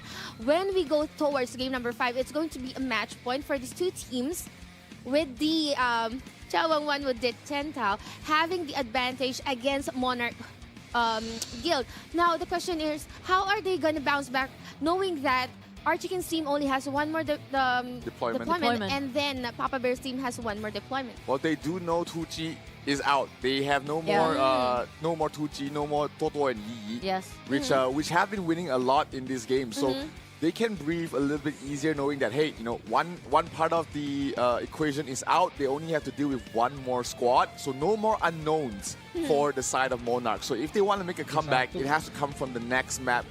Hopefully they get the map choice. They pick Blood and Gold, get the win there, and then they will have to decide how are they going to play the final map. Well, our eyes are often focused to the 2T player, but I think there's also another deadly duo from眺望万物的尖塔. We forgot to mention the Love Mary Yeah, Jane. the Love Mary Jane and the Mary Love Jane. Yelki. Yeah, Love Mary Jane is also a very good sorcerer in the Tienta side. So in terms of damage, Love Mary Jane doesn't lack any of it. And in terms of coordination, the second team from眺望万物的尖塔 also plays as good as the 2T teams. Yeah, so let's see, will Monarch be able to climb back out of this situation, or will we have the first champion of the Valhalla World Cup? It all boils down to this game. Can Monarch hold on? It is their map choice, so is this going to be Blood and Gold? Is this going to be Archiekin, Solitaire? This map, so this is your game. Game number 5, potentially the last game of the Valhalla World Cup. Will Monarch be able to force us to a game number 6, or will we crown a brand new champion on the international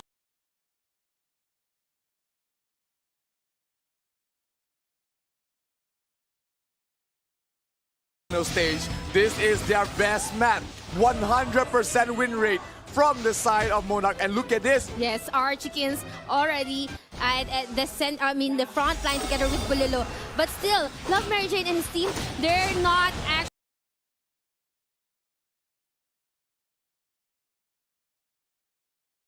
making any opening, but Goblin's already 50% of health here, and someone's about to go down. That's gonna be the Wonder.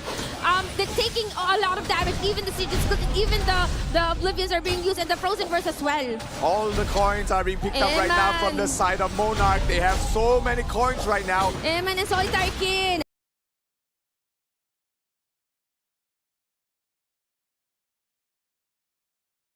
They're taking more damage. Will they be able to hold on? Bulelo here, almost about to go down, but still would be sustained. And that is a perfect timing for them to actually move. Coins. They need to move a lot with Almight Eman. Wow, nice sustain time from 33, Eman does follow. Bulelo about to go down. All right, Eman will fall, but 36 to 23 right now is the current coin count. Monarch still in the lead. Kotala is gonna fall there, 36 to 24. But the coins still firmly in favor of Monarch. They need to run, they need to fight, they need to hide. But they don't have any mana with them. Will they be able to do so, to do anything without mana? Raid Boss. Raid Boss is being Bulelo in trouble. Targeted. Bulelo here at the midst of everyone. Down. Almost about to go down. Oh, no coins dropping. No coins. Okay, 34 to 22. 20 seconds. This is a lot of time. Archiekins need to be sustained. Bulelo just sleeping there. Solitaire Kid about to go down. Almighty Eman as well. 2 Sorcerer about to go down. Raid Boss. And Archiekins, they need to support them. Eman falls. Raid Boss. Can they pick up the coins in time? Can they finish off Solitaire Kid in time? 3 seconds, not enough. Monarch will survive another round. And we are going to a game number 6. Game number 6. To the Goblin King, and it was Archiekins who collect the golds, and not to mention this Archiekins guy had a very big job. First, not only to collected the coins, he also had to support his friend. He had to slowing down the opponent. So it was like it sounds like Archiekins is out of hand, but he done it perfectly. Yeah, it's as if he has so many hands to handle a lot of stuff here, and they were able to secure a map rather, that's going to be a 3-2, forcing map number 6. We are drawing near the end of our tournament. I'm super excited to know who will be winning our champions, but now the question lies on, we only have 1 more deployment count for Papa Bear and also 1 more deployment count for Love Mary Jane. What are your thoughts going towards game number 6-0? It is the map choice for Tienta. So if they want to win, then they'll pick Shift Ops. That's something that they've been proven again and again that they've been able to win very consistently.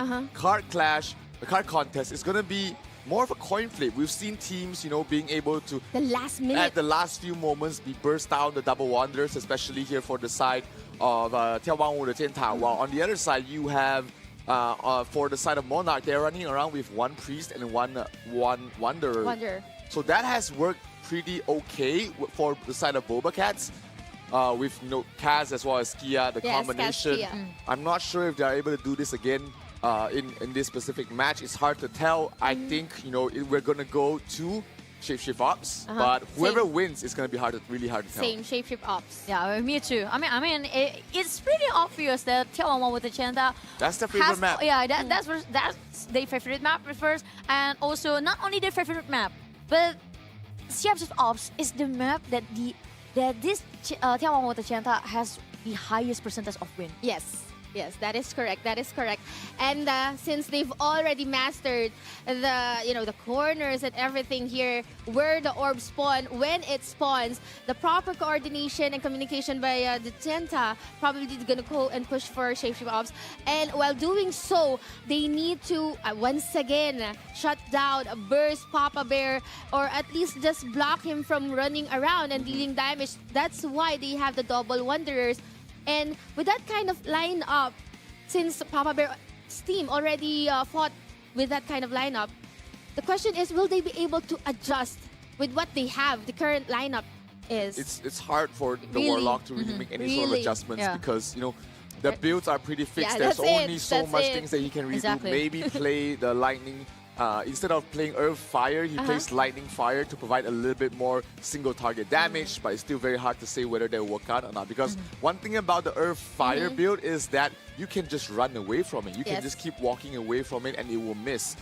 That is the weakness of that, and that's why they're relying on the plant genetics. They were relying on the Wanderers to pull people in, making sure they're locked down before they go for the burst. But if he wants to play more of a solo style without relying on the CCs from the rest of his team, he needs to switch things up a little bit. Play the classic fire and win build.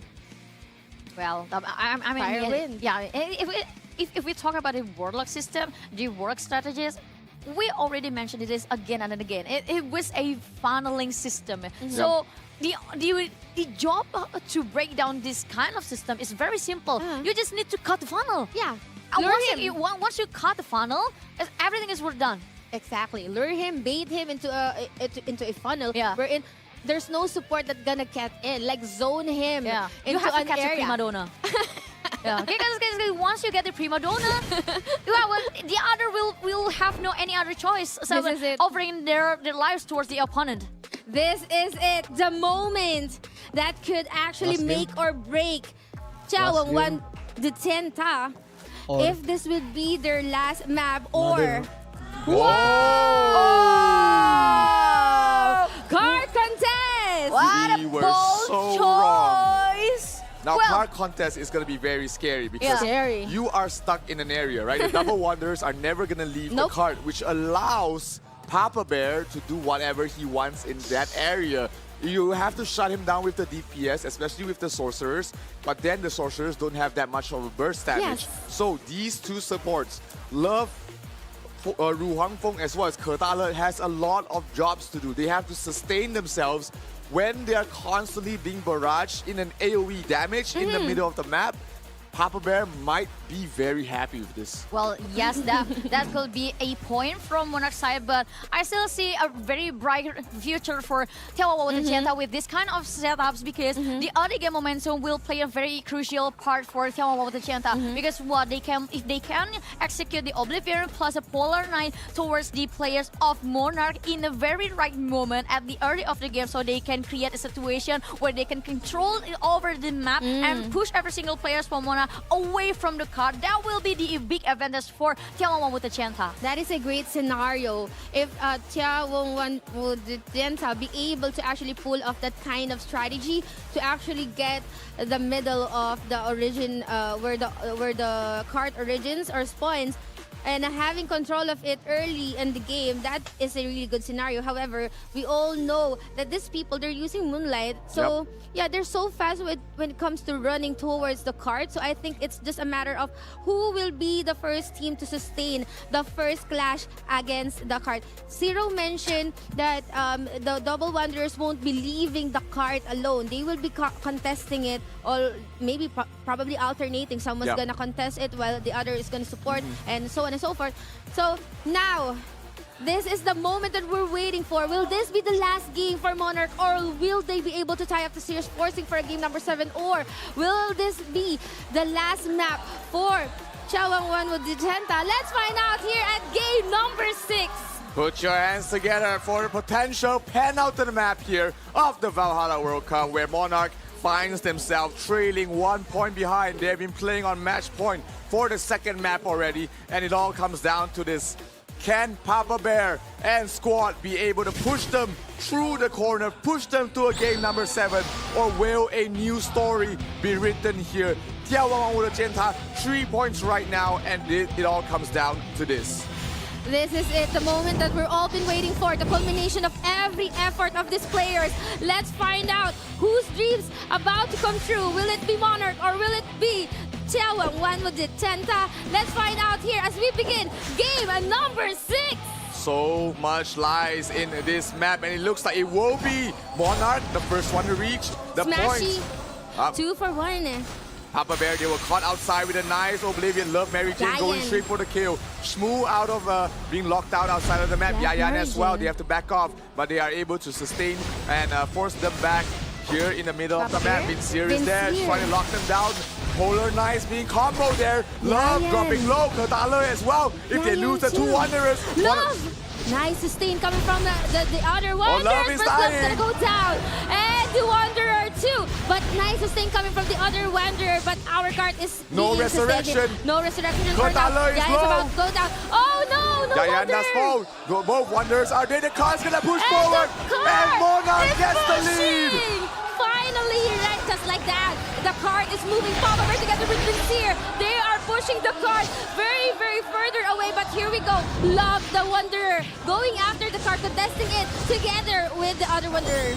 Yep, they are pushing forward. It's so difficult to play around the Hell Bloods, around the AoE damage that Monarch has. Papa Bear dropping low. Yayan's gonna fall. Here comes the Polar Knights as well as the Oblivions. Locking them up. Papa Bear is dead. Shmoo smash. Smashy's still alive. Shmoo as well. Can they drop an Emperor Classes? Stay them, keep themselves alive. Mana fix. They need the mana fix. Where's the mana fix? Yayan uses it. The resurrection comes from Papa Bear. Keeps them alive. The Emperor Classes comes down. Wow, that is a clutch play coming from Shmoo, but they still need to push the cart further. But before that, they must deal with the PK. Papa Bear taking so much damage. Gonna go down, but Love, no Love SP dropping here. very low. Almost. Love Mary Jane as well. Together with the other Wanderer. Almost finish him off. Kotalo is gonna fall. Both Wanderers are dead again.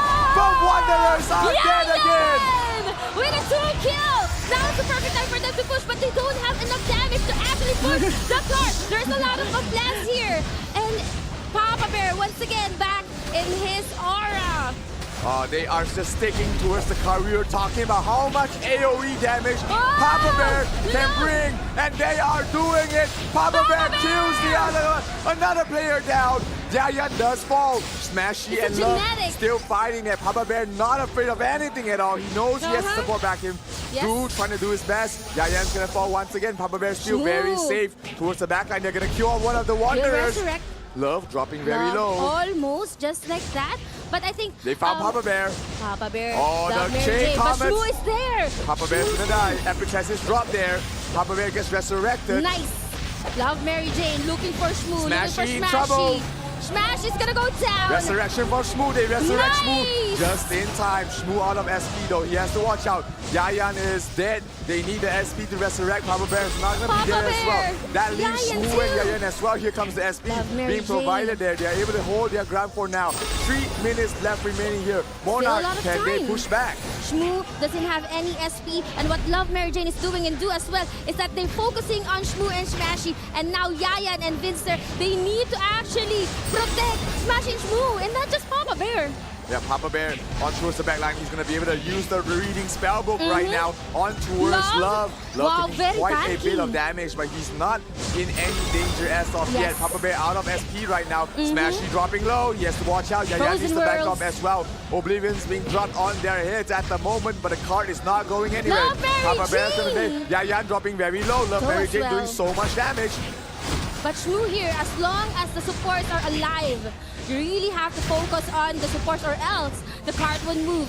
Everyone would be sustained. Everyone would just be resurrected. We have the Oblivions right now. Yayan's about to go down. He will be sustained though they don't have the mana fix. They don't have the SP for both of our sorcerer.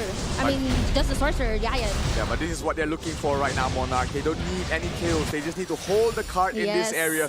That's why you see Vincier playing so far behind. He knows that as long as he doesn't get wiped out that quickly. Oh, Love Mary James is gonna fall! The Wanderers are dead as well.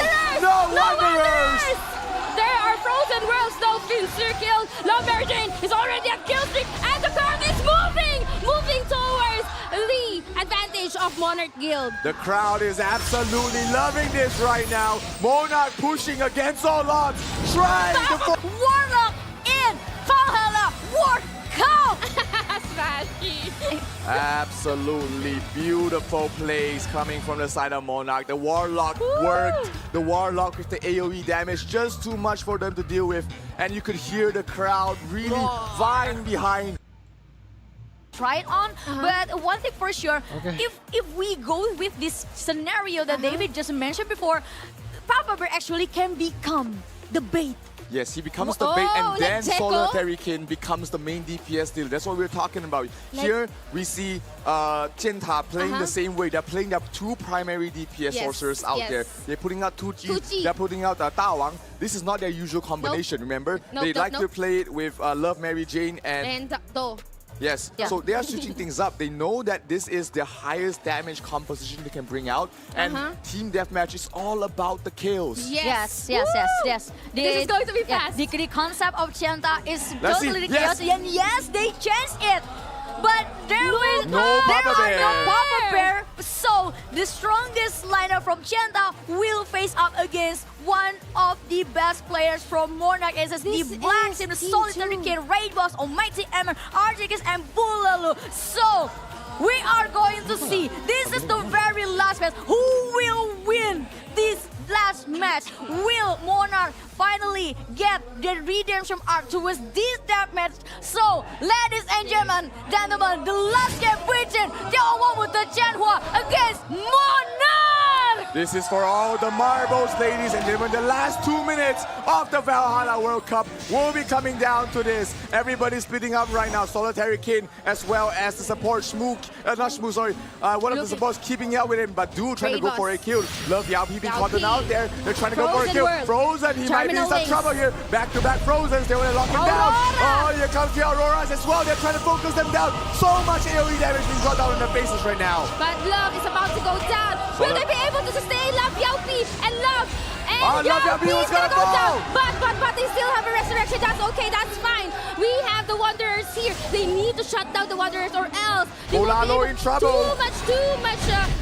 Too much damage coming from all of the teams here. Bulalo has to back out. Bulalo is stuck in a bad situation. He has to get out of there. Managed to survive so far. Nobody has died on both sides, but he will be if he goes to a tie situation. Monarch will be in the lead here. Almighty Emon looking for target. That's gonna be 15 seconds. Raid Boss together with Solitary Kin and Emon. Bulalo just stuck here in the middle of everything. What is the plan? 43 seconds left. So right now, Monarch can just keep running around. They don't need to run. They don't need to kill anybody. They have the advantage in the tiebreaker situation because they got a kill already. It doesn't matter about the resurrection. Monarch, they just need to survive. But Raid Boss was able to actually sustain that 125 seconds. There's a lot of things that can happen in the last 20 seconds now. Tuji in trouble. Emon and Kin. Emon and Kin. Oh, Solitary Kin is gonna fall. They need to resurrect. They need to resurrect right now. Emon gonna go down. Literally loader. Tuji as well. Oh no. Emon's gonna go down. They need Solitary to Kin as well. Kin as well. They need the Can they get resurrection. it? No! It's all over. Jenta. 眺望万物的尖塔 will be the champions of the Valhalla World Cup. Amazing performance from them. Able to clutch things out towards the end and find that final kill. The final clutch to secure the champion title of Valhalla World Cup Season 1. Here's your champion, 眺望万物的尖塔.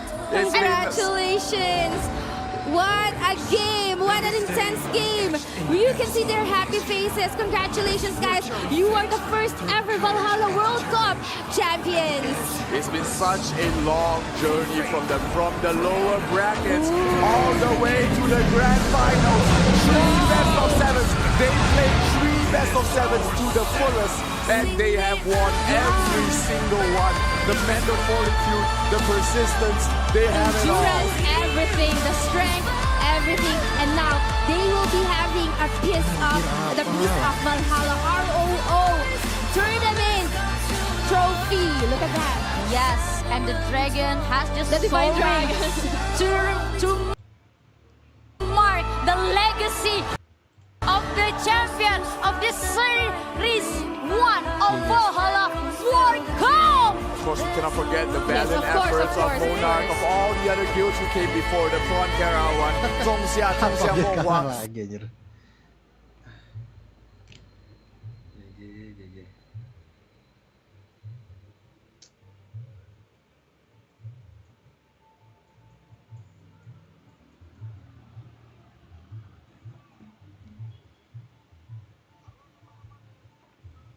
We also have Trinity, Boba Cats. We cannot forget all the other Kira solusinya anu lagi deh.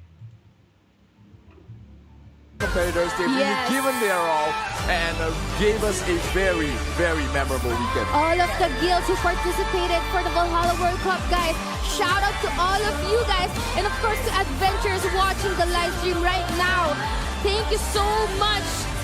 Wow. Yes, the Cinderella story is complete. The epilogue was written beautifully with a happy ending. And this is our last time to guide you guys to the champion. Nikki, Abigail, and Zero signing out. Thank you so much for your support. Thank you so much for your love. We would love to see you again on the next event. And we are going to throw it back to our wonderful hostess.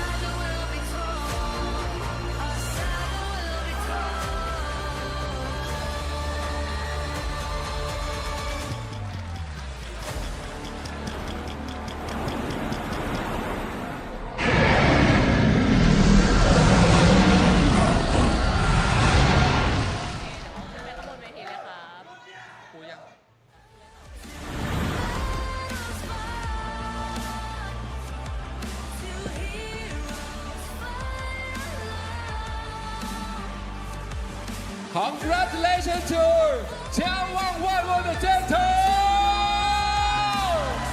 Woo!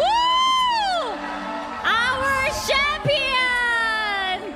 The first world champion of Ragnarok Origin Valhalla World Cup 2024! Congratulations from China mainland! Yeah, and now it's time for all of you to claim your prize, the prestigious trophy! Yes! Please!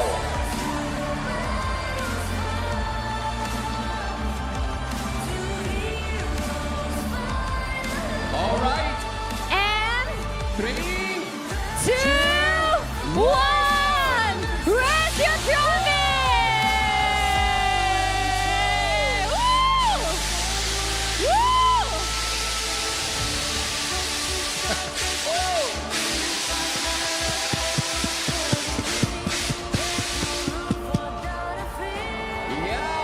Yes, congratulations! Wow! Amazing. Amazing work. Congratulations once again.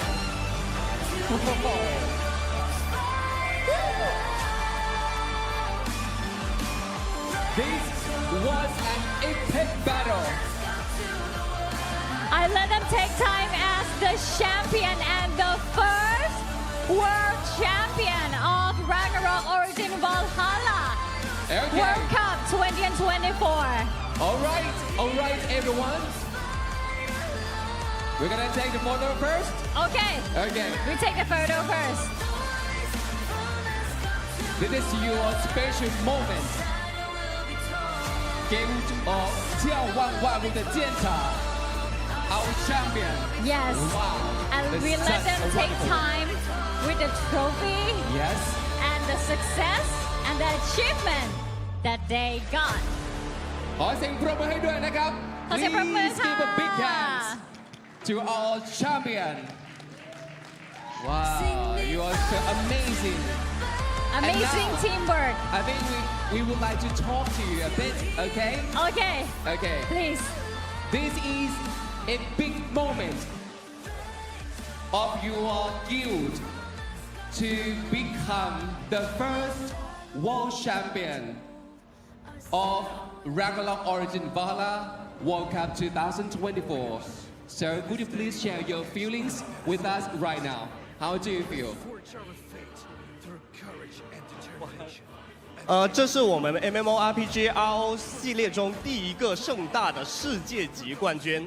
你们的工会获得了如此盛大的荣誉，你有什么想要和我们粉丝朋友们分享的吗？OK。喂，我想说的就是从知道这个赛事要准备以来，然后我们一起过的这1-2个月，在比赛服的练习啊、研究套路啊，然后熬夜的去探讨、开会啊，然后一直到昨天晚上、前天晚上还在熬到3、4点去商量打法吧。那就非常感谢各位队友吧，一直付出的这个辛苦和时间，然后大家都一直非常团结，互相非常的信任，就很感谢大家。It's never an easy victory. It's been through months of days and nights, seminars and meetings, even staying up every night. Literally from even last night, we were still in a really aggressive conversations, and I believe it's not just because of the time we spend together make us win, but also the trust, the bridge, the foundations of love to connect us together. Thank you. Wow! Please give me a hand. There is a lot of preparation and a lot of strategy and a lot of planning. So today, you already achieved the first World Cup. Do you have any message that you want to say to your fans or anyone in our community? 拿到了这一个世界级的冠军了之后，你对我们的粉丝以及咱们社区有什么想要分享的吗？我想说一句话，就是无所谓，我们无敌。Doesn't matter anything happened, we are bulletproof. Bulletproof, right? Yeah. Really great. และนี่เลยครับก็คือสิ่งที่ทำให้พวกเขาเหล่านั้นนะครับมาถึงวันนี้คือความมุ่งมั่นพยายามนะครับแล้วก็เขาก็พิสูจน์แล้วเรียบร้อยนะครับ So please make some noise once again to all champions. Congratulations. And now it's time to award all of you the medal. Okay. ณ โอกาสนี้นะครับเดี๋ยวเราจะเริ่มต้นสำหรับการเรียนเชิญท่านผู้บริหารนะครับในการขึ้นมอบรางวัลครับ Alright, so I would like to invite on stage first Mr. Jin Kim, Business Division Director of Gravity Company Limited. Please welcome. To welcome him. Next up.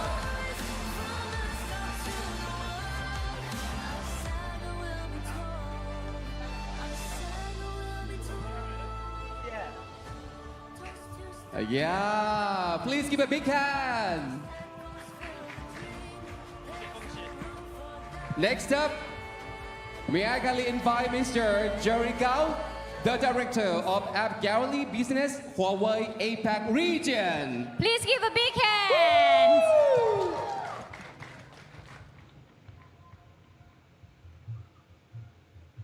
All right. This is moment. Your moment. Yes. The wonderful medal.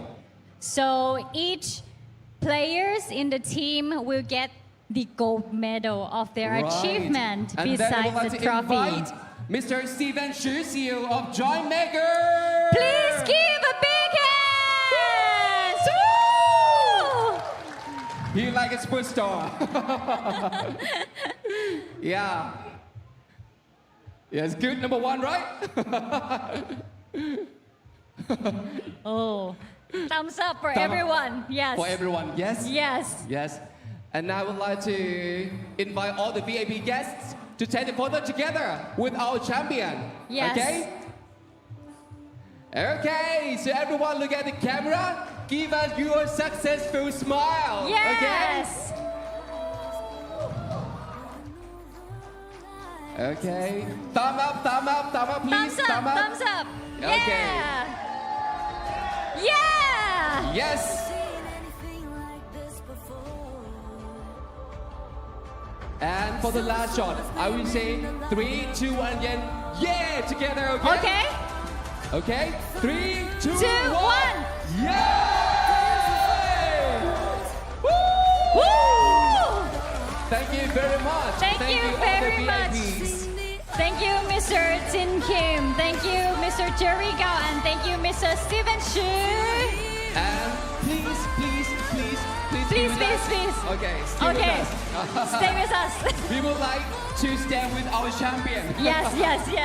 And now I would like all of you to help us to draw and find the lucky winners. We have some more prize that we will give to our fans here today, which is the in-game special items. Wow. All right. Okay, we have 3 prizes. Yes. I would like each of you to help us counting down together from 3, 2, 1, okay, to random and find the winner.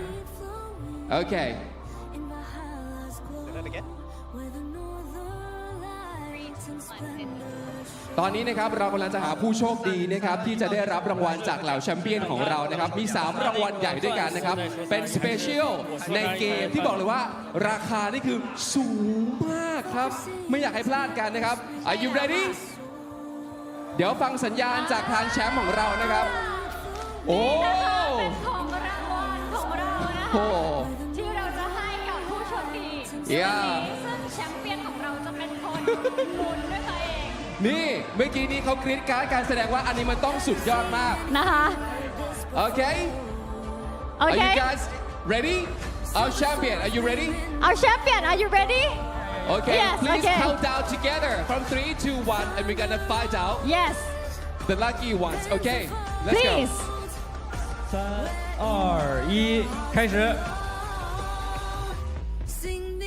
And the winner ticket ID goes to 6699 Nice number เลขสวยมากนะครับใครที่ได้รับรางวัลนะครับเดี๋ยวไปติดต่อรับได้ที่จุดลงทะเบียนนะครับ Please go claim your prize at the desk over there Yes for the prize winner you have to claim it Yes Okay And we have 2 more to go Please 3、2、1开始 Let's go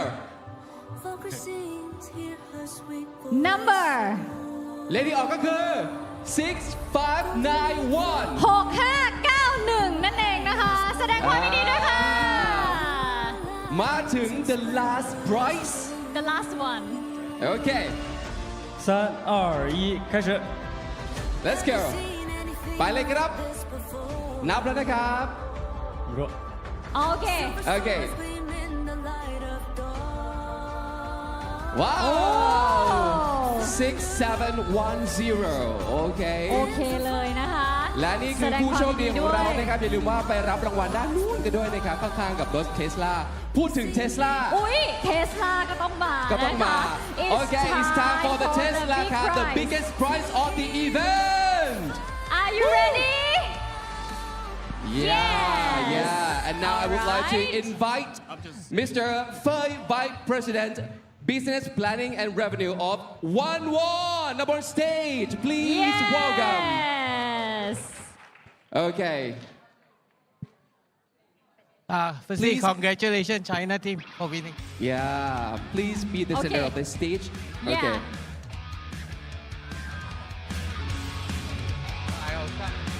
Okay.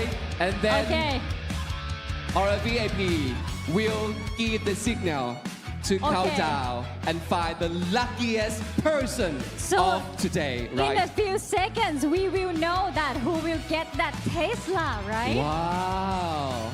The special one from RO. Okay, are you ready? Yes. Okay, we're gonna count down from 3, 2, 1. Okay, let's go. 3, 2, 1, go. Let's see. And the winner is 7104 7104นะคะ โอ้อยู่ป่ะอยากรู้ว่าอยู่หรือเปล่าเนี่ยอยู่ไหมครับอยู่ไหมครับ Are you here with us โอเคแล้วการนี้นะครับก่อนอื่นเดี๋ยวถ่ายรูปหรือยังครับเมื่อสักครู่นี้เรียบร้อยแล้วนะครับถ่ายรูปไปแล้วนะคะแล้วการนี้นะครับ Thank you very much Mr. Fei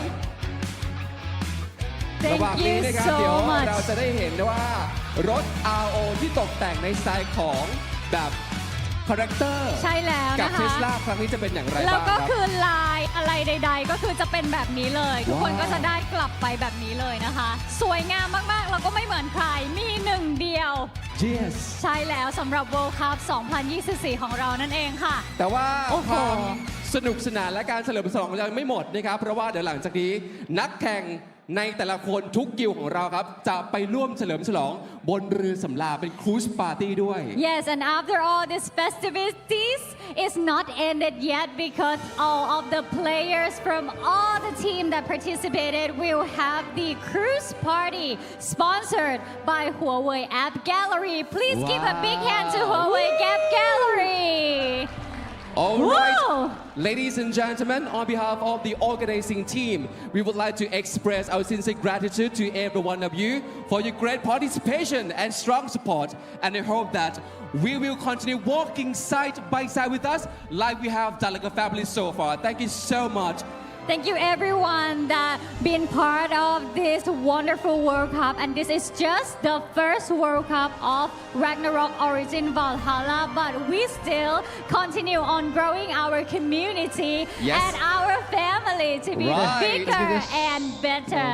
And now I would like to express Kompetisi our selanjutnya. heartfelt Ayo. gratitude to all of the sponsors that make this happen. So Right. first of all, I would like to thank you, Joy Maker. Thank you very much. Next up, thank you very much, Gravity Game Home. Thank you, Huawei App Gallery. More to explore on App Gallery.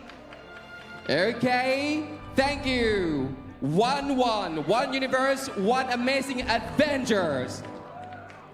Thank you, AOC, #1 gaming monitor in the world. And last but not least, thank you very much, Razor Girl. Whatever you play, pay with Razor Go.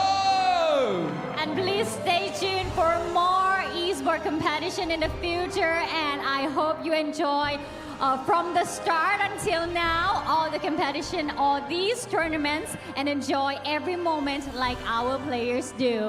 เอาละครับวันนี้นะครับขอบพระคุณอีกครั้งนะครับสำหรับการติดตามนะครับทุกช่องทางเลยนะครับแล้วก็อย่าลืมนะครับว่ามาเป็นครอบครัวเดียวกับเรานะครับกับ Ragnarok Origin เชื่อว่าจะมีอีกหลากหลายทัวร์นาเมนต์ให้ทุกคนได้ติดตามกันนะครับแต่ว่าวันนี้ขอบคุณจริงๆครับเจอกันใหม่ในครั้งหน้าลาไปแล้วนะครับ Thank you very much see you next time See you next time. Bye bye. สวัสดีนะครับ Have a great night Have a great night.